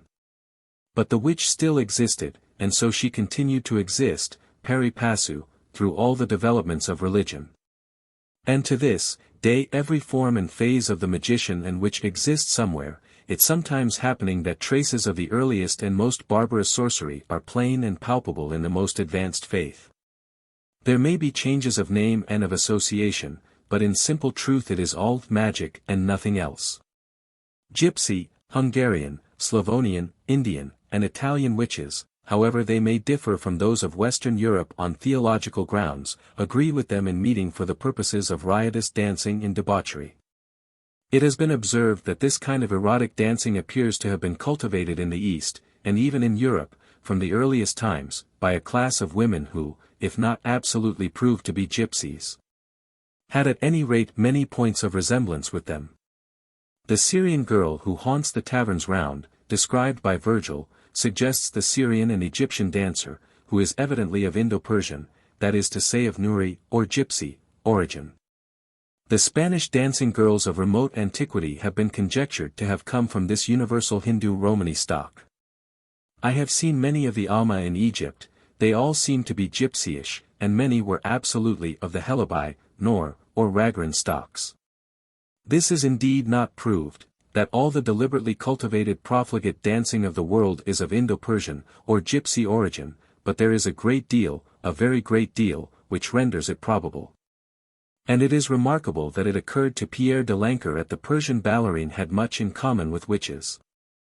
Now the dancers of India are said to have originated in 10,000 gypsies sent from Persia, and who were of such vagabond habits that they could not be persuaded to settle down anywhere. Of these de Lancourt says, "The Persian girls dance at their sacrifices like witches at a sabbat, that is naked, to the sound of an instrument. And the witches in their accursed assemblies are either entirely naked or en chemise, with a great cat clinging to their back, as many have at divers times confessed. The dame called Volta is the commonest and the most indecent. It is believed that the devil taught 3 kinds of dances to the witches of Ginevra, and these dances were very wild and rude, since in them they employed switches and sticks, as do those who teach animals to dance. And there was in this country a girl to whom the devil had given a rod of iron, which had the power to make any one dance who was touched with it. She ridiculed the judges during her trial, declaring they could not make her die, but they found a way to blunt her petulance. The devils danced with the most beautiful witches, in the form of a he-goat, or of any other animal, and coupled with them, so that no married woman or maid ever came back from these dances chaste as they had gone. They generally dance in a round, back to back, rarely a solo, or in pairs. There are 3 kinds of witch dances. The first is the Tres con alia bohema, or the Bohemian rigadoon, perhaps the polka. The second is like that of some of our workpeople in the country, that is to say by always jumping, this may be like the Tyrolese dances. The third with the back turned, as in the second rigadoon, in which all are drawn up holding one another by the hand, and in a certain cadence hustling or bumping one another, deritano contro deritano. These dances are to the sound of a tambourine, a flute, a violin, or of another instrument which is struck with a stick. Such is the only music of the Sabbat, and all witches assert that there are in the world no concerts so well executed. A tambourine, a violin, a flute, with perhaps a cymbal, which is struck with a stick. Does not this describe to perfection gypsy music, and is not the whole a picture of the wildest gypsy dancing wherever found? Or it would apply to the Hindu debauches, as still celebrated in honor of Saktya, the female principle, in India. In any case the suggestion is a very interesting one, since it leads to the query as to whether the entire sisterhood of ancient strolling, licentious dancers, whether Syrian, Spanish, or Egyptian, were not possibly of Indian gypsy origin. And whether, in their character as fortune-tellers and sorceresses, they did not suggest the dances said to be familiar to the witches. Mr. David Ritchie, the editor, with Mr. Francis Groom, of the Journal of the Gypsy Lore Society, has mentioned, Volume 1, Number 2, that Klingsor, a reputed author of the Nibelungen Lied, was described as a zinger wizard by Dietrich the Thuringian. Like Odin, this Klingsor rode upon a wolf, a kind of steed much affected by witches and sorcerers. There is an Old English rhyming romance in which a knight is represented as disguising himself as an Ethiopian minstrel. These and other stories, as, for instance, that of Sir Estmere, not only indicate a connection between the characters of minstrel and magician, but suggest that some kind of men from the Far East first suggested the identity between them. Of course there have been wild dancers and witches, and minstrel sorcerers, or vates, prophet poets, in all countries, but it may also be borne in mind that nowhere in history do we find the female erotic dancer and fortune-teller, or witch, combined in such vast numbers as in India and Persia, and that these were, and are, what may be truly called gypsies. Forming from prehistoric times a caste, or distinct class, it is very probable that they roamed from India to Spain, possibly here and there all over Europe. The extraordinary diplomatic skill, energy, and geographic knowledge displayed by the first band of gypsies who, about 1417, succeeded in rapidly obtaining permits for their people to wander in every country in Europe except England, indicate great unity of plan and purpose.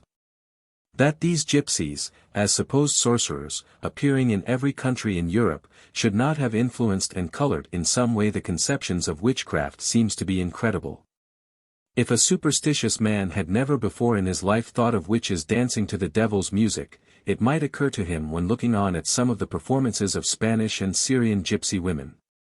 And if the man had previously been informed, as everybody was in the 15th century or later, that these women were all witches and sorceresses, it could hardly fail to occur to him that it was after this fashion that the sisters danced at the Sabbat.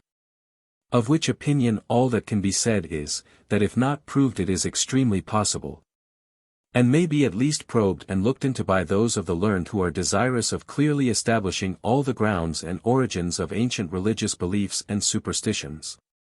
In which pies it may be found that witches and gypsies have had fingers to a far greater extent than grave historians have ever imagined. The English gypsies believe in witches, among their own people, and it is very remarkable that in such cases, at least as I have heard of, they do not regard them as aims damnees or special limbs of Satan, but rather as some kinds of exceptionally gifted sorceresses or magicians. They are, however, feared from their supposed power to make mischief. Such a witch may be known by her hair, which is straight for 3 or 4 inches and then begins to curl, like a waterfall which comes down smoothly and then rebounds roundly on the rocks. It may be here remarked that all this gypsy conception of the witch is distinctly Hindu and not in the least European or of Christians, with whom she is simply a human devil utterly given over to the devil's desires. And it is very remarkable that even the English gypsies do not associate such erring sisters, or any other kind, with the devil, as is done by their more cultivated associates. The witch, in gypsy as in other lore, is a haunting terror of the night. It has not, that I am aware, ever been conjectured that the word humbug is derived from the Norse hum, meaning night, or shadows, tenebrae, joneo, Icelandic Latin glossary in Niels Saga, and bog, or bogey. Termed in several old editions of the Bible a bug, or bugs. And as bogey came to mean a mere scarecrow, so the humbugs or nightly terrors became synonyms for feigned frights. A humbug, a false alarm, a bugbear, Dean Millis M.S. Halliwell. The fact that bug is specially applied to a nocturnal apparition, renders the reason for the addition of hum very evident. There is a great deal that is curious in this word bogey. Bugaboo is suggestive of the Slavonian bog and but, both meaning god or a spirit. Boo or bo is a hobgoblin in Yorkshire, so called because it is said to be the first word which a ghost or one of his kind utters to a human being, to frighten him. Hence, he cannot say bo to a goose. Hence boggart, bogle, boggle, bogest, i.e., bargeist, bowl, bowman, and, probably allied, bach, Devon, fear. Bull-beggar is probably a form of bu and bogey or boge, allied to bowl, northern, and apparition. Chapter XI. Gypsy Witchcraft. The magical power which is innate in all men and women, how it may be cultivated and developed, the principles of fortune-telling. Women excel in the manifestation of certain qualities which are associated with mystery and suggestive of occult influences or power. Perhaps the reader will pardon me if I devote a few pages to what I conceive to be, to a certain degree, an explanation of this magic. Though, indeed, it may be justly said that in so doing we only pass the old boundary of spiritual sorcery to find ourselves in the wider wonderland of science. Whether it be the action of a faculty, a correlative action of physical functions, or a separate soul in us, the fact is indisputable that when our ordinary waking consciousness or will goes to sleep or rest, or even dozes, that instant an entirely different power takes command of the myriad forces of memory, and proceeds to make them act, will evolute and perform dramatic tricks, such as the common sense of our daily life would never admit. This power we call the dream, but it is more than that. It can do more than make us, or me, or the waking will, believe that we are passing through fantastic scenes. It can remember or revive the memory of things forgotten by us. It can, when he is making no effort, solve for the geometrician problems which are far beyond his waking capacity. It sometimes teaches the musician airs such as he could not compose. That is to say, within ourself there dwells a more mysterious me, in some respects a more gifted self. There is not the least reason, in the present state of science, to assume that this is either a spiritual being or an action of material forces. It puzzled Wigan as the dual action of the brain, and a great light is thrown on it by the Physiology of Carpenter and the Memory of David Kay, one of the most remarkable works of modern times, as well as in the Psychotherapeutics of Dr. Tuckey. This power, therefore, knows things hidden from me, and can do what I cannot. Let no one incautiously exclaim here that what this really means is, that I possess higher accomplishments which I do not use.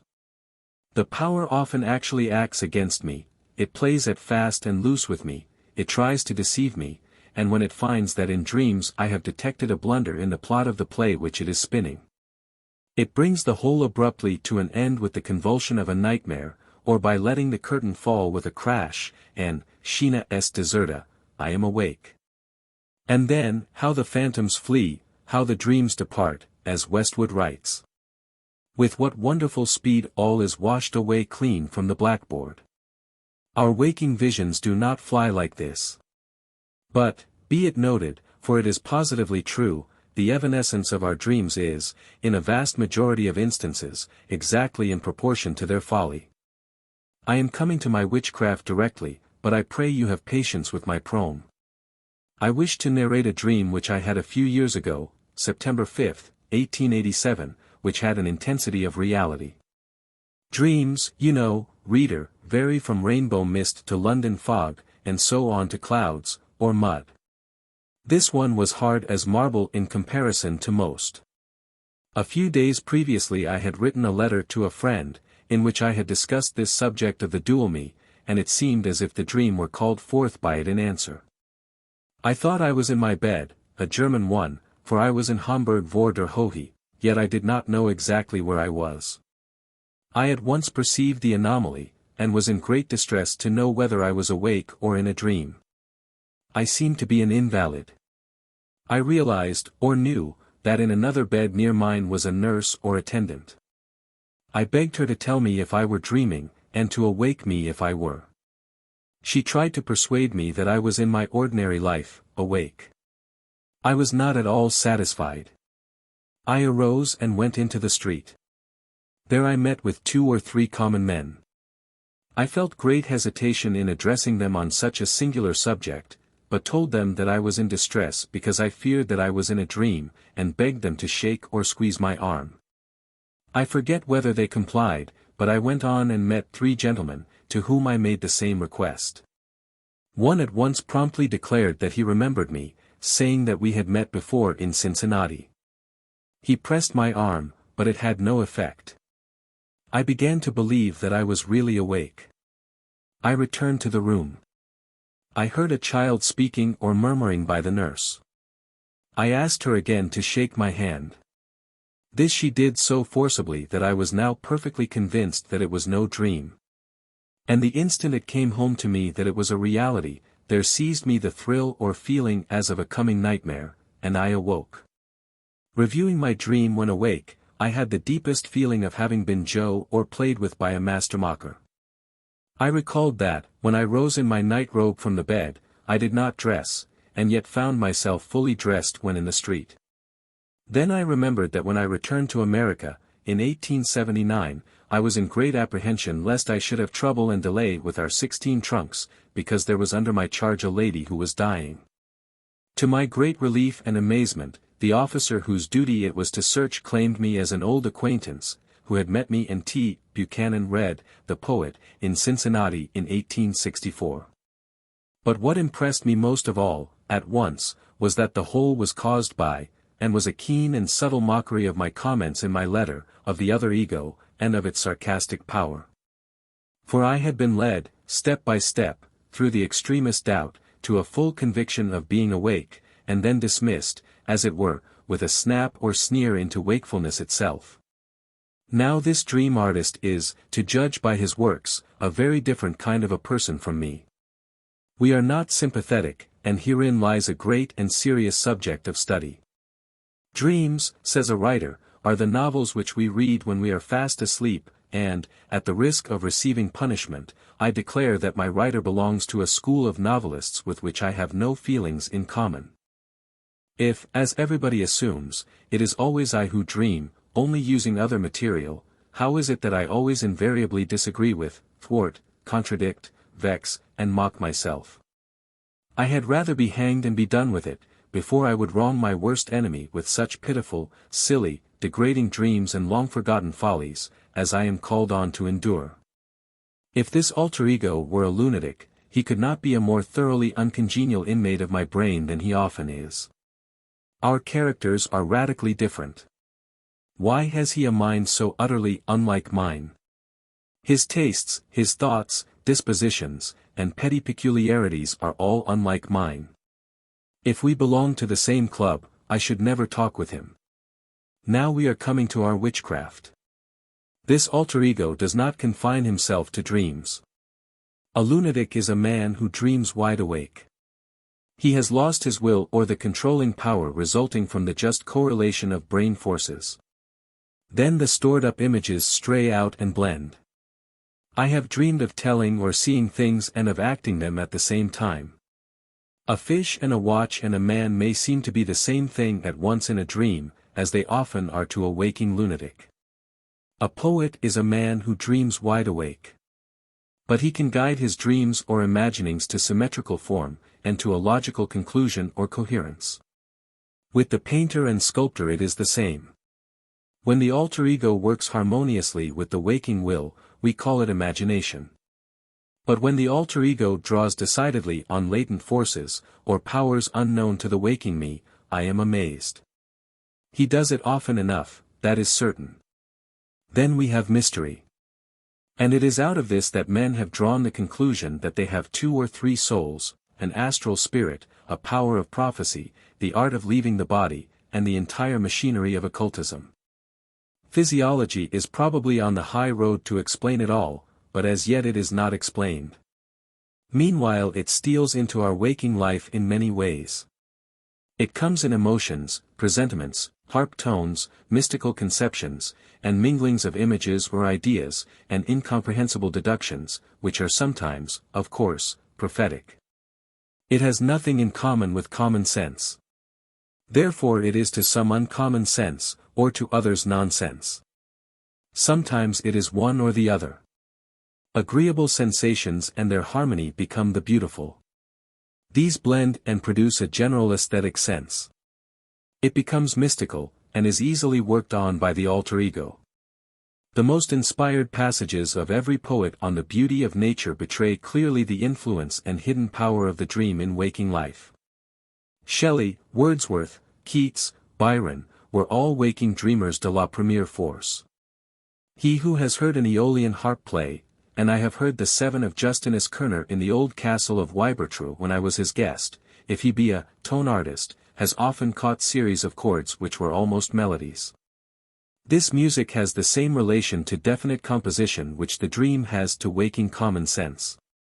There are two things which I do not understand. One is, why composers of music make so little use of the suggestive Aeolian harp.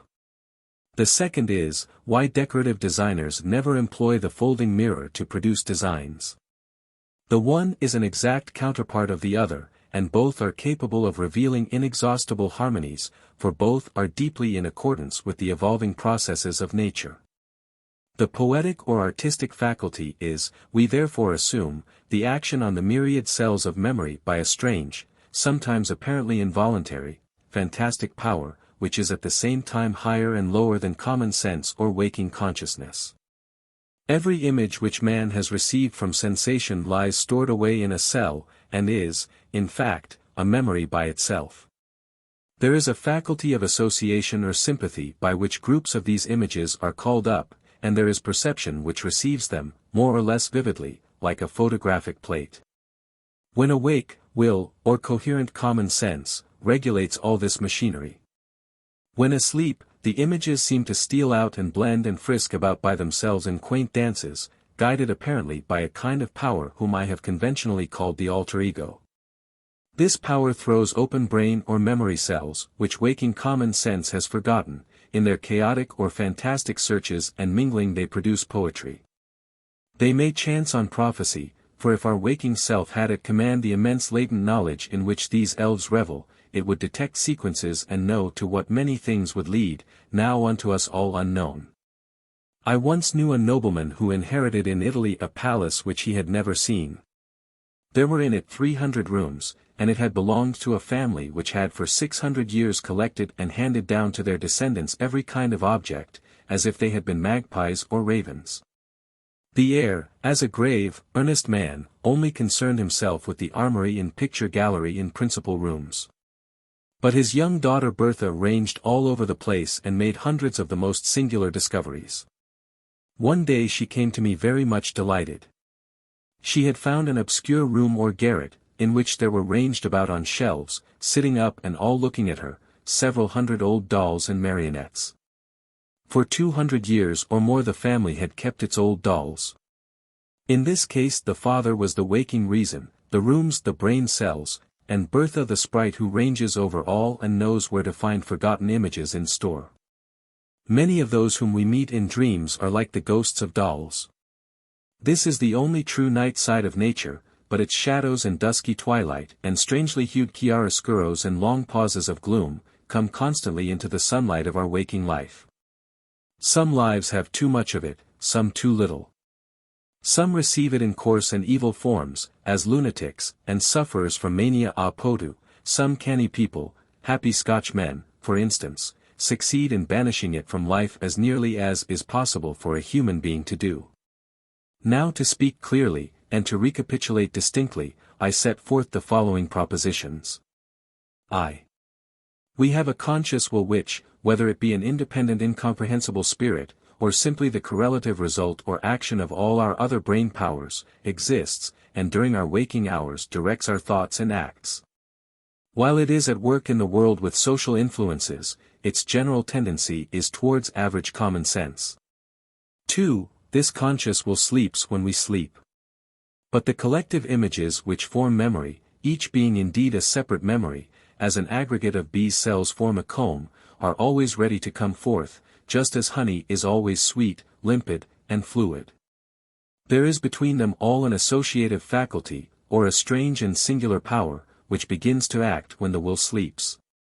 Whether it be also an independent self which plays capriciously while conscious will sleeps, or a result of correlated forces, it is not as yet possible to determine. What we know is, that it calls forth the images by association, and in a fantastic, capricious manner, imitates and combines what we have experienced, or read, or thought, during our waking hours. 3. Our waking will can only realize or act on such images as it has kept familiarly before it, or such as have been so often recalled that they recur spontaneously. But all the treasures of memory seem to be available to the dream ruler, and with them a loose facile power of grouping them into kaleidoscopic combinations. Thus, if one could imagine a kaleidoscope which at every turn made varied groups of human or other figures in different attitudes, with changing scenery, and then suppose this to be turned round by some simple vital or mechanical action, he would have an idea of the action of dreams.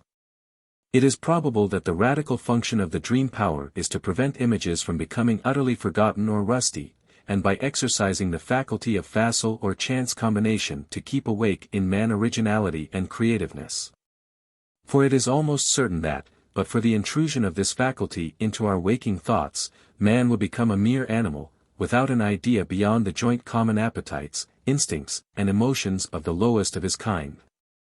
4. The dream power intrudes more or less into all waking life. Then it acts, though irregularly, yet in harmony, with conscious will. When it is powerful and has great skill in forming associations of images, and by images I mean, with ideas, and can also submit these to waking wisdom, the result is poetry or art. In recalling strange, beautiful images, and in imagining scenes, we partly lapse into dreaming. In fact, we do dream, though conscious will sits by us all the time and even aids our work. And most poets and artists, and many inventors, will testify that, while imagining or inventing, they abstract the mind from the world and commonplace events, seek calm and quiet, and try to get into a brown study, which is a waking dream. That is to say, a condition which is in some respects analogous to sleep is necessary to stimulate the flow and combination of images. This brown study is a state of mind in which images flow and blend and form new shapes far more easily than when will and reason have the upper hand. For they act only in a conventional beaten track, and deal only with the known and familiar. Magic is the production of that which is not measured by the capacity of the conscious working will. The dream spirit, or that which knows all our memories, and which combines, blends, separates, scatters, unites, confuses, intensifies, beautifies, or makes terrible all the persons, scenes, acts, events, tragedies, or comedies known to us, can, if it pleases, by instantaneous reasoning or intuition, perceive what waking common sense does not. We visit a sick man, and the dream spirit, out of the inexhaustible hordes of memory aided by association, which results in subtle, occult reasoning, perceives that the patient will die in a certain time.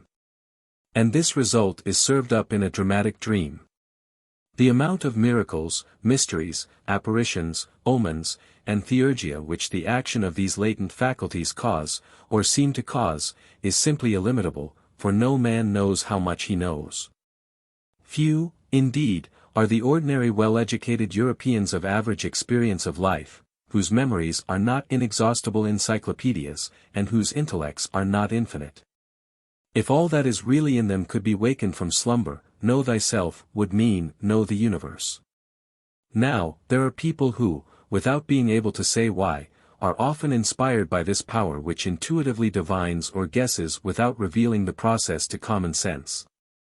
They look into the eye of a person, something in glances and tones, gestures, mien, and address, suggests at once an assertion or a prediction which proves to be true.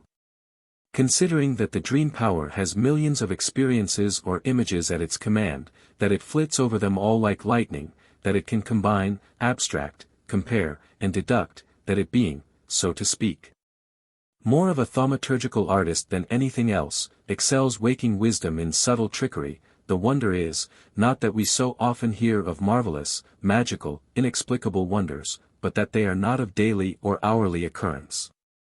When we think of what we might be if we could master ourselves, and call on the vast sea of knowledge which is in the brain of every one who reads these lines, to give strict reckoning of its every wave and every drop of water, and every shell, pebble, wreck, weed, or grain of sand over which it rolls, and withal master the forces which make its tides and storms, then we may comprehend that all the wonder-working power attributed to all the sorcerers of olden time was nothing compared to what we really have within us. It is awful, it is mysterious, it is terrible to learn this tremendous truth that we are indeed within ourselves magicians gifted with infinite intellectual power, which means the ability to know and do all things. In the past men surmised the existence of this infinite memory, this power of subtle research and combination. But between them and the truth in every land and time interposed the idea of objective spiritual or supernatural existences whose aid or medium was necessary to attain to wisdom. Outside of us was always somebody else to be invoked, conciliated, met in vision or trance, united to in spiritual unity or syncope. Sometimes they hit upon some form of hypnotism or mesmerism, opiates or forced swoons and convulsions, and so extorted from the nerves and dream power some of their secrets which were all duly attributed to the spirits. But in the whole range of occult literature from Hermes Trismegistus down to Madame Blavatsky there is not a shade of a suspicion that all the absolutely authentic marvels of magic began and ended with man himself. Least of all did any speculator yet conjecture how to set forth on the path which leads us to this wonderland. For there is a way to it, and a power to master the infinite stores of memory and render the dream power a willing servant, if we take the pains to do it. Firstly, as may be found asserted, and I think fairly proved, in my work on Practical Education, and in the Memory of David K., London, 1888, every child by a very easy gradual process, simply that of learning by heart and reviewing, can develop its memory to such a degree that all which that child reads, hears, or sees can be literally retained for life. Secondly, quickness of perception, which is allied to memory, can be taught so as to develop intuitive observation and intelligence to an equally incredible extent. Thirdly, and for this I have had abundant personal experience, every child can learn design and the minor arts or develop the constructive faculties, and by doing this alone a pupil becomes exceptionally clever in all studies. The proof of this is that the 200 pupils who attended an industrial or art school in Philadelphia took precedence in studies among 110,000 others in the public schools. If all the stores of our memory were distinctly cognized by our waking will when they first came into our possession, we should have the first great element of power beyond all our present dreams of greatness. That this can be done has been recognized by many of the most advanced thinkers of the day.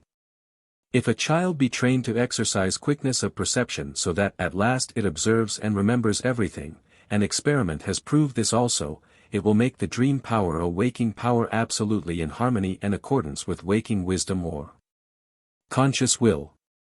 For the reason why the capricious, wild, strange fitful faculty has always remained foreign to us, is because in all our culture we have never sought to subdue and train the powers allied to it. Catch and tame one water fairy, says the Red Indian legend, and you may get all her sisters. Waking quickness of perception is a wonderful ability.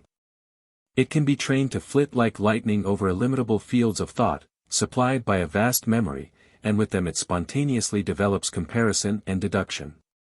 Now all of this is marvelously akin to the habitual action of the dream power plus that of reflection.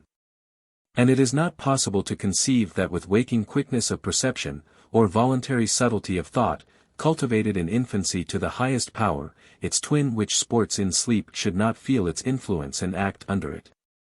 The result of this culture would inevitably be that the marvels, mysteries, and magic as they seem to us of the dream, or intuitive power, would be perfectly under our waking control. Or to such an extent that we could secure all that is profitable in them. It is a very curious fact that while reflection or waking wisdom slumbers, quickness of perception or perception and association seem to be always awake, in dreams or waking. A very extended series of observations has convinced me that the acquisition of a very great degree of observation itself, or of attention, is as possible as to learn French, and no harder, yet as a branch of study it literally does not exist. As a writer in the New York Tribune remarks, in fact, observation is almost an atrophied faculty, and when a writer practices it for the purposes of his art, we regard the matter as in some sense wonderful. Interest, as Maudsley has shown, is a natural result of attention, and the two generate will. Whether we can actually control the dream power is not as yet proved by experiment. All that we can say is that it is probable. But that this power manifests itself in waking hours when it submits to reflection, is an established fact. It shows itself in all imagination, in all originality, brave art or fantasy. Therefore it is no extravagant deduction to conclude that all of its action which now seems so wonderful, and which has furnished the groundwork for what we call magic, is perfectly within our grasp. And may be secured by simple methods of training which require only perseverance to perfect them. The gypsy fortune-teller is accustomed for years to look keenly and earnestly into the eyes of those whom she duckers or fortune-tells. She is accustomed to make ignorant and credulous or imaginative girls feel that her mysterious insight penetrates, with a power and with a sign, to their very souls. As she looks into their palms, and still more keenly into their eyes, while conversing volubly with perfect self-possession, ere long she observes that she has made a hit, has chanced upon some true passage or relation to the girl's life. This emboldens her. Unconsciously the dream spirit, or the alter ego, is awakened. It calls forth from the hidden stores of memory strange facts and associations, and with it arises the latent and often unconscious quickness of perception, and the gypsy actually apprehends and utters things which are wonderful. There is no clairvoyance, illumination or witchcraft in such cases. If such powers existed as they are generally understood to do, we should for one case of curious prediction hear of 20,000. But the dream power is at best fitful, irregular and fantastic in its action, it is at all times untrustworthy, for it has never been trained unless of yore by Chaldean priests and magi. In some wonderful way facts do, however, manifest themselves, evoked out of the unknown by occult, though purely material, mental faculties, and the result is that wonder at the inexplicable, which makes miracles, until we are accustomed to them. That gypsy women often do surmise or arrive at very curious and startling truths I know by my own experience, and also know that I myself when reading character in people's hands according to the laws laid down in books on chiromancy. When I have felt deeply interested, or as one may say excited or inspired, and have gone a little beyond mere description into conjecture and deduction, have been amazed at my own successes. It happened once that when in company with several ladies it was proposed after lunch to go to a gypsy camp on the Thames, and have fortunes told. Among these ladies was one of a very imaginative temperament, who had not only lived many years in the East, but had resided several winters as a guest in Arab families. As she was very much disappointed at not finding the gypsies, I offered to tell her fortune by onomancy, i.e., by taking the letters of her name according to numbers, and deducing from them her past and future. This I did in a most reckless manner, freely setting down whatever came into my mind. It seems to me now that a kind of inspiration suggested what I wrote and predicted. What was my amazement to hear the lady declare that all which had been written as to her past life was literally true, and I saw that she was simply awed at my supposed power of prediction, and had the fullest faith in what I had declared as regarded the future. What I had intended for a jest or mere entertainment turned out to be serious enough.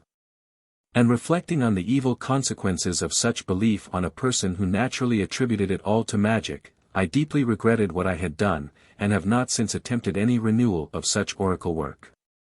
It had previously occurred that I wrote out such a prediction for another lady which I did not clearly explain to her, but in which there was a regular recurrence and repetition of something unfortunate.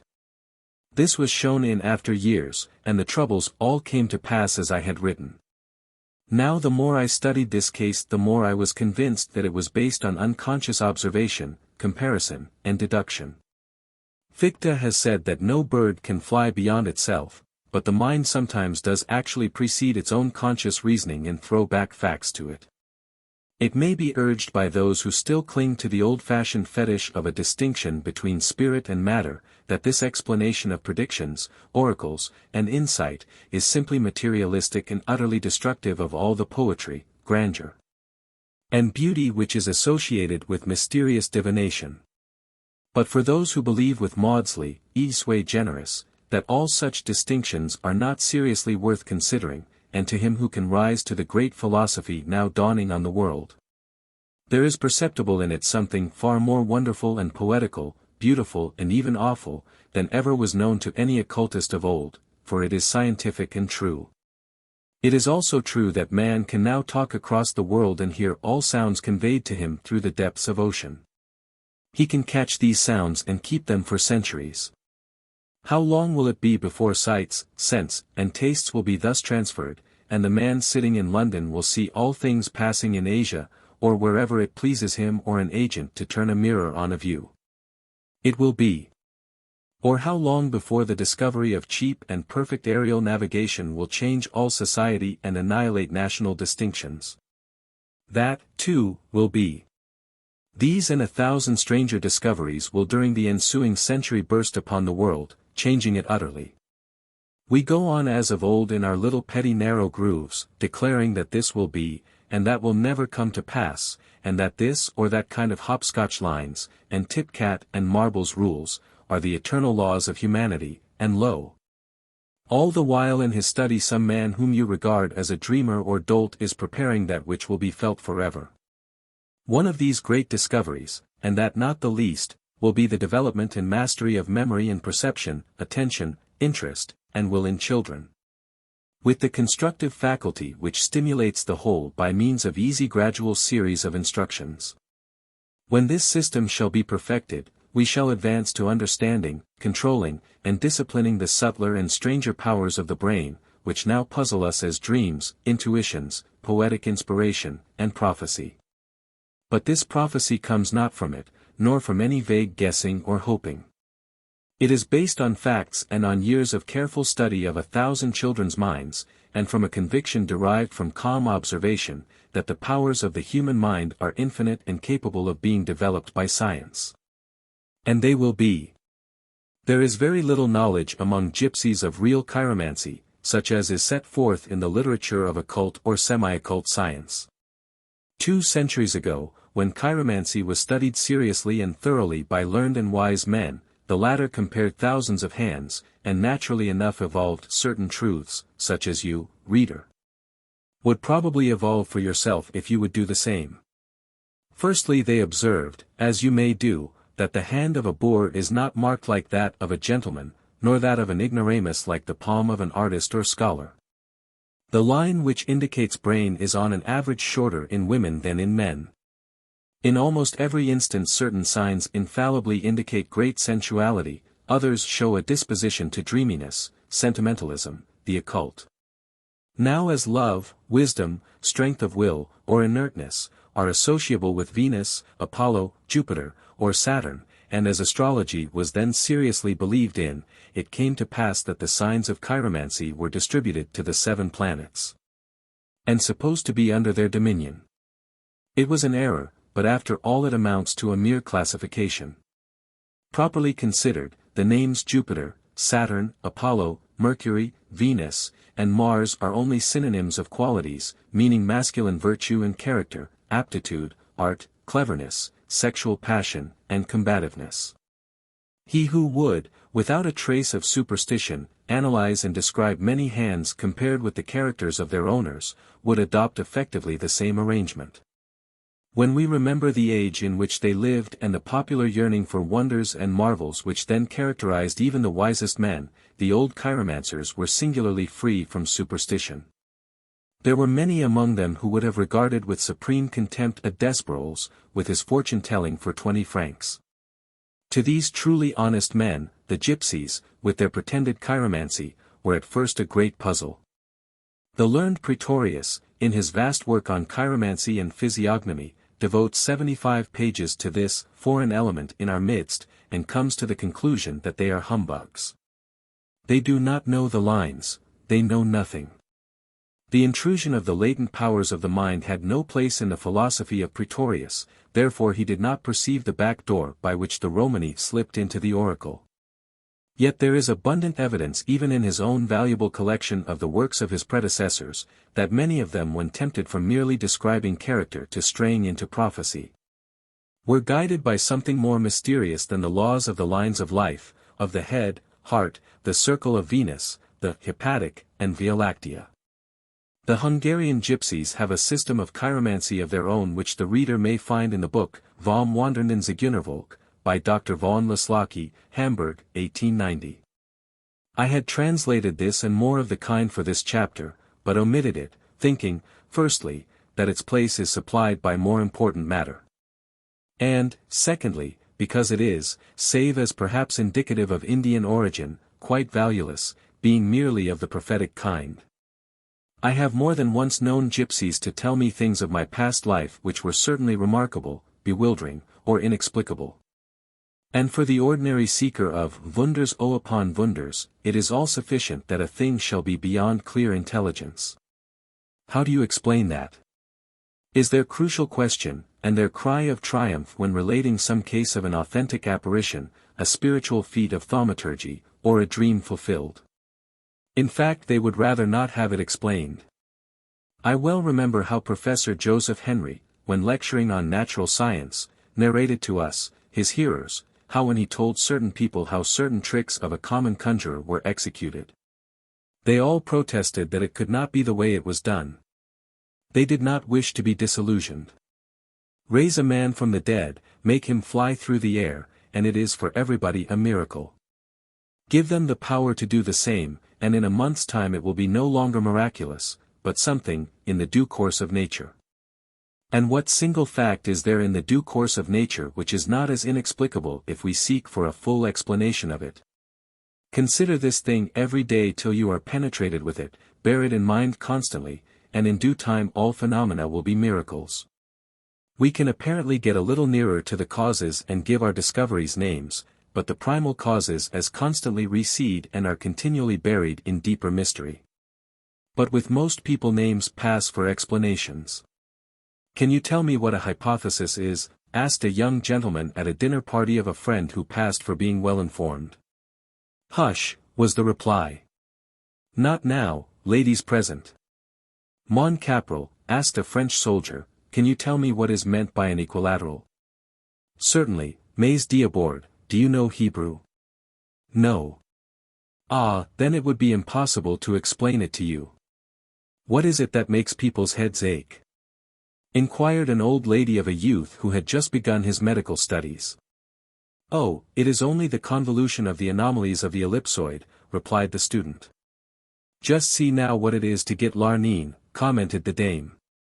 He knows it all in a straight line.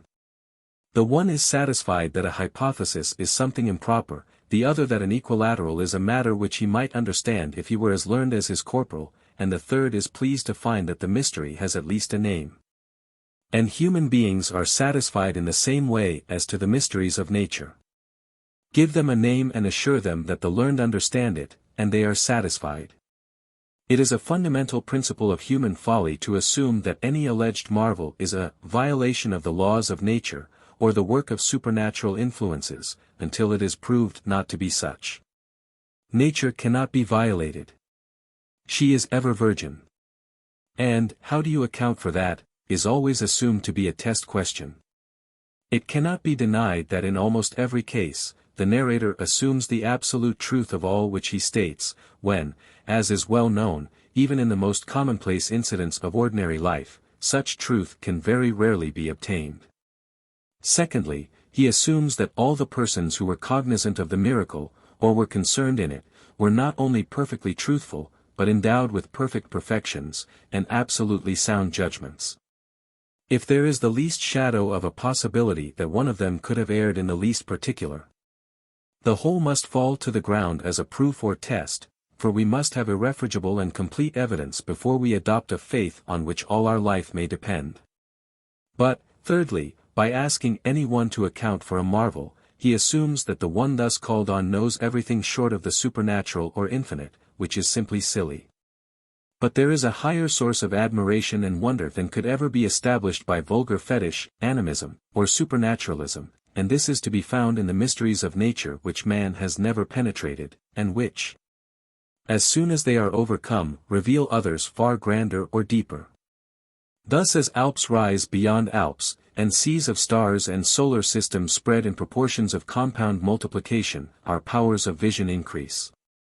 And it often happens to him who looks deeply into causes, that one of the myriad test cases of so-called supernaturalism, when it has ignominiously broken down, as all do sooner or later, often reveals a deeper marvel or mystery than it was intended to support. Thus some Red Indians in North America, on being told how certain juggling tricks which they had accepted for magic were performed, calmly replied that it did not make the least difference, that a man must have been a magician, or divinely inspired, to be able to find out such tricks.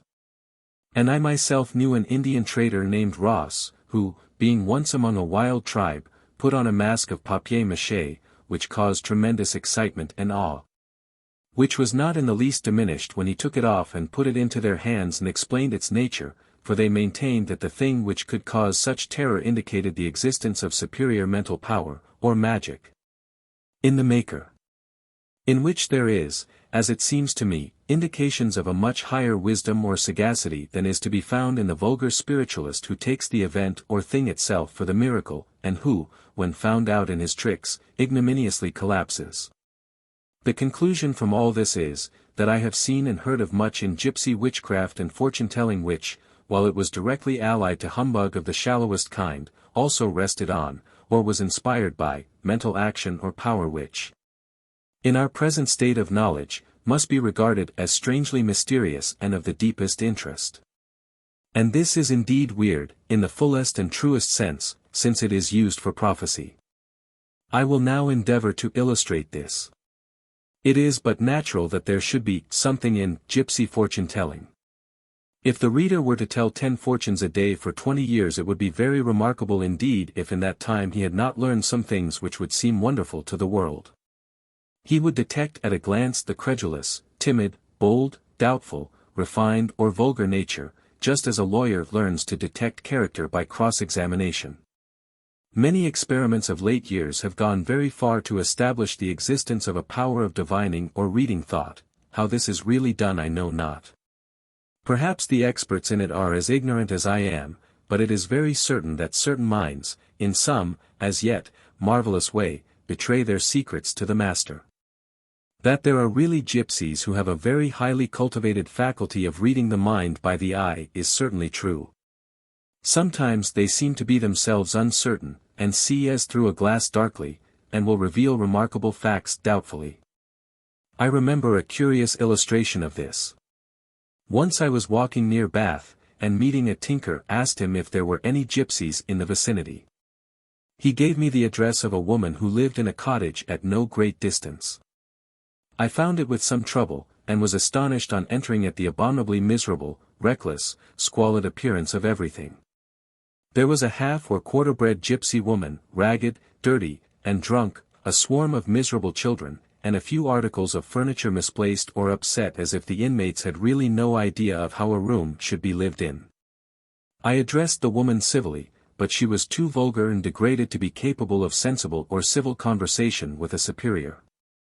Such people actually exist among the worst class of vagabonds. But as I, disgusted, was about to leave, and gave her a small gratuity, she offered to tell my fortune, which I declined, whereupon she cried, "You shall see that I know something." And certainly told me something which astonished me, of an event which had taken place 2 years before at a great distance. To test her I coolly denied it all, at which she seemed astonished and bewildered, saying, "Can I have made a mistake? You are certainly the person." All of this may be explained by causes which I shall set forth. But it cannot be too earnestly insisted on to people who habitually doubt, that because a thing can be explained in a certain way, i.e., By humbug, that it necessarily follows that that is the only explanation of it. Yet this is at the present day actually and positively the popular method, and it obtains very largely indeed with the small critics of the safe school. Mrs. Million has diamonds, she may have stolen them, a great many people have stolen diamonds, therefore she is probably a thief. The Icelandic sagas describe journeys to America. But the writers of the sagas were often mythical, exaggerative, and inaccurate, therefore all they narrate as regards America must be, of course, untrue. Jack Stripe eats tripe. It is therefore credible. That tripe is edible. And it follows perforce, as a matter of course, that the devil will gripe all who do not eat tripe. But I do not insist that there is anything miraculous in gypsy fortune-telling. It may be merely the result of great practical experience and of a developed intuition, it may be mind or thought reading, whatever that really is, or it may result from following certain regular rules. This latter method will be pronounced pure humbug, but of that I will speak anon. These rules followed by anybody, even the feeblest dilettante who has only read Desperoles for drawing-room entertainment, will often astonish the dupe. They are, in few, as follows. 1. It is safe in most cases with middle-aged men to declare that they have had a lawsuit, or a great dispute as to property, which has given them a great deal of trouble. This must be impressively uttered. Emphasis and sinking the voice are of great assistance in fortune-telling. If the subject betray the least emotion, or admit it, promptly improve the occasion, express sympathy, and work it up. 2. Declare that a great fortune, or something greatly to the advantage of the subject, or something which will gratify him, will soon come in his way, but that he must be keen to watch his opportunity and be bold and energetic. 3. He will have 3 great chances, or fortunes, in his life. If you know that he has inherited or made a fortune, or had a good appointment, you may say that he has already realized one of them. This seldom fails. 4. A lady of great wealth and beauty, who is of singularly sympathetic disposition, is in love with him, or ready to be, and it will depend on himself to secure his happiness. Or he will soon meet such a person when he shall least expect it. 5. You had at one time great trouble with your relations, or friends. They treated you very unkindly. Or, they were prepared to do so, but your resolute conduct daunted them. 6. You have been 3 times in great danger of death. Pronounce this very impressively. Everybody, though it be a schoolboy, believes, or likes to believe, that he has encountered perils. This is infallible, or at least it takes in most people. If the subject can be induced to relate his hairbreadth escapes, you may foretell future perils. 7. You have had an enemy who has caused you great trouble. But he, or she, it is well not to specify which till you find out the sex, will ere long go too far, and his or her effort to injure you will recoil on him or her. Or, briefly, it is written that someone, by trying to wrong you, will incur terrible retribution. Or, you have had enemies, but they are all destined to come to grief. Or, you had an enemy but you outlived him. 8. You got yourself once into great trouble by doing a good act. 9. Your passions have thrice got you into great trouble. Once your inconsiderate anger, or pursuit of pleasure, involved you in great suffering which, in the end, was to your advantage. Or else, this will come to pass, therefore be on your guard. 10. You will soon meet with a person who will have a great influence on your future life if you cultivate his friendship. You will ere long meet someone who will fall in love with you, if encouraged. 11. You will find something very valuable if you keep your eyes open and watch closely. You have twice passed over a treasure and missed it, but you will have a third opportunity. 12. You have done a great deal of good, or made the fortune or prosperity of persons who have been very ungrateful. 13. You have been involved in several love affairs, but your conduct in all was really perfectly blameless. 14. You have great capacity for something, and before long an occasion will present itself for you to exert it to your advantage. By putting these points adroitly, and varying or combining them, startling cases of conviction may be made. Yet even into this deception will glide intuition, or the inexplicable insight to character, and the deceiver himself be led to marvel, so true is it that he who flies from Brahma goes towards him, let him do what he will, for truth is everywhere. And even lies lead to it. The reader has often seen in London Italian women who have small birds, generally parakeets, or parakeetos, which will for a penny pick out for her or for him slips of paper on which is printed a fortune. If he will invest his pence in these he will in most instances find that they fit his case exactly, because they are framed on these or other rules, which are of very general application. There was, in 1882, an Italian named Torricelli. Whether he was a descendant of the great natural philosopher of the same name who discovered the law of the vacuum I do not know, but he certainly exhibited, generally in Piccadilly, an ingenious application of it. He had a long glass cylinder, filled with water, in which there was a blown glass image of an imp. By pressing his hand on the top of the cover of the tube the folletto or diavoletto was made to rise or fall, from which the prediction was drawn. It will hardly be believed, but the unfortunate Torricelli was actually arrested by the police and punished for fortune-telling. After this he took to trained canaries or parakeets, which picked out printed fortunes, for a living. Whether the stern arm of British justice descended on him for this latter form of sorcery and crime I do not know. Forse fu dal demonio trasportato. Fiancheggiandosi del autorita. Di origine o di San Girolamo. Now it may be admitted that to form such rules, and there are many more far more ingenious and generally applicable, and to put them into practice with tact, adapting them to intuitions of character. Not only as seen in the face but as heard in the voice or betrayed by gestures and dress and manner, must in the end develop a power. And, further still, this power by frequent practice enables its possessor to perform feats which are really marvelous and perhaps inexplicable, as yet, to men of science. I have, I think, indicated the road by which they travel to produce this result, but to what they arrived I do not know. Nor do they all get there. What genius is, physiology, with all the vast flood of light spread by Francis Galton on hereditary gifts, cannot as yet explain. It is an absolute thing of itself, and a miracle.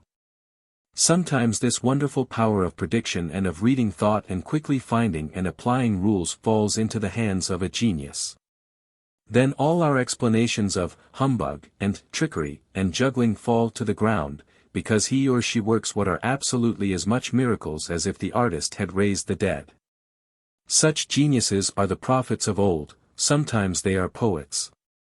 There are as many clearly defined and admirable predictions as to events in art and politics in the works of Heine, which were fulfilled, as can be found anywhere. By the constant application of such rules, promptly and aptly, or boldly, the fortune-teller acquires a very singular quickness of perception. There are very few persons living who really know what this means and to what apparently marvelous results constant practice in it may lead. Beginning with very simple and merely mechanical exercises, practical education. London, Whitaker and Company. Perception may be gradually developed until not only the eye and ear observe 1,000 things which escape ordinary observation, and also many images at once. But finally the mind notes innumerable traits of character which would have once escaped it, combines these. And in a second draws conclusions which would amuse those who are ignorant, as indeed all men are as yet, of the extraordinary faculties latent in every man. I beg the reader to pay special attention to this fact. There is nothing in all the annals of prophecy, divination, fortune-telling, or prediction, which is nearly so wonderful as what we may all do if we would by practice and exercise bring out of ourselves our own innate power of perception. This is not an assertion based on metaphysical theory, it is founded on fact, and is in strict accordance with the soundest conclusions of modern physiology. By means of it, joined to exercises in memorizing, all that there is in a child of ordinary intellect may be unerringly drawn out. And when in due time knowledge or information is gradually adduced, there is perhaps no limit to what that intellect may become. The study, therefore, of quickness of perception, as set forth or exercised in gypsy fortune-telling, is indeed curious. But to the far-reaching observer who is interested in education it is infinitely more useful, for it furnishes proof of the ability latent in every mind to perform what appear to be more than feats of intelligence or miracles. Yet which often are all mere trifles compared to what man could effect if he were properly trained to it. Sorcery. We are all sorcerers, and live in a wonderland of marvel and beauty if we did but know it. For the seed sprouting from the ground is as strange a truth as though we saw the hosts of heaven sweeping onward in glory, or could commune with fairies. Or raise from his grave the master magician of song who laid a curse on all who should dig his dust. But like children who go to sleep in the grand opera, and are wild with delight at punch, we turn aside from the endless miracle of nature to be charmed and bewildered with the petty thaumaturgy of guitars in the dark, cigarettes, and rope tying. Because it corresponds to and is miracle enough for us. And perhaps it is as well, for much thought on the infinites made Jean-Paul Richter and Thomas Carlyle half mad and almost unfit for common life. Seek truth in science and we shall be well balanced in the little as well as the great. Vide Drawing and Designing. London, Whitaker and Company, 1888. This was written long before I heard that the same idea had occurred to others. Another Italian was fined or imprisoned for the same thing in London in July, 1890, i.e. for telling penny fortunes by the same machine. Chapter XII. Fortune-telling, continued, romance based on chance, or hope, as regards the future, folk and sorcery lore, authentic instances of gypsy prediction. It would seem to all who now live that life would be really intolerably dry were it utterly deprived of mystery, marvel, or romance. This latter is the sentiment of hopeful chance allied to the beautiful. Youth is willing or eager to run great risks if the road to or through them passes by dark ravines, under castled rocks, o'er dewy grass, and waters wild and fleet. And ever has been from the beginning. Now, it is a matter of serious importance to know whether this romance is so deeply inherent in man that it can never be removed. For, rightly viewed, it means current religion, poetry, and almost all art, as art at least was once understood, and it would seem as if we had come, or are coming, to a time when science threatens to deprive us of it all. Such is the hidden fear of many a priest and poet. It may be worth while to consider whether it is all to pass away into earnest prose or assume new conditions. Has the world been hitherto a child, or a youth, were poetry and supernaturalism its toys, and has the time come when it is to put away childish things? We can only argue from what we are, and what we clearly know or understand. And we know that there are in nature, though measured by the senses alone, phenomena which awake delightful or terrible, sublime or beautiful, grave or gay feelings, or emotions, which inspire corresponding thoughts. There is for us, an elf-home glory-land, far over setting suns, mysterious beauty in night and stars in their eternal course, grandeur of God in the ocean, loveliness in woman. Chiaroscuro in vapory valleys and the spray of waterfalls by moonlight, exciting emotions which are certainly not within the domain of science, as yet, and which it is impossible for us, as we are at present constituted, to imagine as regarded entirely from the standpoint of chemical and physical analysis. To see in all this, as we are, only hydrocarbons, oxygen, silex and aluminium, atoms, molecules, and laws, that is to say, always the parts and combinations and no sense as regards man that he is, with his emotional sense of beauty, anywhere in the game or of any account, is going far too far. Setting teleology and theology entirely aside, man, as the highest organism, has a right to claim that, as the highest faculties which have been as yet developed in him were caused by natural phenomena. Therefore there is in the phenomena a certain beauty which is far more likely to lead to more advanced enjoyment of form, color, or what we call the aesthetic sense, than to shrink away and disappear. And it seems to me that the most extended consideration of science leads to the result or conclusion that under its influence we shall find that the chemical and physical analyses of which I have spoken are only the dry ABC of a marvelously grand literature. Or of a romance and poetry and beauty, perhaps even of a wondrous, occult philosophy, of whose beginning even we have, as yet, no idea. But, great as it may be, those who will make it must derive their summary of facts or bases of observation from the past. And therefore I urge the importance of every man who can write doing what he can to collect all that illustrates humanity as it is and as it was in bygone ages. It hath not entered into the heart of man to conceive what a folklore or ethnological society in ancient Greece, Rome, or Egypt might not have collected and preserved for the delight of every civilized human being of the present day. It is very true that the number of persons, as yet, who understand this, still less of those who take a real interest in it, is extremely limited, and they do not extend in England, America, or any other country, to more than a few hundreds. To the vast multitude, even of learned men, folklore is only a craze for small literary bric-a-brac, a fancy which will have its run, and nothing more. To its earnest devotees it is the last great development of the art of learning and writing history, and a timely provision for future social science. It sets forth the most intimate inner life of people as they were, and the origins of our life as it is. In folklore, philology, ethnology, and the study of mythology or religion find their greatest aid. The amount of Red Indian folklore which has been suffered to perish in the United States without exciting the least interest is beyond all belief. Thoreau could find in the Algonquin legends of New England nothing but matter for feeble-minded ridicule.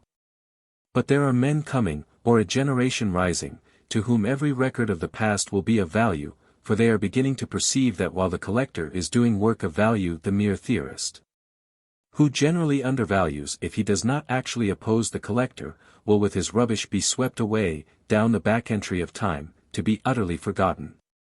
Gypsy sorcery lore is of great value because all over the Aryan world gypsies have in ancient or modern times been, so to speak, the wandering priests of that form of popular religion which consists of a faith in fortune-telling. This is really a very important part in every cult, the most remarkable thing connected with it.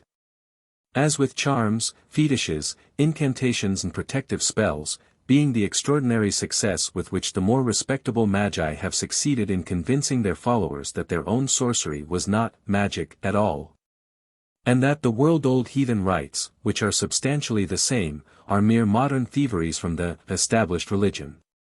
Prediction and prophecy were the cornerstones of the classic mythology and of the Jewish law. They were equally dear to the Celtic races, and all men seem from the earliest times to have believed that coming events cast their shadows before.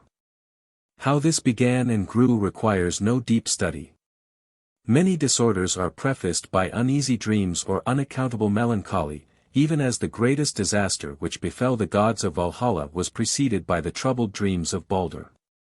Sometimes the first symptom of gout is a previous irritability. But if diseases are believed to be caused by the literal occupation of the body by evil spirits, these presages will be ascribed to occult spiritual influences. A man in excellent health feels gay, he goes hunting and has luck, of course his guardian spirit is believed to have inspired him to go. Then comes the priest or the gypsy to predict, and the hits are recorded and the misses are promptly forgotten. The following instance has been related to me in good faith by a learned friend, whose books are well known to all folklorists. I can quote from my own experience a strange event founded on a prediction made to me by a gypsy in 1863. This was before I had learned the language of the Romani or had begun to take any interest in them. At the time of which I speak, I met one day here, in T, 1 or 2 gypsy women bearing as usual babies on their shoulders, when the oldest as I was passing by pointed me out to the bystanders, saying in German, "Der Herr hat viel Kummer gehabt, that gentleman has had much trouble, or sorrow." This was true enough, as I was suffering greatly at the time from a previous bereavement, though I was no longer in mourning, nor was there at the instant any indication of gloom in my looks, for I was in a cheerful humor. So I stopped to ask her why she had made her remark. She replied, "Ja, Jeben sie mir die link hand und legend sie drei Silbermans darauf, when sie weiters horen wollen, yes, give me your hand, and put 3 silver coins on it, if you would hear more." I did so, when she repeated her assertion as to my sorrow, and added, aber ein Grafen steht für Ihnen, but there is a countess awaiting you. I laughed at myself for listening to this, and for the strange feeling of interest or faith which I felt in it, and which my common sense told me was ridiculous. And yet the prediction, strangely enough, was fulfilled, though not in the sense in which I suppose most people would have taken it. Soon after I lost another relative, and was overwhelmed with that and other troubles when Providence sent me a friend in that most amiable and remarkable woman the Countess B., who, with that noble and gracious affability which distinguishes her, as well as her husband, sir, relieved my mind and cheered my depressed spirits. I add to this a marvelous story of a gypsy prediction which was uttered here in T, and published last year in a small biography, but which is worth consideration because I have heard it apparently well authenticated by trustworthy people. A very great disgrace to our town, I am happy to say he was the only one, was a Mr. M., of very good family. This man kept a mistress named R. M., who became acquainted with a young man who was employed as a clerk at the Credit Anstalt, and who always at night carried on his person its keys. This M. learned, and formed the following plot. The victim was to be enticed by the woman to her room, where she proposed to cut his throat, take the keys, and with the aid of M., to rob the bank and escape. It succeeded so far as that the young man was brought to her room, but when she began to attempt to kill him he struggled, and was overpowering her when M. entered the room and shot him dead. The precious pair were subsequently arrested and tried, and in the report of the proceedings there appears the following curious statement. It is a singular thing, cosa piu singulare, that to this woman, M.'s mistress, Miss R. a gypsy woman who pretended to palmistry predicted that she would come to a bad end, chs affinireb assai male, which she effectually did, being condemned to 14 years hard labor, and would have been hung had not her interesting state inclined the judge to mercy. There is the following addition in the pamphlet to what has been quoted, being begged by the said Maria R. to look more closely into the hand, the Zingara refused to do so, and went away muttering strange or foreign words. Borbatanda strain parole. To this my informant adds. I know of a more cheerful case of gypsy prediction, and of quite another kind, and which happened to a friend's friend of mine, also here in T. The subject was a young lady, who was intended or betrothed to an Italian actor, who had gone to play at Madrid, but for 2 months she heard nothing from him, and, believing that he had neglected her, was in despair. One morning she was passing through one of the main streets, and was talking with my friend, when a dark gypsy girl going by whispered to her in a hurried manner, Domani avrai una lettera e sarai felice, tomorrow you will receive a letter and be happy. Having said this and nothing more, without asking for money, she went away. The promised letter was in fact received, all went well, and the lady is now married to the gentleman. This is all simply true. I leave the comments on the case to investigators. Can it be that gypsies are sometimes clairvoyant? My own comment on the case is that, admitting that the gypsy knew beforehand all the circumstances or even the parties in the affair, she had divined or intuited, result and risked, as some might call it. Or else uttered from a real conviction, her prophecy. How the mind, without any miracle, as miracles are commonly regarded, often arrives quite unconsciously to such conclusions, I have already considered in another chapter. Making every allowance for unconscious exaggeration and the accretive power of transmission, I am willing to believe that the story is actually true. The following is also perfectly authentic. An English lady of excellent family, meeting a gypsy, was told by the latter that in 6 months the most important event of her life would come to pass. At the end of the time she died. On her deathbed she said, I thought the gypsy meant a marriage, but I feel that something far more important is coming, for death is the great end of life. The following was told me by a Hungarian gentleman of Szegeden. There was in Arad a lady who went to a ball. She had a necklace to which were attached 4 rings. During the evening she took this from her neck, and doubling it, wore it on her arm as a bracelet. In the house where she lived was a young gentleman who came to accompany her home from the ball. All at once, late at night, she missed her necklace and the rings, which were of great value. The next day she sent for a gypsy woman, who, being consulted, declared that the collar had been stolen by someone who was very intimate in her house.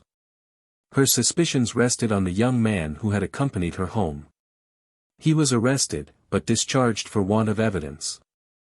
3 months after there came a kellner, a waiter, from some other city, to Arad. The lady, being in a café or some such place of resort, was waited on by this man, and saw one of her rings on his hand. He was arrested, and before the police declared that he held the ring in pledge, having advanced money upon it to a certain gentleman. This gentleman was the lady's betrothed, and he had stolen her necklace and rings. The gypsy had truly enough said that the articles had been taken by someone who was intimate in her house. The gentleman who told me this story also said that the death of his father had been foretold by a gypsy, that is, by a lady who was of half-gypsy blood. It should be borne in mind, though few realize its truth, that in stages of society where people believe earnestly in anything, for example, in witchcraft or the evil eye, there results in time a state of mind or body in which they are actually capable of being killed with a curse, or a fear of seeing what is not before them in the body. And of many nervous conditions which are absolutely impossible and incomprehensible to the world of culture at the present day. But there are still places where witchcraft may be said to exist literally, for there the professors of the art to all intents work miracles, because they are believed in. There is abundance of such faith extant, even in England. I have heard the names of 3 white witch doctors in as many towns in the west of England, who are paid a guinea a visit, their specialty being to unlock, or neutralize, or defeat the evil efforts of black witches. This, as is indeed true, indicates that a rather high class of patients put faith in them. In Hungary, in the country, the majority, even of the better class, are very much influenced by gypsy witches. Witness the following, which is interesting simply because, while there is very little indeed in it, it was related to me as a most conclusive proof of magic power. In a suburb of Segedan, inhabited only by peasants, there is a school with a farm attached to it. The pay of the teacher is trifling, but he can make a comfortable living from the land. This was held by an old man, who had a young assistant. The old man died. The youth succeeded him, and as he found himself doing well, in due time he took a wife. They lived happily together for a year and had a daughter. In the spring the teacher had to work very hard, not only in school but on his farm, and so for the first time contracted the habit of going to the tavern to refresh himself, and what was worst, of concealing it from his wife under plausible tales, to which she gave no trust. She began to be very unhappy, and, naturally enough, suspected a rival. Of course she took advice from a gypsy woman, who heard all the story and consulted her cards. There is, she said, no woman whatever in the way. There is no sign of one for good or evil, na lachi na misek, in the cards. But beware. For there is a great and unexpected misfortune coming, and more than this I cannot see. So she took her pay and departed. Suddenly her child fell ill and died after 8 days. Then the husband reformed his ways, and all went well with them. So, you see, the gypsy foretold it all, wonderfully and accurately. It requires no sorcery to conjecture that the gypsy already knew the habits of the schoolmaster, as the Romani is generally familiar with the tavern of every town. To predict a misfortune at large is a sure card for every prophetess. What is remarkable is that a man of the world and one widely traveled, as was my informant, attached great importance to the story. It is evident that where so much of the sharest sack of faith accompanies such a small crust of miracle there must be a state of society in which miracles in their real sense are perfectly capable of being worked. Chapter 13. Proverbs referring to witches, gypsies, and fairies. Of fairies, witches, gypsies. My nurse sang to me. Sua gypsies, fairies, witches. I also sing to thee. Denim Tract. Dar. Kraus has in his work, Shrika, Gluck und Schicksal im Volksglauben der Sudslaven, collected a number of sayings in reference to his subject, from which I have taken some, and added more from other sources. Of an evil woman one says, as in all languages, to je vila, that is, a witch, or it is uttered or muttered as, to je vilal judica, that is, a biting, or bitter, witch, or to a woman whom one dislikes, edi vilo. Begone, witch. As in Gypsy, Jasa tu chovihani.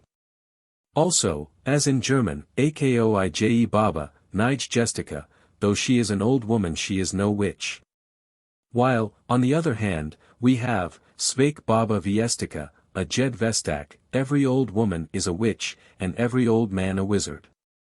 The proverb, bizi ko vistica od biloga luca, she runs from it like a witch from white garlic, will be found fully explained in the chapter on the cure of children, in which it is shown that from early times garlic has been a well-known witch antidote. Another saying is, Uskastracila se ko vistica, her hair is as tangled, or twisted, as that of a witch, English gypsy, Lakis Balia Shan Risurdi Sarai Shovihanis. But this has a slightly different meaning, since in the Slavonian it refers to matted, wild-looking locks, while the Romani is according to a belief that the hair of a witch is curled at the ends only. Allied to this is the proverb, is glida kau aa su ga copernis doniel sai vansica, he looks as if the witches had done for him, or brought him away, fetched him, on St. John's Eve. English Romani, yuv dikila sa sovt a lay sara chovihani, he looks as if he had lain with a witch. Svaka vrakra s vrazj strain, every witch belongs to the devil's gang, that is, she has, sold her soul to him and is in his interests. This is allied to the saying, Kud ce gestica deus voj rod. Where should a witch go if not to her kin, or, birds of a feather flock together? Jasa ga gestis, the witches ride him, refers to the ancient and worldwide belief that witches turn men into animals and ride them in sleep.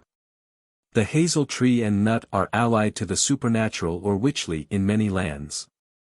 For the divining rod, which is, according to La Grande Baqueta Divinatoria o Verga Rivelatrix of the Abate Valmont, the great instrument for all magic and marvels, must be made of un ramo forcudo di nachuolo, a forked branch of hazelnut, whence a proverb, vracaris, copringis, kukol jaskova. Sorceress, witch, hazel stick. This is a reproach or taunt to a woman who pays great attention to magic and witchcraft. This reveals a very ancient belief of the witch as a wood spirit or fairy who dwells in the nut itself. More generally it is the bush which, in old German ballads, is often addressed as Lady Hazel. In this, as in Lady Nightingale, we have a relic of addressing certain animals or plants as if they were intelligences or spirits. In one very old song in Des Neben Wunderhorn, a girl, angry at the hazel, who has reproached her for having loved too lightly or been too frail, says that her brother will come and cut the bush down. To which Lady Hazel replies, although he comes and cuts me down, I'll grow next spring, 'tis plain. But if a virgin wreath should fade, 'twill never bloom again. To keep children from picking unripe hazelnuts in the canton of St. Gall they cry to them, hazelnuts frolly chumt, the hazelnut lady is coming. Hence a rosary of hazelnuts or a hazel rod brings luck, and they may be safely hung up in a house. The hazelnut necklaces found in prehistoric tombs were probably amulets as well as ornaments. Among popular sayings we may include the following from the Gorski Vigenak. E ito sa yudriho vladiko. Unikakvi smusin jetrov. Ko u marko sto uter gestis. But behold, O Vladika, thou hast thrown thyself into every storm, as witches throw or change themselves to cattle. And with these we may include the curse, is gil te viestis, may the witches eat you, which has its exact parallel in Romani. Also the Scottish saying, witches, warlocks, and gypsies soon can ae the ither. Witches and warlocks without any bother. Like gypsies on meeting well know one another. I may appropriately add to these certain proverbs which are given in an extremely rare denim tract, of which only 50 copies were printed by John Bell Richmond, in Com Eber. This quaint little work of only 6 pages is entitled, A Few Popular Rhymes, Proverbs, and Sayings Relating to Fairies, Witches, and Gypsies, and bears the dedication, to every individual fairy, witch, and gypsy from the day of the Witch of Endor down to that of Billy Dawson, the wise man of Stokesley, lately defunct. This tract is inscribed. Witches. Vervain and Dill. Hinder witches from their will. The following refers to rowan or mountain ash wood, which is supposed to be a charm against witchcraft. If your whipstick's made of rowan, you can ride your nag through any town. Much about a pitch. Quoth the devil to the witch. A hairy man's a geary man, but a hairy wife's a witch. Woe to the lad without a rowan tree god. A witch wife and an evil is 3 halfpence worse than the devil. Hey how for Halloween, when all the witches are to be seen, some in black and some in green. Hey how for Halloween. Thout. Tout. A tout, tout. Throughout and about. Comer go ye before, comer go ye. Jif ye will not go before, comer let me. These lines are said to have been sung by witches at North Berwick in Lothian, accompanied by the music of a Jew's harp or trump, which was played by Giles Duncan, a servant girl, before 200 witches, who joined hands in a short dance or reel, singing, also, these lines with one voice. Witchy, witchy, I defy thee. 4 fingers round my thumb. Let me go quietly by thee. It will be seen that this is a phallic sign, and as such dreaded by witches. It is difficult to understand why these verses with the sign should have been given by witches.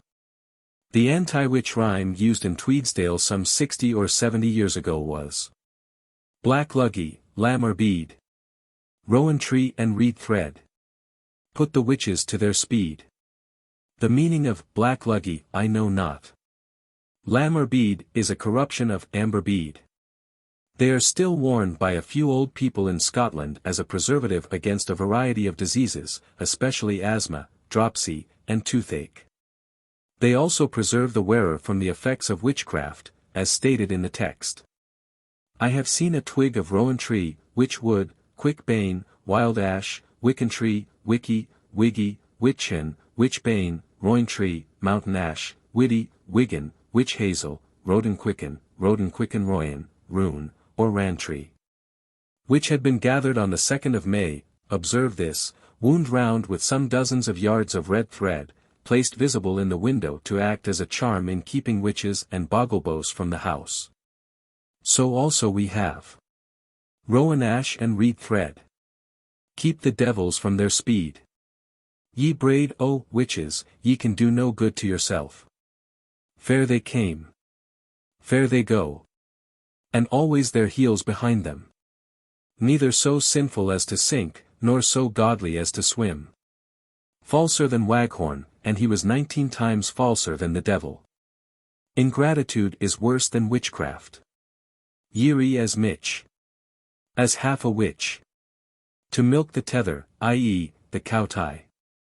This refers to a belief that witches can carry off the milk from anyone's cow by milking at the end of the tether. Go in God's name, so you ride no witches.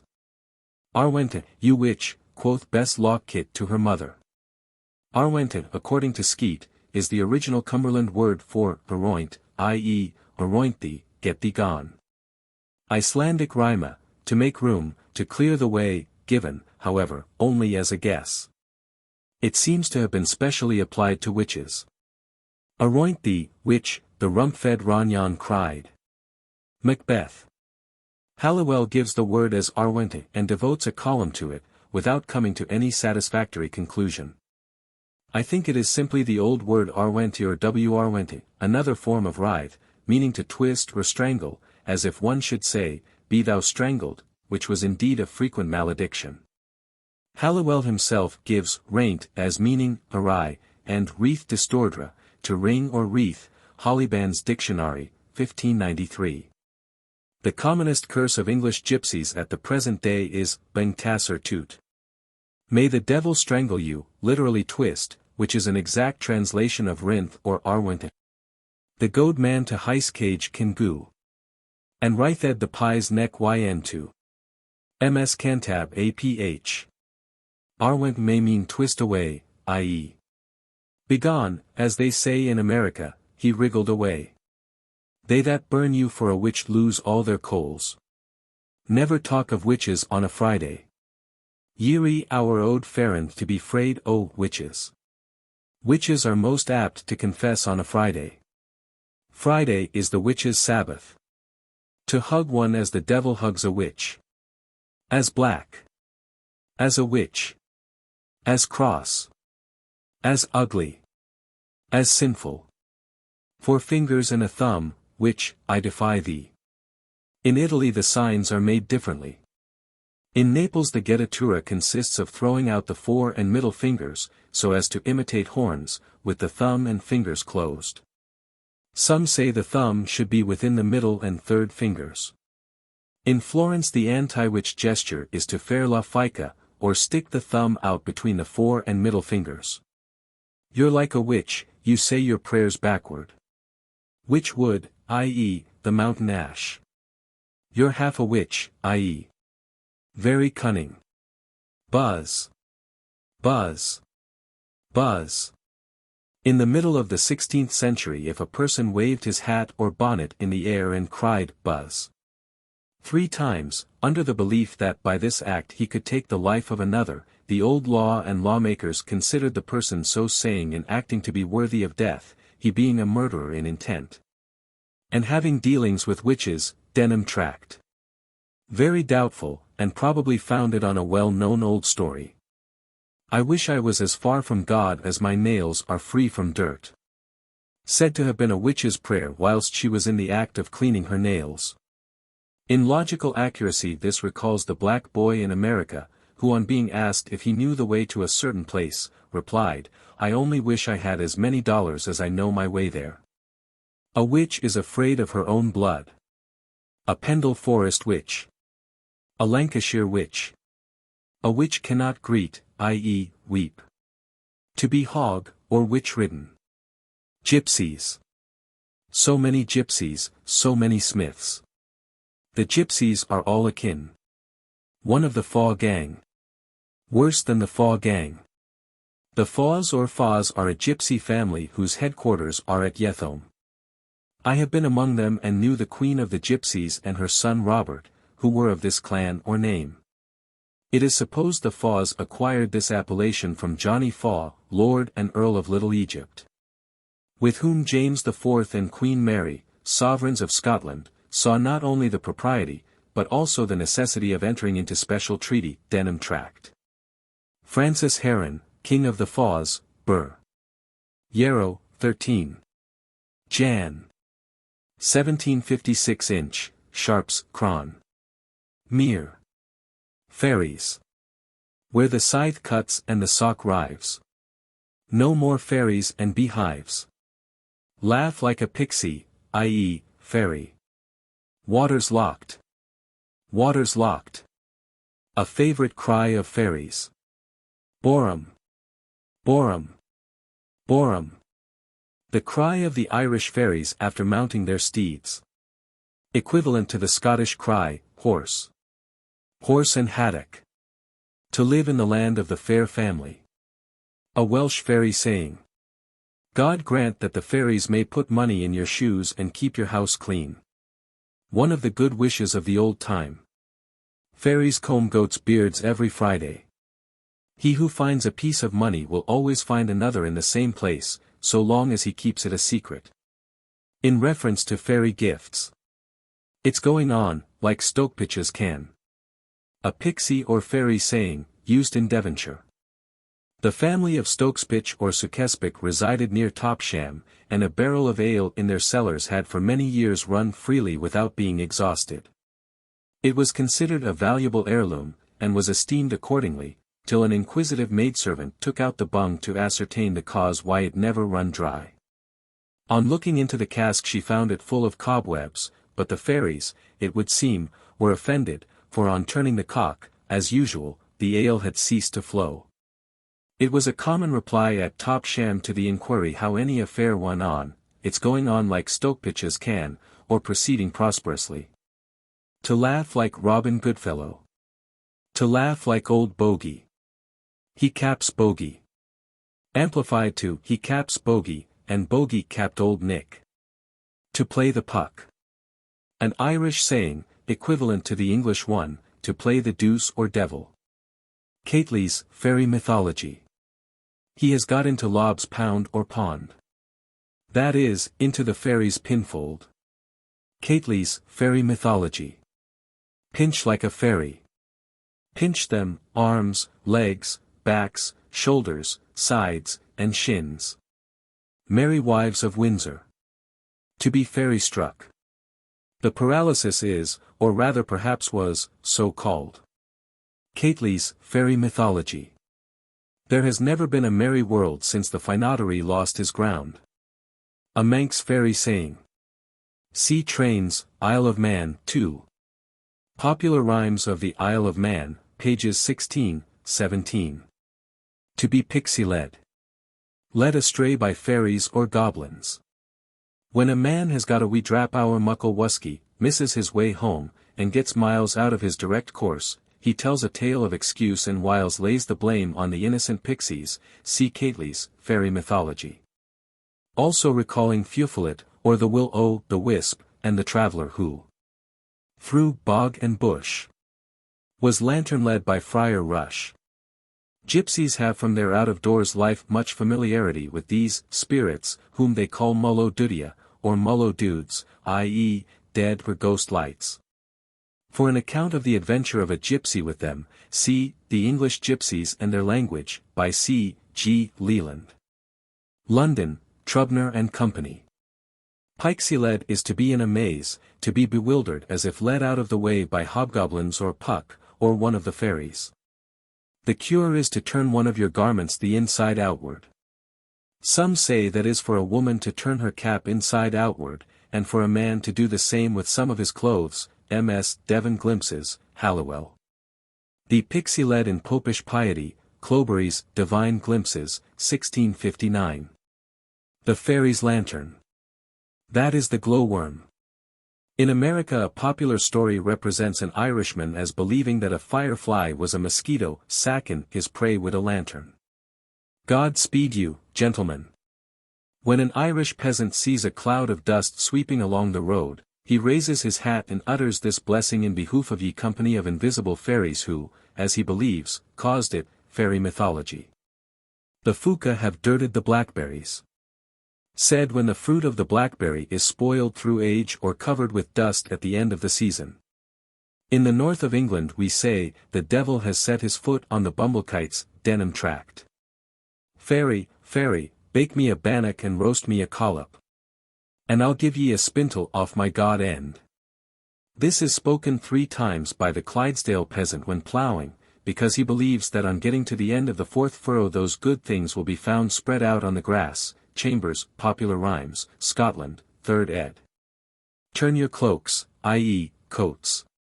For fairy folks are in old oaks.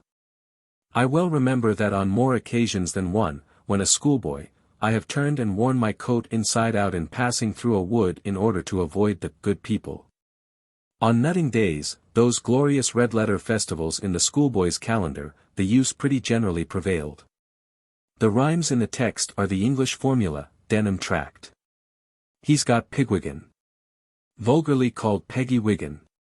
A severe fall or somerset is so termed in the prick. The fairy Pigwiggan is celebrated by Drayton in his Nymphidia, denim tract. To which may be added a few more from other sources. Do what you may, say what you can. No washing e'er whitens the black singin. For Ducey. For every gypsy that comes to tune, a hen will be a missing soon. And for every gypsy woman old, a maiden's fortune will be told. Gypsy hair and devil's eyes, ever stealing, full of lies, yet always poor and never wise.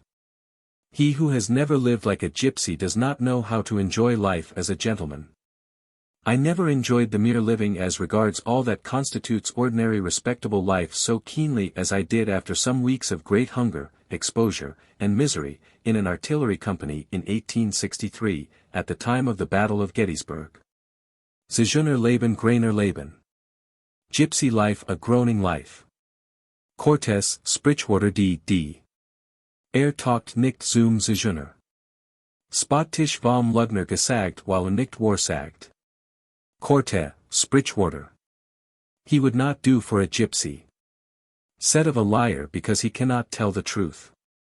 In German, to predict or tell fortunes also means to speak truly, i.e., war equals true, and sprechen equals to speak. Gypsy repentance for stolen hens is not worth much. Old German saying. The Romani chi. And the Romani chow. Love lurapen. And luchapen. And duckeripen. And hucknapen. And every pen. But lachapen. And tachapen. The gypsy woman. And gypsy man. Love stealing. And lewdness. And fortune-telling. And lying. And every pen. But shame. And truth. Pen is the termination of all verbal nouns. George Borrow, quoted from memory. It's a winter morning. Meaning a bad day, or that matters look badly. In allusion to the winters, a gypsy clan with a bad name. As wild as a gypsy. Poro Romanescos. In the old gypsy fashion. Sea hat, nen kobold. She has a brownie, or house fairy. Said of a girl who does everything deftly and readily. In some places the peasants believe that a fairy lives in the house, who does the work, brings water or wood, or curries the horses. Where such a fairy dwells, all succeeds if he or she is kindly treated. Cortes, German Proverbs. Man siehet wal wes Geisters kind see, ist. One can well see what spirit was his sire. In allusion to men of singular or eccentric habits, who are believed to have been begotten by the incubus, or goblins, or fairies. There are ceremonies by which spirits may be attracted to come to people in dreams. There was a young man who lived near Monte Lupo, and one day he found in a place among some old ruins a statue of a fate, fairy or goddess, all naked. He set it up in its shrine, and admiring it greatly embraced it with love, ut semen aegis proflut super statuum. And that night and ever after the fate came to him in his dreams and lay with him, and told him where to find treasures, so that he became a rich man. But he lived no more among men, nor did he after that ever enter a church. And I have heard that anyone who will do as he did can draw the fate to come to him, for they are greatly desirous to be loved and worshipped by men as they were in the Roman times. The following are Hungarian or Transylvanian proverbs. False as a Tsigan, i.e., gypsy. Dirty as a gypsy. They live like gypsies, said of a quarrelsome couple. He moans like a guilty Tsigan, said of a man given to useless lamenting. He knows how to plow with the gypsies, said of a liar. Also, he knows how to ride the gypsy's horse. He knows the gypsy trade, i.e., he is a thief. Tsigan weather, i.e., a showery day. It is gypsy honey, i.e., adulterated. A gypsy duck, i.e., a poor sort of wild duck. The gypsy said his favorite bird would be the pig if it had only wings, in allusion to the gypsy fondness for pork. Mrs. Gerard gives a number of proverbs as current among Hungarian gypsies which appear to be borrowed by them from those of other races. Among them are: who would steal potatoes must not forget the sack. The best smith cannot make more than one ring at a time. Nothing is so bad but it is good enough for somebody. Bacon makes bold. He eats his faith as the gypsies ate their church. A Wallet proverb founded on another to the effect that the gypsy church was made of pork and the dogs ate it. I shall never forget how an old gypsy in Brighton laughed when I told her this, and how she repeated, O Romani Conry sos curdo belovas te I juklai hod lease. No entertainment without gypsies. In reference to gypsy musicians who are always on hand at every festivity. The Hungarian wants only a glass of water and a gypsy fiddler to make him drunk. In reference to the excitement which Hungarians experience in listening to gypsy music. With a wet rag you can put to flight a whole village of gypsies, Hungarian. It would not be advisable to attempt this with any gypsies in Great Britain, where they are almost, without exception, only too ready to fight with anybody. Every gypsy woman is a witch. Every woman is at heart a witch. In the Materials for the Study of the Gypsies, by M.I. Countervine, which I have not yet seen, there are, according to A. B. Ellisif, Gypsy Lore Journal, July, 1890, 3 or 4 score of gypsy proverbial sayings and maxims. These refer to Slavonian or Far Eastern Russian Romanis. I may here state in this connection that all who are interested in this subject, or aught relating to it, will find much to interest them in this Journal of the Gypsy Lore Society, printed by T. and Constable, Edinburgh. The price of subscription, including membership of the Society, is £1 a year. Address, David Mac Ritchie, 4, Archibald Place, Edinburgh. Chapter 14. A Gypsy Magic Spell. Hokani Beso, Leland de Dicabin, or The Great Secret, Children's Rhymes and Incantations, 10 Little Indian Boys and 10 Little Acorn Girls of Marcellus Bertigalensis. There is a meaningless rhyme very common among children. It is repeated while counting off, or out, those who are taking part in a game, and allotting to each a place. There are many versions of it, but the following is exactly word for word what I learned when a boy in Philadelphia. Ekari, or Ikari, Akari, Eukaryon. Philisi, Fallacy, Nicholas John. Queeby Quaby, Irishman, or Irish Mary. Stingle, hem, stangle, hem, buck. With a very little alteration in sounds, and not more than children make of these verses in different places, this may be read as follows. Ekkari, Yakori, Akairi, Eukaron. Felicin, Fallacy, Nikilas Jan. Kiwi, Covey, Irishman. Steenie. Stanny, Buck. This is, of course, nonsense, but it is Romani or gypsy nonsense, and it may be thus translated very accurately. First, here, you begin. Castle, gloves. You don't play. Go on. Kiwi, a kettle. How are you? Stanny, buck. The common version of the rhyme begins with 1, airy, 2, airy, Icarian. But 1 airy is an exact translation of ekkari, ek, or yek, meaning one in gypsy. Ekorus, or yek chorus, means once. And it is remarkable that in Hickory Dickory Dock, the rat ran up the clock. The clock struck 1. And down he run. Hickory Dickory Dock. We have hickory, or ekkari, again followed by a significant one. It may be observed that, while my first quotation abounds in what are unmistakably Romani words, I can find no trace of any in any other child rhymes of the kind. I lay stress on this, for if I were a great Celtic scholar I should not have the least difficulty in proving that every word in every rhyme, down to Tommy, make room for your uncle, was all Old Irish or Gaelic. Word for word every person who understands Romani will admit the following. Ek, or yek, means one. Yekarus, Ekarus, or Yekari, or Ekari, once. Eukaron. Eukaron, or begin. Care is to make or do, and care to begin. Do you begin? Felicin is a castle, or gentleman's country seat, H. Smith. Fallaci, or fallacy, is a lady's glove.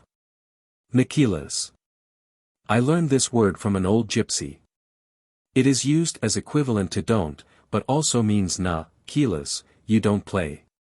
From Kaleva, I play. Jan, Jun, go on. From Java, I go. Hindu, Jana, and Jayo.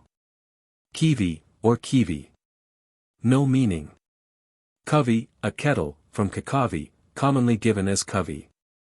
Greek, kappa epsilon kappa kappa beta omicron. Hindu, kal, a box. Steeny. No meaning that I know. Stanny. A buck. Of the last line it may be remarked that if we take from ingle, angle, which is probably added for mere jingle, there remains stan, or stanny, a buck, followed by the very same word in English. With the mournful examples of Mr.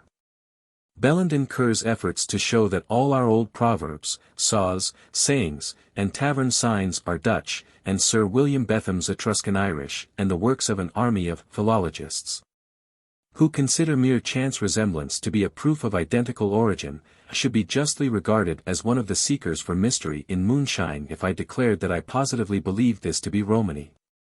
But it certainly contains words which, without any stretching or fitting, are simply gypsy, and I think it not improbable that it was some sham charm used by some Romani fortune-teller to bewilder Gorgios. Let the reader imagine the burnt sienna, wild cat-eyed old sorceress performing before a credulous farm wife and her children, the great ceremony of Hackney Panky, which Mr. Barrow calls Hokani Barrow, but for which there is a far deeper name, that of the Great Secret, which even my best Romani friends tried to conceal from me. This is to lel dedicabin, to take lightment. In the oldest English canting, lightment occurs as an equivalent for theft, whether it came from Romani, or Romani from it, I cannot tell. This feat, which is described by almost every writer on gypsies, is performed by inducing some woman of largely magnified faith to believe that there is hidden in her house a magic treasure, which can only be made to come to hand by depositing in the cellar another treasure, to which it will come by natural affinity and attraction. For gold, as you sees, draws gold, my dearie, and so if you ties up all your money in a pocket handkercher, and leaves it, you'll find it doubled. And wasn't there the squire's lady, you know Mrs. Trefarlow, of course, and didn't she draw 200 old gold guineas out of the ground where they'd laid in an old grave, and only 1 guinea she gave me for all my trouble, and I hope you'll do better than that for the poor old gypsy, my dearie. The gold and the spoons are all tied up, for, as the enchantress sagely observes, there may be silver too, and she solemnly repeats over it magical rhymes, while the children, standing around in awe, listen to every word. It is a good subject for a picture. Sometimes the windows are closed, and candles lighted, to add to the effect. The bundle is left or buried in a certain place. The next day the gypsy comes and sees how the charm is working. Could any one look under her cloak, he might find another bundle precisely resembling the one containing the treasure. She looks at the precious deposit, repeats her rhyme again solemnly and departs, after carefully charging the housewife that the bundle must not be touched, looked at, or spoken of for 3 weeks. Every word you tell about it, my dearie, will be a guinea gone away. Sometimes she exacts an oath on the Bible, when she chives O manzan apres lati, that nothing shall be said. Back to the farmer's house never again. After 3 weeks another extraordinary instance of gross credulity appears in the country paper, and is perhaps repeated in a colossal London daily, with a reference to the absence of the schoolmaster. There is wailing and shame in the house, perhaps great suffering, for it may be that the savings of years, and bequeathed tankards, and marriage rings, and inherited jewelry, and mother's souvenirs have been swept away. The charm has worked. How can people be such fools? Yeah, how can they? How can fully 99 out of 100, and I fear me 999 out of 1,000, be capable of what amounts to precisely the same thing, paying out their cash in the hopes that the invisible influences in the inscrutable cellar or celestial garret will pay it back to them, cent per cent? Oh, reader, if you be of middle age, for there are perhaps some young agnostics beginning to appear to whom the cap does not fit, and can swear on your hat that you never in your life have been taken in by a dedicabin in any form, send me your name and I will award you for an epitaph that glorious one given in the Nugi Venals. Hic jacet il que unis fut inter mil. The charm has worked. But the little sharp-eared children remember it, and sing it over, and the more meaningless it sounds in their ears, the more mysterious does it become. And they never talk about the bundle, which when opened was found to contain only stones, sticks, and rags, without repeating it. So it goes from mouth to mouth, until, all mutilated, it passes current for even worse nonsense than it was at first. It may be observed, however, and the remark will be fully substantiated by anyone who knows the Gypsy language, that there is a Romani turn to even the roughest corners of these rhymes. Kiwi, stingly, stangly, are all Gypsy-ish. But, as I have already intimated, this does not appear in any other nonsense verses of the kind. There is nothing of it in Intery, Mintery, Cutery Corn. Or in anything else in Mother Goose. It is alone in its sounds and sense, or nonsense. But there is not a wanderer on the roads in England who on hearing it would not exclaim, "There's a great deal of Romanes in that air." And if any one doubts it, let him try it on any gypsy who has an average knowledge of Romani. I should say that the word nakilas, which means literally, do not play, or, you do not play, was explained to me by a gypsy as signifying not speaking, or keeping quiet. Nicholas John has really no meaning, but, you don't play, go on, fits exactly into a counting-out game. The mystery of mysteries in the Romani tongue, of which I have spoken, is this: the Hokani barrow, or Huckany burrow, or great trick, consists of 3 parts. Firstly, the getting into a house or into the confidence of its owner, which is effected in England by offering small wares for sale, or by begging for food, but chiefly by fortune-telling, the latter being the usual pretense in America. If the gypsy woman be at all prepared, she will have learned enough to amaze the lady of the house, who is thereby made ready to believe anything. The second part of the trick is the conveying away the property, which is, as I have said, to lel de dicabin, or take lightning, possibly connected with the old canting term for conveyance of bien-lightment. There is evidently a confusion of words here. And third is to chiv o manzan apre ladi, to put the oath upon her, the victim, by which she binds herself not to speak of the affair for some weeks. When the deceived are all under oath not to utter a word about the trick, the gypsy mother has a safe thing of it. The Hakani burrow, or great trick, or didikabin, was brought by the gypsies from the East. It has been practiced by them all over the world, and is still played every day somewhere. And I have read in the press of Philadelphia that a Mrs. Brown, whom I sadly and reluctantly believe is the wife of an acquaintance of mine who walks before the world in other names, was arrested for the same old game of fortune-telling, and persuading a simple dame that there was treasure in the house. And all the rest of the grand deception. And Mrs. Brown, good old Mrs. Brown, went to prison, where she doubtless lingered until a bribed alderman, or a purchased pardon, or some one of the numerous devices by which justice is easily evaded in Pennsylvania, delivered her. Yet it is not a good country on the whole for Hakani burrow, since the people, especially in the rural districts, have a rough and ready way of inflicting justice, which sadly interferes with the profits of aldermen and other politicians.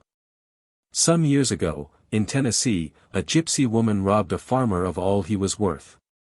Now it is no slander to say that the rural folk of Tennessee resemble Indians in several respects, and when I saw thousands of them during the Civil War, mustered out in Nashville, I often thought, as I studied these dark brown faces, high cheekbones, and long, straight, wiry hair, that the American is indeed reverting to the aboriginal type. The Tennessee farmer and his friends reverted to it at any rate with a vengeance, for they turned out altogether, hunted the gypsies down, and having secured the sorceress, burned her alive at the stake. Which has been, as I believe, an almighty warning to the Romani in that sad section of the world. And thus in a single crime, and its consequence, we have curiously combined a world-old Oriental offense, an European Middle Age penalty for witchcraft, and the fierce torture of the Red Indian. In the United States there is often to be found in a gypsy camp a Negro or two who has with no great trouble adopted a life of perfect laziness.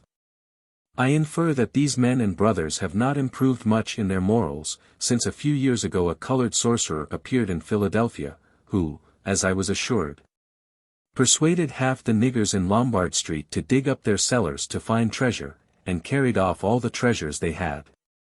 He had been, like Matthew Arnold's scholar, among the tents of the Romani, and had learned their peculiar wisdom, and turned it to profit. In Germany the great sorcery is practiced with variations, and indeed in England or America or anywhere it is modified in many ways to suit the victims. The following methods are described by Dr. Richard Liebich, in Die Zauner in Ihrem Wesen und in ihrer Sprache, Leipzig. 1863. When a gypsy has found some old peasant who has the reputation of being rich or very well-to-do, he sets himself to work with utmost care to learn the disposition of the man with every possible detail as to his house and habits.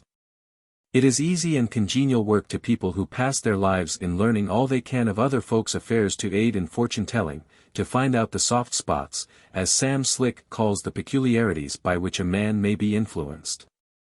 And so some day, when all the rest of the family are in the fields, the gypsy, man or woman, comes, and entering into a conversation, leads it to the subject of the house. Remarking that it is a belief among his people that in it a treasure lies buried. He offers, if he may have permission to take it away, to give 1/4, 1/3, or a half its value. This all seems fair enough, but the peasant is greedy and wants more. The gypsy, on his side, also assumes suspicion and distrust. He proves that he is a conjurer by performing some strange tricks. Thus he takes an egg from under a hen, breaks it, and apparently brings out a small human skull or some strange object. And finally persuades the peasant to collect all his coin and other valuables in notes, gold, or silver, into a bundle, cautioning him to hold them fast. He must go to bed and put the packet under his pillow, while he, the conjurer, finds the treasure. This done, probably in a darkened room, he takes a bundle of similar appearance which he has quickly prepared, and under pretense of facilitating the operation and putting the man into a proper position, takes the original package and substitutes another. Then the victim is cautioned that it is of the utmost importance for him to lie perfectly still, nor move his hand nor blink his ee, if ever he hoped the gowd to see. For I boot on ilka limb. The fairies had their een on him. The gypsy is over the hills and far, far away ere the shades of evening fall, and the family returning from their fields find the father in bed refusing to speak a word. For he has been urgently impressed with the assertion that the longer he holds his tongue and keeps the affair a secret the more money he will make. And the extreme superstition of the German peasant is such that when obliged to tell the truth he often believes that all his loss is due to a premature forced revelation of what he has done, for the gypsy in many cases has the cheek to caution the victim that if he speaks too soon the contents of the package will be turned to sand or rags, accordingly as he has prepared it. Another and more impudent manner of playing this pretended sorcery, is to persuade the peasant that he must have a thick cloth tied around his head. And if any one addresses him to reply only by what in German is called brummen, uttering a kind of growl. This he does, when the entire party proceed to carry off everything portable. Chairs and tables, knives and forks. Tankards and bottles and cups and corks. Beds and dishes and boots and kegs. Bacon and puddings and milk and eggs. The carpet lying on the floor. And the hams hung up for the winter store. Every pillow and sheet in bed. The dough in the trough and the bacon bread. Every bit of provant or pelf. All that they left was the house itself.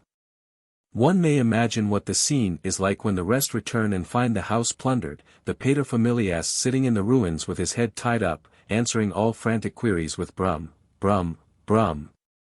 It may recall the well-known poem, I think it is by Peter Pinder Walcott, of the man who was persuaded by a bet to make the motion of a pendulum, saying, here she goes, there she goes. While the instigator cleared out the house and then cleared out himself. I have little doubt that this poem was drawn from a Romani original. Or yet, again, the gypsy having obtained the plunder and substituted the dummy packet, persuades the true believer to bury it in the barn, garden, field, or a forest, performs magic ceremonies and repeats incantations over it.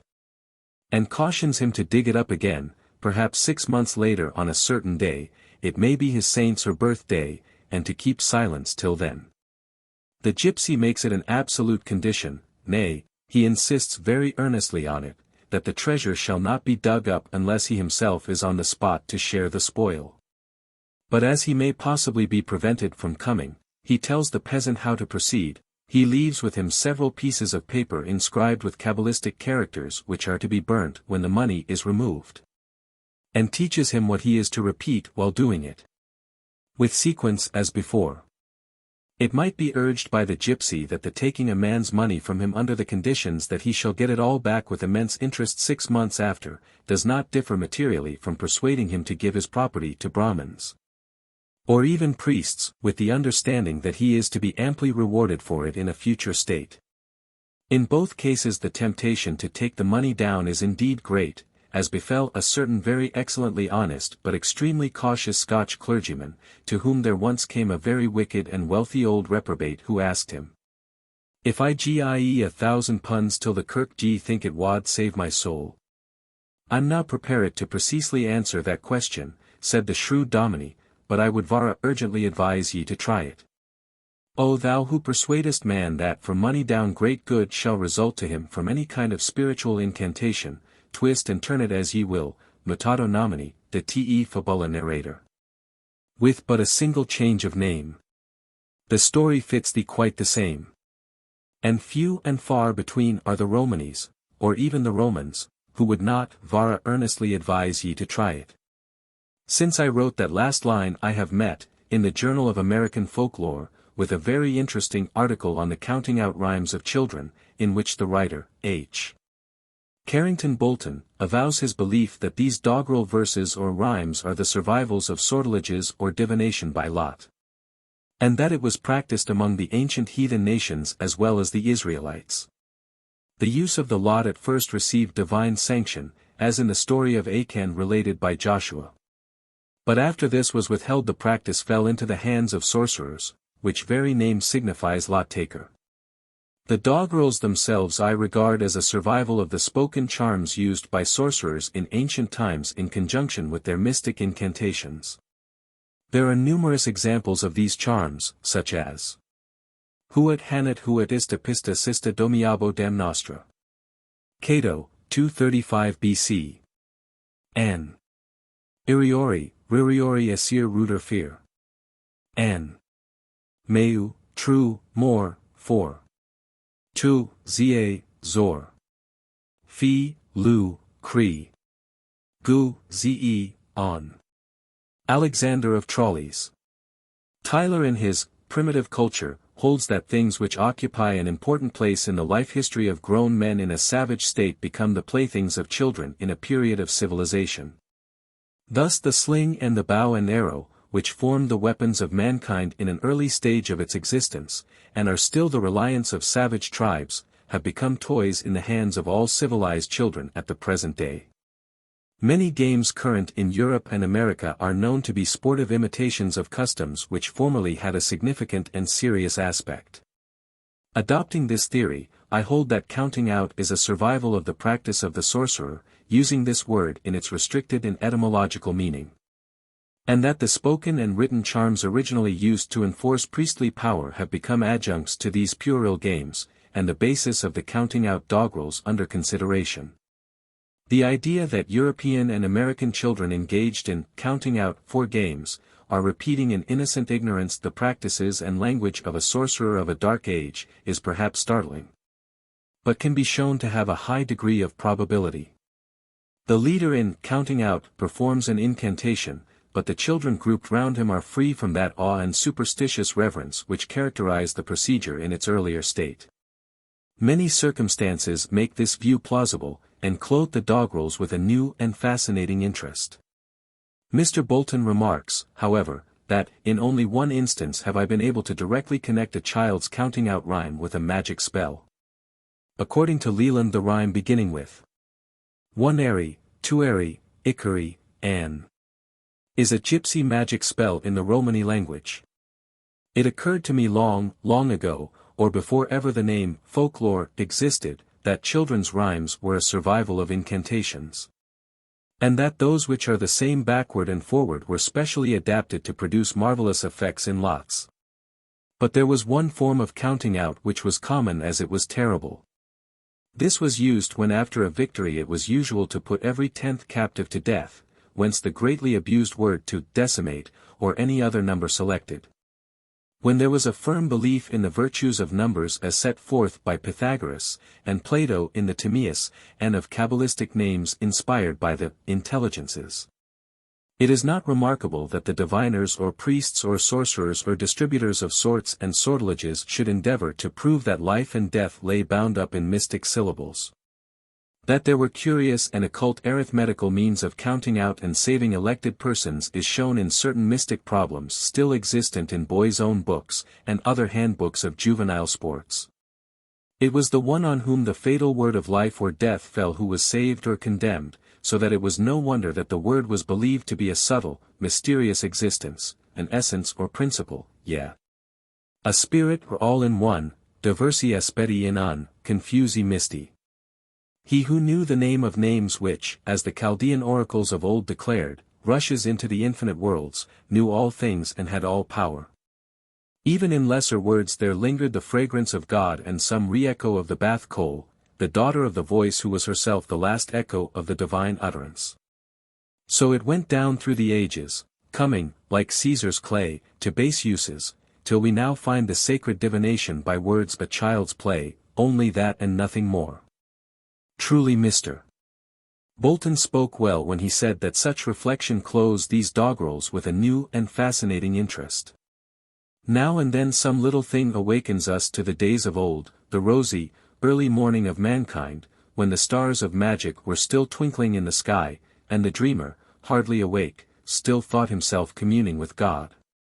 So I was struck the other day when a gypsy, a deep and firm believer in the power of the amulet, and who had long sought, yet never found, his ideal, was deeply moved when I showed him the shell on which Nav, or the name, was mystically inscribed by nature.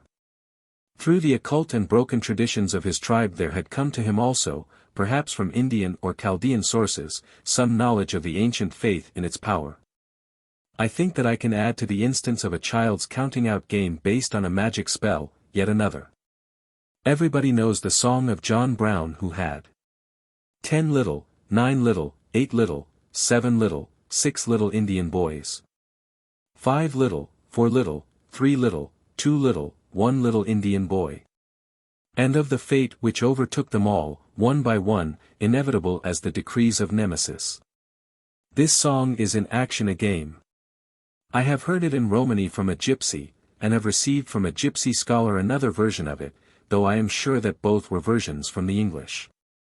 But in Romani, as in all languages, there have existed what may be called additional and subtractive magic songs, based on some primeval Pythagorean principle of the virtues of numbers, and, as regards form, quite like that of the 10 little Indians. In the charms of Marcellus Bertigalensis, 3rd century, it appears as a cure for pains or disorders in the jaws, remedium vald certum ete util faucium doloribus, in the Song of the Seven Acorn Sisters, which the Latin Gaul doctor describes as Carmen Mirum, in which opinion the lover of folklore will heartily concur. Carmen Mirum ad glandulas. Glandulas main carminibus, si dies minu iter, si nox ad vesperum, e digito medicinali ac pollis continens eas dices. Novum glanduli sorors. Octo glanduli sorors. Septem glanduli sorors. Sex glanduli sorors. Quinque glanduli sorors. Quatuor glanduli sorors. Tres glanduli sorors. Dui glanduli sorors. Una glandula soror. Novum fiant glanduli. Octo fiant glanduli. Septem fiant glanduli. Sex fiant glanduli. Quinque fiant glanduli. Quatuor fiant glanduli. Tres fiant glanduli. Dui fiant glanduli. Una fit glandula. Nulla fit glandula. I.e. 9 little acorn sisters, or girls, 8 little acorn sisters, and this is simply the same count, forwards and backwards. It rises before us as we read, a chorus of rosy little Aulises and Marcellus, Clodias, and Manliuses, screaming in chorus. 10 little, 9 little, 8 little, 7 little, 6 little acorn girls. Until it was reduced to una glandula et nulla fit, then there was none. They too had heard their elders repeat it as a charm against the jaw ache, and can any man in his senses doubt that they applied it in turn to the divine witchcraft of fun and the sublime sorcery of sport, which are just as magical and wonderful in their way as anything in all theurgia or occultism, especially when the latter is used only to excite marvels and the amazement which is only a synonym for amusement. But it is not credible that such a palpable, leaving out song as that of the 10 Little Acorn Girls should not having been utilized by such intelligent children as grew up into being the conquerors of the world, knowing Latin at that. There is yet another old Roman, wonderful song to the acorns, apparently for the same disorder, given by the same author. Albula glandula. Nec dolias nec nocias. Nec paniculas facius. Sed liquescas tanquam salus, mica, in aqua. Hoc turnovis dicen spurs ad turam id glandulas ipsas pollice id digito medicinali produces, dum carmen dices, sedanti solis ortum id posta casum facies id, prout dies euti nox minu eater. There appears in these formulas to be either a confusion or affinity as regards glandulas, the tonsils, and the same word signifying small acorns. As is very often the case, the similarity of name caused an opinion that there must be sympathetic curative qualities. Perhaps acorns were also used in this ceremony. In a comment on this Grimm remarks, Die Glandula word angerdet, die Glanduli gelten für Schwestern, wie wenn das alt Hochdeutsch Drohs Glandula, Graph 5, 263, Personification Enkendigt. Alt-Nordisches Drohs, Femina. There is another child's rhyme which is self-evidently drawn from an exorcism, that is to say an incantation. All my readers know the nursery song. Snail, snail, come out of your hole. Or else I'll beat you as black as a coal. Snail, snail, put out your head. Or else I'll beat you till you are dead. It is very remarkable that in folklore the mole and the snail are identified, and, as de Gubernatus states, both are the same with the grey mouse, or, as he might more accurately have declared with the mouse in general. A critic objects to this simply because it occurs in the work of de Gubernatus, among his fanciful theories, but it need not follow that every citation or opinion in his book is false. Friedrich, who certainly is not a fanciful theorist, asserted nearly 30 years ago that the mouse, owing to its living underground and in dark places as well as to its gnawing and destroying everything, is a Thonisch's Thier.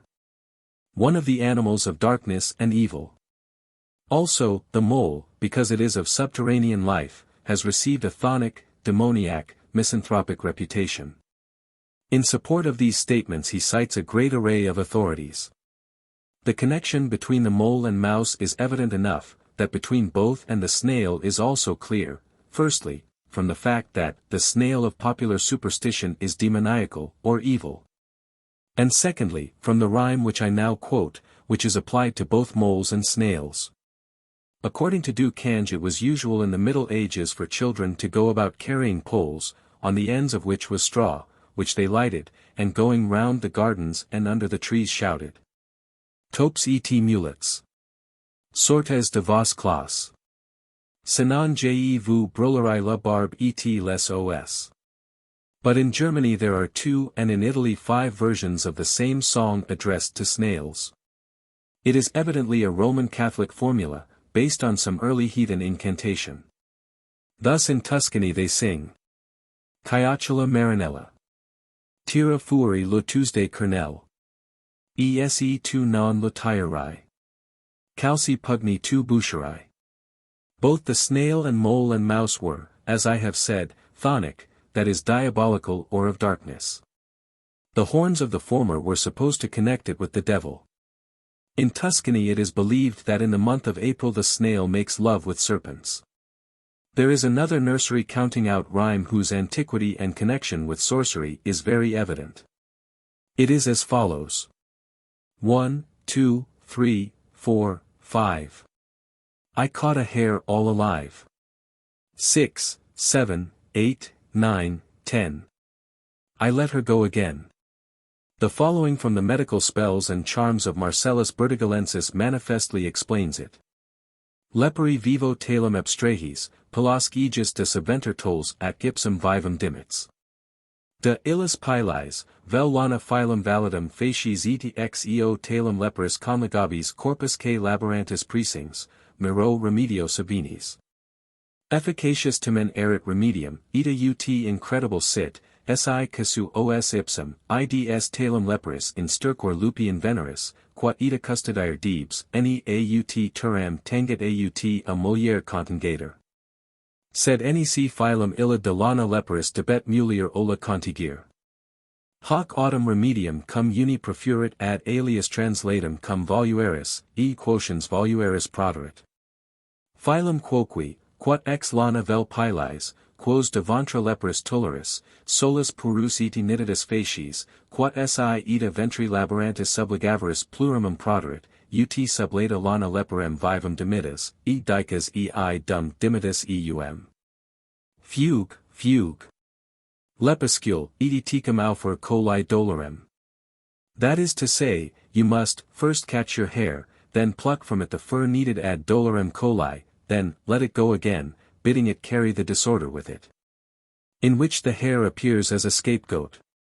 It may be observed that all this ceremony of catching the hair, letting it go and bidding it run and carry away the disorder, is still in familiar use in Tuscany. It has been observed to me that any nursery rhyme may be used as a charm.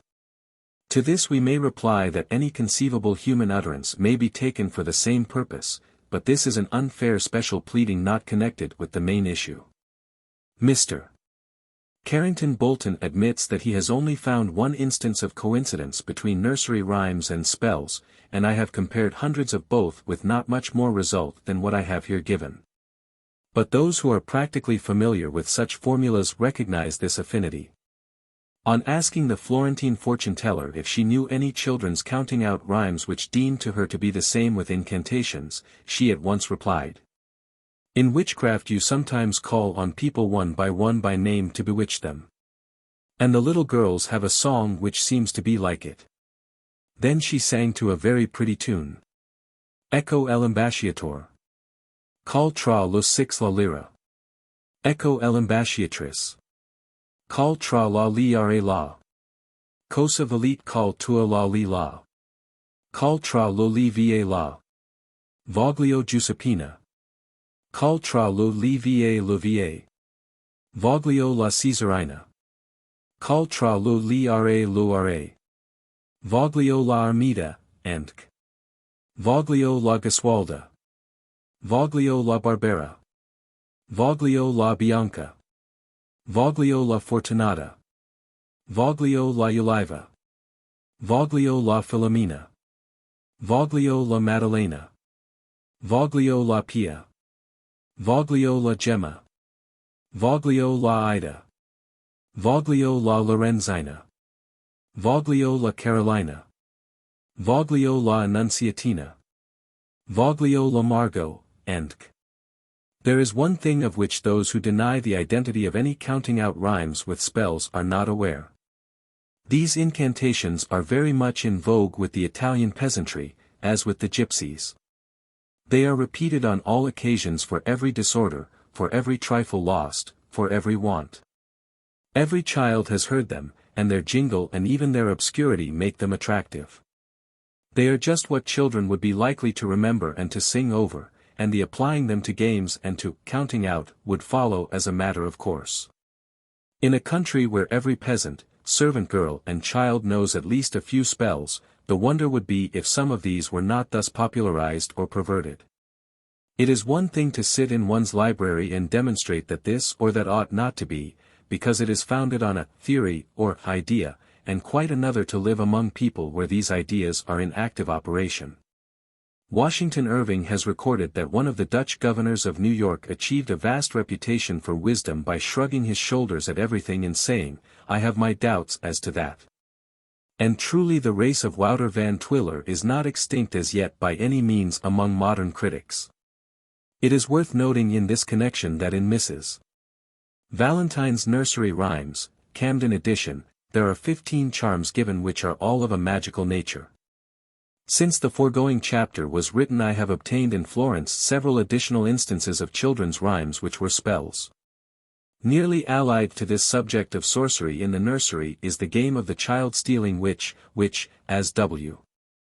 Wells Newell has shown in a very interesting and valuable contribution to the American Folklore Journal, Volume 3.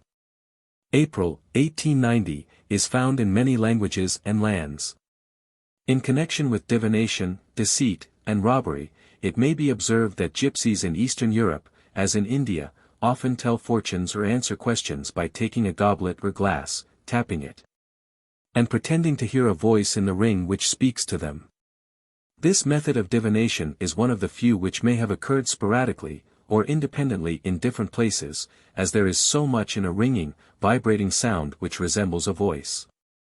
The custom is very ancient and almost universal. So Joseph, Genesis 44:5, says, Vulgate, Cyphus quam furati estis, ipsi est, in quo bibit dominus meus, et in quo augurari solet. The goblet which ye have stolen, is it not this wherein my Lord drinketh and in which he is wont to divine? Joseph says again, ver. 15, Know ye not that such a man as I can certainly divine? A great number of very orthodox scholars have endeavored to show that divine here means merely to conjecture wisely, or to see into. In order to clear Joseph from the accusation of fortune-telling, but the cup and his interpretation of dreams tell another story. In those days in the East, as now, clever men made their way very often by fortune-telling and theurgia in different forms in great families, just as ladies and gentlemen are invited out, in London and Paris to please the company with palmistry. This divining by goblets is still common in the East. In Norden's Res nach Ägypten, and we are told that a native said to the travelers that he had interrogated his coffee cup, and it had replied that the travelers were those of whom the prophet had predicted they would come as spies and lead the way for a great immigration of Franks. In an Arabic commentary of the 12th century, the replies which the goblet gave to Joseph when it tapped on it are given in full. As coffee drinking is very ancient, it is probable that divination by means of the grounds grew out of foretelling with the cup. Horst, Demonology, Volume 2. Remarks that prediction by means of drinking or coffee cups, and is called in magic, syphomancy, and that the reader may judge how common it was in Germany in the first half of the 18th century by consulting the famous humorous poem of the Reno Mist, Song 3. Ver. 47. Certain goblets of thin glass will give out quite a loud ring if only blown upon, and by blowing or breathing in a peculiar way the sound may be greatly increased or modified, so as to sound like the human voice. This was shown me by an old custode in the museum at The Hague. It is a curious trick worth trying, especially by those who would pass for magicians. There is yet another kind of magic cup known only by tradition, the secret of which, I believe, I was the first to rediscover. It is said that the Chinese knew of old how to make bottles, and which appeared to be perfectly plain, but on which, when filled with wine, inscriptions or figures appeared, and which were used in divination as to answer questions. In the winter of 1886–87, Sir Henry Austen Layard went with me through his glass factory at Venice. As we were standing by the furnace watching the workmen, it flashed upon me quite in a second how the mysterious old goblets of the Chinese could be made.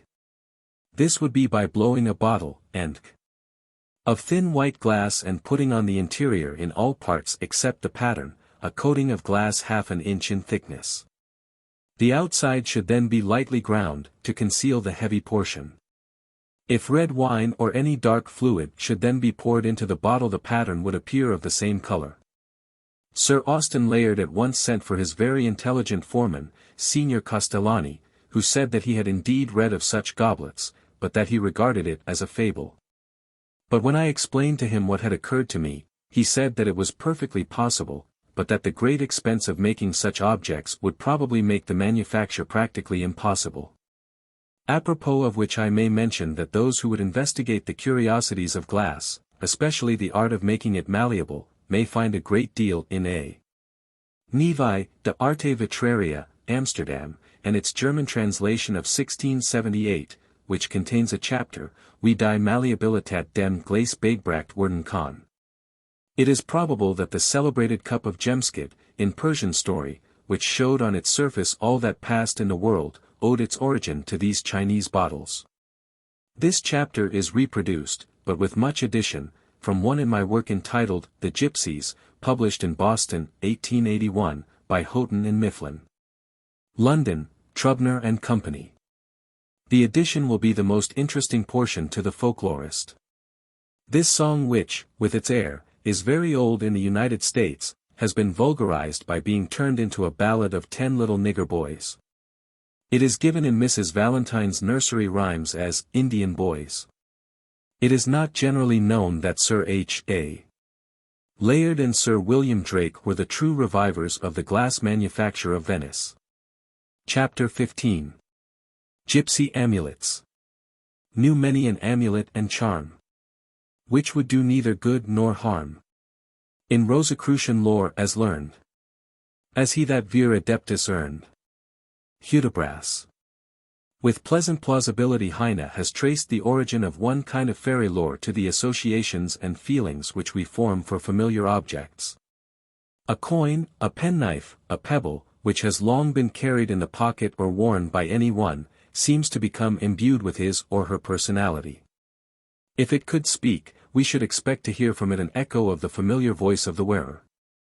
As happened, indeed, in Thuringia in the year 1562, when a fair maid, Adelheid von Helbach, was carried into captivity by certain ill-mannered persons.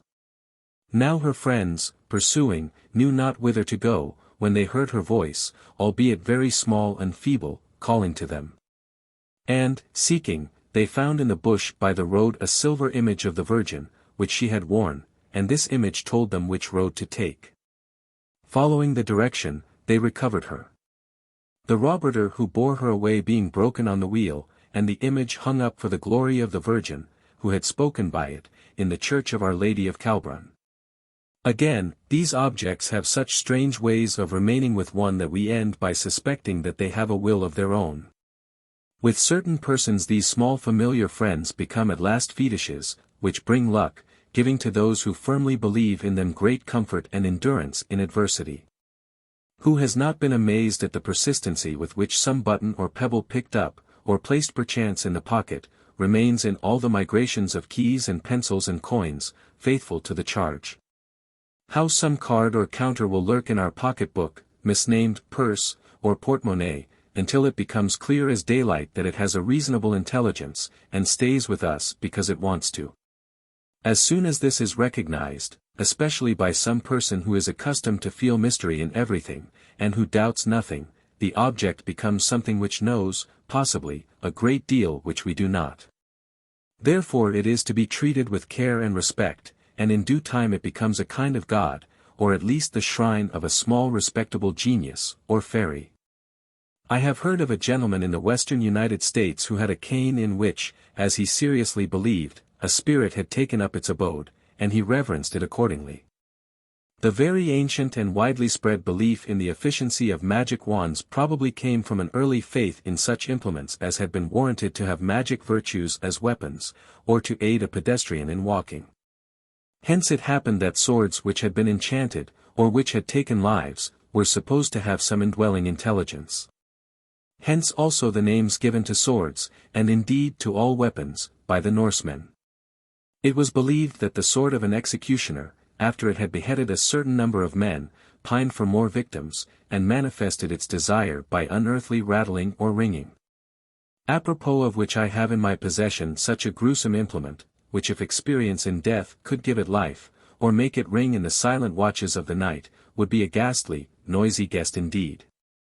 I once told the story in The Gypsies, Boston, 1881, now I have something to add to it. I had met in London with an Indian gypsy named Nano, who informed me that in India he had belonged to a wandering tribe or race who called themselves Ram, or Romani, who spoke Romani Jib, and who were the gypsies of the gypsies. I have in my possession a strange Hindu knife with an enormously broad blade, 6 inches across towards the end, with a long handle richly mounted in bronze with a little silver.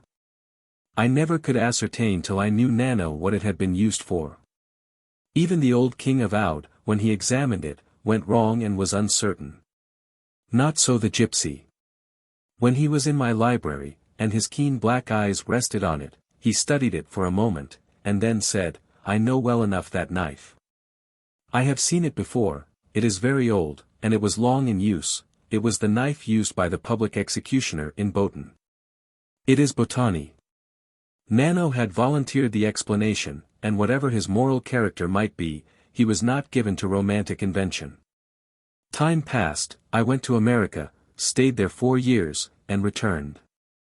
In 1888 I became a member of the National Association for the Advancement of Art, and was on the Central Committee. One day we had a meeting at the house of a distinguished architect. When it was over, my host showed me his many treasures of art, or archaeology. While examining these, my attention was attracted by an Indian knife. It was precisely like mine, but smaller. I asked what it was, and learned that it had long been used in some place in the East for the express purpose of sacrificing young girls. And in all respects it was what we might call the feminine counterpart of my knife. And if I ever had any lingering doubt as to the accuracy of Nano's account, it disappeared when I saw the one whose history was perfectly authentic. A few years ago in Heidelberg there were sold at auction a great number of executioner's swords, some of which had been used for centuries. A gentleman who had a special fondness for this kind of bric-a-brac, had for many years collected them. It may be here observed that the knife forms a special feature in all witch lore, and occurs frequently among the Hungarian and Italian gypsy charms, or spells. It is sometimes stuck into a table, while a spell is muttered, protesting that it is not the wood which one wishes to hurt, but the heart of an enemy. Here the knife is supposed in reality to have an indwelling spirit which will pass to the heart or health of the one hated. In Tam O'Shanter there is a knife on the witch's table, and in Transylvania, as in Tuscany, a new knife, not an old one, is used in diverse ceremonies. Sometimes an old and curious knife becomes an amulet and is supposed to bring luck, although the current belief is that any pointed gift causes a quarrel. But to return to the fetish or pocket deity which is worn in so many forms, be they written scrolls, crosses, medals or relics, say tout and continental gypsies are notable believers in amulets. Being in a camp of very wild Tsigany in Hungary a few years ago, I asked them what they wore for backed, or luck, whereupon they all produced small seashells, which I was assured were potent against ordinary misfortunes. But for a babe which was really ill they had provided an appreciable dose in the form of 3 Maria Theresa silver dollars, which were hung round its neck, but hidden under its clothes. And I may here remark that all through many lands, even into the heart of Africa, this particular dollar is held in high esteem for magical purposes. From one to another the notion has been transferred, and travelers and traders are often puzzled to know why the savages will have no coin save this. From Russia to the Cape it is the same story, and one to be specially studied by those ethnologists who do not believe in transmission, and hold that myths and legends are of local growth and accounted for by similar local conditions. The gypsies were very desirous to know what my charm was. Fortunately I had in my pocket a very fine fossil shark's tooth which I had purchased in Whitby, and this was greatly admired by the learned of the tribe. Mindful of good example, I obtained for myself specimens of the mystic shells, foreseeing that they would answer as passes and signs among the fraternity in Germany and elsewhere. Which, indeed, came to pass a few days ago in the town of Hamburg, when looking from my window in the Schwedenpfad I saw 2 very honest-looking gypsies go by. Walking forth, I joined them, and led them into a garden, where over beer and cigars we discussed the affairs of Egypt. These Romanis were from the Tyrol, and had the frank bold manner of the mountain men blended with the natural politeness of the better class of gypsy. I had taken with me in my pocket, foreseeing its use, a small bag or purse, containing an assortment of objects such as would have puzzled anybody except a Red Indian, a Negro, or any believer in Medallion or Voodoo, or my new acquaintance. And after a conversation on Dirkban, in Anglo-Gypsy, Dukkerin, or fortune-telling, I asked the men what they wore. They wished to see my amulets first. So I produced the shells.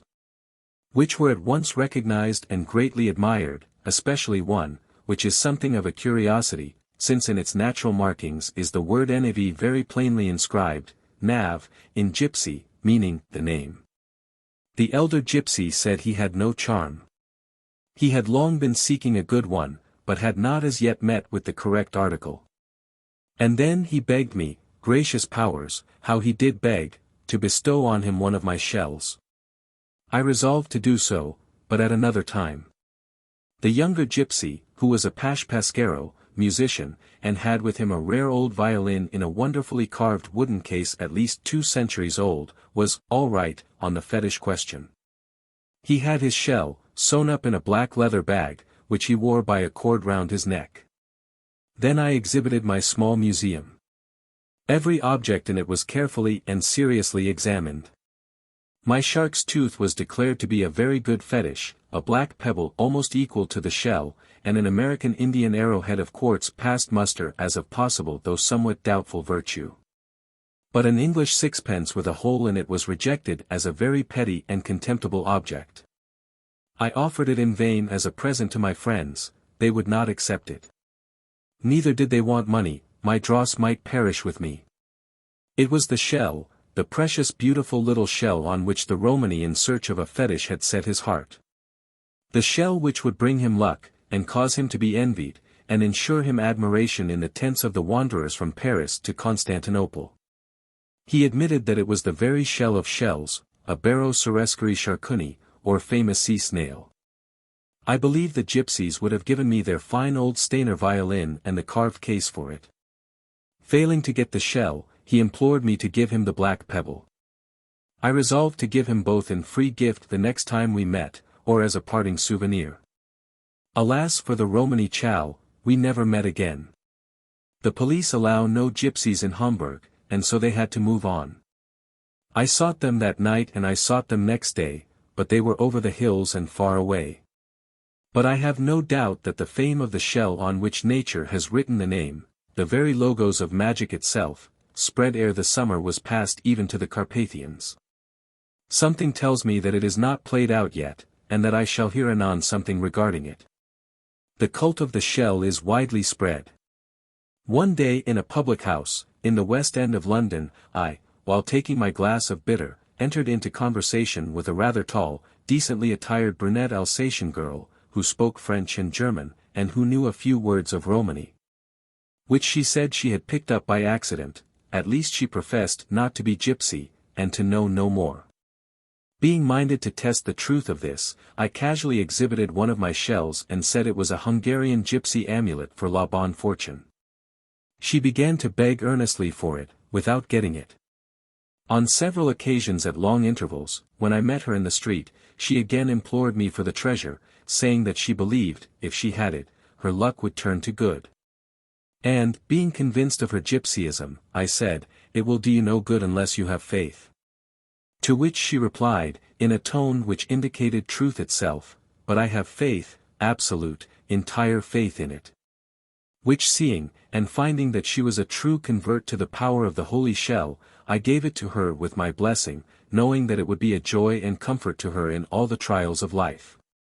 This reminds me that I have seen, and indeed possess, a pearl shell bearing the image of Saint Francis of Assisi, such as is sold by thousands at his shrine, and which are supposed to possess certain miraculous innate or intrinsic virtues. Thus, if worn by children, they are a cure for croup. Ah, but that is a very different thing, you know. An idol is an object, generally an image, worshipped for its own sake, being supposed to not only represent a god, but to have some eminent sanctity. The Catholic priest, and for that matter all Brahmins or bonzes, assure us that their sacred images are only symbols, not regarded as really dwelling places of divinity. They are not, so to speak, magnified amulets. Yet how is it that, if this be true, so many images and pictures are regarded and represented by priests as being able of themselves by the touch to cure toothache, and all other ills which flesh and bones are heirs to? Why is one image especially good for toothache, while another of the same person cures cramp? Why, if they are all only symbols, is one more healing or holy than another? How can Our Lady of Embrun be of greater aid than Our Lady of Paris? The instant we ascribe to an image or a shell real power to act, we make of it an inspired being in itself, and all the sophistry in the world as to its being a means of faith, or a symbol, or causing a higher power to act on the suppliant, is rubbish. The devotee believes tout bonnement that the image works the cure, and if he did not, any other image of the Virgin or Saint would answer the same purpose. This chaff has been thrashed out 1,000 times, or many tens of thousand times in vain, as vain so far as effects go as is the remarkably plain first commandment. And it will last, while one fetish endures, that the Hierophant will call it a mere symbol, and the ignorant worshipper, absolutely unable to comprehend him, will worship the symbol as the thing itself, as he is really expected to do. According to J. B. Friedrich, Symbolic der Natur, the sea shell, on account of its being a product of the sea, or of the all-generating moisture, and much more probably from its shape, is an emblem of woman herself. Therefore as Venus, love's goddess, was born of the sea, shells are dedicated to her. Museo Bourbonico, Volume 6. Kugler, Handbuch Geschichte der Malerei, Berlin, 1837, Volume 4. Also translated by Sir H. Austin Layard. Being one of the great emblems of productive nature, or of life and light, and opposed to barrenness, absence of pleasure, darkness, or negation, it was of course a charm against witchcraft or evil. That the gypsies have retained it as a powerful agent for luck, is extremely interesting, showing to what a degree they are still influenced by the early symbolism which effectively formed not one but many mythologies. Among the Hungarian gypsies the virtue or magical power of a shell is in proportion to the degree of resemblance above mentioned, which it possesses, as Laslaki expressly declares. This association of shells, with the mysterious and magical, is to be found among gypsies in the East, as is shown by the following, from my work entitled The Gypsies. It described something which I saw many times in Cairo. Beyond the door which, when opened, gave this sight, was a dark, ancient archway, 20 yards long, which opened on the glaring, dusty street, where camels with their drivers, and screaming sais or carriage runners and donkey boys and crying vendors kept up the wonted oriental din. But in the archway, in its duskiest corner, there sat in silence and immovable, a living picture, a dark, handsome woman, of 30 years, who was unveiled. She had before her on the gateway floor, a square of cloth and a few shells. Sometimes an Egyptian of the lower class stopped, and there would be a grave consultation. She was a fortune-teller, and from the positions which the shells assumed when thrown she predicted what would come to pass. And then there would be a solemn conference and a thoughtful stroking of the beard, if the applicant was a man, and then the usual payment to the oracle, and a departure. And it was all world-old primeval Egyptian, as it was Chaldean, for the woman was a Ragaran, or gypsy, and as she sat so sat the diviners of ancient days by the wayside, casting shells for auspices, even as arrows were cast of old. To be cursed by Israel. It is not remarkable that among the myriad mantillas of olden days there should have been one by shells. The sound of the sea when heard in a nautilus or conch is marvelously like that of ocean surges murmuring far. Shake me and it awakens, then apply its polished lips to your attentive ear. And it remembers its august abodes. And murmurs as the ocean murmurs there. All of this is very strange to children and not less so to all unsophisticated folk, and I can remember how in boyhood I was told and listened with perfect faith to the distant roaring. And marveled at the mystery of the ocean song being thus forever kept alive inland. The next step to this is to hear in the sea murmuring something like voices, and this is as curious as it is true, that if the mind be earnestly given to it, and the process be continued for a long time during several days, many persons, and probably all in time, will come to distinguish or hear human utterances and eventually words. There is no special faith required here, the mind even of the most skeptical or unimaginative will often turn back on itself, and by dint of mere perseverance produce such effects. An old pitcher or jug of a peculiar shape is also declared to be admirably adapted for this purpose, and I have one of Elizabeth's time which was trawled up from the sea near Lowestoft which would fulfill every requisition. In 1886 I was by moonlight in a camp of gypsies in the old Roman amphitheatre near Budapest. It was a very picturesque sight, what with the blazing fire, the strangely dressed men, the wild shrieking, singing, and dancing women. And when, as I have before mentioned, they showed me the shells which they carried for amulets, they exhibited one much larger of conch-like form, the tip of which had been removed and to which there was attached a flexible tube. This was used in a very remarkable trick. The shell, or one like it, is put into the hands of the person consulting the oracle, who is directed to listen to the voice of the Navashi, or spirit of the air. Then he is blindfolded, the tube applied, and through it the gypsy speaks in a trained soft voice. Thus, in Concomantia, the oracles still live and devotees still hear the fairies talk.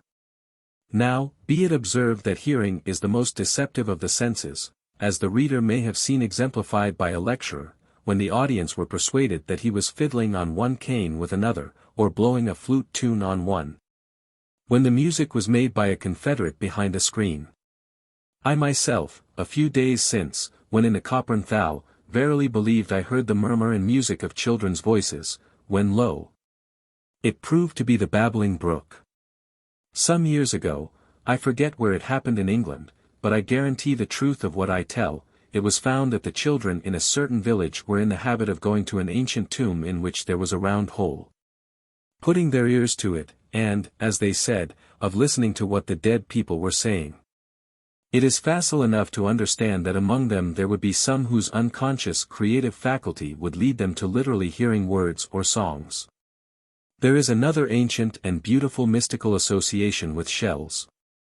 The conch when pierced formed a trumpet, whose notes seemed to be allied to the murmuring of the wind and waves heard in the shell when applied to the ear. The sea god Triton blew upon a shell, meaning thereby the roaring of the waves. And in analogous wise a shell is represented on the Tower of the Winds in Athens, to represent Boreas, the northeast wind, and the roaring of the storm, Milan, Gallery Mythologique. The resemblance of wind to the human voice has probably occurred to every human being, and has furnished similes for every poet. That these voices should be those of spirits is a natural following. So the last Hebrew oracle, the Bath Kol, or daughter of the voice, survives in shells and lives in gypsy lore. And so we find in rags and patches on the garments of Egyptian fellaheen the edges of Pharaoh's garment, which in olden time it was an honor for kings to kiss. Deception of this kind by means of voices, apparently supernatural, is of great antiquity. The high priest Savin the Asmunian, of Egypt, is said to have used acoustic tubes for this purpose, and it is very evident that the long corridors or passages in the stone temples must have suggested it as well as whispering galleries. The Hebrew Kabbalists are believed to have made one form of the mysterious teraphim by taking the head of a child and so preparing it by magic ceremonies that when interrogated it would reply. These ceremonies consisted in fact of skillfully adjusting a phonetic tube to the head. It is very probable that the widely spread report of this oracle gave rise to the belief that the Jews slaughtered and sacrificed children. Eliphaz Levi, or the Abbé Constant, a writer of no weight whatever as an authority, but not devoid of erudition, and with occasional shrewd insights, gives it as his belief that the terrible murders of hundreds of children by Gilles de Retz, the absurdly so-called original of Bluebeard, were suggested by a recipe for sanguinary sorcery, drawn from some Hebrew Kabbalistical book. Nicephorus, lib 7c. 33, and Cedrinus, as cited by Grotius in his Magica, 1597, tell us that when Constantine was ill a number of children were collected to be slain that the emperor might bathe in their blood, in quosi se imperator ablurit, certa recupererit. And that because he was moved by the tears of their mothers to spare their lives, was restored to health by the saints. It seems to have escaped the attention of writers that at the very time during the Middle Ages when the Jews were being most bitterly persecuted for offering children at the Passover, it was really a common thing among Christians to sacrifice children, maids, or grown-up people, by burying them alive under the foundations of castles, and to ensure their stability, a ghastly sacrifice, which in after times took the form of walling up a cock and finally an egg. But from an impartial and common-sense standpoint, there could be no difference between the sacrifice of a child by a Kabbalist and the torturing and burning witches and heretics by ecclesiastics, unless, indeed, that the latter was the wickeder of the two, since the babes were simply promptly killed, while the inquisitors put their victims to death with every refinement of mental and physical torture. Both Kabbalist and priest were simply engaged in different forms of one and the same fetish work which had been handed down from the days of witchcraft. Nor did Calvin, when he burnt Servetus, differ in anything from a voodoo sacrificing a goat without horns. Punishing a heretic to please or placate the deity differs in nothing from killing any victim to get luck. Other sentiments may be mingled with this conjuring, but the true foundation of black witchcraft, and all witchcraft is black, which calls for blood, suffering, starvation, and the sacrifice of natural instincts, is the mortar of the fear of punishment, and the stones of the hope of reward, the bulk of the latter being immeasurably greater than that of the former, which is a mere bin-de-middle, or means of connection. It is remarkable that nowhere, not even in England, do the gypsies regard the witch as utterly horrible, diabolical, and damnable. She is with them simply a woman who has gained supernatural power, which she uses for good or misuses for evil according to her disposition. The witch of the Church, Catholic or Protestant, when closely examined is a very childish conception. She sets forth personal annoyance without any regard whatever as to whether it is really good in disguise or a natural result of our own follies. Thus witches caused thunderstorms, which, because they were terrifying and more or less destructive, were seriously treated by the Church as unmitigated evils, therefore as phenomena directly due to the devil and his servants. Theology: the omniscient did not know that storms cleared the air. Witches were responsible for all pestilences, and very often for all disorders of any kind, as it was very convenient for the ignorant leech to attribute to sorcery or moral delinquency or to God, a disease which he could not cure. For, theology, the science of sciences, had not as yet ascertained that plagues and black deaths, and most of the ills of man are the results of neglect of cleanliness, temperance, and other sanitary laws. It is only a few years since a very eminent clergyman and president of a college in America attributed to divine dispensation the deaths of a number of students, which were directly due to palpable neglect of proper sanitary arrangements by the reverend gentleman himself and his colleagues. But, admitting that divine dispensation, according to the medieval theory, the president, as the agent, must have been a wizard or conjurer, a delusion which the most superficial examination of his works would at once dissipate. But to return, there can be no denial whatever that according to what is admitted to be absolutely true today by everybody, be he orthodox or liberal, witches, had they existed, must have been agents of God, busied in preventing plagues instead of causing them, by raising storms which cleared the air. Even the Algonquin Indians knew more than the Church in this respect, for they have a strange old legend to the effect that when the god of storms, Wachowsen, the giant eagle, was hindered by a magician from his accustomed work, the sea and air grew stagnant, and people died. The witch was simply another form of the Hebrew Azrael, God's angel of death. Which may all lead to the question, if a belief in witches as utterly evil servants of the devil could be held as an immutable dogma of the Church and a matter of eternal truth for eternal belief, to prove which there is no end of ingenious argument and an appalling array of ecclesiastical authority cited in the black letter, Liber de Sortilegiis, of Paulus Grelandus. Now lying before me, Lyons, 1547, as well as in the works of Sprenger, Botanus, Del Rio, and the witch bull of Pope Innocent, and if this belief be now exploded even among the priests, what proof have we that any of the dogmas which went with it are absolutely and forever true? This is the question of dogmatic versus development or evolution, and witchcraft is its greatest solvent. For when people believe, or make believe, in a thing so very much as to torture like devils and put to death hundreds of thousands of fellow beings, mostly helpless and poor old women, not to mention many children, it becomes a matter of very serious import to all humanity to determine once for all whether the system or code according to which this was done was absolutely right forever, or not. For if it was true, these executions and the old theory of witchcraft were all quite right, as the Roman Church still declares, since the Pope has sanctioned of late years several very entertaining works in which modern spiritualists, banjo-twangers, table-turners, and are declared to be really wizards, who perform their stupendous and appalling miracles directly by the aid of devils. And, by the way, somebody might make an interesting work not only on the works in the Index Librorum Prohibitorum, which it entails 76 distinct kinds of damnation to read, but also on those which the Pope sanctions, I believe, blesses. Among the later of the latter is one which pretends to prove that Jews do really still continue to sacrifice Christian children at the Passover feast, and, for aught I know, to eat them, fried in oil, or buttered with goose grease, apropos of which I marvel that the Hebrews, instead of tamely denying it, do not boldly retort on the Christians the charge of torturing their own women and children to death as witches, which was 1,000 times wickeder than simply bleeding them with a penknife. As young Hugh of Lincoln was said to have been disposed of by the Jew's daughter. But people all say now, that was the age, and the Church was still under the influence of barbarism, and so on. Exactly. But that admission plainly knocks down and utterly destroys the whole platform of dogmatism and the immutable and eternal truth of any dogma whatever. For it admits evolution, and to seize on its temporary fleeting forms and proclaim that they are immutable, is to mistake the temporal for the eternal, the infinitesimal fraction for the whole.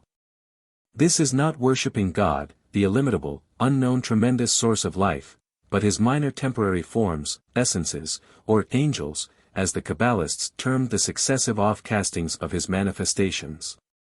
In being's flood, in action's storm. I work and weave, above, beneath. Work and weave in endless motion. Birth and death, an infinite ocean. A seizing and giving. The fire of the living.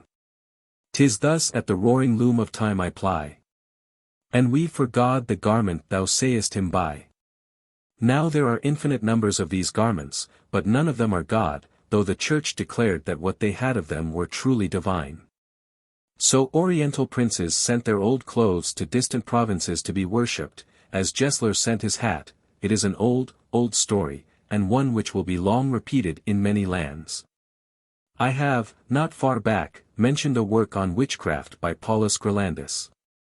Its full title is Tractatus de Hereticis et Sortilegiis, Omniferium Coitio Earunc Penis. Item de questionibus et tortura ac de relaxation carceratorum, that is, in brief, a work on heretics, witches breakers of the seventh commandment of all kinds, examination by torture, and imprisonment. It was a leading vade mecum, or standard guide, in its time for lawyers and the clergy, especially the latter, and reads as if it had come from the library of hell, and been written by a devil, though composed, according to the preface, to promote the dignity and glory of the Christian Church. I can well believe that a sensitive humane person could be really maddened by a perusal and full comprehension of all the diabolical horrors which this book reveals. And the glimpses which it gives of what must have been endured literally by millions of heretics and witches, and all men or women merely accused by anybody of any kind of immorality, especially of heresy. I say suspected or accused, for either was sufficient to subject a victim to horrible agonies until he or she confessed. What is most revolting is the calm, icy cold-blooded manner in which the most awful, infernal cruelties are carefully discussed, as, for instance, if one has already had any limbs amputated for punishment whether further tortures may then be inflicted. It is absolutely a relief to find that among the 6 kinds of persons legally exempted from the rack, and there are only 6 and these do not include invalids, are pregnant women. But such touches of common humanity are rare indeed in it. I do not exaggerate in the least when I say that the whole spirit of this work, which faithfully reflects the whole spirit of the justice of the Middle Ages, inclines in a ferocious, wolfish manner to extend and multiply punishment of the most horrible kinds to every small offense against the Church, to manufacture and increase crime as if it were capital for business, and enlarge the sphere of torture so as to create power and awe. Nous avons changed tout cela, say the descendants of those fiends in human form. But if it was wrong, then why did you do it if you were infallible inspired judges? And if you now believe that to be atrocious which was once holy, and a vast portion of your whole system, how can you say that the Church does not follow the laws of evolution and progress, and if so, where will it stop? It is a curious reflection that if the Pope and Cardinals of 1890 had lived 400 years ago they would, with the exception, perhaps, of the Spaniards, have all been burned alive for heresy. Which is literally true. Within a minute's walk from where I sit, and indeed visible from my window in this town of Homburg vor der Hohe, are two round towers of other days, grim and picturesque relics of the early Middle Ages. One is called the Hexentherm or Witches' Tower. In it gypsies, witches, and heretics were confined. It was the hotel specially reserved for them when they visited Homburg, and in its cells which are of the smallest between walls of the thickest, I or you, reader, might be confined today. But for one Martin Luther and certain laws of evolution or progress of which Paulus Grolandus did not dream. As I was sketching the tower, an old woman told me that there were many strange tales about it. That I can well believe, but I dare say they are all summed up in the following ballad from the German of Heine. The Witch.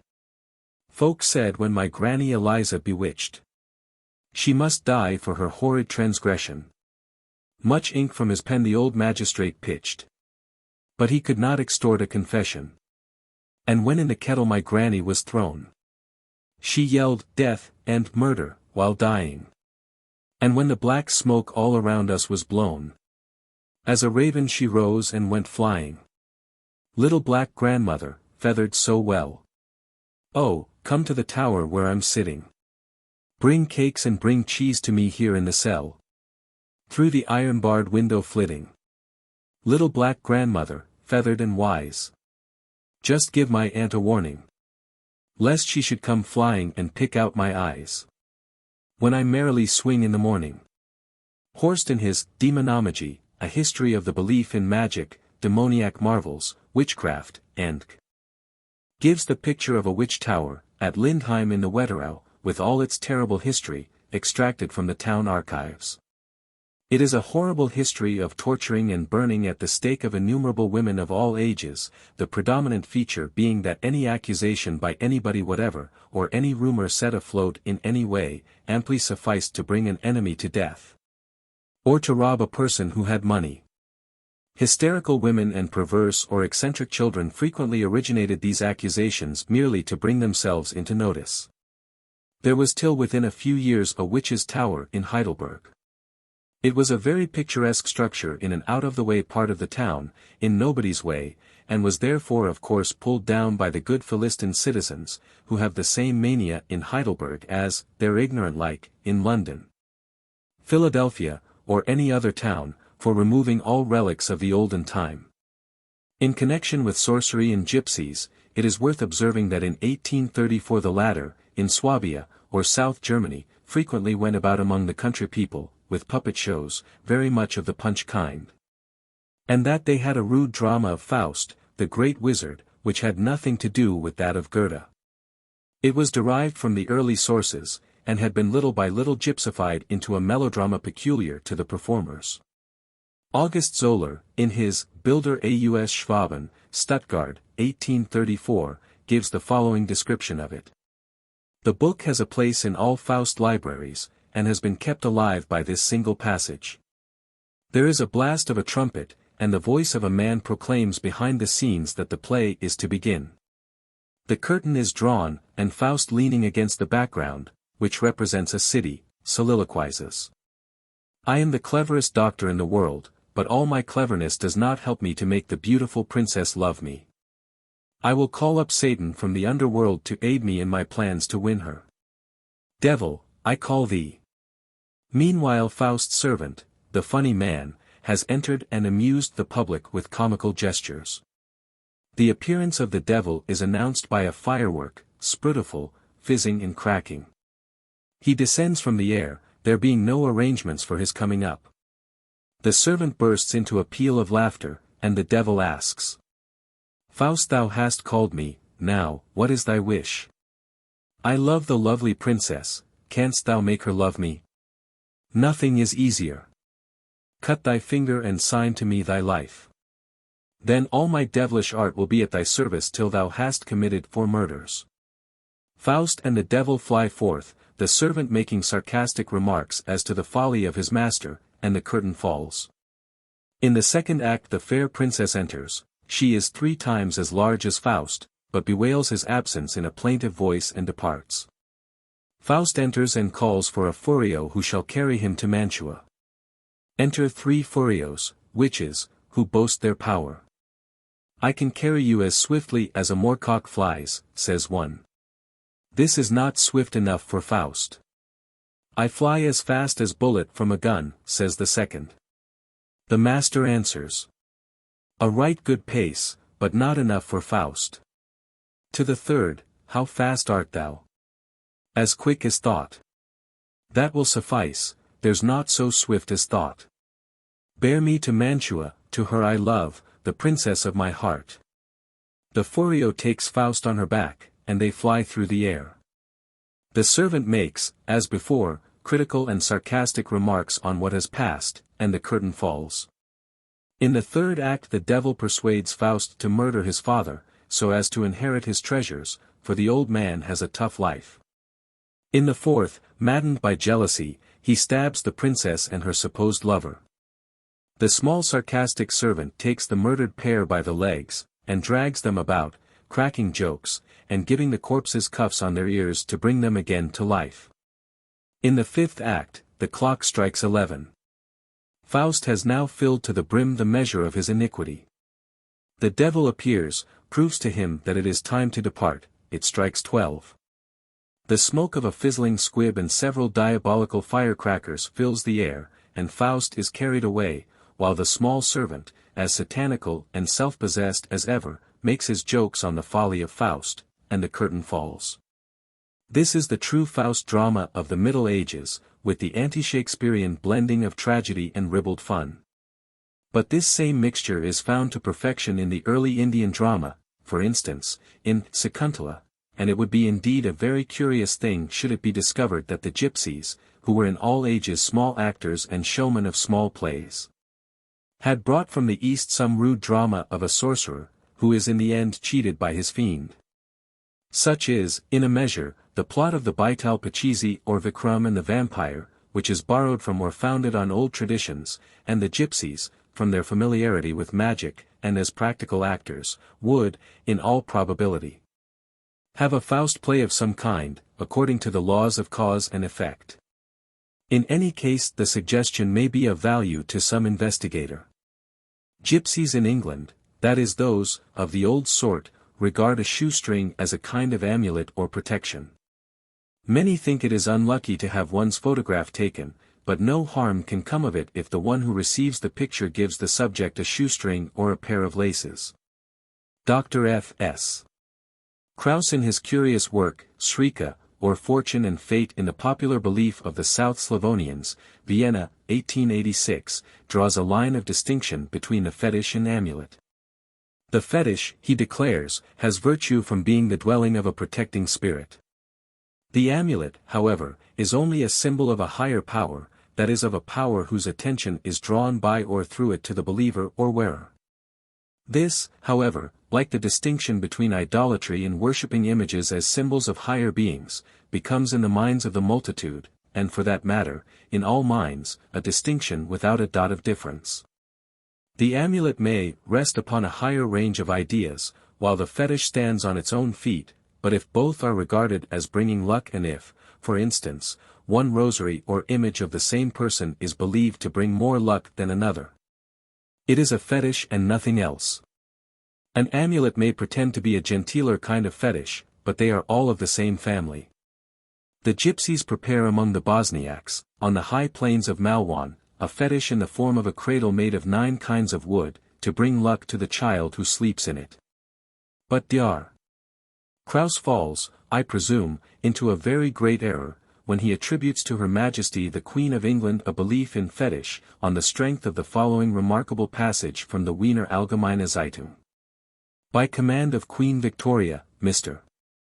Martin, director of the Institute for the Blind, has attended to the making a cradle for the newly born child of the Princess of Battenberg. The cradle is to be made entirely by blind men and women. The queen firmly believes that objects made by blind people bring luck. Truly, if anything could bring luck, it ought to be something ordered with a kind and charitable view from poor and suffering people. But it is rather hard to promptly conclude that Her Majesty believes in fetish because she benevolently ordered a cradle from the blind, and that she had no higher motive than to get something which would bring luck to her grandchild. It may be observed in connection with this superstition that among the Hungarian gypsies several spells depend on using different kinds of wood, and that 4 are said to have been taken for the true cross. Gypsies, in common with the rest of the petitioners of all the world, believe in the virtue of a child's call. Dr. Kraus found in Kobas on the Save an amulet which contained such a call with garlic and 4-leaved clover. This must have been a very strong charm indeed, particularly if the garlic was fresh. Another very great magic protector in every country among gypsies as well as Gentiles, is the thunderbolt, known in Germany as the Donnerraxt, Donnerstein, Donnerkiel, Alpskos, Strahlstein, and Teufelsfinger. It was called by the Greeks Astropalakia, by the Latins Gemma Serranii, by the Spaniards Piedras de Rayo, by the dwellers in the French High Alps Peres del Tron, Pierres de Tonnerre, by the Burmans Mogio, the child of lightning. By the Chinese Raifu Seiki, the battle-axe of Tengu, the guardian of heaven, by the Hindu Swayambhu, or the self-originated. Dr. Kraus, from whom I have taken these remarks, adds that in America and Australia it is also regarded as a charm protective and luck-bringing. But here there is a confusion of objects. The thunderbolt described by Dr. Kraus is, I believe, a petrified shell, a kind of muckrow or belemnite. The thunderbolt of the Red Indians really resembles it, but is entirely different in its nature. The latter results from lightning entering the sand fusing it. It sometimes makes in this way a very long tube or rod, with a point. People, finding these, naturally believed that they were thunderbolts. I knew an old Penobscot Indian who, seeing the lightning strike the earth, searched and found such a thunderbolt, which he greatly prized. In process of time people who found mucrones in rocks believed them to be the same as the glass-like points of fused sand which they so much resembled. The so-called thunderbolt is confused with the prehistoric stone axe, both bearing the same name in many lands. As this axe is often also a hammer, it is evident that it may have been sacred to Thor. The South Slavonian, or Gypsy, does not distinguish, says Dr. Kraus, between the thunderbolt and prehistoric axe. He calls both strelica. The possession of one brings luck and prosperity in all business, but it must be constantly carried on the person.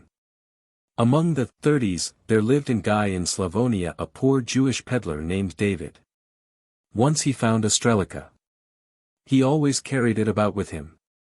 The peasants envied him greatly its possession. They came to him in the marketplace and cried, Al si sreden, Davide. Ha, how lucky thou art, David. The Slavonian Jews called him, for a joke, strelica. The prehistoric axe was probably regarded as gifted with fetish power, even in the earliest age, especially when it was made of certain rare materials. Thus among the Red Indians of Massachusetts stone, tomahawks, of veined, petrified wood were specially consecrated to burial places, while in Europe axe heads of jade were the most coveted of possessions. A. B. Meyer has written a large work, Jade und Nefert Objekt aus dem Ethnographischen Museum zu Dresden, America und Europe, Leipzig, 1882. It has always been supposed that the objects of true jade came only from Tartary, and I believe that I was the first person to discover that it existed in quantities in Western Europe. The history of this finding is not without interest. It has been usual, it is said for 1,000 years, for pilgrims to Iona to bring away with them as souvenirs a few green pebbles of a peculiar kind, and to this day, as every tourist will remember. The children who come to the steamboat offer handsful of them for sale. When I was there many years ago, in Iona, I also went away with perhaps 20 of them. One evening, after returning to London, there were at my home 3 Chinese gentlemen attached to the legation. The conversation turned on Buddhist pilgrimages and Fusang, and the question, founded on passages in the Chinese annals, as to whether certain monks had really passed from the celestial kingdom to Mexico in the 5th century and returned. This reminded me of Iona, and I produced my green pebbles, and told what I knew about them. My visitors regarded the stones with great interest and held an animated conversation over them in Chinese, which I did not understand. Observing this, I made them presents of the pebbles, and was thanked with an earnestness which seemed to me to be out of all proportion to the value of the gifts. Thinking this over the next day, I wrote to the clergyman at Iona asking him to be so kind as to send me some of the pebbles, and offering to pay for them. He did so, sending me by mail a box of the stones. 2 or 3 were very pretty, one especially. It is of a dark green color and slightly transparent. 2 years after, when in Philadelphia, meeting with an old friend, Dr. Joseph Leidy, well known as a man of science, and, inter alia, as a mineralogist, I showed him my pebble and asked him what it was. He replied, "It is jade." To my query whether it might not be nephrite, he answered no, that it was true jade of fine quality. Jade is in China a talismanic stone, many occult virtues and luck-bringing qualities being ascribed to it. It is very curious, and possibly something more than a mere chance coincidence, that the green pebbles of Iona were also carried as charms. It would be remarkable if even in prehistoric times, or in the Stone Age, Iona and Tartary had been connected by superstition and tradition. Among the Gypsies as well as Christians in Servia, nuts, especially those which are heart-shaped, i.e. double, are carried as fetishes or amulets. In very early times a nut, as containing like a seed the principle of germination and self-reproduction, was typical of life. Being enclosed in a shell, it seemed to be in a casket or box which was of itself a mystical symbol. Hence nuts are often found in ancient graves.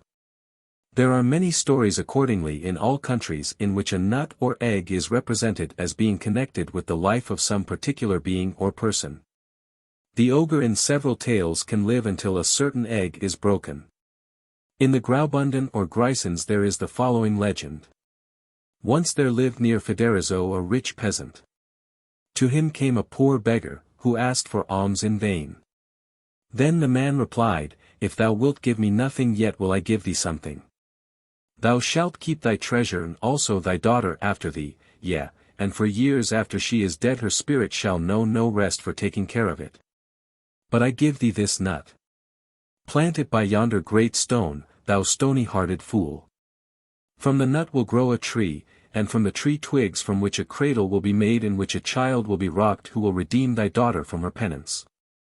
And after the girl died, a spirit of a pale woman with dark hair was seen flying nightly near Philtres, and that for many years, for it takes a long time for an acorn to grow up into an oak.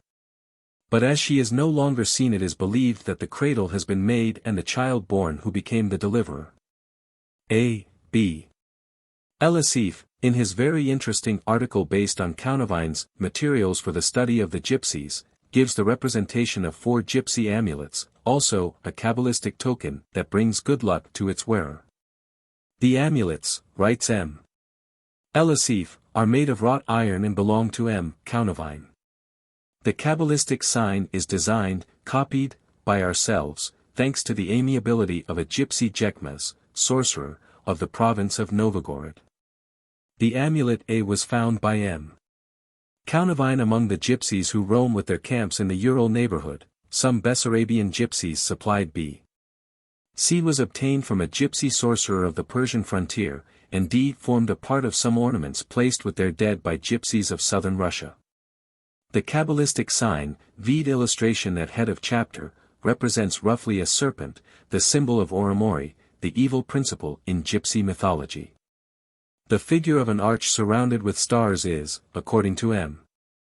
Counovine, held by the gypsies as symbolizing the earth. The meaning of the triangle is not known.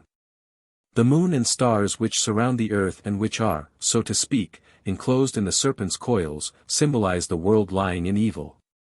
This sign is engraved by gypsies upon the plates of the harness of the horses, of garments, and as designed ornaments. It may be here remarked that the symbolism of M. Counovine, while it may be quite accurate, must be taken with great reserve. If the arch be simply a horseshoe, all these ornaments, except the serpent, may be commonly found on the trappings of London dray horses. Amulet A, which also represents the sun, the moon, the stars, earth, and a serpent, can equally serve as a symbol of the universe. According to M. Countavine, Anoni, the Ammon of the Egyptians, and Oromori, are symbolized upon this amulet. Amulet B represents a man surrounded by a halo, aided by the moon and the stars, and armed with a sword and arrows. Beneath is represented the horse, the serpent symbolizes Oromori. As a whole, this amulet represents the conflict between the good and evil principle, Jandra, Indra, against Oromori. Amulet C represents a gleaming star and the serpent, and is called Barami, Brahma, symbolizing, according to M. Countavine, the Gypsy proto-divinity. Or Amulet D, which represents a flaming pyre and some hieroglyphics, may also symbolize the prayer addressed to the divinity of the fire. If these explanations were given by gypsy sorcerers, the amulets are indeed very curious. But, abstractly, the serpent, arrows, stars, the moon, an archer, a fox, and a plant, occur, all the world over, on coins or in popular art, with or without symbolism. And I confess that I should have expected something very different as illustrating such a remarkable mythology as that given by M. Countavine. However, the art of a nation, as, for instance, that of the Algonquin Indians, may be very far indeed behind its myths and mental conceptions. See the Algonquin Legends of New England, by Charles G. Leland. Chapter 16. Gypsies, Toads, and Toad Lore. I went to the toad that lies under the wall. I charmed him out, and he came at my call. Mask of Queens, Ben Jonson. The toad plays a prominent part in gypsy, as in other, witchcraft, which it may well do, since in most Romani dialects there is the same word for a toad or frog and the devil. Paspati declares that the toad suggested Satan, but I incline to think that there is some as yet undiscovered Aryan word, such as bang, for the devil, and that the German Bengal, a rascal, is a descendant from it. However, gypsies and toads are near allied and that not wide from one another, and sometimes their children have them for pets, which recalls the statements made in the celebrated witch trials in Sweden, where it was said by those who professed to have been at the Blockula, or Sabbat, that the little witch children were set to play at being shepherds, their flocks being of toads. I have been informed by gypsies that toads do really form unaccountable predilections for persons and places. The following is accurately related as it was told me in Romani 14 years ago, in Epping Forest, by a girl. You know, sir, that people who live out of doors all the time, as we do, see and know a great deal about such creatures. One day we went to a farmhouse, and found the wife almost dying because she thought she was bewitched by a woman who came every day in the form of a great toad to her door and looked in. And, sure enough, while she was talking the toad came, and the woman was taken in such a way with fright that I thought she'd have died. But I had a laugh to myself. For I knew that toads have such ways, and can not only be tamed, but will almost tame themselves. So we gypsies talked together in Romani, and then said we could remove the spell if she would get us a pair of shears and a cup of salt. Then we caught the toad, and tied the shears so as to make a cross, you see, and with it threw the toad into the fire, and poured the salt on it. So the witchcraft was ended, and the lady gave us a good meal and 10 shillings. For a Romani poem on this incident vide English Gypsy Songs, Trubner and Company, 1875. And there is a terrible tale told by R. H. Stoddard, in a poem, that one day a gentleman accidentally trod on a toad and killed it. Hearing a scream at that instant in the woods at a little distance, followed by an outcry, he went to see what was the matter, and found a gypsy camp where they were lamenting the sudden death of a child.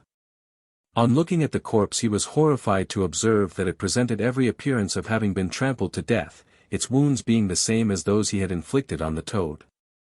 This story being told by me to the gypsy girl, she in no wise doubted its truth, being in fact greatly horrified at it, but was amazed at the child Chovihani, or witch, being in 2 places at once. In the Spanish Association of Witches in the year 1610, Vide Laurent, Histoire de l'Inquisition, the toad played a great part. One who had taken his degrees in this order testified that, on admission, a mark like a toad was stamped on his eyelid, and that a real toad was given to him which had the power to make its master invisible, to transport him to distant places, and change him to the form of many kinds of animals. There is a German interjection or curse, Croton-Devel, or toad devil, which is supposed to have originated as follows: when the Emperor Charlemagne came into the country of the East Saxons and asked them whom they worshipped, they replied, Croto is our god.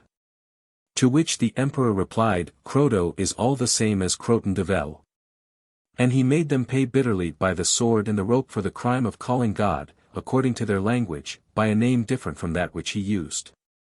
For he put many thousands of them to death, like King Olaf of Norway, to show that his faith was one of meekness and mercy. It is bad to have one's looks against one. The personal appearance of the toad is such as to have given it a bad place in the mythology of all races. The Algonquin Indians, who, like Napoleon and Slawkenbergius, were great admirers of men with fine bold noses, after having studied the plain physiognomy of the toad, decided that it indicated all the vices, and made of the creature the mother of all the witches. Nothing could have been more condemnatory. Since in their religion, as in that of the Acadians, Lapps, and Eskimo, a dark and horrible sorcery, in which witches conciliated evil spirits, was believed to have preceded their own nobler shamanism, by which these enemies of mankind were forced or conquered by magic. Once the great toad had, as she thought, succeeded in organizing a conspiracy by which Glooskap, the shamanic god of nature, was to be destroyed. Then he passed his hand over her face and that of her fellow conspirator the porcupine. And from that time forth their noses were flat, to the great scorn of all honest well-beaked Indians. The old Persians made the toad the symbol and pet of Ahriman, the foe of light, and declared that his charfester, or attendant demons, took that form when they persecuted Ormuzd. Among the Tyrolese it is a type of envy. Whence the proverb, envious as a toad. In the Middle Ages, among artists and in many church legends, it appears as greed or avarice. There is even to this day, in some mysterious place on the right bank of the Rhine between Laufenburg and Binsgau, a pile of coals on which sits a toad. That is to say, coals they seem to the world. But the pile is all pure gold, and the toad is a devil who guards it, and he who knows how can pronounce a spell which shall ban the grim guardian. And there is a story told by Menzel, Christlich Symbolic, Volume 1. That long ago there lived in Cologne a wicked miser, who when old repented and wished to leave his money to the poor. But when he opened his great iron chest, he found that every coin in it had turned to a horrible toad with sharp teeth. This story being told to his confessor, the priest saw in it divine retribution, and told him that God would have none of his money, nay, that it would go hard with him to save his soul. And he, being willing to do anything to be free of sin, was locked up in the chest with the toads, and lo! The next day when it was opened the creatures had eaten him up. Only his clean-picked bones remained. But in the Tyrol it is believed that the toads are themselves poor sinners, undergoing penance as Hochen or Hoppenen, as they are locally called, for deeds done in human form. Therefore, they are regarded with pity and sympathy by all good Christians. And it is well known that in the church of St. Michael in Schwatz, on the evening before the great festivals, but when no one is present, an immense toad comes crawling before the altar, where it kneels and prays, weeping bitterly. The general belief is that toads are for the most part people who made vows to go on pilgrimages, and died with the vows unfulfilled.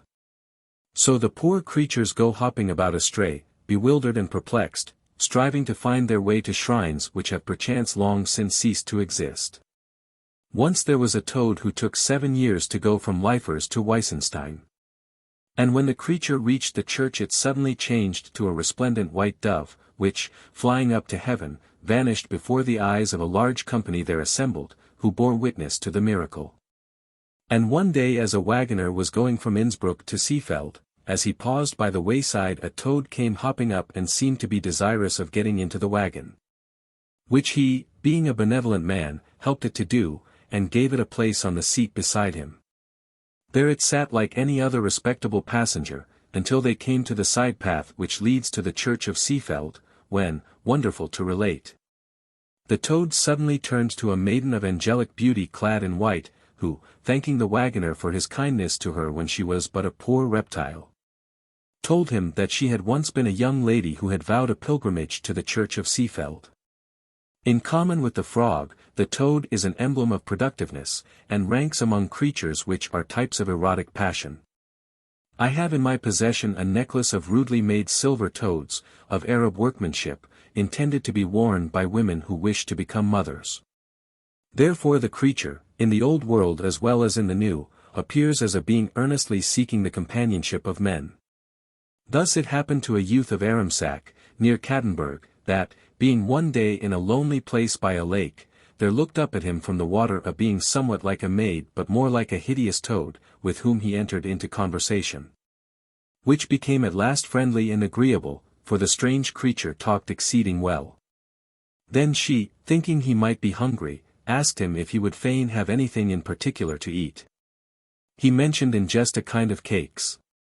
Whereupon, diving into the lake, she brought some up, which he ate. So he met her many times. And whenever he wished for anything, no matter what, she got it for him from the waters, the end of it all being that, despite her appalling ugliness, the youth fell in love with her and offered marriage, to which she joyfully consented. But no sooner had the ceremony been performed than she changed to a lady of wonderful beauty, and, taking him by the hand, she conducted him to the lake, into which she led him, and, in this life they were seen never more. This legend evidently belongs to frog lore. According to one version, the toad after marriage goes to a lake, washes away her ugliness, and returns as a beauty with the bridegroom to his castle, where they live in perfect happiness. I have also a very old silver ring, in which there is set a toad rudely yet artistically carved in hematite, or bloodstone. These were famous amulets until within 200 or 300 years.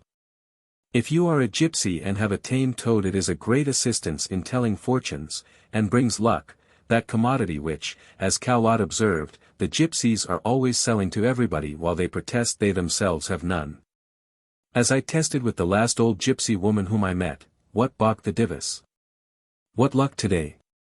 Kecker ria, none, sir, was the reply. As usual, I never have any luck. So like a mirror they reflect all things save themselves, and show you what they know not. I've seen you where you never were. And where you never will be.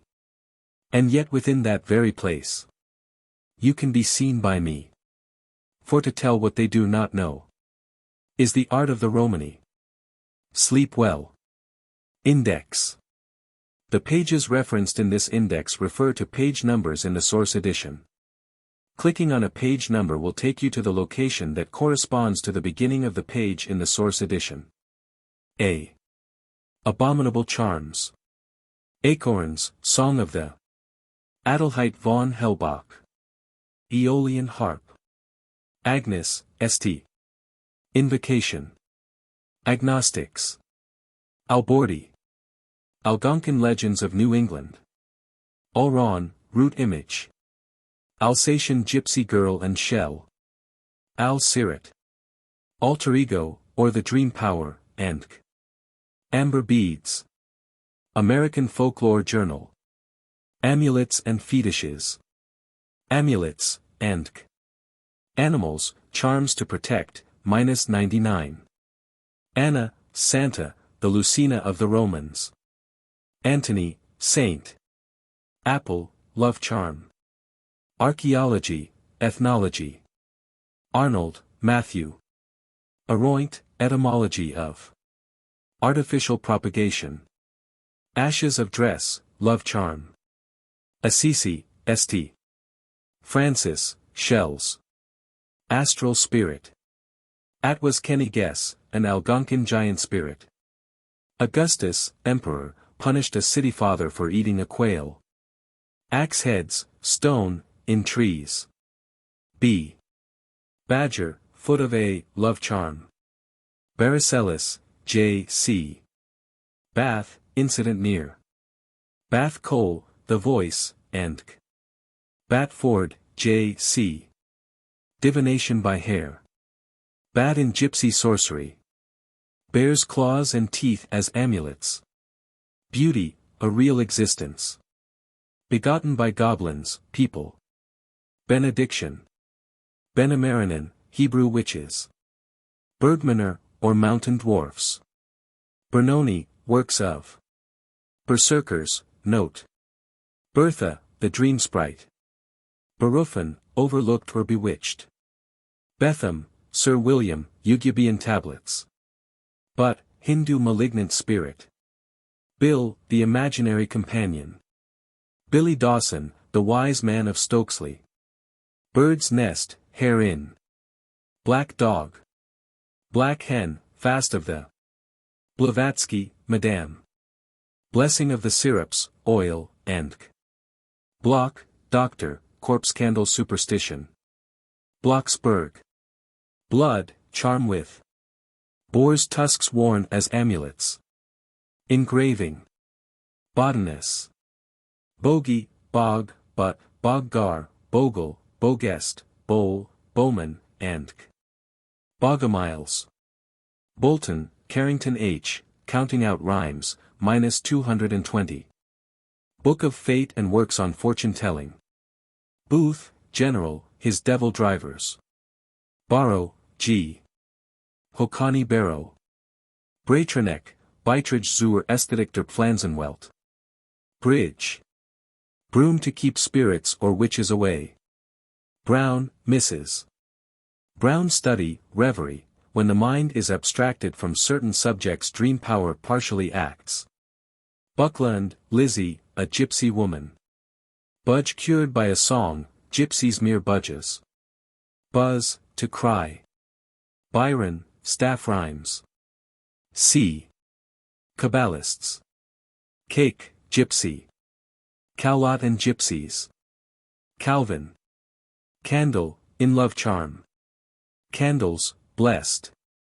Cain inspired by a spirit. Carlyle, Thomas. Carmen Miram ad glandulas. Carpenter, physiology. Casket, gypsy, to send away disease. Castle, P. Die Symbolic de Blutes. Castellani. Castor oil, benediction of. Cat, swinging a. Cato, incantations. Cedrinus. Centaurs. Chagrin, a gypsy demon. Chaldean magic, shamanic. Chapter 1. Origin of witchcraft, shamanism, and sorcery, vindictive and mischievous magic, minus 12. Chapter 2, Charms and Conjurations to Cure Disorders of Grown People, Hungarian Gypsy Magic, minus 41. Chapter 3. Gypsy Conjurations and Exorcisms, The Cure of Children, Hungarian Gypsy Spells, Curious Old Italian Secret, Magic Virtues of Garlic, a Florentine incantation learned from a witch, Lilith, the child stealer and queen of the witches, minus 65. Chapter 4. South Slavonian and other gypsy witch lore, the words for a witch, vilas and the spirits of earth and air, witches, eggshells and egg lore, egg proverbs, Ova de Crucibus, minus 79. Chapter 5, Charms to protect animals, minus 100. Chapter 6. Of pregnancy, and charms and folklore connected with it, boar's teeth and styptic charms, minus 107. Chapter 7, Recovery of stolen property, love charms, shoes and love potions, or philtres, minus 121. Chapter 8. Romanian and Transylvanian sorceries and superstitions, connected or identical with those of the Gypsies, minus 141. Chapter 9, Rendezvous of witches, sorcerers, and vilas, continuation of South Slavonian gypsy lore, minus 151. Chapter 10. Haunts and homes of witches in South Slavic lands, bogies and humbugs, minus 161. Chapter 11, Gypsy Witchcraft, the magical power innate in all men and women, how it may be developed, the principles of fortune-telling, minus 185. Chapter 12. Fortune-telling continued, romance based on chance or hope as regards the future, folk and sorcery lore, authentic gypsy predictions, -193. Chapter 13, Proverbs referring to witches, gypsies, and fairies, -208. Chapter 14. A Gypsy Magic Spell, Leland Didikabin, or The Great Secret, Children's Rhymes and Incantations, 10 Little Indian Boys and Acorn Girls of Marcellus Bertigalensis, -229. Chapter 15, Gypsy Amulets, -254. Chapter 16. Gypsies, Toads, and Toad Lore, -260. Charles the Simple, Straw. Charlie Boy, A Child's Song. Charms and Conjurations to Cure Disorders of Grown People. Chen, the Sun. Chesum, the Turkish fountain cat nymph. Childbirth Sorceries. Children.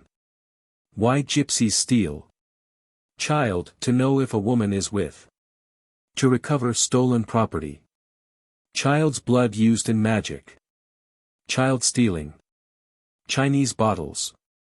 Chiromancy among gypsies. Chavhani, gypsy for witch. Christian scientist, metaphysical doctor, and church influence. Cian Vat. Coals in magic. Coena demonum, or demon supper. Collecting in folklore. Conceptions, supernatural, developed with the mind. Conception, to promote. Conditions for the Survival of Archaic Customs, by G. L. Gaume, Arch Rev., 1890, 15. Congrès de Traditions Populaires, of 1889. Conscious Will. Constantine, Bath of Blood. Convulsive Weeping. Cordus, Elder. Cornelius Agrippa. En la Haute Magie. Corpse Candle Superstition. Counting Out Rhymes and Spells, Chapter 14. Cowries, used as amulets. Crab, ashes of, in bewitching. Cramp, night, spell against. Cro-Magnon, the man of. Cross on a grave. Crossroad, spell of the. Crossroads, gypsy meeting place. Crow, eye of a, love charm. Cuckoo, song of, an omen. Cups and goblets, divination by. D. Dancing naked. Dancing, witch and gypsy. Dankuniculi. Darwin. David, the Slavonian Jew. Dead man's hand. De injurious, and k. Straw. Delanker, Pierre, on witch dancing. Del Rio. Denim tract. Desperoles. Design and minor arts. Devil believed to be the direct cause of all pain, evil, and sin. Devil's bridges. Devil doctrines among Red Indians. Devilism to polytheism, thence pantheism, thence monotheism. Devla or Del, the gypsy highest god. Giolen, Romanian fairies. Diana, a cat goddess. Diana and Herodias. Diana, Dina, Ghana, Sina, queen of the witches. Dietrich the Thuringian. Diseases, all diseases anciently believed to be caused by devils. Dogs, descent from. A love charm. Dolls, ancient. Donkeys, blessing of. Dragomanov, Prof. Drawing and designing. Dream book. Dream, narrative of a. Dream, the dream power, faculty, or function by which memories are loosened and recombined, while will is suspended. -185. Dreams caused by a second me or an action of the brain independent of common sense. Dream power, its action penetrates more or less into all working life. Drum, picture of Lapland magic. Or tambourine, gypsy. Turkish. Used in divination by all shamanic sorcerers. Skuma, the cholera witch. Dualism, result of monotheism. Du-Kanj. Didikabin, Tulel. Duncan, Giles, a witch. E. Easter eggs, red. Easter Monday, sprinkling with water. Echo el ambasciator, song. Edda. Edison. Education, practical. Eggs and eggshells, superstitions and stories referring to eggs in childbirth. Egg lore, a cosmogenic symbol. Egg proverbs. Egyptian sketchbook. Elderbark. Elikoner, elf woman, Danish. Elhorn, elder, frau. Else, die rau. Elisif, dr. A-40. Emerson, R.W. English Gypsies and Their Language, by C. G. Leland. Entering New Houses. Eos, Goddess of Aurora. Era, new, in thought. Erysipelas, cure for. Aesculapius, and serpent. Estmir, Sir, Percy Ballads. Uguain, Romanian fairies. Evil eye, charm against it. Exorcism. Eyes, pain in. Incantation 4. F. Fairies, queen of the. Varieties of. Proverbs. Fairy rings. Faith cure. Fongjen, Fanken, Norkel, the fairies of the Tyrol. Fascinator, eye of. Faust, gypsy puppet show of. Fa gang, the. Fetishism and shamanism. Fever demon. Fevers, cured. Cured by digging hole, entk. With a kreutzer, entk. Cured by water, entk. Ficta, J. G. Fire, charm against. Fish and brandy, a charm. Florentine fortune-teller. Folding mirror, the. Folklore perfects the study of history. Red Indian folklore suffered to perish. Folklore, transmission of. Footprint, earth from A. Used in a love charm. Fortune-teller in Florence on sorcery, 14. Fortune-telling by canary birds, and Fortune-telling, spirit of gypsy. Friedrich, J. B., Symbolic der Natur. Frog bones used as an amulet. Frog incantation. Love potion. Frogs, used to cure fever. G. Gabalis, Comte de. Galton, Francis. Ghana, Diana, Queen of the Witches. Gander goose, Orchis maculata, used in love potions.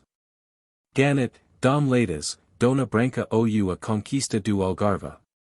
Garlic, used in magic. Garzonius nel Serrallo. Gaster, Dr. George, Street, His Day, Eve. Gerard, Mrs. E. Land beyond the forest. Gertrude, German Queen of the Witches. Gessler and his hat. Getatura, which signs. Goat lore. Gukin, mother, straw man. Graph. Grass, a love charm with. Old custom. Greece, Axel, and Gregor, Queen, folklore of the northeast of Scotland. Grillandus, Paulus. On torture. Grimm, Deutsche Mythology. Acorn song. Groom, Francis. Grotius, Magica. Gubernatus, Count Angelo de, on heathenism in Tuscany. Gwyn, Cam, Chinguin. Gun, enchanted. Gypsies and old age. Gypsies, by C. G. Leland. Gypsies, their dissemination of folklore. Basis of gypsy sorcery. Gypsy sorcery not exhausted in this work, but only used to illustrate the main subject, 12. Affinity with the Indian Dom, how gypsies became fortune-tellers. Came from India. Gypsy Conjurations, Chapter 3. Gypsy dancing, the debauched dancing of witches possibly of gypsy origin. Gypsy divination, the action of the dream power or alter ego. Gypsy fortune-teller in Cairo. Gypsy incantation, A. and Gypsy lore journal. Gypsy, lucky to meet a. Gypsy religion. Sorcery. Gypsy sorcery mingled with Slavonian. H. Hair, a means of fascination. Charms for the. Superstitions, and k. Hail, Prof. Horatio, on the origin of language. Instances of children. Half a horse, half alligator. Halliwell, deaf, humbug. Hand, oath by the. Hair, counting out rhyme and incantation. Harjan, chagrin, an Indian demon. Hawthorn, N.P. Hazel, lady. Head, bumped, charm for. Headache, remedy for, with incantation. Heine, definition of ideas. Prophecy. Witch poem. Helshun. Hen, black, sorcery and superstitions connected with.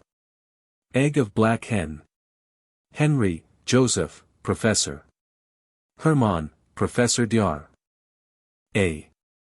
Hermannstadt, lake near, where the devil brews storms. Hermes Trismegistus. Hemorrhages, menses, profluvium or flow of blood, to cause or to prevent it. Old German and Roman spells for flow of blood. Herodias. Hindu priest, a low type of shaman. Hole in a tree. Holly, Frau, a lady. Holy Virgin, cramp. Horns of cattle, wreathed as spell. Horse, charms to protect. To recover a stolen. Horst, demonomagia. Humbug, origin of the word. Husband, spells to know the future. Hypnotism. I. Incantations, Florentine, used in divining by cards. Index librum prohibitorum. Indian, American, trader named Ross, anecdote of. Indian, red, views of marvels and supernatural power. Indians, or Hindus. Not all of the religions of Brahma or Buddha. Innocent, Pope, bull of. Interlacing and serpentine patterns intended to bewilder and negative the evil eye. Invisible, how to become. Iona, the jade pebbles of. Irish, Erse, Aryan. Irving, Washington. Isis unveiled. Italian witchcraft. Story of Florentine witch. J. Jandra. Jeremiah, Pope. Job, Book of, moon worship forbidden in it. John, street, witches meet on eve of St. John or St. George. Kill cows. Johnson, Ben, staff rhymes. Jewel. Jug of water, lucky to meet a woman carrying. K. David, memory. Keats. Kelly, Indo-European folklore. Cately's, fairy mythology. Kerner, Justinus. Kerr, Bellenden, Old Dutch. Key, to find a. Kleck, the tavern keeper of. A witch wife. Klingsor, a zinger wizard. Nabon Wonderhorn, Des. Knife, -231. In sorcery. Knots, love. Knots of hair.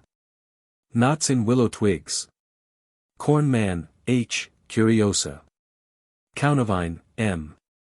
Kraus, Dr. F. S. Of Vienna, his works, -248. Kugler, Handbuch Geschick der Mailray. Kukaya, origin of the Gypsy tribes so called. L. Lada, Slavonian Venus. Lady or spirit in the well. Laki, Lakshmi. Lamat Fuk, Undines. Language, origin of. Denied to the earliest types of man. Lantern, the fairies.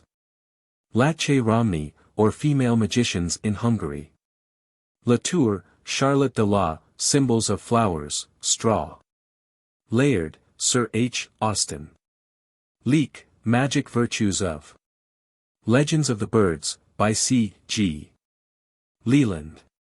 Leidy, Dr. Joseph.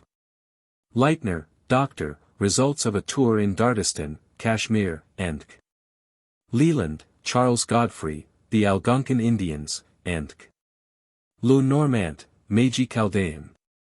Lettuce, Divination by Levi, Eliphaz, El Abbé Constant. Libussa, Queen of Bohemia, Slavic lore. Liebich, R., Die Zeuner. Liebrecht, J. Lightment, Theft, Old Cant. Lightning averted by sticking a knife into a loaf of bread. Lilith, or Herodias. Lime or linden tree. Uljesh, Russian fairies. Lob's Pound. Lockyer, Norman. Lord and Lady Cramp, Disease, Vampire and Werewolf. Lord of the Forest. Laurent, Hist. De L. Inquisition. Love Charm from English Gypsy. Love Incantations. M. Mac Ritchie, Earth Houses and Their Inhabitants, The Testimony of Tradition. Magdalene, Mary. Magic brought by Gypsies to Europe. As prevalent in some form now as ever. Magic Power of Dreams, Chapter XI. The production of what is not measured by waking will. Magnusson, Finn, On the Elder Tree. Malocchio.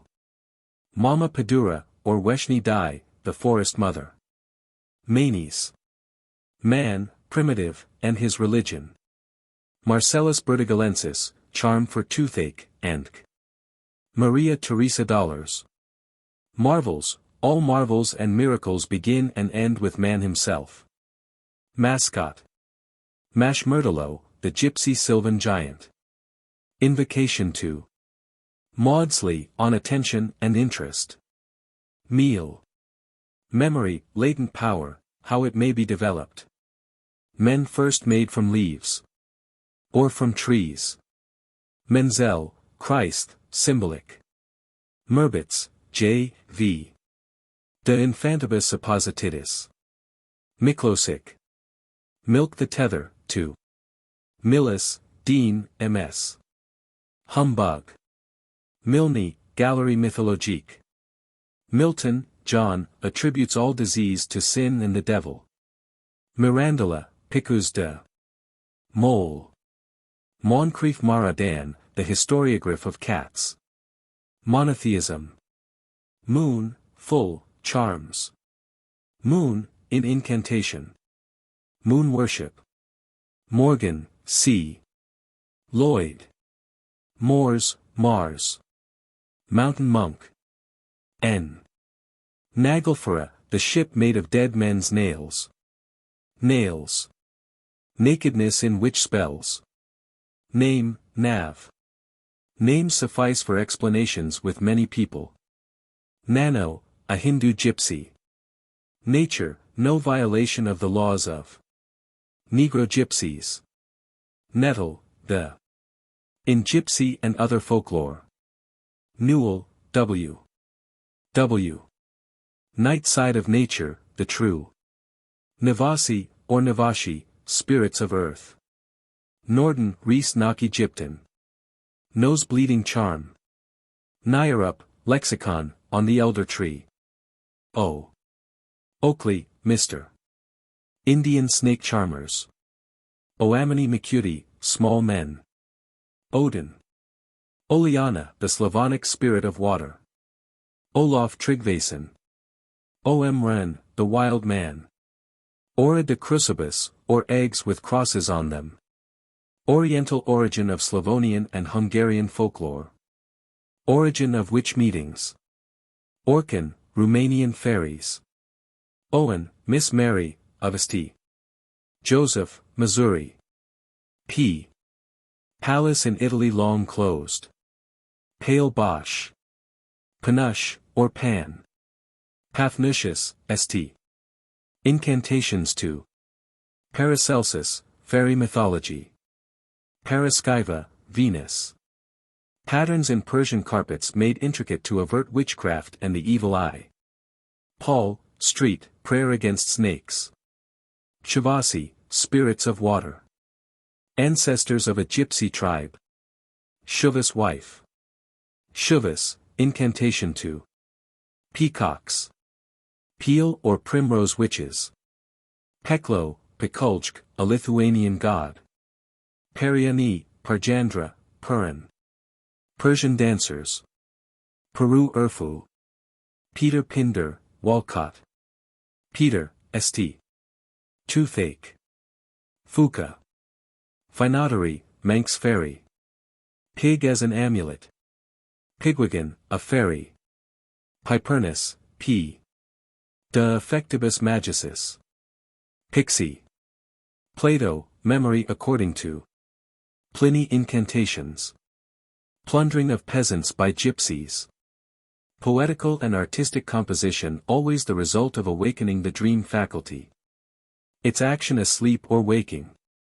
Porcellana, porcella, porcelain. Portalis, culas symboliques. Potions, revolting. Poveden vial, Slavonian water spirits. Pozemni vial, Slavonian earth spirits. Praetorius, J., witch ride and elder. Meal. On Gypsies. Practical Education, by C. G. Leland. Prague, cemetery. Prediction and prophecy, their origin. Prediction, unconscious, by the author, 2 instances of pregnancy. Pricklich. Priest, unlucky to meet a princess, and boots. Perschemishal. Legend of shoes. Property, to recover stolen. Prophecy developed by unconscious action of memory and dream power. Sipalnitsa, flocks goddess. Pudding, the witches. Pushkit, a form of Pluto. Pythagoras. Q. Quail, the devil's bird. The quail in Greek mythology. Quails used to cure cattle. Quailweed, Wachtelkraut. Cataphages, M. De. Queen of England, Her Majesty the Queen, the, extract from, relative to witches and eggs. Quickness of perception. Quintus serenus, garlic. R. Radical function of dream power, to prevent images from being forgotten. Rainbow, pointing at. Ravens, the 7. Reed, T. B. The poet. Religion, sorcery called the Old Religion, in Tuscany. Ribbon, red or yellow. Richmond, John Bell. Richter, Jean Paul. Ring, charm with a. Robin and Wren. Romance, life requires. Roman Catholic magic, exorcisms, incantations, and roots, magic power of. Rose, plucking a. Rosicrucian doctrine of spirits. Roth, Rudolph, literator und Geschichte de Veda. Romanian superstitions. Rowan tree, charm against witches. Rules, infallible, for fortune-telling. Running water, divination by means of. Arwent, Aroint. S. Sacramental bread and wine used by witches for sorcery. Sacrifices, human. Sacrifice is one of the first results of supernatural fear. Saga, Herveyor, Gotrek, Olaf Tryggvason's. Saints' days and shamanism. Salt used in sorcery. Salt dreaded by devils. Salves, magic. Samaval, or Samadevi. Saxon superstitions. Scapegoat, gypsy. Scent revolver. Shafarik, Slawish Alterthummer, Shulor legend. Schlemil, Peter. Skullomance, Salamanca. Schwenki, myth. Der Slaven. Science, enlarged views in. Scissors or shears in sorcery. Scotch clergyman, anecdote of. Scott, W. Lady of the Lake. Seventh sons and daughters. Serpent, charm against. Servetus, burned by Calvin. 7-league boots. Shakespeare staff rhymes. Shamanism, its first stage, or witchcraft in a rude form. Shamanic magic of Tartar origin. Shamanism, or early witchcraft, still the prevalent faith of the lower orders in India. Worship of water, incantation.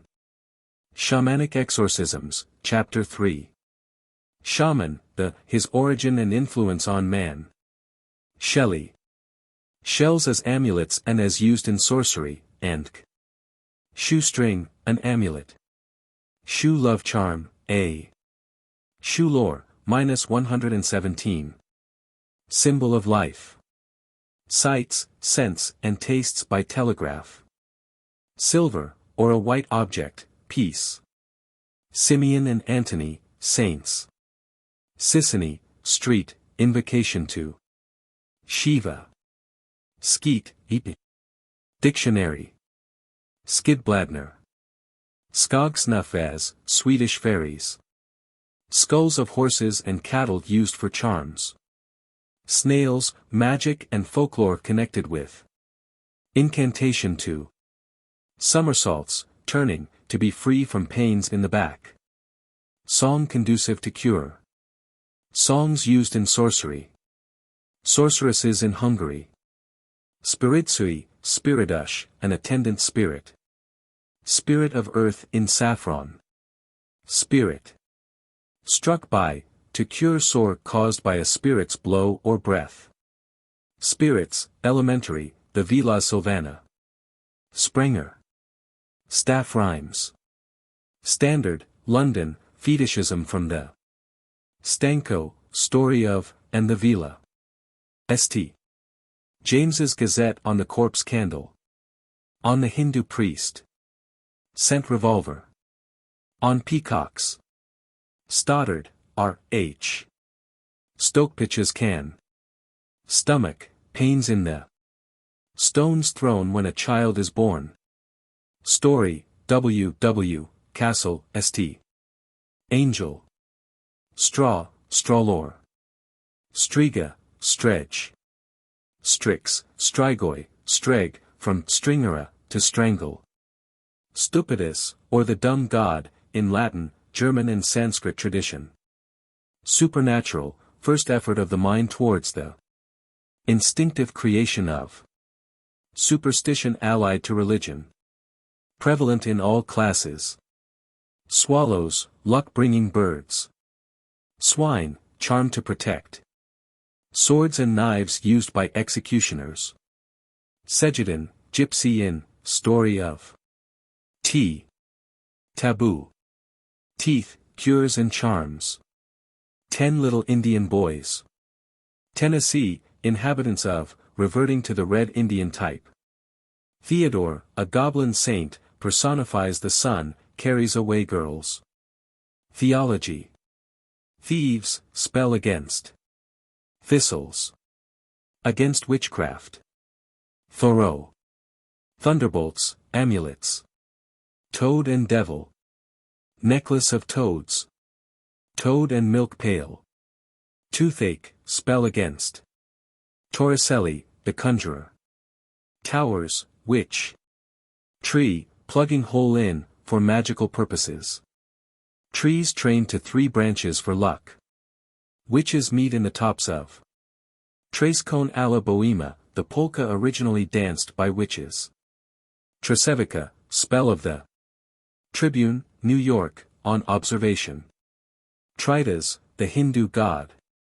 Trushel, a cross. Tucky, C. Lloyd, Dr. Hypnotism and psychotherapeutics. 12th child, Kristnik. Tyndall.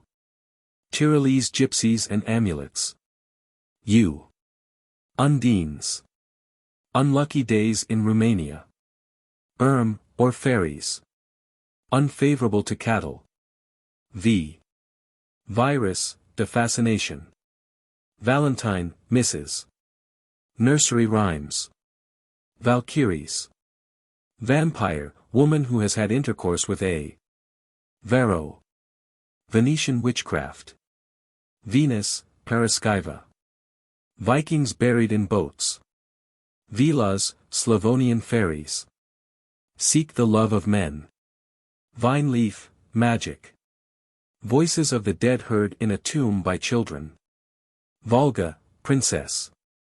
Folk, the sorcerer. Volta, an indecent witch dance. Voodoo in Philadelphia. Voodoo magic. Owen, Miss Mary. How to become a voodoo witch, voodoo or taboo. W. Wallace. Watching children. Water boiling to learn who will be the future husband. Water spirits, homage to. Wexelbulge, or changelings. Weird, its true meaning. Westwood. Whirlwind, devil dancing with a witch. Wigan, dual action of the brain. Willow knots, love charms. Will, waking, common sense or judgment. Winters, a gypsy clan. Witchcraft in England. Origin of, Chapter I. Preceded shamanism. Witchcraft in Italy. Witchcraft, early, the first form or phase of superstition before a cultivated shamanism. Witch doctors. Witches, burning. Witches' footprints. Their swimming places. Witches' only powers of nature. Witch, etymology of the word, names for witches. Signs of a witch. Witch walnut tree of Benevento. Laslaki, doctor, obligations to. His works. Wolos, sting of, charms. Woman, old, who lived in a shoe. Women excel in certain qualities. Wordsworth. Wachausen, the eagle. Within here, or wild hunter, the storm. Wutk, d. Deutsche Volksaberglaube der Gegenwart. Z. Zeno, the terrible exorcism. Zjuner, origin of the word. Zrackenvile, aerial spirits. Onwin Brothers, the Gresham Press, Chilworth and London. Colophon. Availability. This ebook is for the use of anyone anywhere at no cost and with almost no restrictions whatsoever. You may copy it, give it away or reuse it under the terms of the included with this ebook or online at. This ebook is produced by the online distributed proofreading team at. Scans of this book are available from the Internet Archive, copy, with modern preface. Metadata. Title. Gypsy Sorcery and Fortune-Telling. Author. Charles Godfrey Leland, 1824–1903. Language. English. Original publication date. Encoding. Revision history. December 8, 2018 started. External references. This Project Gutenberg ebook contains external references. These links may not work for you. Corrections.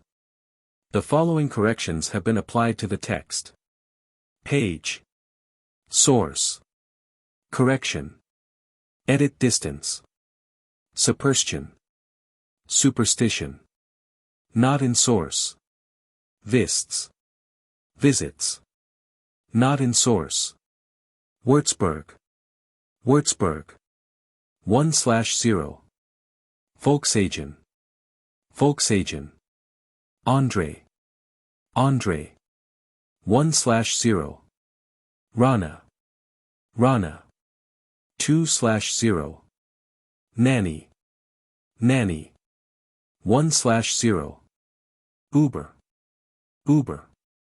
1/0. Tube. Tub. Dis. Dies. Pkuvash. Pkuvash. 1/0. Sudslavish. Sudslavish. 1/0. Zaubersprach.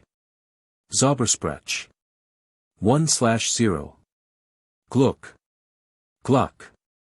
1/0. Sraken. Sraken. 1/0. Earth Fairies. Earth Fairies. Shuvas. Shuvas. 1/0. Donna.